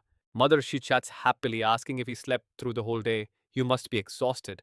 Everything is happening so fast, Theo can barely keep up. Are you okay, mother? Are you hurt? Still arranging flowers, she tells him. She should be the one asking that. The patriarch himself carried you back here last night while you were still unconscious. I was in a total panic, but seeing you worry about me like this, you must be fine. Theo suddenly remembers Kai's face. Was everything he said just a test for me? Evelyn steps forward, asking if the young master is finally awake. He recognizes both her and Julius standing there. He laughs and offers congratulations. I heard you passed the patriarch's difficult trial. Theo is still stunned. The trial, Julius smiles and nods. Yes, you are the hottest topic in the family right now. Outside newspapers are being delivered to everyone in the city.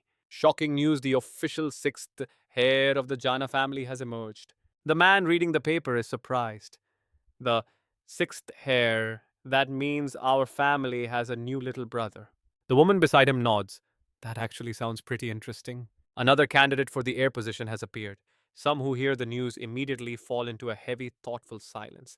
Standing alone in a vast hall, Theo remains lost in deep thought. An's voice rings out across the hall. Commander, he just became an official candidate for the succession now. Standing right behind that person, what a waste. I should have recruited him sooner. I'm sorry. Tokyo just laughs. You failed because the plum blossom lady got in your way, remember? Stop blaming yourself, An. He looks down at the newspaper in his hand with a smile. And that's where we leave it. You and I just witnessed the rise of Theo Jana, the illegitimate son of a famous magic family reborn to change his world forever. All right, you and I have officially made it to the season 1 finale, and things are getting eerie. A gruesome scene unfolds right in the middle of these towering fortress walls. Since Choivan failed to appeal within the time limit, war is officially declared as voices within the Nine Dragon Council begin to shout over each other. It looks like Choivan and his crew have been planning this for a very long time. Northern lords are making suspicious moves. What's a mob like that going to do? You're actually laughing while a seat in this council sits empty.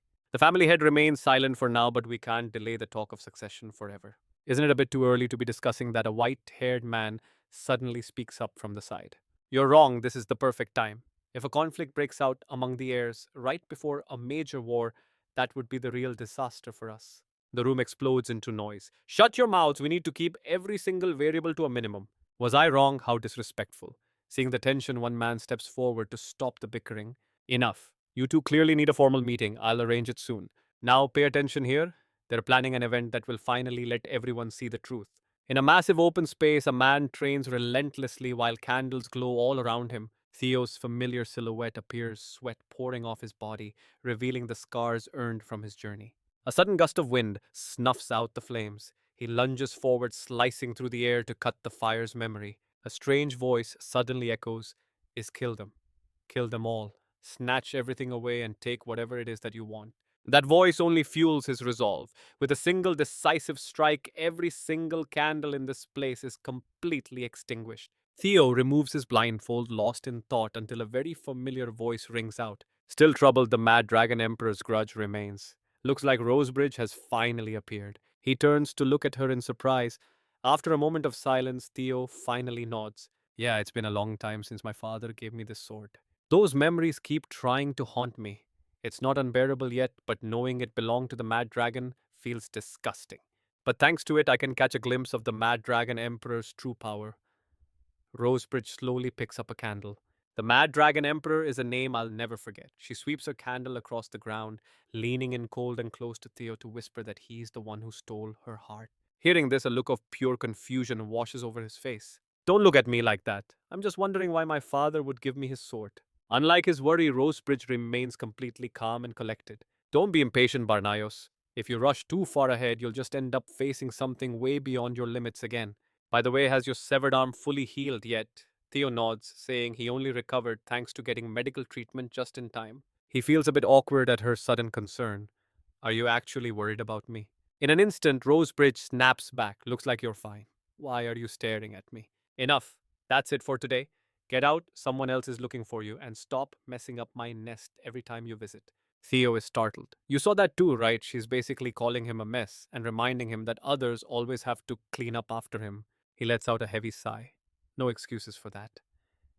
The scene shifts over to Camellia Palace. Looking at the letter in front of him, Theo is surprised. So you're the one looking for me? The guard looks at him with total confusion.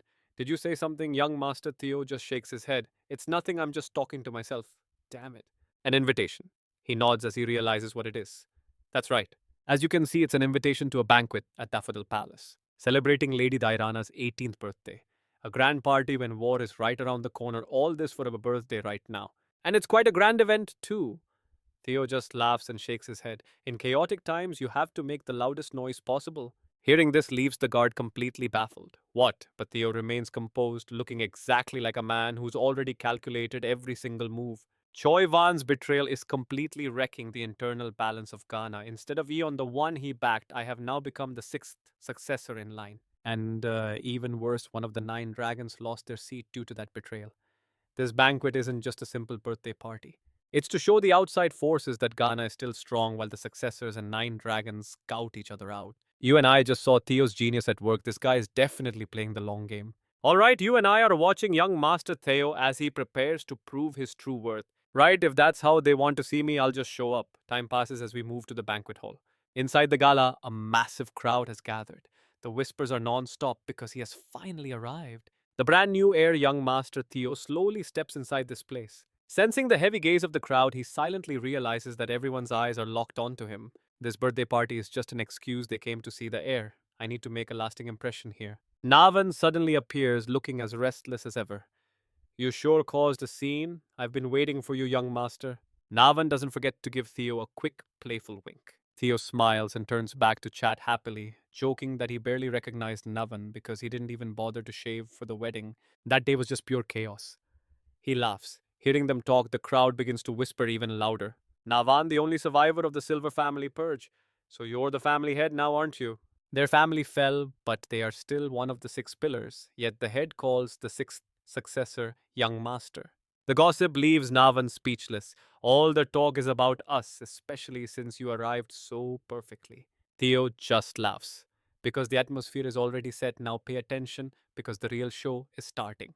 Suddenly, a massive and imposing figure slowly appears. So you're Theo, even Navan is shocked to see this man show up.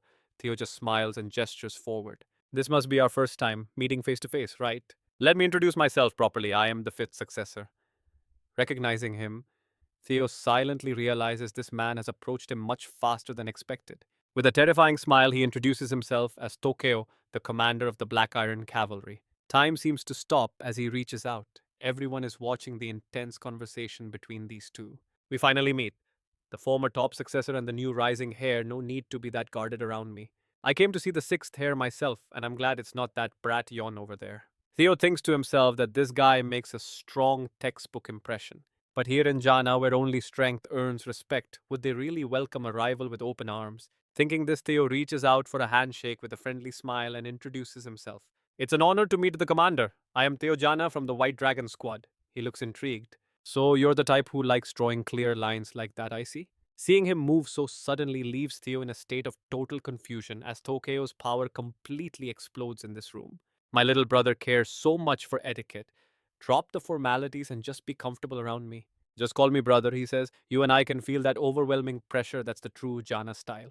Just as he is about to assert his authority, Tokyo suddenly realizes something is very wrong. Theo's aura shifts as he shakes hands.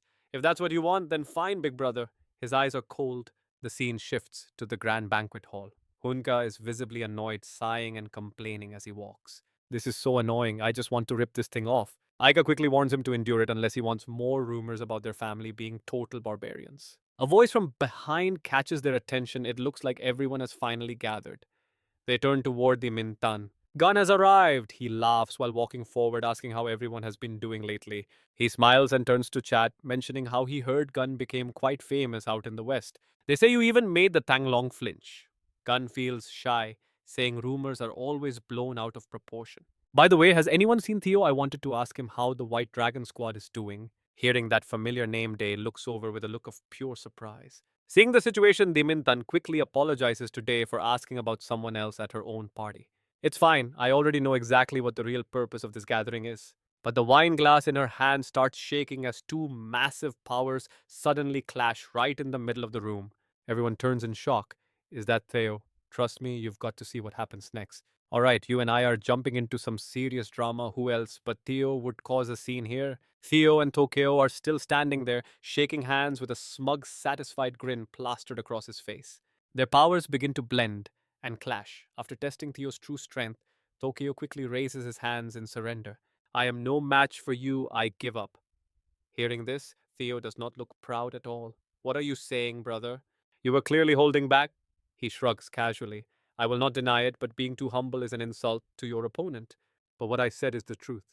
If I were your age and fought you now, I would have definitely lost. Theo completely understands the weight behind those words. That is a massive compliment coming from someone like him. Suddenly, Tokyo wears a strange smile. Raising his wine glass, he turns and shouts, My brother's legendary strength fills me with joy. Come on, let's raise a glass for the new Jana. For Ghana, everyone raises their glasses, shouting in unison. Seeing the crowd's reaction, Tokyo turns back. So, how was that? The debut of our new successor was not too bad, right? Theo hears this and simply nods along. Thanks, brother, he says. But his expression turns sour. He finally realizes why the man was praising him so much. This was his goal all along. By showing off his skills, then acknowledging his opponent, he solidified his status and won everyone over. And just like that, the control Navan and I had over the party shifted entirely to Tokyo. Pay attention because he is dangerous. Just then, Hunchaso walks over with a smile. You haven't forgotten my vow to become your sword, have you? Dimintan adds with a smirk. That massive surge of mana earlier, it was definitely Theo's doing. The guests keep gossiping. That level of power at his age. Does he have a marriage partner yet? Perhaps with my daughter, madam. The party continues, but the memory of what just happened has Gang seeing red. Damn it, I was going to use that bastard's behavior as an excuse to kick him out, but some idiot had to interfere. Thinking of this, Gang sighs. A mere bastard child daring to act so bold within this family. Um, Doing whatever he wants. It makes me sick. Suddenly he senses something off and falls completely silent. In front of him are two beautiful young women. Among them, Evelyn is still happily chatting away. This sight only makes Vogang angrier. How dare she act like that here? Soon the night grows late on the estate. Aine's voice rings out. Captain, you look absolutely stunning. Evelyn is caught off guard by the sudden praise. Really? I nods with certainty.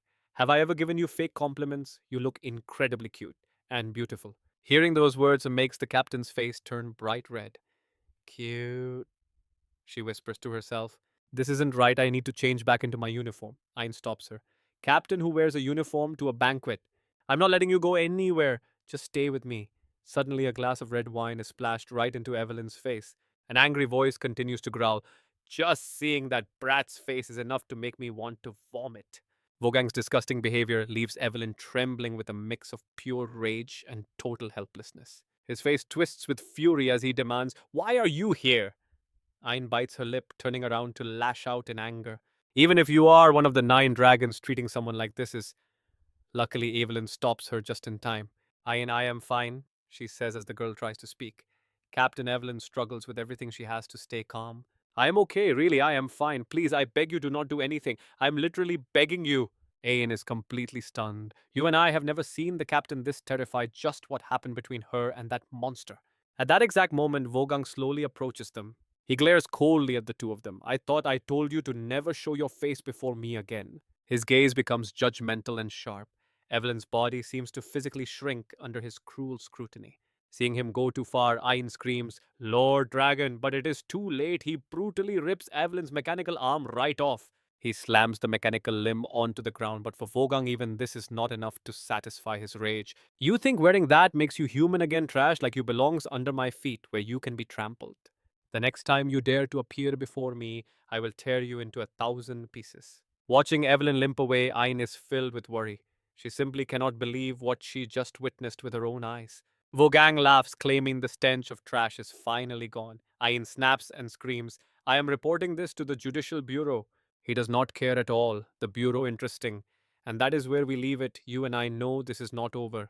All right, you and I are about to see what the survival of the fittest really means. Ayn is left crying helplessly here. Outside, the snow is blindingly white as Evelyn runs forward. She bites her lip in despair, blaming her own weakness. Just as I thought, I never should have come to a place like this. I have tried so hard to endure this second life. Back then, Evelyn was nothing but a pitiful child, and he never stopped raining threats down upon her. One more time. If you dare call me father with that filthy mouth again, I will tear you into 1,000 pieces. Get lost. Never show your face to me again, do you understand? And with that, he hurried away from her. Evelyn finally realizes the cold truth: nothing has changed. Suddenly, someone blocks her path, forcing her to a halt. Julius sees her and offers a smile. Where are you going so fast, Evelyn? The banquet hall is in the opposite direction. His sudden appearance leaves her feeling completely helpless, with no words left to say to him. The scene shifts inside the banquet. Everyone is still dancing happily while Theo chats away with his old friends. Now pay attention, because this scream right here changes the whole mood. Vogang is howling in absolute agony. Damn you, what have you done, White Dragon? Captain Julius Sana, but his eyes are only filled with pure rage. Realizing the situation is turning sour, Julius Sana irritably flings Vogang's hand away. He falls hard to the ground. His face twisted in anger, he growls, I told you I would make you wish you were dead. Hearing those words, Vogang can no longer contain himself and lets out a roar. So, you really intend to betray Ghana? Someone arrest this dangerous criminal at once. Other guards immediately surround Julius, their sharp swords pointed at his heart. Everyone watching is stunned by this sudden turn. The mage guard intervenes as an official from the association steps forward to make a formal announcement. White Dragon Captain Julius Sana of Ghana, you are being detained for the crime of injuring an elder. We demand your cooperation. Julius only scoffs and asks, and what if I decide to refuse? Hearing that defiance, the official falls silent, completely unsure of how to proceed. While the crowd is still confused, Julius speaks again. Regulations state even Ghana must honor oaths made on the sword. 4 years ago, I swore to those old foxes, if you but touch that child again, I will end your life. The weight of those words leaves everyone frozen. Whispers begin to ripple through the shocked crowd. What just happened? The magic dragon actually broke an elder's arm. No way is that true. How can an inspector handle this? Should we run? Theo stays on guard. This never happened in his previous life. So, why is it happening now? It seems he has finally figured out the cause. Seeing Evelyn's miserable state right before his eyes, you and I can see that everything is finally making sense. The story of Evelyn ever is told. A small hand once grabbed his pants, but Vogang shoved her aside. He abandoned her right there. She is nothing but the illegitimate daughter of Vogang Ghana.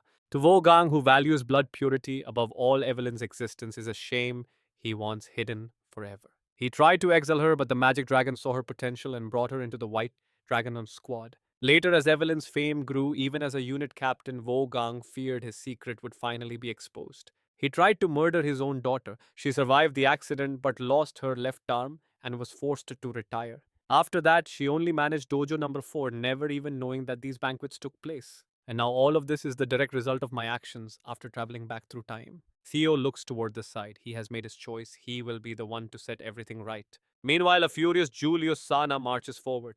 Sensing the danger, Vogang desperately cries out for help. Ladies and gentlemen, please bear witness to this terrible scene. The magic dragon's contempt for Ghana's elders using 9 dragon authority to threaten his own blood. Isn't this open rebellion? These accusations only drive Julius Sana into a deeper rage. Damn it, abusing power. You're the one saying that. Right then, Theo slowly reaches his hand out. Both of you are being too extreme.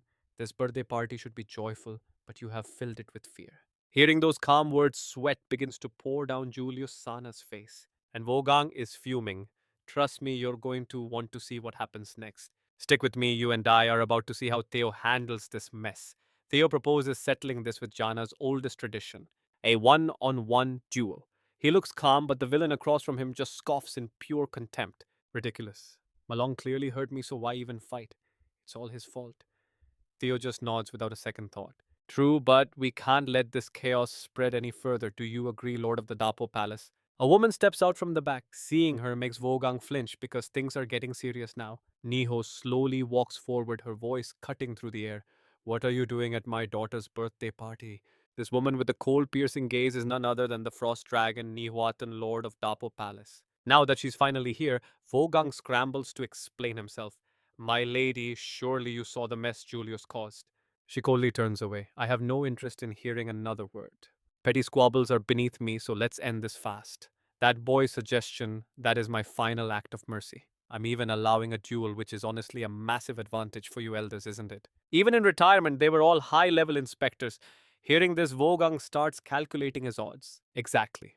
Only Malong has the actual strength to win this. But wait, the rules say the parties fight the last round while two representatives fight the first matches. He starts smirking. His reps, one's a cripple with one arm and the other is just a filthy lowborn kid. It won't even reach my turn. We'll end this in the first two matches.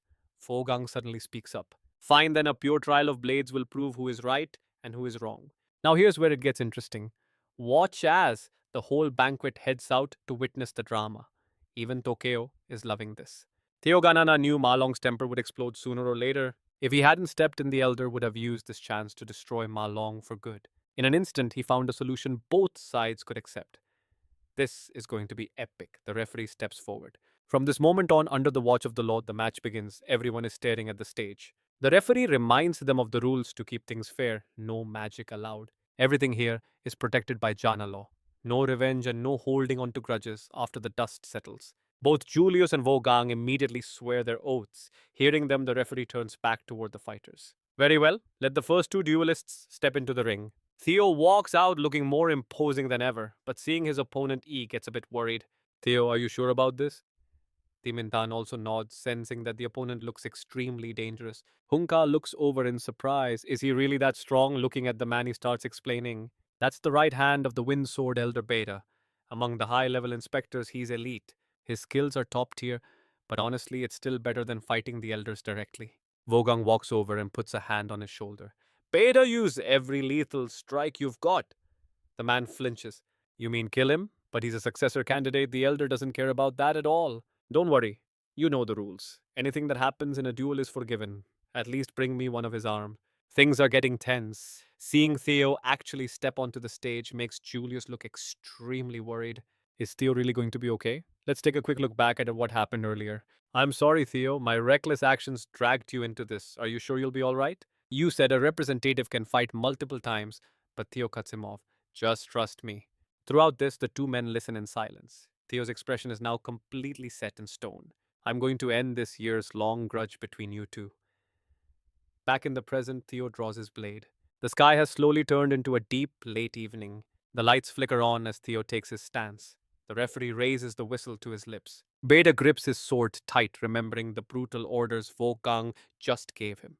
The whistle blows and he lunges. The referee watches intently, keeping a close eye on how these two are going to tear into each other. Beta charges in with insane speed. They clash, neither backing down. Trust me, you and I are in for one hell of a fight. Get ready, you and I are diving into an explosion that blasts both fighters backward.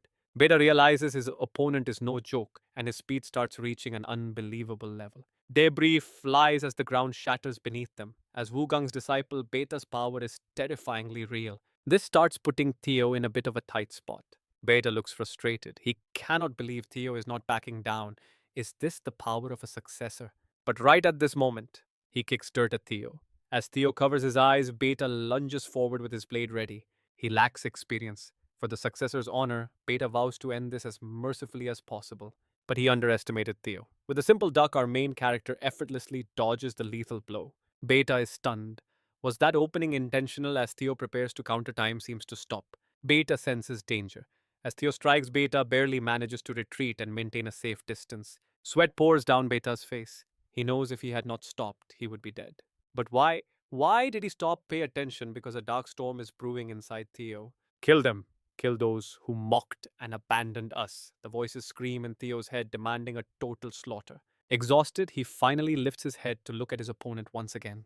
Beta notices the change and recoils. Theo is wide open. Is he really trying that same trick again? Do not look down on me. You think that will work twice. I am going to crush your counterattack. He swings decisively, thinking this strike will surely be the one that finally finishes the job. Suddenly, Theo's blade blocks the strike. His voice sounds hollow, sending a chill down Beta's spine. Stop that endless killing chant, or I will cut your tongue out. Theo has become someone else entirely. His overwhelming power shocks Beta. What are you saying, bastard? Theo does not care about his attitude anymore. Theo's heavy, relentless strikes leave Beta trembling in absolute shock. Beta tries to resist, but it is useless. The arena explodes into chaos as thick smoke fills the air. The spectators watching from the sidelines are left in a state of pure confusion and shock. Neo watches the scene calmly. No one knows why she is even involved in this fight today. Her expression turns serious. He is exceptional. To have this much power without using mana is totally insane. Now look at this. Time stands still as everyone gazes in horror at the outcome.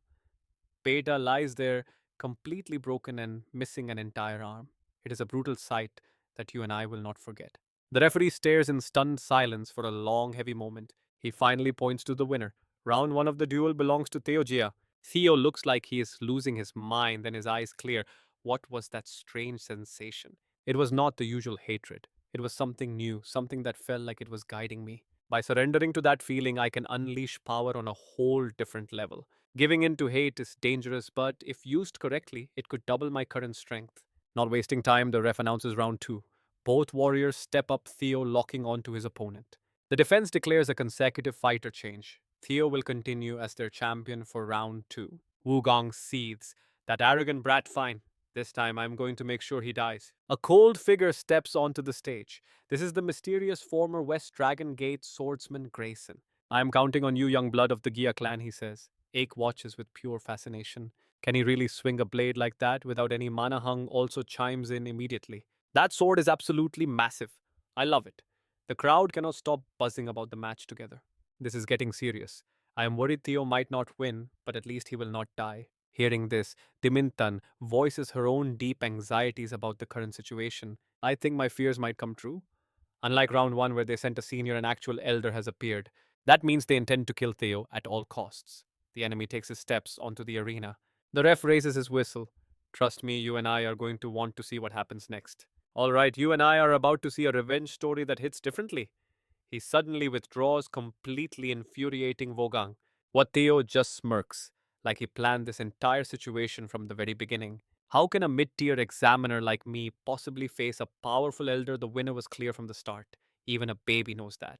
These mocking words make Vogang explode with anger while the referee moves forward to make the official announcement. Winner of round two is Theo. Everyone in the stands is buzzing, saying the council has suffered a massive and humiliating loss today. Theo is so calculating. The council has no reputation left to lose, and with his arm in that state, things look grim. Thinking back on everything Theo has pulled, Vogang's blood is absolutely boiling as we move into the final round.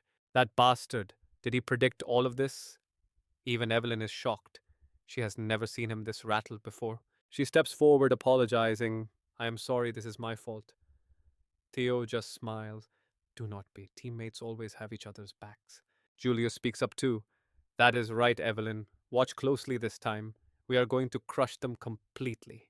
A happy smile finally touches her face. She remembers when Julius first came to find her all that time ago.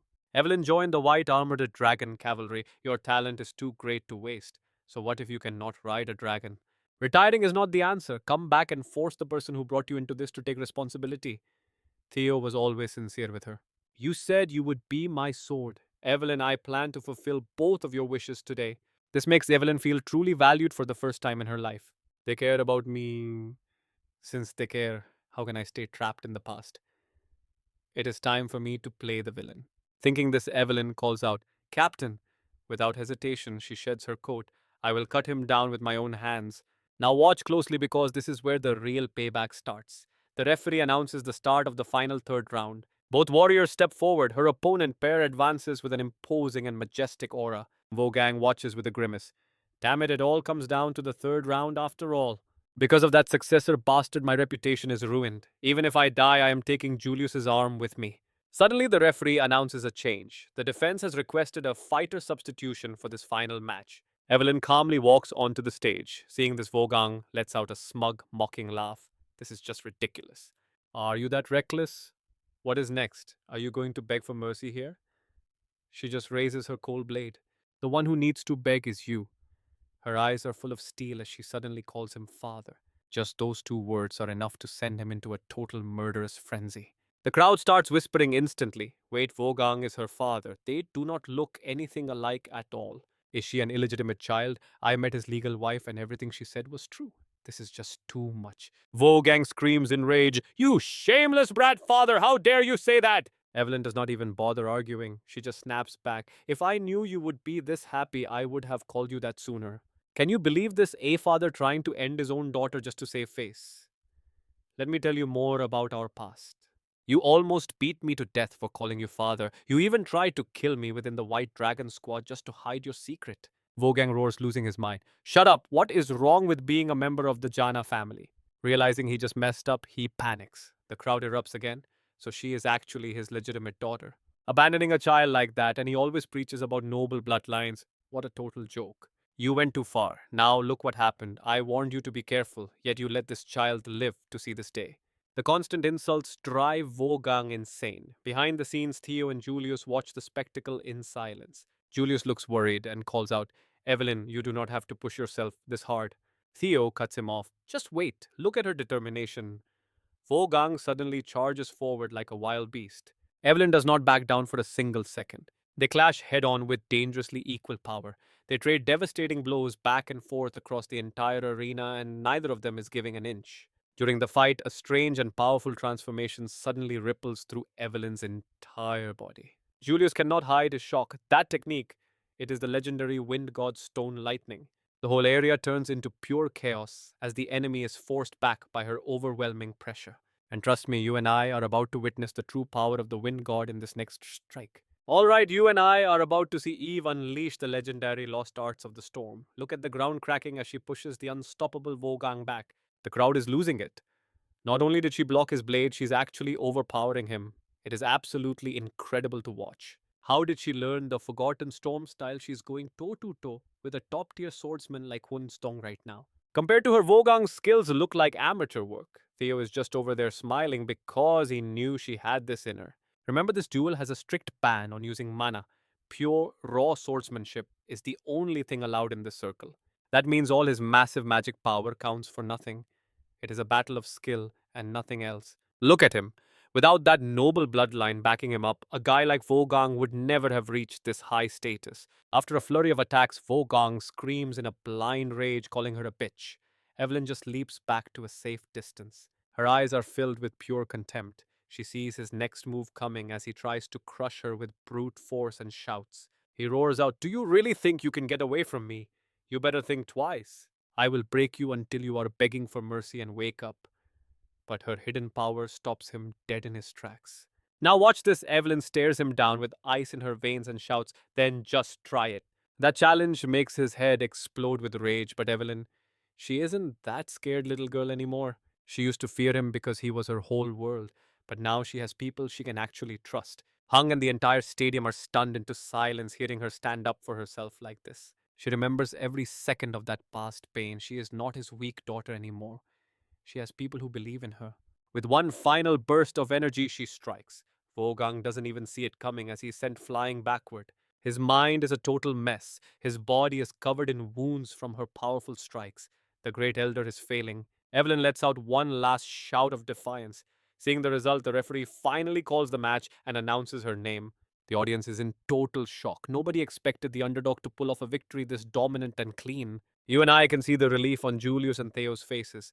Vogang's sword hits the dirt. He has officially lost everything.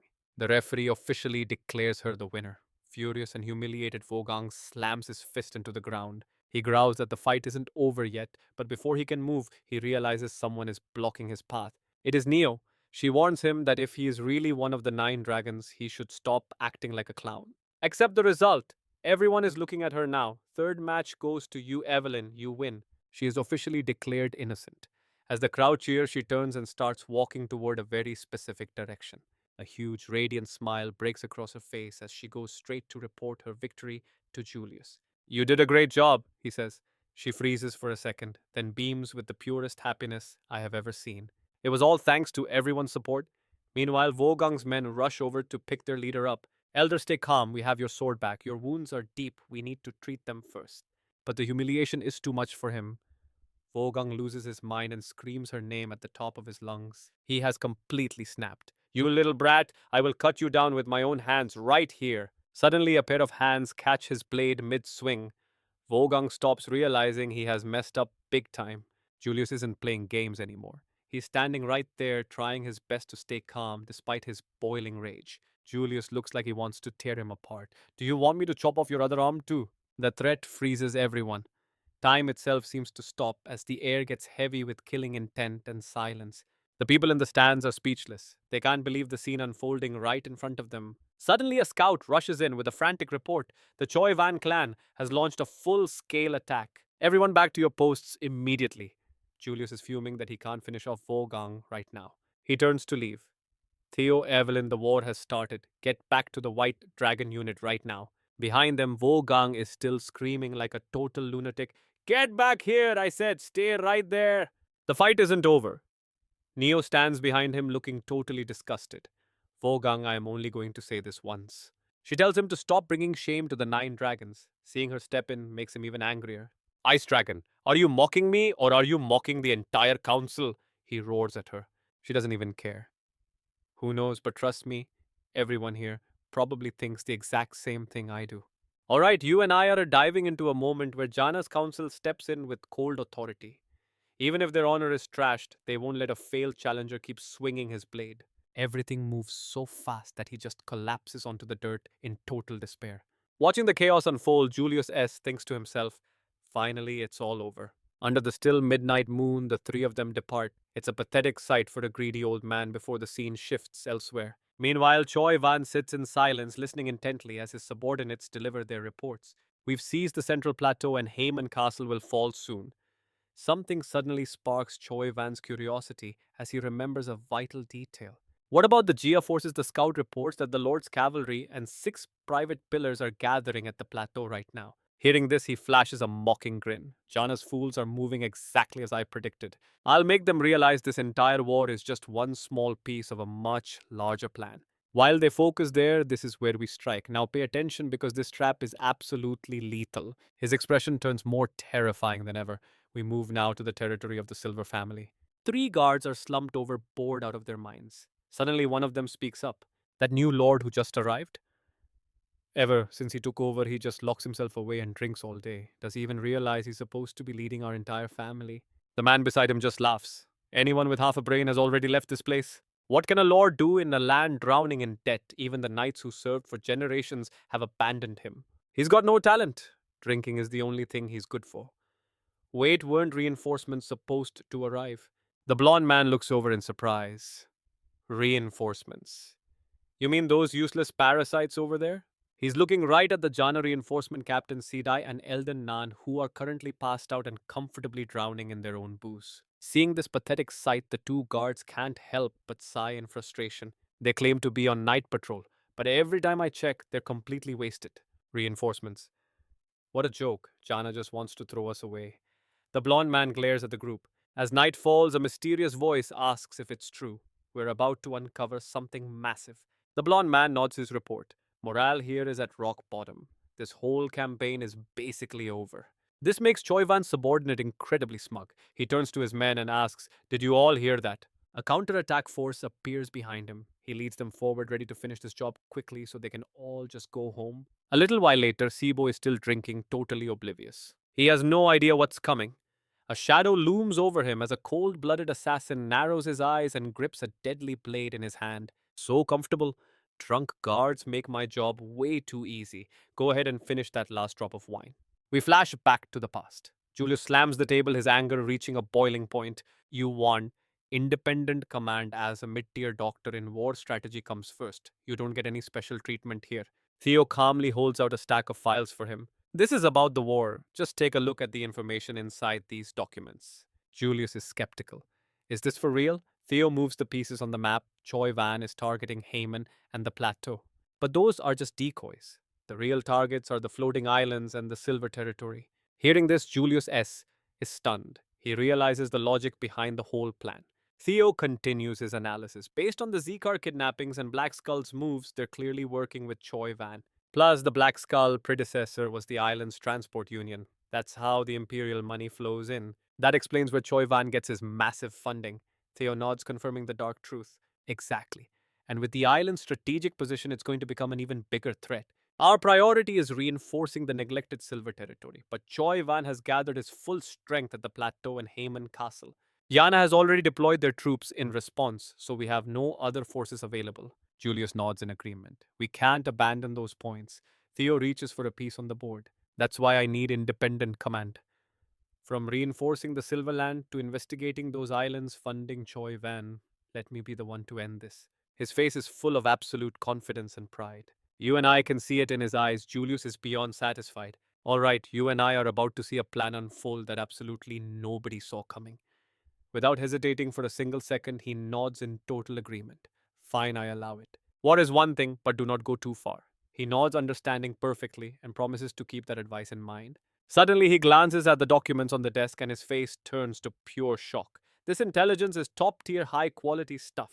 But since he gave it to me instead of someone like Black Dragon, it means he plans to handle this himself. In that case, my permission is just a formality. Thinking about this, Julius I breaks into an excited, expectant smile. He loves Theo's boldness. If it is Theo, he is definitely ready. Back in reality, a knife suddenly flies forward with lethal speed. This perfectly stops the assassin from reaching Sibo just in time. Seeing the plan fail leaves the killer stunned, his eyes wide with confusion. Sibo just grins and says, "Right, I am not here for drinks, just orange juice."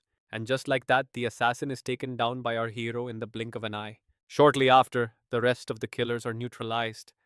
Sibo's three guards cannot stop talking about the sudden ambush. I have cleared the path. Captain, light the torches now and watch me tear through their entire formation like a mirror. I cannot imagine sitting still once the ceremony starts blooming. I have to get in on the action. Sibo looks annoyed and stops listening to the captain. Then all three of them slowly light up the torches. While he is still celebrating his victory, another assassin suddenly appears right behind him from the shadows. That speed catches Sibo off guard, making him spin around and react instantly. The other soldier watches terrified for his life. Everything happens too fast. As Sibo turns, Seo has already launched into the air. Navan steps forward, warning everyone coldly. Be careful. If anyone gets hurt, how will I explain this to the Lord? Seeing his intense energy, the boy reacts immediately. I will be careful. Navan laughs and steps forward, gently placing a hand on his shoulder. Just kidding, relax. If you want to be comfortable, there are things the Lord should worry about instead. Don't you agree? Sibo's face turns pale. Hold the fire for me. I need to talk with the team. At the same time, Navan raises his sword ready to act. The guards are shaking in fear. He laughs it off, saying he was only joking and will do it. Watch closely now. The real battle is about to explode right in front of us. The fires are lit and the soldiers are ready. Navan steps lightly onto the high wall. The escalating situation only makes him feel more excited for what is coming. How did the Lord see through everything so clearly? Below the castle walls, a massive crowd has already gathered. Choivan's men and his subordinates are desperately trying to break in. There is absolutely no time to waste now. Sibo raises his sword high. Those pests from Choivan are attacking Hold the Silver Castle and wipe out those thieves. The war between both sides finally explodes. Arrows rain down from the walls, pinning Choivan's subordinates to the ground one by one. Meanwhile, the dragon Umbra is flying over the battlefield, watching the chaos. Theo looks down at the scene and starts laughing. The fighting has already started. It seems like my timing is absolutely perfect. Finally, he pulls the reins and prepares for action as a powerful gust of wind begins to howl. Umbra uses the wind to dive straight down at high speed. I can already spot a few familiar faces down there. The sky begins to turn to dawn and the battlefield becomes more chaotic than it has ever been before. Realizing the enemies are handled, Sibo shouts happily. Following Master Theo's orders, the mission to protect Territory B is complete. I know what you are thinking, that recognition hits different after all that hard work. Theo tells him to stop shouting, then admits he did a great job. Tears start streaming down his face. He actually acknowledged me. Seeing this, his teammates cannot help but shower him with praise. You are so lucky. Damn, I'm actually jealous.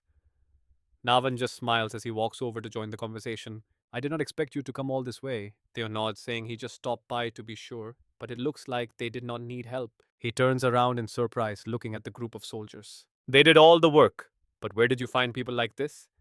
Theo smiles proudly, saying they were fellow students. They wanted to serve me, so they joined the Camellia Guard. It seems you have already accepted them. Hearing this, Navanan looks back and smiles. Honestly, I did not expect much at first since they were only mid rank. They had zero experience, but after acting together for a few days, even though they are still rough, I can trust them. Theo nods, feeling proud for them.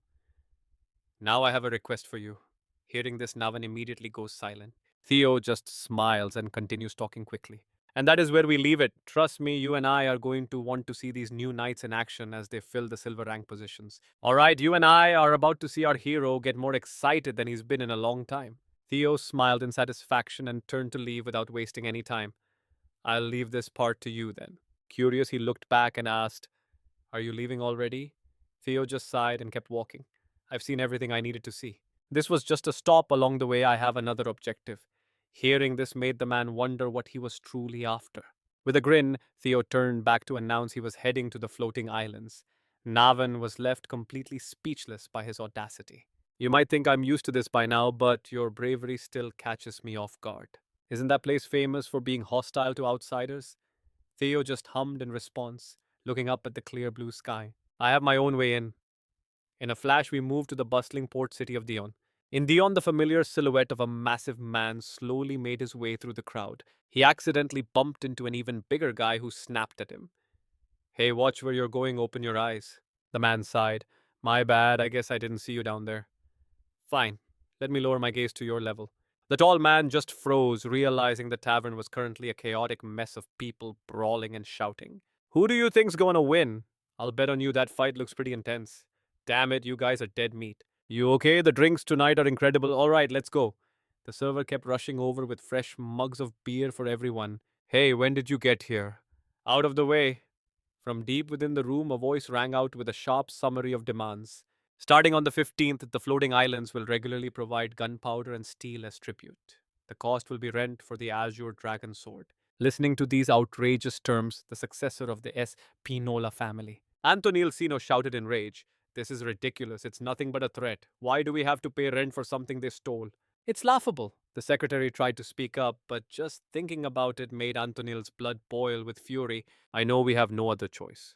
Without the power of that azure dragon sword, the floating islands will eventually sink. Damn it, if I hadn't lost that sword, I wouldn't be groveling under their thumb. Is there any hope left for my islands? Now pay attention here. This is where the real chaos begins as strange sounds echo through the room. Yeah, smash him with the chair. I can't take this anymore. Antonil immediately charged out toward the noise. You bastards! My head is about to explode and now you're starting trouble. Why are you all making such a damn mess? I never said you couldn't drink, but drink in silence. Everyone froze instantly as Theo let out a smug, satisfied grin. So you finally decided to show your face. Antonil S. Pinola, the successor of the S. Pinola household, a moment later. Looking at the two guards standing right in front of him, Antonil suddenly spoke up. So you're saying you want to go to the floating islands? And you want me to let you join my ship? Theo didn't hesitate to speak. Exactly. I heard sea monsters are swarming that route lately. As for my skills, that fight just now should have proven enough. You're short on manpower, so this is a win for both of us, right? Hearing this, the man's expression turned deep and thoughtful. You're not wrong, we are looking for sailors, but there's no way I'm letting you on my ship. As a mercenary looking for work, your gear is way too clean. There isn't a single scratch or sign of wear on it. That brawl happened right where I'd see it, and you happen to know I have a ship. If you were me, would you trust you? Realizing how well Antonil had analyzed him, Theo laughed. It's great that you're actually this observant. Fine, let's get straight to the point then. The armed resistance fighting for the liberation of the floating islands. You and I can see he's clearly shaken. Theo's about to drop a massive truth bomb on the resistance leader. How about we make a little deal? Cold sweat immediately started pouring down the man's face. How the hell do you know I'm the leader of the Blackbone? Theo just shook his head. Relax, that's not the important part. The issue isn't how I know, it's what I know. Theo's gaze suddenly turned sharp and freezing cold. For example, that azure dragon sword you're so desperate for. Antonil stood up and screamed, "You bastard, are you one of Choivan's dogs?" Theo looked surprised by the outburst. "Hey, settle down. A deal requires a calm head, doesn't it?" His words worked, and Antonil slowly managed to pull himself back together. Suddenly, a subordinate rushed into the room.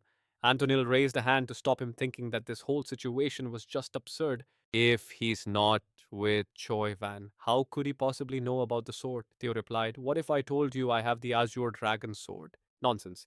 Trust me, you and I are both dying to see how he reacts to that claim. Alright, you and I are about to see Theo make a claim so wild even Antonio thinks he is lying. They are just like me, probably just lying about having it. Antonio's mind starts spinning. He never saw any real proof. My judgment has become so clouded lately. Even with the fate of these islands on the line, I am stuck. Then Theo asks, You have got nothing left to lose, right? Why not just listen to what I have to say? Antonio has no choice. Fine, speak. Theo continues his story about the mystery of the floating islands. It all starts with the legend of the hero, Keum Hugh. Antonio is visibly startled by this. He reaches into his desk drawer and asks, You actually know that ancient legend? That is right. He drove his sword into the head of a sea dragon, sealing the beast forever beneath the waves. The hero from the Geum Hugh legend is not just a myth. That fairy tale is actually 100% real. Now you and I need to watch this part. The islands do not float because of ocean currents, like people think. The dragon pinned deep underwater releases massive mana, creating the pressure that keeps these islands floating in the air. The blue dragon sword is the seal for that power, but since Choivan stole it, the mana has become unstable. If the blue dragon sword is not returned immediately, the islands will, Theo coldly interrupts before he can even finish. It is going to sink right back into the ocean, putting thousands of innocent lives in absolute deadly danger. Antonio starts breaking into a cold sweat. I am not joking here, the lives of everyone on the archipelago are at risk. If you really have the blue dragon sword and give it to me, I will grant you absolutely any wish. Theo pauses to think. Returning it is not the right move. Choi Van could just swoop in and steal it all over again. More importantly, returning it means he would have to give up the blue dragon sword forever. That is a huge price. While Theo is still weighing his options, Antonio speaks up. Look, let's make a deal. Just tell me what you want. Is it money? I can pay you any amount you name. But Theo just shakes his head. No, I do not need money. He is already planning a genius move away to keep the blue dragon sword while still saving the whole archipelago. Then Theo makes his offer, just take me to the floating islands. This idea leaves Antonio completely stunned and speechless. Out on the vast ocean, their ship slowly sails into the distance. Theo stands on deck enjoying the breeze and the view. What a view! The legendary flying islands are incredible. As the boat pulls closer, a massive, bustling harbor appears. There are ships everywhere, constantly moving in and out of the area.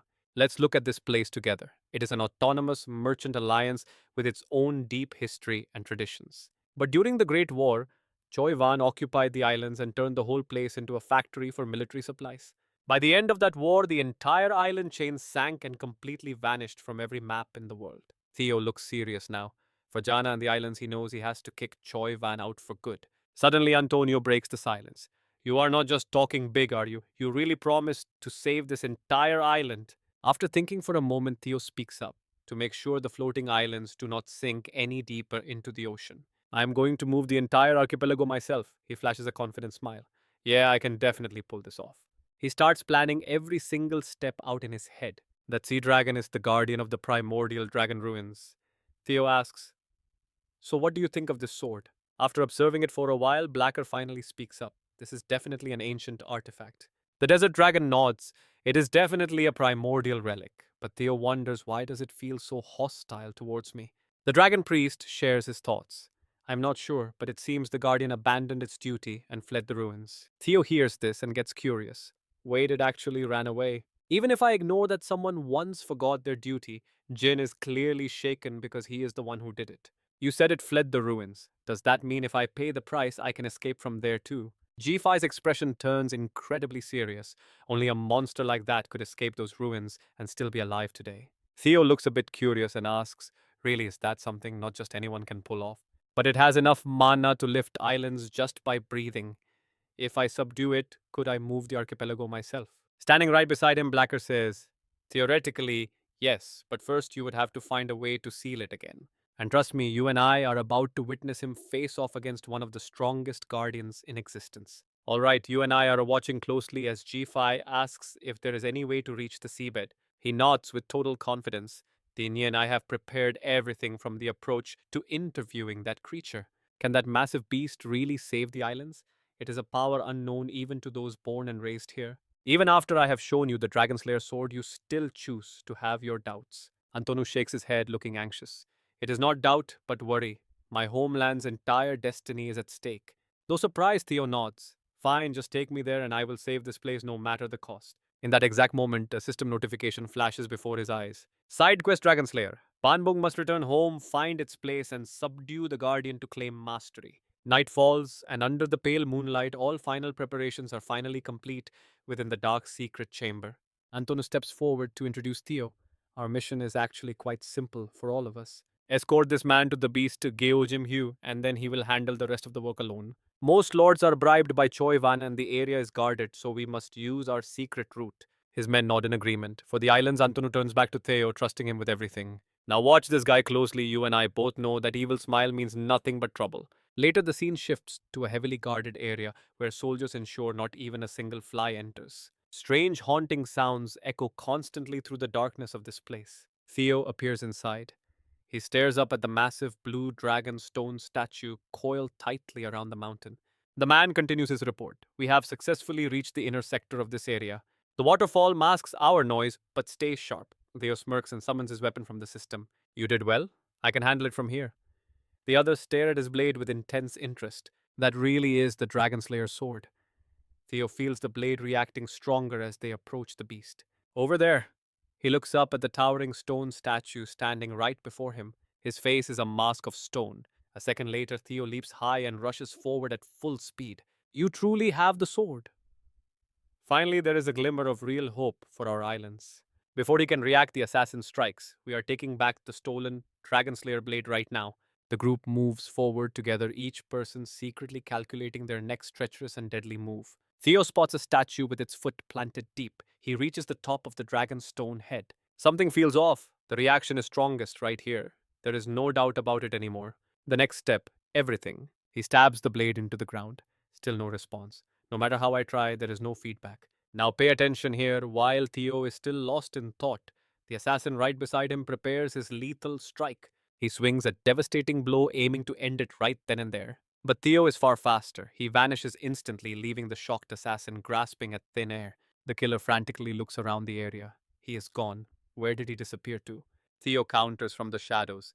The assassin screams in pain. When did he get behind me? He is blown back in total agony. His followers rush to his side as he looks absolutely miserable. Are you okay? He nods weakly. Stay back. This guy is much stronger than we thought. Suddenly, a massive explosion rocks through the area. The guards below snap into a state of high alert. Did you hear that sound? It sounds like something just shattered. Look over there, the beast, Kyojim Hugh. Everyone is paralyzed with fear. What is happening? The giant beast is actually collapsing. The earth trembles as everything shatters into rubble, falling heavily toward the ground below. After a long slumber, the beast finally wakes. Antonu watches the situation in pure horror. Why is this happening? What is going on? A subordinate runs up screaming the news. It is Geojim and his men, those who entered with us, have suddenly turned and attacked our guest. And that is where we leave it. Antonu freezes, realizing that Choivan's spies have already infiltrated this deep. Alright, you and I are jumping back into a fight that is getting way too intense for Theo. He is backing away, trying to keep a safe distance, but this situation is honestly starting to annoy him. Those cowards will not even step up to fight fair, they are just stalling for time and waiting for a chance to strike. They have already occupied District Hayu on 3, hoping reinforcements will slip in quietly. Theo just laughs in disbelief, like he would ever let them get away with a plan like that. His words send a chill down Guy's spine as he realizes something is very wrong. Theo drops one hand to the ground, getting ready to finally make his move. Suddenly, a mysterious and eerie box begins to float slowly into the air above the battlefield. Seeing that cursed object makes Guy panic. He screams at his subordinates to stop Theo at any cost before something terrible happens to them all. Seeing them scramble in fear like that, Theo loves it. He realizes he was overthinking things way too much and should have just kept it simple. A quest notification pops up, side quest Dragon Slaying Sword. Van Mong wants to return to his final resting place after all this time. Find the location, defeat the Guardian, and take ownership. Theo remembers the vision from earlier. The sword is desperate to return to where it started. The dragon slaying sword is reacting violently now. If it belongs in its original spot, then he is certain that it has to be right here. Now watch this part closely. Theo does not hesitate for a second. He grips the blade and stabs it deep into that mysterious box with everything he has. He is actually grinning with joy while Guy's face has gone completely pale from pure terror at the sight.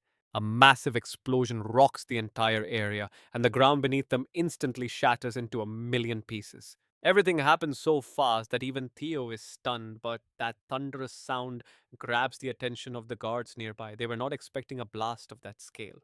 They scramble into defensive positions, shouting in a panic. Did you hear that? It sounds like something just broke nearby. Look over there. The giant statue, Cheonjim-hyu, is actually collapsing. Everyone is terrified by the sight of the stone titan crumbling into the dirt. Total chaos erupts as the massive stone figure is blown apart, raining down in tiny fragments across the earth below. A little while later, Theo slowly opens his eyes and groans, holding his head in pain. Did I really lose consciousness back there? You and I saw that explosion. Right, well, Theo survived finding himself deep inside some kind of massive ancient tomb. Suddenly, a familiar voice echoes through the silence. So, this must be the lair where that creature has been hiding. Theo realizes his four companions are right there, but they look weird. Longtian steps up to seriously explain what is going on with their bodies. We have manifested our physical forms by using your mana as a bridge to reach this place directly. Your weak mana makes us look a bit ridiculous, but it will have to do. Still, it is strange that a relic guardian would feel such deep compassion for humans. This news completely catches Theo off guard and leaves him frozen. Wait, what do you mean, humans? He asks in total confusion. Is Geonji Hugh actually human? GPH just speaks up and says they are not really sure yet. They can only read the lingering fragments of its thoughts as sunlight finally starts to touch the ruins of this place. Theo sighs, figuring that since the Guardian is gone, he might as well check the area out and see what he can find. But right at that moment, an arrow comes flying straight for him from the shadows. A skeleton glares at him with pure rage and fires again. The arrow streaks toward Theo, but he just pivots and catches it effortlessly with one hand. This little challenge is starting to get on his nerves. An abandoned house. Yeah, that is a total joke. But when Theo turns his head, he sees he has already been surrounded by a whole mob of skeletons. They stare at him with hateful eyes, muttering over and over about him being an intruder at the giant Gaon Jim Hughes' ankle. Theo is not quite sure what is happening, but he is definitely in danger. These bone warriors are dead set on eliminating any intruders to protect their master. Gifi watches the scene in surprise, noting how reckless the creature is being just to keep its secrets. It is risking everything just to protect a human's claim. Suddenly, the skeleton fires another arrow, making everyone jump in surprise. Turns out that skeleton was trying to sneak an attack on Theo from the side while he was distracted. Theo just sighs at the numbers. There are a lot of them, but they are nothing special. I will just wipe them all out and be done with it. He is confident, but Longtian warns him it is not that simple. These are not your average skeletons you are dealing with. The bones start knitting themselves back together, weapons gripped tight. Longtian knows these guys are going to be a real problem. These are the immortal Dragon Fang warriors. Once they mark Theo as an intruder, they will never stop their assault. Theo just smiles and slowly raises his weapon high. All right then, I guess this was never going to be easy. A massive blast rings out as the two sides clash head on. Jean shouts a warning, saying they cannot keep fighting an endless war like this forever. Theo looks over his shoulder at the spirit. Fine, then do you have a better plan to get us out of this? After a second, Jin snaps back. Let me give you some advice to clear up that thick and stubborn head of yours. So, what do you and I think if that giant is human like him? Should Theo just tell him to give up his power and ownership? This is getting wild. All right, you and I are about to watch Theo question if a legendary hero can even be called human anymore. His unbridled fury is enough to leave even Gin completely speechless as the tension between them reaches a breaking point. Jin mocks him as an insolent mortal, claiming advice is wasted on a fool while the system begins flashing non-stop notifications. This dungeon is the final gift Lavin left for Grimhu. Your new mission: reclaim ownership of this gift from Gin's hands. These notifications leave Theo stunned. Wait, reclaiming the gift named Jin might actually be the right move after all. As he sinks into deep thought, a massive wave of skeletons suddenly lunges forward to attack. Theo vanishes instantly before their eyes while the ground shatters under the weight of their relentless and crushing strikes. He drops from above with insane speed, his footsteps a blur as he maneuvers to break away from the crowd. The system pings sync with the young dragon activated. Theo's eyes narrow with suspicion as he casts a sharp glance sideways. Now, pay attention here. The skeleton army keeps swarming, and their endless numbers are becoming absolutely suffocating for our hero. He scans the sea of hundreds of thousands of bones, then his eyes lock onto one specific skeleton found you. While the entire army charges forward, one skeleton is actually turning tail to run, and now Theo is absolutely certain that strange skeleton realizes it has been spotted and whips its head around in shock. Too bad it is already way too late. Theo unleashes the Thunder Dragon technique. He lunges forward like a bolt of lightning, trapping the creature without a single hesitation. It happens so fast the monster cannot even react. Explosions rip through the air, but Theo is not done quite yet. He uses the Golden Light combat style for the first time in ages, finally planting his feet firmly back on the ground. Another system notification pops up right in front of him, flashing a new update. You and I can see the progress, now 1 out of 26. Theo stands silent, staring into the empty void before him. In his hand sits a strange specimen, a cervical vertebra from Grimhu's father. A small, satisfied smile creeps onto his face. This is definitely it. If he just keeps collecting them like this, he will finally reach his ultimate goal. Meanwhile, outside the island, the sky opens up in a brutal downpour. The manager looks stunned as a mysterious figure finally appears. The man just keeps walking forward, cold and indifferent. Nothing worth mentioning, he mutters, dismissing the manager's concern. He claims the fog actually made the sailing easier, but the manager senses something is dead wrong as panic sets in. The next second, he and his subordinates are screaming in pure terror. What is this? The passengers. They are all dead. Bodies are strewn everywhere across the deck as the crew loses their minds. The mystery man just scoffs coldly at them. Those idiots on the floating island. The Dragon Slayer sword practically handed itself to them and they still let it slip away. And trust me, it doesn't matter who has the sword, because that island already belongs to number 9, the ninth sovereign of Choi Van. That is it for now. If you want to keep following Theo's journey, go ahead and hit that subscribe button right now. While you're at it, give that like button a quick tap too. Thanks for watching until the end. Catch you later.